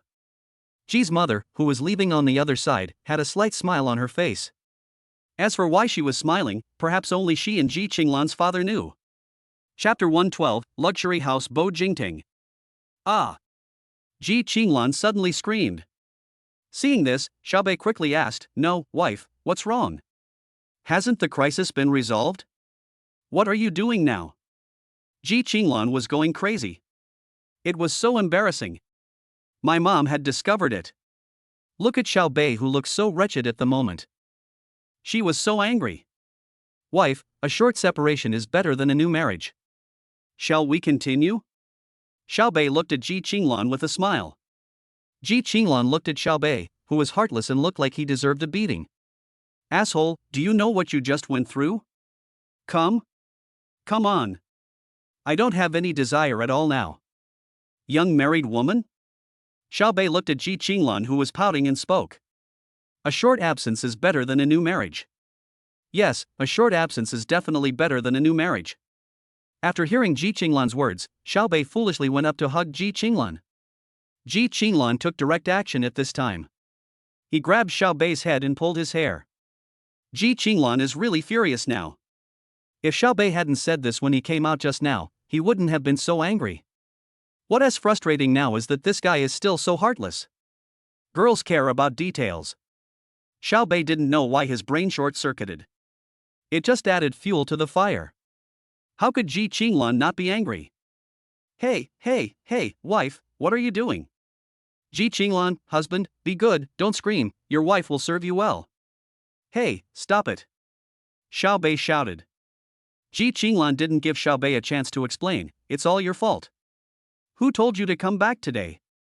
Xiao Bei decisively turned over and looked at her, are you blaming me? I don't blame you, but who should I blame? You said you would come back tomorrow, why are you coming back now? Did I ask you to come back? Wife, you are turning your back on me now. Xiao Bei said aggrievedly. Besides, didn't you welcome me just now? And you said I didn't make any moves. I also want to make some moves, but the time is not right. Upon hearing this, Ji Qinglan rolled his eyes at Xiao Bei and felt both angry and amused at the same time. Ah, this is so annoying. My mom found out. I'm going to lose face. Ji Qinglan started rolling around on the bed. Xiao Bei looked at Ji Qinglan and smiled, wife, this is also good. Ha? Ji Qinglan stopped rolling and looked at Xiao Bei in confusion. Look, now your mother knows that you are in love, and she also sees us. Shut up. Don't say anything. Ji Qinglan glared at Xiao Bei with a red face. In this way, in the future, we won't have to be afraid. We can use today's embarrassment to exchange for future sexual happiness. Wife, we won't lose out. Xiao Bei looked at Ji Qinglan and chuckled. You said it lightly. Ji Qinglan rolled his eyes at Xiao Bei and then kicked him hard. Then she stood up and walked back and forth in the room wearing her bra. Relieve embarrassment. But she didn't know that her current appearance really made Xiao Bei want to commit a crime. This is a huge misunderstanding. How can I face my mother in the future? Aha! I'm going crazy. I'm going to kill you. Ji Qinglan felt more and more embarrassed the more he thought about it. Looking at Xiao Bei, who was lying on the bed and looking at him with a smile, he felt annoyed for no reason. She also knew that Xiao Bei really couldn't be blamed for this matter. But it's just so embarrassing. Looking at Xiao Bei's appearance at this moment, Ji Qinglan felt extremely helpless. She lost her temper and then came into Xiao Bei's arms. Xiao Bei gently held Ji Qinglan in his arms. Ji Qinglan, husband, when are you coming to my house? Xiao Bei, what's wrong? Do you want to marry me soon? Ji Qinglan blushed, don't you want to marry me? Ji Qinglan looked into Xiao Bei's eyes with anticipation. Xiao Bei smiled and looked at Ji Qinglan, marry him, of course, then, can we have the wedding night now? Ji Qinglan pinched Xiao Bei's arm. Bad guy, what are you thinking about all day long? What am I thinking, don't you know? Xiao Bei looked at Ji Qinglan with an evil smile, then picked up Ji Qinglan and sat him on his body. Ji Qinglan looked at Xiao Bei shyly. I'm going to be a husband today. It depends on whether you have the ability. Xiao Bei said cunningly. 10,000 words are omitted here. Early in the morning, Xiao Bei wanted to take Ji Qinglan to buy a house together. But Ji Qinglan was so exhausted last night that he actually stayed in bed. Xiao Bei had no choice but to go by himself. Xiao Bei originally wanted to contact Zhang Honghua, but then he thought better of it. It's not a good idea to owe favors to others for such things. Came to his own Ferrari LaFerrari. Xiao Bei thought about the house he wanted to buy. First, I directly passed the villa. Xiao Bei doesn't like villas very much, he still prefers large flats. The main thing is that the surrounding area of the large flat is very convenient for living. And there is a feeling of looking down on all the other mountains. Secondly, Xiao Bei wanted to find a more upscale place. It's best if your neighbors are all powerful. This is conducive to your subsequent development. At Xiao Bei's level, he no longer cares about the money for buying a house. But having good neighbors is also a kind of invisible wealth for Xiao Bei. After thinking about it, Xiao Bei drove away. After thinking about it, I decided to ask Feng Qin about this kind of place. So Xiao Bei called Feng Qin. Hello, Mr. Xiao, what's the matter? Mr. Feng, I want to ask if there are any good large flats in Hangzhou. It would be best if the neighbors are better. Do you understand what I mean? The reason why Xiao Bei looked for Feng Qin was because Feng Qin was the former vice president and must know a lot of people. Upon hearing this, Feng Qin, who was looking at resumes in the company at the moment, was slightly stunned. Then he thought for a while and said, Boss Xiao, you know what, there really is a place. Where? Bo Jingting. Hasn't Bo Jingting been sold out now? Xiao Bei, who had also done data processing, asked in confusion. If Shanghai has Thomson First Class, then Hangzhou's counterpart to Thomson First Class is Bo Jingting. Well-known large-floor luxury houses in Hangzhou, with floor plans of 500, 1,000 and 1,500 square meters. The price is also hundreds of millions. Xiao Bei had looked at it before and inquired about it, but there were currently no rooms available. In fact, Xiao Bei would buy a place like this even if it is a second-hand house. It maintains its value. Mr. Xiao, I have a friend here who seems to be selling something recently, but he needs the full payment. What do you think? As long as the price is right, I have no problem with that. Xiao Bei thought about it and said. Okay, Mr. Xiao, I'll contact them for you. If they agree, I'll give you their contact information. Okay, that's trouble. Chapter 113 Top Luxury House. Xiao Bei took advantage of this time to have breakfast. Xiao Bei received a call from Feng Qin just after finishing breakfast. The other party agreed to take Xiao Bei to have a look, and they have already gone there. Xiao Bei will negotiate the specific price himself. After hanging up the phone, Xiao Bei received a contact information from Feng Qin. Xiao Bei smiled slightly. Then drive there. Half an hour later, Xiao Bei arrived at Bo Jingting. Looking at these 36-story buildings located in Jiangbin district near West Lake and Shenzhen River, Xiao Bei smiled slightly. This was the house he dreamed of buying in his previous life. But my strength doesn't allow it. After all, even a large apartment with a minimum area of 500 square meters would cost at least 100 million. In my previous life, my net worth was just over 100 million. How to buy it? Buy it with your head? Unexpectedly, after traveling through time, the dream that was once out of reach has now become within reach. Sometimes I have to sigh, time travel is so cool. After arriving at the entrance of Bo Jingting, Xiao Bei dialed the number given by Feng Qin. Soon the phone was answered, and a capable female voice came from the other end. Hello, who is this? Miss Chiu, I was introduced by Fong Qin. Nice to meet you. Are you here yet? We're here. We're downstairs now. Upon hearing this, the other party immediately said, well, come up, I'll talk to the security guard. Okay. After hanging up the phone, Xiaobei drove Lafa directly to Bo Jingting. Because the other party has already greeted the security guard, Xiaobei was able to enter smoothly. Following the address and the text message sent by the other party, Xiaobei went directly to room 3601, building 8. It's actually the top floor. Xiaobei was even more looking forward to it. The elevator was very fast. Xiaobei had just reached the floor when the elevator door just opened. Then I saw a woman standing at the elevator entrance. When she heard the noise of the elevator, the woman looked up and saw Xiaobei. A flash of surprise flashed across her eyes. Xiaobei was also a little surprised when he saw the other person. This woman was very distinctive and looked to be around 27 or 28 years old. She has very pretty facial features, light makeup, and long chestnut wavy hair. She was wearing a pleated bodysuit, which made her look very mature and dignified. Both her appearance and the temperament she exuded were the best Xiaobei had ever seen. Compared to Ji Qinglan's temperament, it is even slightly better.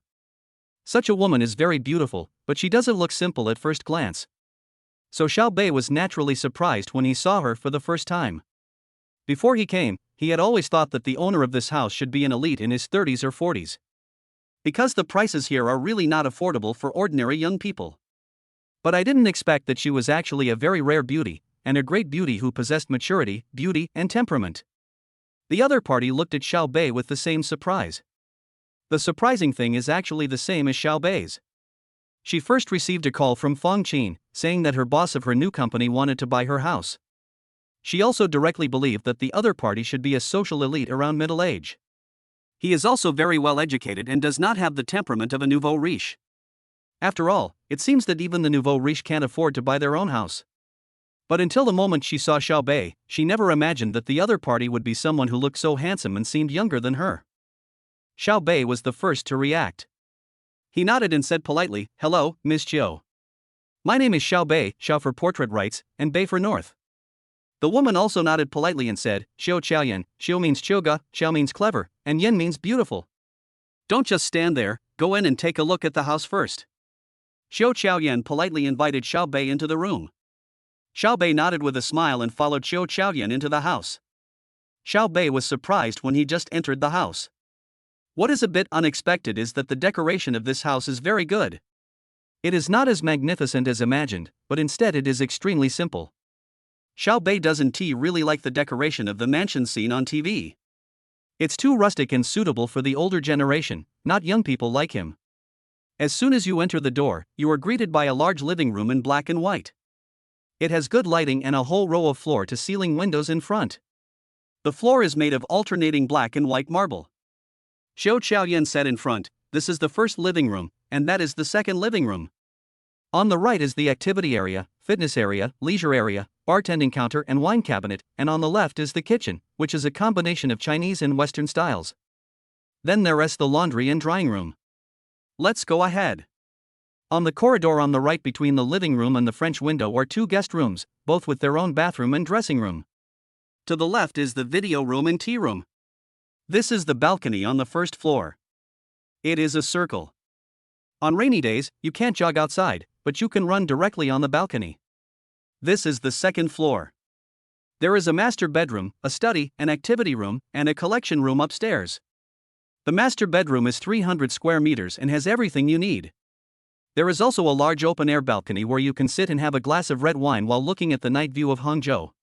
It's very nice. Oh, by the way, since I'm at the top, there's another good spot over here.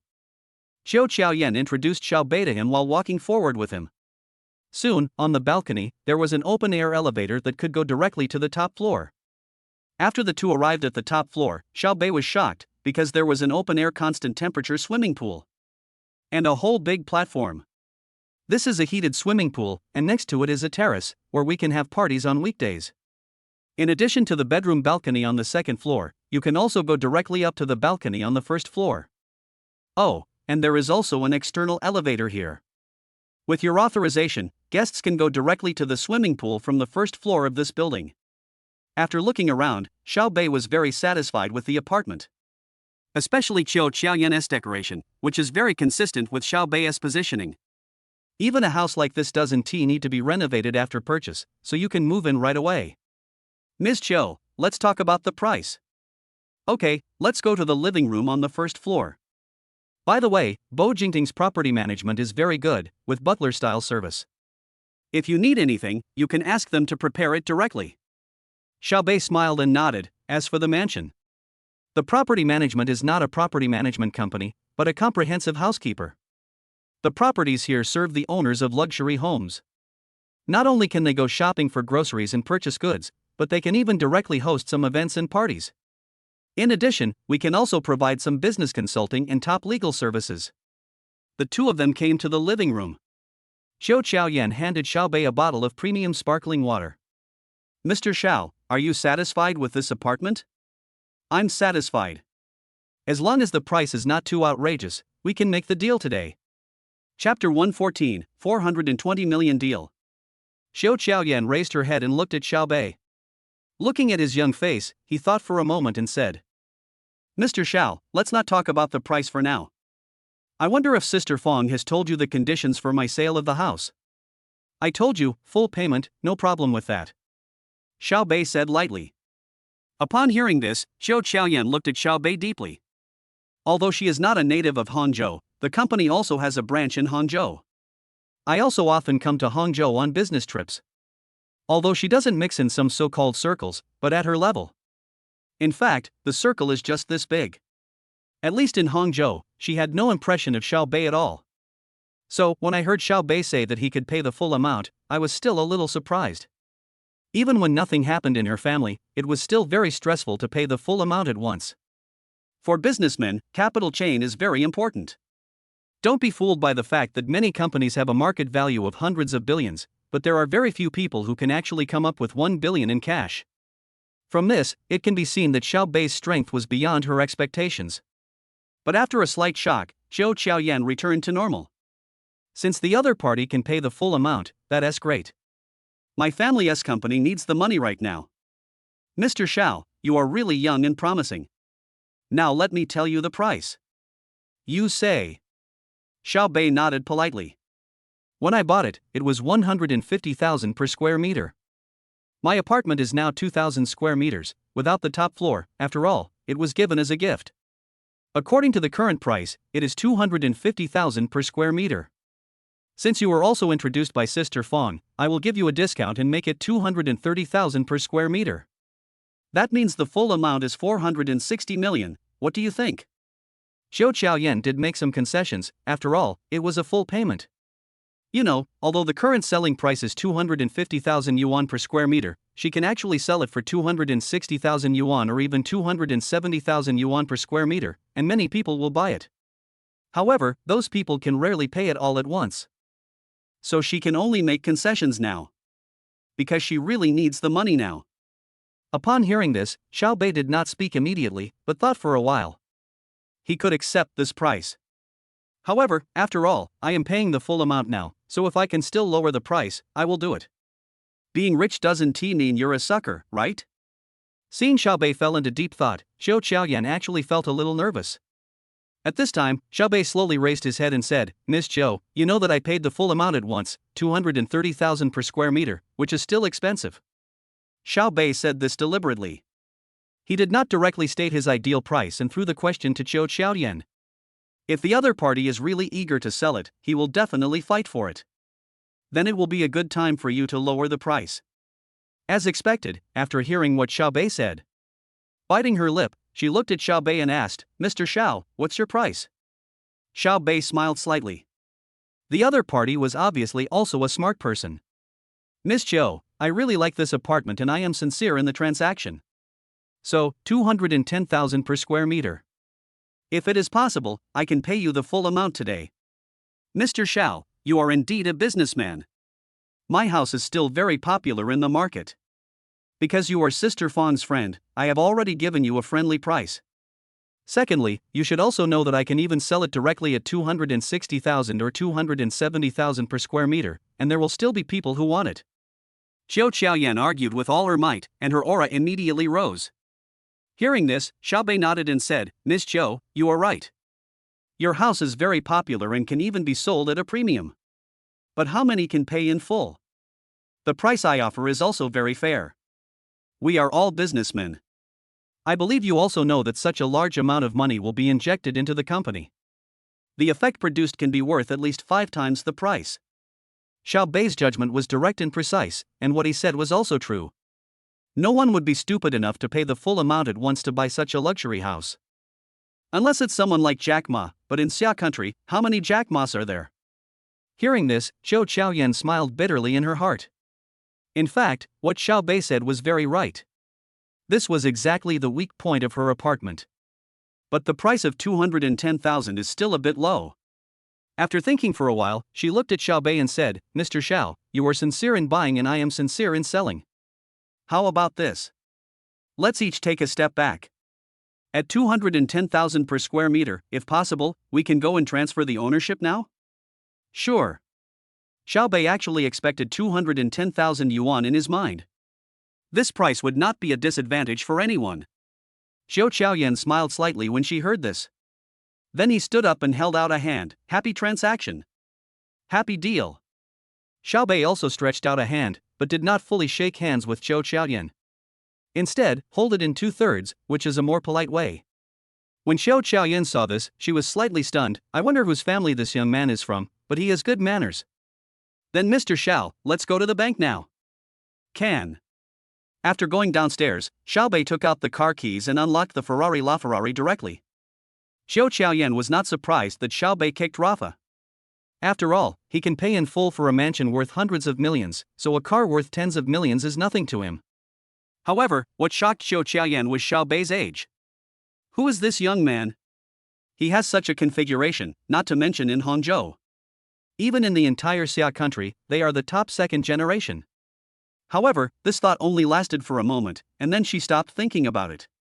She is currently struggling with matters at home and is in no mood to think too much. Miss Zhou, how did you get there? Did you drive? No, just go in your car. Okay, get in the car. After getting in the car, the two went straight to a large bank nearby. On the way, Zhou Qiaoyan had someone prepare the contract. So when the two of them arrived, they looked at the contract directly and found no problems. After signing the contract, Xiao Bei transferred 420 million yuan directly into Zhou Qiaoyan's account. However, this amount of money is now subject to supervision, as it can only be unfrozen after the property is transferred. So the two of them ran to the housing authority without stopping. At 4 p.m., all the procedures were completed. Mr. Xiao, it's been a pleasure working with you. Let's say goodbye now. It's getting late. I have to go to the airport now. After saying that, Zhou Qiaoyan directly stretched out her hand and continued to say to Xiao Bei, I wish you a pleasant stay. This house has great potential and is a good investment. Thank you, Miss Zhou, for giving me this gift. Have a safe trip. Xiao Bei also stretched out his hand and shook hands with Zhou Qiaoyan. Mr. Xiao, if you come to Pengcheng in the future, you can contact me. I will definitely do my best to be a good host. You're welcome. Afterwards, the two exchanged greetings, and Zhou Qiaoyan took a taxi straight to the airport. Chapter 115 New Project. Watched Zhou Qiaoyan leave. Xiao Bei smiled slightly, not knowing whether he would have the chance to meet this beauty again in the future. Don't think too much. Xiao Bei looked at the property certificate and related information in his hand and smiled slightly. Something that was unattainable in the previous life has now become possible? Smiled and shook his head. Xiao Bei went straight back into the car, ready to go to Bojingting's property registration and get to know some of his neighbors. For such a luxury house, the relationship between neighbors is actually deeper than that in ordinary communities. The reason why a luxury house is called a luxury house is not only because of its price and supporting services. The most valuable thing is the contact between circles, to put it bluntly, the neighbors within them. This is a tacit understanding among many wealthy people. Drove back to Bojingting. Xiao Bei found the property directly. As soon as he entered the property management center, Xiao Bei realized that the property management of the luxury house was awesome. There are not only reception rooms and dining rooms, but also swimming pools, clubs, etc. Just at this moment, a middle-aged man in a suit and tie came to Xiaobei. "Hello, sir. I am Qian Hui, the property manager of Bojingting. How can I help you?" The middle-aged man looked at Xiaobei and asked politely. Regardless of whether the young man in front of him is the owner or not, as long as he can get in here, he should not be underestimated. Who knows if his relatives are big shots? "Manager Qian, hello, I'm here to register with the property management company. I just bought a house," Xiaobei said as he handed the property certificate to Qian Hui. Upon hearing this, Qian Hui was immediately filled with respect. Then he took the property certificate with both hands. He immediately took a breath of cold air. Building 8, 3601. That's one of the building kings of Bojingting. The young man in front of him is so powerful. So he hurriedly said to Xiaobei respectfully, "Mr. Xiao, please move to the VIP lounge." As they walked, Qian Hui introduced to Xiaobei. "Mr. Xiao, at present, our property can provide party services, private lawyer services, butler services, business support, and our supporting 5-star hotel will have internal prices for owners, the right to make reservations in advance, entertainment services, etc. The annual property fee is 3 million. After saying that, Qian Hui looked at Xiaobei, and Xiaobei nodded slightly. After completing the registration, Xiaobei officially became the owner of Bojingting and paid 3 million yuan in property fees directly. After completing the registration, Xiaobei thought for a moment and said, "Manager Qian, this is it. I just checked in. I want your property management to help me contact all the owners of Building 8. I'm planning to hold a party. On the one hand, I want to get to know them, and on the other hand, I want to make some friends. Is there any problem on your side?" Hearing this, Qian Hui smiled and said, "That's no problem. We will notify you." Seeing Qian Hui's look, Xiaobei asked curiously, "Are there many people who do the same as me?" "Mr. Xiao, generally when a new owner comes in, they will hold a party to get to know the neighbors. There are still many of them." Upon hearing this, Xiaobei nodded. It seemed that all the owners of Bojingting were shrewd people. "Mr. Xiao, we will directly carry out your request, but the specific number of households that can be present will depend on the owner's availability." Xiaobei heard this and nodded. He also knew that people who could live in such a community were almost all successful people. If you are not successful, you can't afford a house here. Successful people are usually very busy. "Okay, you keep in touch first." "Okay, Mr. Xiao, this is my contact information. If you need any service from us in the future, just give me a call." Qian Hui handed Xiaobei a business card. Xiaobei took it and nodded. Then he seemed to have thought of something. He said to Qian Hui, "How many parking spaces do I have now?" "Mr. Xiao, your apartment comes with 2 parking spaces. If you want to add more parking spaces, you need to buy them. Each one costs 300,000. Qian Hui introduced to Xiaobei. "Well, I'm buying 3 parking spaces." "Okay, Mr. Xiao, please follow me." After saying that, Qian Hui took Xiaobei to go through the formalities and pay the money. During this period, Xiaobei also chatted with Qian Hui about the neighbors in his building. You don't know until you talk about it, and you'll be surprised when you do. The neighbors in his building are of the highest quality in the entire Bojingting. Those who work in the medical industry. Some work in the financial industry. Those who are engaged in scientific research. Those who are engaged in business. There are even politicians. As for how the other party bought the house, Xiaobei didn't know, but one thing he could confirm was the source of the other party's funds. It must be able to withstand scrutiny, otherwise there wouldn't be any young fool who would be so ostentatious. Then, there are actually celebrity owners in the community. It can be said that the neighbors in Building 8 are of good quality. "Okay, Manager Qian, I'll be leaving first. By the way, my Lamborghini SVJ should be arriving soon. If I'm not at home, you can take it over for me and park it directly in my parking space," Xiaobei said to Qian Hui with a smile. "Okay, Mr. Xiao, just contact me when the time comes. My phone is online 24 hours a day." Xiaobei smiled and nodded. "Also, the owner, please set a time when everyone is free. Also, please buy some daily necessities for me." "Okay, just bring it to me when I get home in the evening." "Okay, Mr. Xiao." After giving the instructions, Xiaomei happily returned to the car.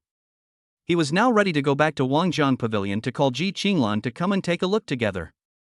Just as Xiao Bei got into the car, a phone call came in. Xiao Bei took a look and it was Fong Qin's. It was a little later, but Xiao Bei still answered the call. "Hello, Mr. Fong, what's up?"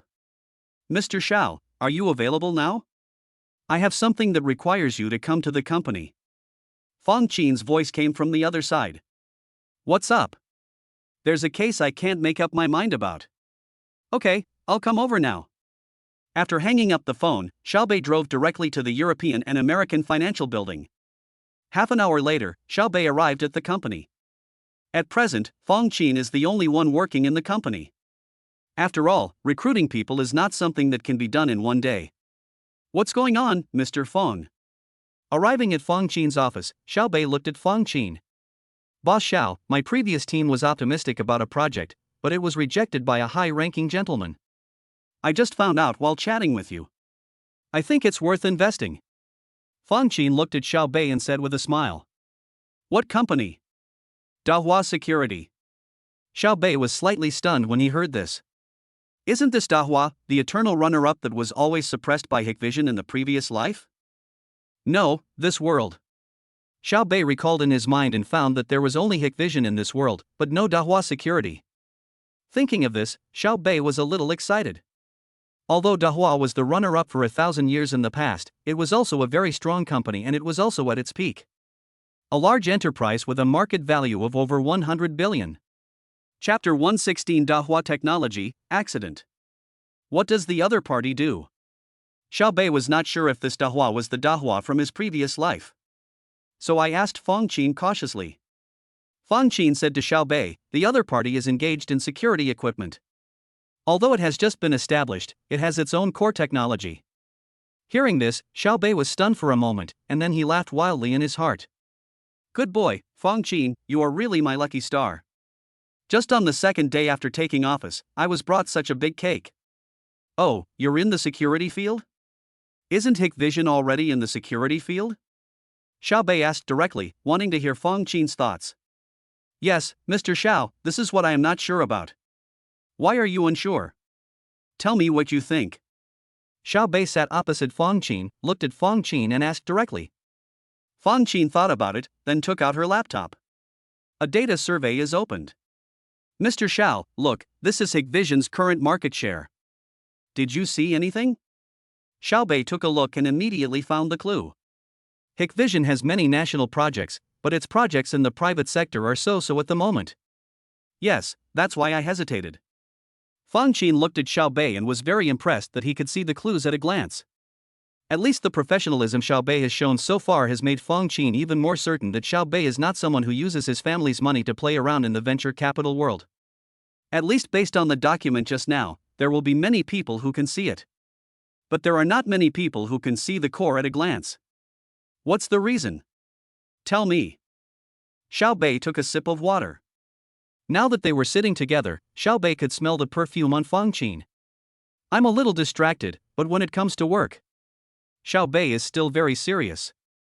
I want to invest in Dahua. The main reason is to seize private projects while Hikvision is still planning national projects. What you want to say is, layout of smart cities, building community security equipment, and private enterprise security? After hearing Xiao Bei's words, Fong Qin was stunned. Could it be that my boss is a genius? He can immediately know something that I have been thinking about for a long time? At this moment, Fong Qin no longer dared to underestimate Xiao Bei. Yes, Mr. Xiao, this is what I think. I can invest in this company, but I can only be the runner-up for 1,000 years. Xiao Bei said lightly. Yes, it is. Xiao Bei was also shocked when he heard this. Fong Qin's investment vision was truly terrifying. Now in the market, Hikvision is the leader and the best. At this time, if you want to enter this industry, you will inevitably encounter suppression from Hikvision. And there is another point, looking at Hikvision's equity structure. There are many shadows of state-owned enterprises among them. This cake is huge, but also very hard to chew. Your idea is correct. Hikvision is currently fully cooperating with the country to develop the Skynet system. Such a large project cannot be completed in a short time. We are in the game now. As long as we act a little faster, we can still have some soup, Xiao Bei said confidently. Reason? Fang Qin didn't expect that Xiao Bei was more optimistic than she was. Have you watched the news recently? What aspect? Fang Qin asked curiously. Business information, a reform of the construction industry, Xiao Bei said lightly. Fang Qin looked at Xiao Bei with some confusion after hearing that. One of the things is, in Hangzhou, I don't know about other cities, but in Hangzhou, the construction site is currently under construction and must install security barriers and 3-gun and 1-ball equipment. What is 3 shots and 1 ball? Fang Qin asked calmly. For those who are not in the construction industry, they really don't know what 3 shots and 1 ball mean. It's actually 3 grab-type cameras and a dome-shaped surveillance camera. The data needs to be connected to the National Construction Supervision Center.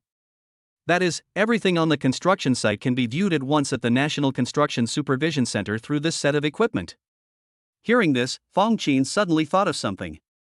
Then he exclaimed, "You want to invest in Dahua, start from the construction site, and then directly participate in the subcontracting of the community? Not only can we subcontract, we can also bid directly in the future." Xiao Bei looked at Fang Qin, who was excited, and said with a smile. But Fang Qin quickly thought of something, so she frowned and said, "This is a good idea, but it's hard to realize. Are you worried about the relationship with the government?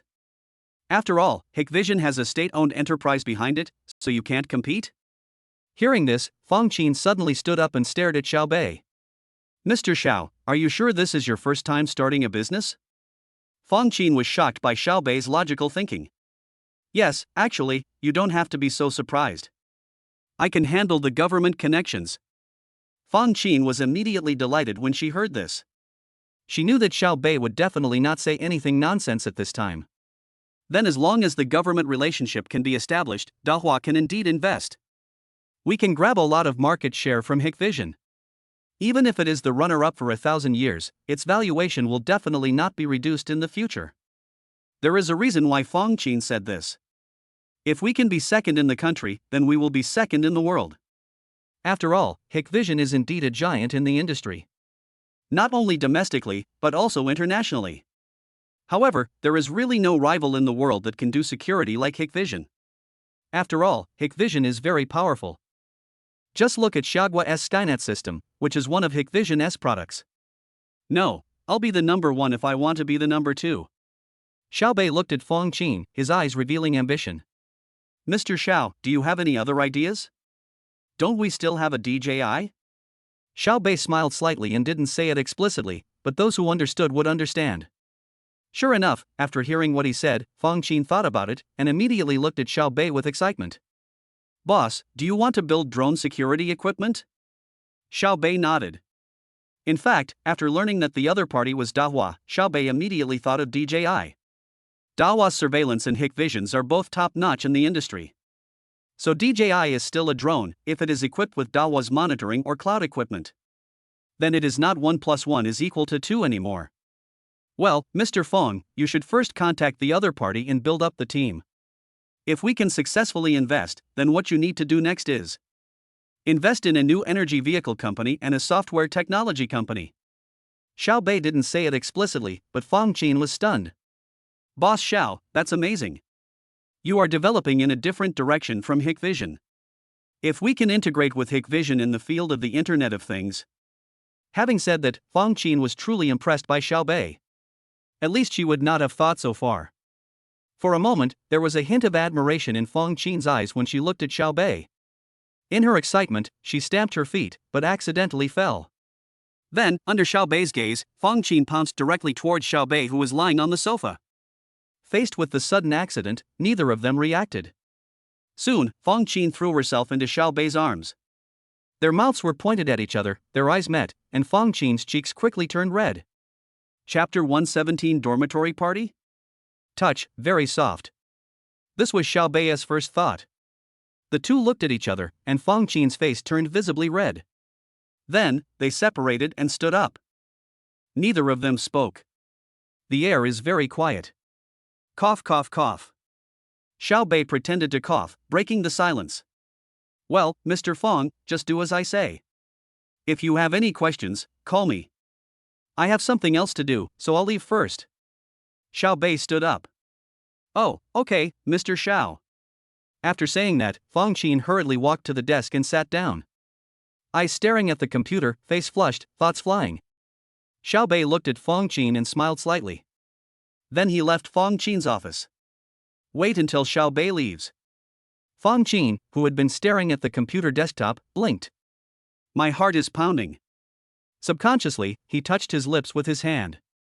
Shy, still shy. There is a different feeling inside. Then she looked towards the office door.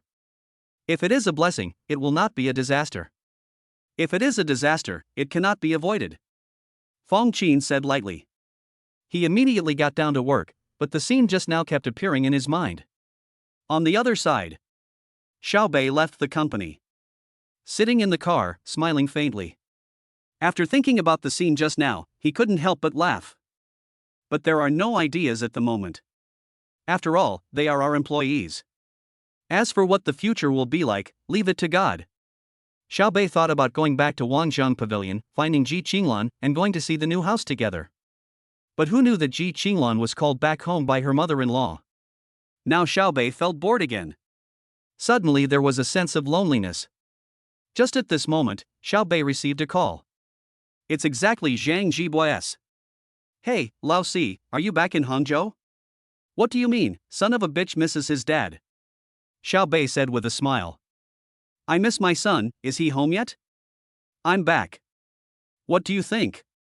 What's going on tonight? Xiao Bei asked. Let's go to the bar. Zhang Jibo gave a lewd smile on the phone. Xiao Bei smiled when he heard that. I just don't know where to go. Zhang Jibo, he is indeed my son. Knowing that dad was sleepy, I brought him a pillow. What time, address, do you want to go out for dinner together? Xiao Bei looked at the time. At this hour, the bar wasn't open yet. It's a good opportunity for us to have a meal together. Then come over now. My son Long and my son Wang are having dinner, and here comes my little sister. Zhang Jibo gave a lewd smile. Miss? Hey, brother Long is such a jerk. He hooked up with a girl from the nursing school next door. Oh my god, is this true? Really? My brother Long is really good. Come quickly. It's a good opportunity to socialize with the girls from the nursing college. Here it comes, here it comes. After saying that, Xiao Bei hung up the phone. As soon as he hung up the phone, Xiao Bei received a location call from Zhang Jibo on his mobile phone. Xiao Bei didn't waste any time and drove there directly. The restaurant is in Shihu district and is called Miss Dawn's Sichuan Cuisine. After Xiao Bei parked the car, he went straight to the box on the second floor. The box is at I-201. When Xiao Bei pushed the door open, he saw his three sons sitting together. In the middle was Hu Jilong, and on both sides were Zhang Jibo and Wang Wei. The three of them were looking at Hu Jilong's phone with lewd expressions. Oh my god, this girl is good. And this, are you sure it's all from their dormitory? A child's face is not old. The conversation between the three people reached Xiao Bei's ears. He didn't even notice that Xiao Bei had come in. Just at this moment, Wang Wei looked up. Oh my god, Lao Si, when did you come? Oh my god, Lao Si, do you walk without making any sound? Old 4, let's set off in the evening. Set off. Wang Wei and Zhang Jibo looked at Xiao Bei, a little confused. Hu Jilong was the most excited. You three were so engrossed in watching the girl that of course you didn't notice me. After Xiao Bei found a seat and sat down, he looked at Hu Jilong thoughtfully. No, brother Long, what's going on? Xiao Bei asked, it's only been a few days since we last met, and this bastard Hu Jilong has already hooked up with a girl? Hearing this, Hu Jilong gave a lewd smile. Just as he was about to say something, Wang Wei spoke first. Our brother Long is awesome. He meets his online crush in person. I'd like to call it an internet romance dragon. Zhang Jibo also smiled obscenely. Xiao Bei was also stunned when he heard this. Brother Long, 666, I never knew you had such a skill. Hu Jilong chuckled, keep a low profile, basic operation. In fact, we've been in touch for a long time. After thinking for a while, Hu Jilong said, during the military training, I opened the nearby people function on WeChat. Zhang Jibo, 666. Wang Wei, I got it, people nearby. Xiao Bei. Then, I saw this girl's profile picture was pretty, so I started chatting with her. The girl said, take her to play games. Brother Long, I can do anything except playing games. We got to know each other after a while, and we're meeting each other on National Day. Hey, it's done. A smile appeared on Hu Jilung's chubby face. Continue to brag. I just thought, I can't be the only one eating meat in the dormitory. So, for the sake of my brothers, I invited them to have dinner together in their dormitory. Whether you can get rid of being single depends on your performance next. After Hu Jilung finished speaking, he looked at Zhang Jibua and Wang Wei proudly. What I mean is, see if dad is good to you two sons of bitches? Bah! She obviously wanted to go to the bar, but you were worried, so you said you wanted to go with her. Zhang Jibua directly exposed Hu Jilung's words. Okay, what do you say now? The other side hasn't arrived yet? Xiao Bei asked. We'll be there soon, hee hee. Hu Jilung said with a smile. After about 10 minutes, Hu Jilung came out of the box. Brothers, get ready, I'm going to pick someone up, here I am. Hurry, hurry, hurry. Wang Wei said with a smile. 2 minutes later, Hu Jilung came in with 4 girls. Among the 4 girls, there is a lowly, who is Hu Jilung's girlfriend. Her name is Chen Lin. In Xiao Bei's opinion, the other 3 girls were just average. In fact, they are not ordinary, they are all dressed up very beautifully, but who can blame Xiao Bei's women, they are all very nice. So after eating too many delicacies, now look at these 3 girls. It just feels so. But Zhang Jibua and Wang Wei were stunned. The 3 girls in front of me have a look score of around 85. After the 3 girls came in, they were also stunned when they saw Xiao Bei and the other 2. After all, in dormitory 401, only Brother Long is lagging behind. The other 3 are all handsome. Especially Xiao Bei, he is definitely a male god. After seeing Xiao Bei and the other 2, the 3 girls opposite looked at each other. Then, in tacit understanding, they found a seat next to a boy and sat down one by one. Just before the girl came, Zhang Jibua said that the group should sit apart from each other, so that when the time comes, there will be a girl next to each person. Delicious. Chapter 118 Look down on Xiao Bei? In Xiao Bei's impression. For nursing schools, such special schools. Some things I have heard of. The girls are all pretty good looking. In Xiao Bei's impression, it's enough to just play around. But you can't give your feelings. After all, those who understand will understand. Xiao Bei put aside his prejudice and looked at the girls present. No wonder the boys in my dormitory are so enthusiastic. Although the girls across the street are not as good as the school goddess like Ji Qinglan. But, she is also the most beautiful girl in the department. Young, fair-skinned, beautiful, and tender. The temperament she possesses is that of a college student. Sitting next to Xiao Bei was a girl named Su Ling. Judging from the visual appearance, the value is about 85, which is average. There was a faint smile on her face, giving off a quiet vibe. The other 2 girls are named Xiao Na and Hu Yu. The names are all pretty nice. Afterwards, everyone ordered their food and started chatting. At the beginning, no one on either side was willing to let go, except Hu Jilung and Chen Lin. Xiao Bei looked at Zhang Jibua and Wang Wei, who looked very reserved, and wanted to laugh. One by one, when the girls were not here, they were so happy. No matter what, they want to let the girls see how eloquent they are. Now that the girls are here, they become willful? But as time went on, everyone gradually became familiar with each other. At this time, Zhang Jibua looked at Xiao Bei and raised his glass. Old 4, have a drink?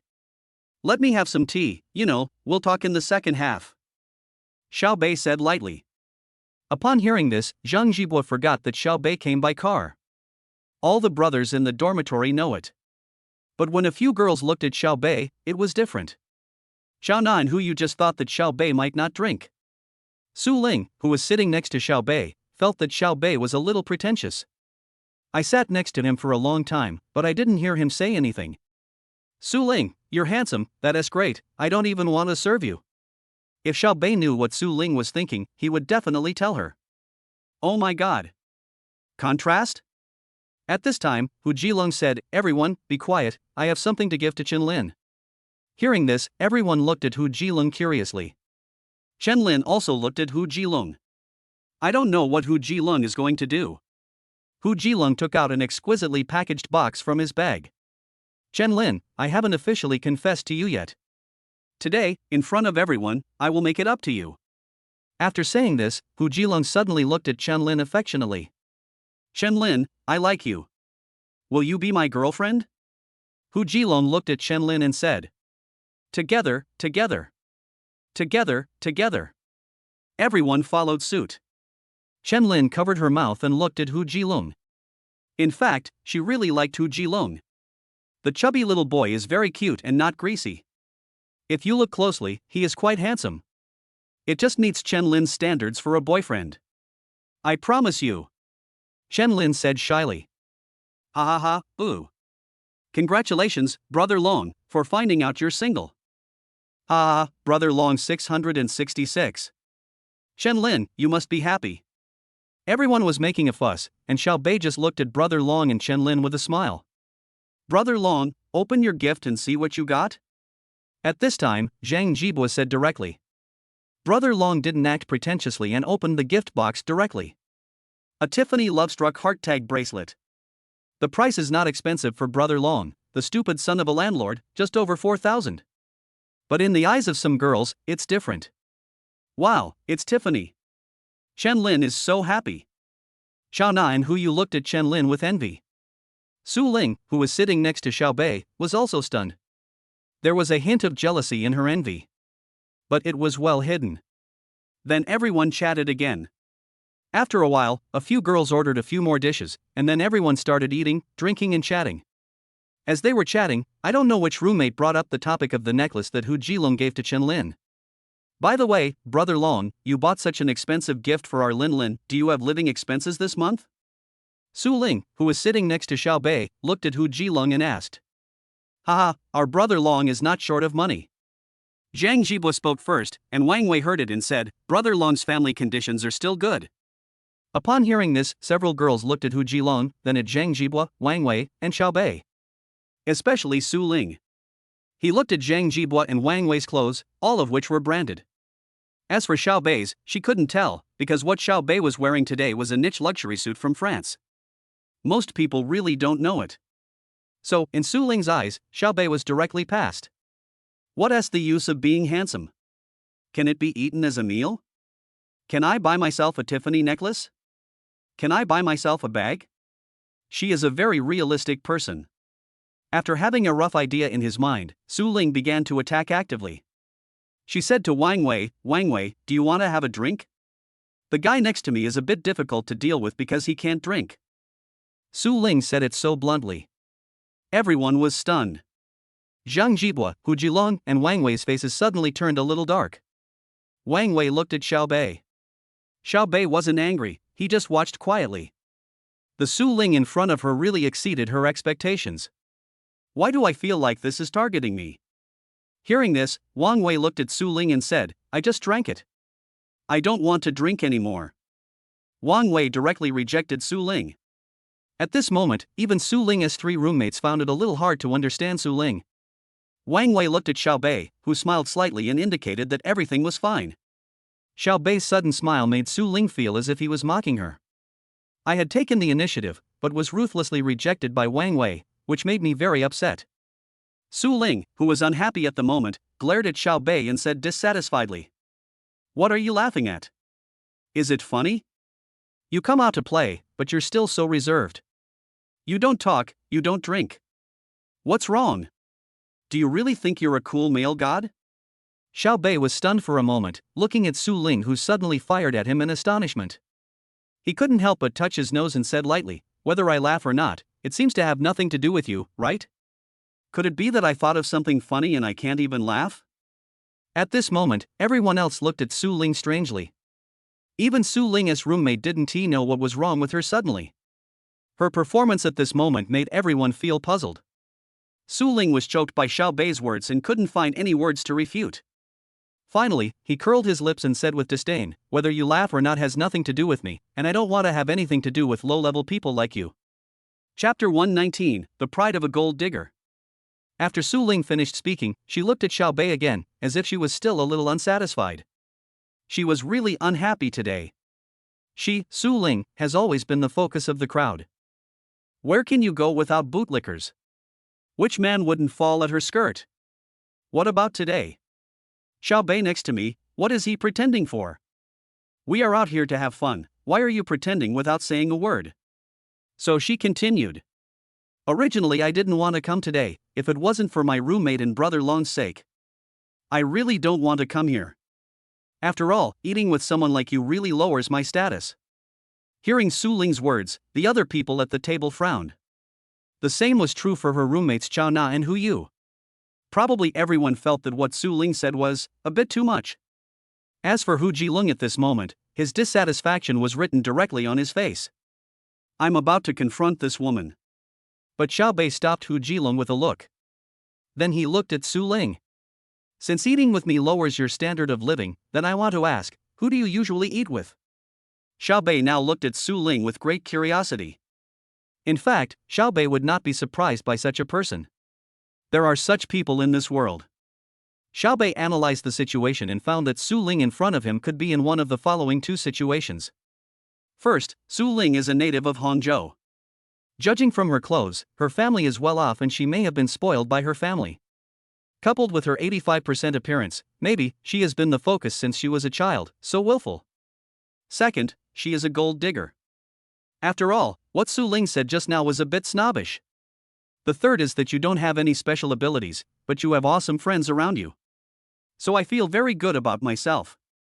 Wherever I go, I just think about how my friends are. Of course, there are also combinations of the above. Then I'll tell you the truth.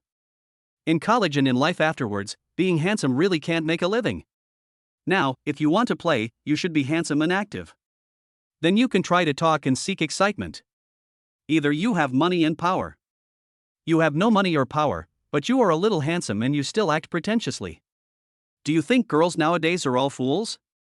Su Ling continued to confront Xiao Bei. Then he thought for a moment and said, You ask me, who do I usually eat with? You wouldn't know even if I told you. Su Ling looked at Xiao Bei with pride. How can I know if you don't tell me? Tell me, let me see what kind of people are sitting and eating with you? Xiao Bei said lightly. At this moment, everyone in the box looked at Xiao Bei and Su Ling. Chen Lin looked at Hu Jilong with some concern, and whispered in Hu Jilong's ear. Why don't you try to stop him? Su Ling has a friend who is very powerful. Then, Hu Jilong smiled slightly. Others may not know Xiao Bei's background, but how could they, who are in the same dormitory, not know? So Hu Jilong whispered in Chen Lin's ear, It's okay, no matter what friends she has, they are not good enough in front of the fourth brother. Hearing this, Chen Lin looked at Hu Jilong in surprise, and then looked at Xiao Bei. A bit confused. But after hearing what Hu Jilong said, she didn't say anything. In fact, Su Ling usually doesn't play with Chen Lin, Chao Na and Hu Yu in the dormitory. Because luxury cars often drove to the school to pick her up to go out and play. Su Ling looked at Xiao Bei with disdain. What kind of person is eating with me? My friend is not a nobody. He just drives a Porsche and knows a lot of people in the upper circles of Hangzhou. Do you know Zhou Biao? Su Ling said proudly. Hearing this, Xiao Bei smiled and said, I don't know Zhou Biao, but I do know Yuan Biao. I'm sorry you don't know me, but I'm brother Zhou Biao, and I'm in the same circle as Huang Shang. Xiao Bei was slightly stunned when he heard this. Huang Shang? Isn't that Huang Shang from Lin Fan's club? You are really amazing. Everyone can brag. I even said that I know Lin Fan.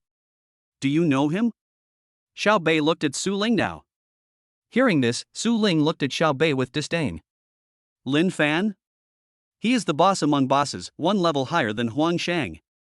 Of course, Su Ling definitely didn't know that Lin Fan had already been taken over by Xiao Bei. If she knew, she probably wouldn't say that. Do you think I'm bragging? Su Ling frowned slightly. Then he thought for a moment and said, It just so happens that you guys are going to the bar later. Brother Joe is also organizing a party at the bar today. I'll take you to see the world, and then we'll see if you can still be stubborn. Brother, when you go out to play, it's your background that counts, not your looks. After Su Ling finished speaking, Zhang Zhibo and others looked at Xiao Bei.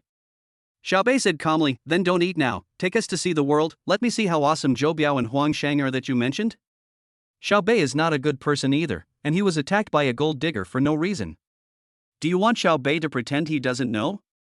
Shouldn't a grown-up person bear grudges against a villain? Sorry, can't do that. Aren't you a materialist? Okay, then I will let you worship money. Okay, if you have the guts, stop eating. I hope you can still talk to me like this later. After saying that, Su Ling made a phone call directly. Then he looked at everyone. So T-Bar, go there by yourselves, I'm leaving now. I don't want to stay with someone like you for even a second. After saying that, Su Ling walked out of the box like a proud black swan. Well, Xiaobei, why don't you just not go? Su Ling is very realistic, but what she said is true. Xiao Na looked at Xiaobei and said, yeah, although I don't know how powerful the man behind her is, we often see her driving a Lamborghini to take her out for fun. Who you also reminded. At this time, Zhang Jibwa suddenly laughed. Ah, old four, you're actually being looked down upon. No, let me think about it. If someone looks down on me, they should look down on Wang Wei, right? Look down on you? Zhang Jibwa, it's funny just thinking about it. Xiao Na and Hu Yu were slightly stunned when they heard what Zhang Jibwa said.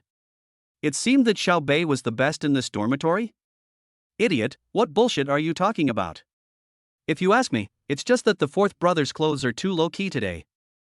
Let me think about it, after all, most people don't know the brand that Lao Si brought today. Wang Wei smiled disdainfully. Then he looked at Xiaobei, old four, what do you say? Are we really going over there later? The other party doesn't seem to be simple either. It doesn't matter. I'm just bored. Let's go to the bar and have some fun. Let's go. Xiaobei said lightly. Hearing this, Wang Wei chuckled and said, let's go. Let's go get slapped in the face. Chapter 120 The Big Man from the Imperial Capital. After Su Ling left the restaurant. So I went straight outside and took a taxi to the bar. So T-Bar is a newly opened internet-famous bar in Hangzhou. The founders are none other than the Jiangnan masters Tong Chang and Shi Bai. Tong Chang and Shi Bai come to manage the bar every night. One is to boost the atmosphere of the bar. Secondly, there are many friends coming over to play and they need to be entertained well. In a booth at OST Bar. Tong Chang and Shi Bai are both here today, mainly because this is Huang Sheng's plan. Brother Shang, a girl like me will be here later, what do you think?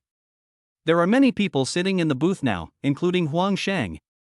Huang Sheng looked at Zhou Biao, thought for a moment and asked, what does he look like? There's an important person coming today. A little beauty from the nursing college. The one who asked the question was Zhou Biao. Hearing this, Huang Sheng smiled slightly, sure, let her come directly when the time comes. It would be fine if she could bring some of her little sisters with her. Okay, Brother Shang, I'll contact them right away. After Zhou Biao finished speaking, he walked out of OST with a smile on his face, ready to make contact. On the other side, the box seats. Shi Bai looked at Huang Sheng and said, Mr. Huang, who is coming today? Who needs you to accompany them? Huang Sheng looked at Shi Bai and then smiled slightly. He looked at Tong Chung who was drinking with a girl nearby. I just told you to, after all, it's your bar. If you can get in touch with this guy, your future business may even reach the imperial capital. Hearing this, Shi Bai was slightly stunned, and Tong Chang also asked these girls to go aside. At this moment, the only people left at the scene were Huang Sheng, Shi Bai, Tong Chang, and several of Huang Sheng's followers. According to Master Huang, the other party is from the imperial capital? Huang Sheng nodded slightly and continued, the other party is from one of the 6 families in the imperial capital. Although he is not a direct descendant, his power is not small. 6 families of the imperial capital. Shi Bai took a breath of cold air. As a person at his current level, he more or less knows some of the relationships among the upper class. No matter which of the 6 families in the imperial capital, they are all the absolute dignitaries of Xia state. Or the top ones. Yes, I won't reveal who it is right now, but I can tell you his last name. Huang Sheng smiled slightly, and he was also very excited in his heart. Normally, it is difficult for him to come into contact with such people. But the only reason I can get in touch with her now is because of my sister, who has become her girlfriend. He has now transformed himself into a relative of one of the 6 families in the imperial capital. His status now is even higher than Lin Fan's back then. I'm all ears. Shi Bai said with a smile. Open. Upon hearing this, everyone present who knew the superstructure was stunned. The 6 families in the imperial capital are also divided into strong and weak. Among them, the Xiao family and the Zhang family are definitely the strongest, followed by the Li family, the Xiao family, and finally the Lin family and the Chen family. Although the other party is not a direct descendant, he is a descendant of such a family. Even if they are not direct descendants, they cannot contact them at will. And the other party is from the Zhang family. Thinking of this, everyone present became excited. On the other hand, Zhou Biao already knew who Huang Shang had invited today. At the door of the bar, Zhou Biao soon met Su Ling, who was late. "Brother Zhou, I'm here. What's the game today?" Su Ling smiled and looked at Zhou Biao flatteringly. Zhou Biao looked at Su Ling and patted her on the butt. "Are you alone?" "Alas, it's not enough for me alone, you greedy man." Su Ling looked at Zhou Biao with a smile. Zhou Biao was not handsome, but he was rich, and that was enough. There will be a few more friends later, but there's an idiot. Su Ling felt a little angry when she thought of Xiao Bei. "What do you mean?" Zhou Biao looked at Su Ling with confusion. "Speaking of this makes me angry. He comes out to play, but he's always so arrogant. If it weren't for me thinking he's handsome, no one would bother with him. Forget it, let us not talk about this for now. Bring your friend who will be coming later over here. I'll tell you something." Zhou Biao looked around and said, "A big shot is coming today, and Brother Shang will be accompanying him. You'd better tell your classmates that you can come over to play, but don't cause any trouble." When Su Ling heard this, his eyes suddenly lit up. "I didn't expect that Huang Shang would also join us, so how powerful must that person be?" Thinking of this, Su Ling became excited. "Later, I will let them see what level of people I, Su Ling, come into contact with every day." "Okay, Brother Biao, I understand, but I'll go in with you first and say hello to Mr. Huang." Su Ling looked at Zhou Biao and said. Zhou Biao thought about it and nodded. Then the two of them went straight into the best booth in the OST. When Zhou Biao and Su Ling came, Huang Shang took a glance at them. "I'm not interested anymore. This woman may be a goddess in the eyes of others, but in front of a young master like Huang Shang, still not good enough. Brother Shang, this is my friend." Zhou Biao came in front of Huang Shang. Su Ling also smiled slightly. He put on his best spirit, took a step forward and came in front of Huang Shang. She stretched out her hand and said, "Mr. Huang, I've heard a lot about your name. I'm Su Ling. I'll be happy to give you my guidance in the future." After saying that, Su Ling gave Huang Shang a seductive look. Huang Shang looked at Su Ling, who stretched out his hand, ready to shake hands with him. "Just drinking and looking at her. Now that you're here, you're friends. I'll have better eyesight later." No hand extended. Su Ling was not embarrassed and put down her hand naturally. It's normal for a young master like this to look down on her. She mainly hangs out in circles. Tell it to others later and you will save face. "Okay, Mr. Huang." Then Su Ling stepped aside and sat with Zhou Biao. "Brother Biao, who is the other party?" Su Ling asked quietly. "I can't tell you now, but I can tell you that it's from the imperial capital." Hearing this, Su Ling became even more excited. In the imperial capital, and with Huang Shang accompanying him, he must be someone of some importance. Thinking of this, she took out a mirror from her bag and started to touch up her makeup. After repairing the outfit, Su Ling thought of Xiao Bei and others. Especially Xiao Bei, the corner of his mouth curled up. Next to Zhou Biao, he said softly, "Brother Biao, among the people coming later, you have to teach someone a lesson." Zhou Biao heard this and said with a smile, "Who is it?" "It's just a man. I told him I knew him, but he said he was nothing and that he knew Lin Fan." Hearing this, Zhou Biao revealed an evil smile. "That's interesting. Lin Fan is nothing. He's already in there. He offended a big boss. Damn it. I didn't go that day because I had something else to do. Otherwise, I could have seen what a top boss looks like." Zhou Biao felt a little regretful. "Okay, I won't say any more. I'll let you vent your anger later. Don't come back to school tonight." After saying that, Zhou Biao hugged Su Ling and caressed her buttocks with his dirty hands. Su Ling looked at Zhou Biao shyly. Then he said shyly, "I will accompany you well tonight."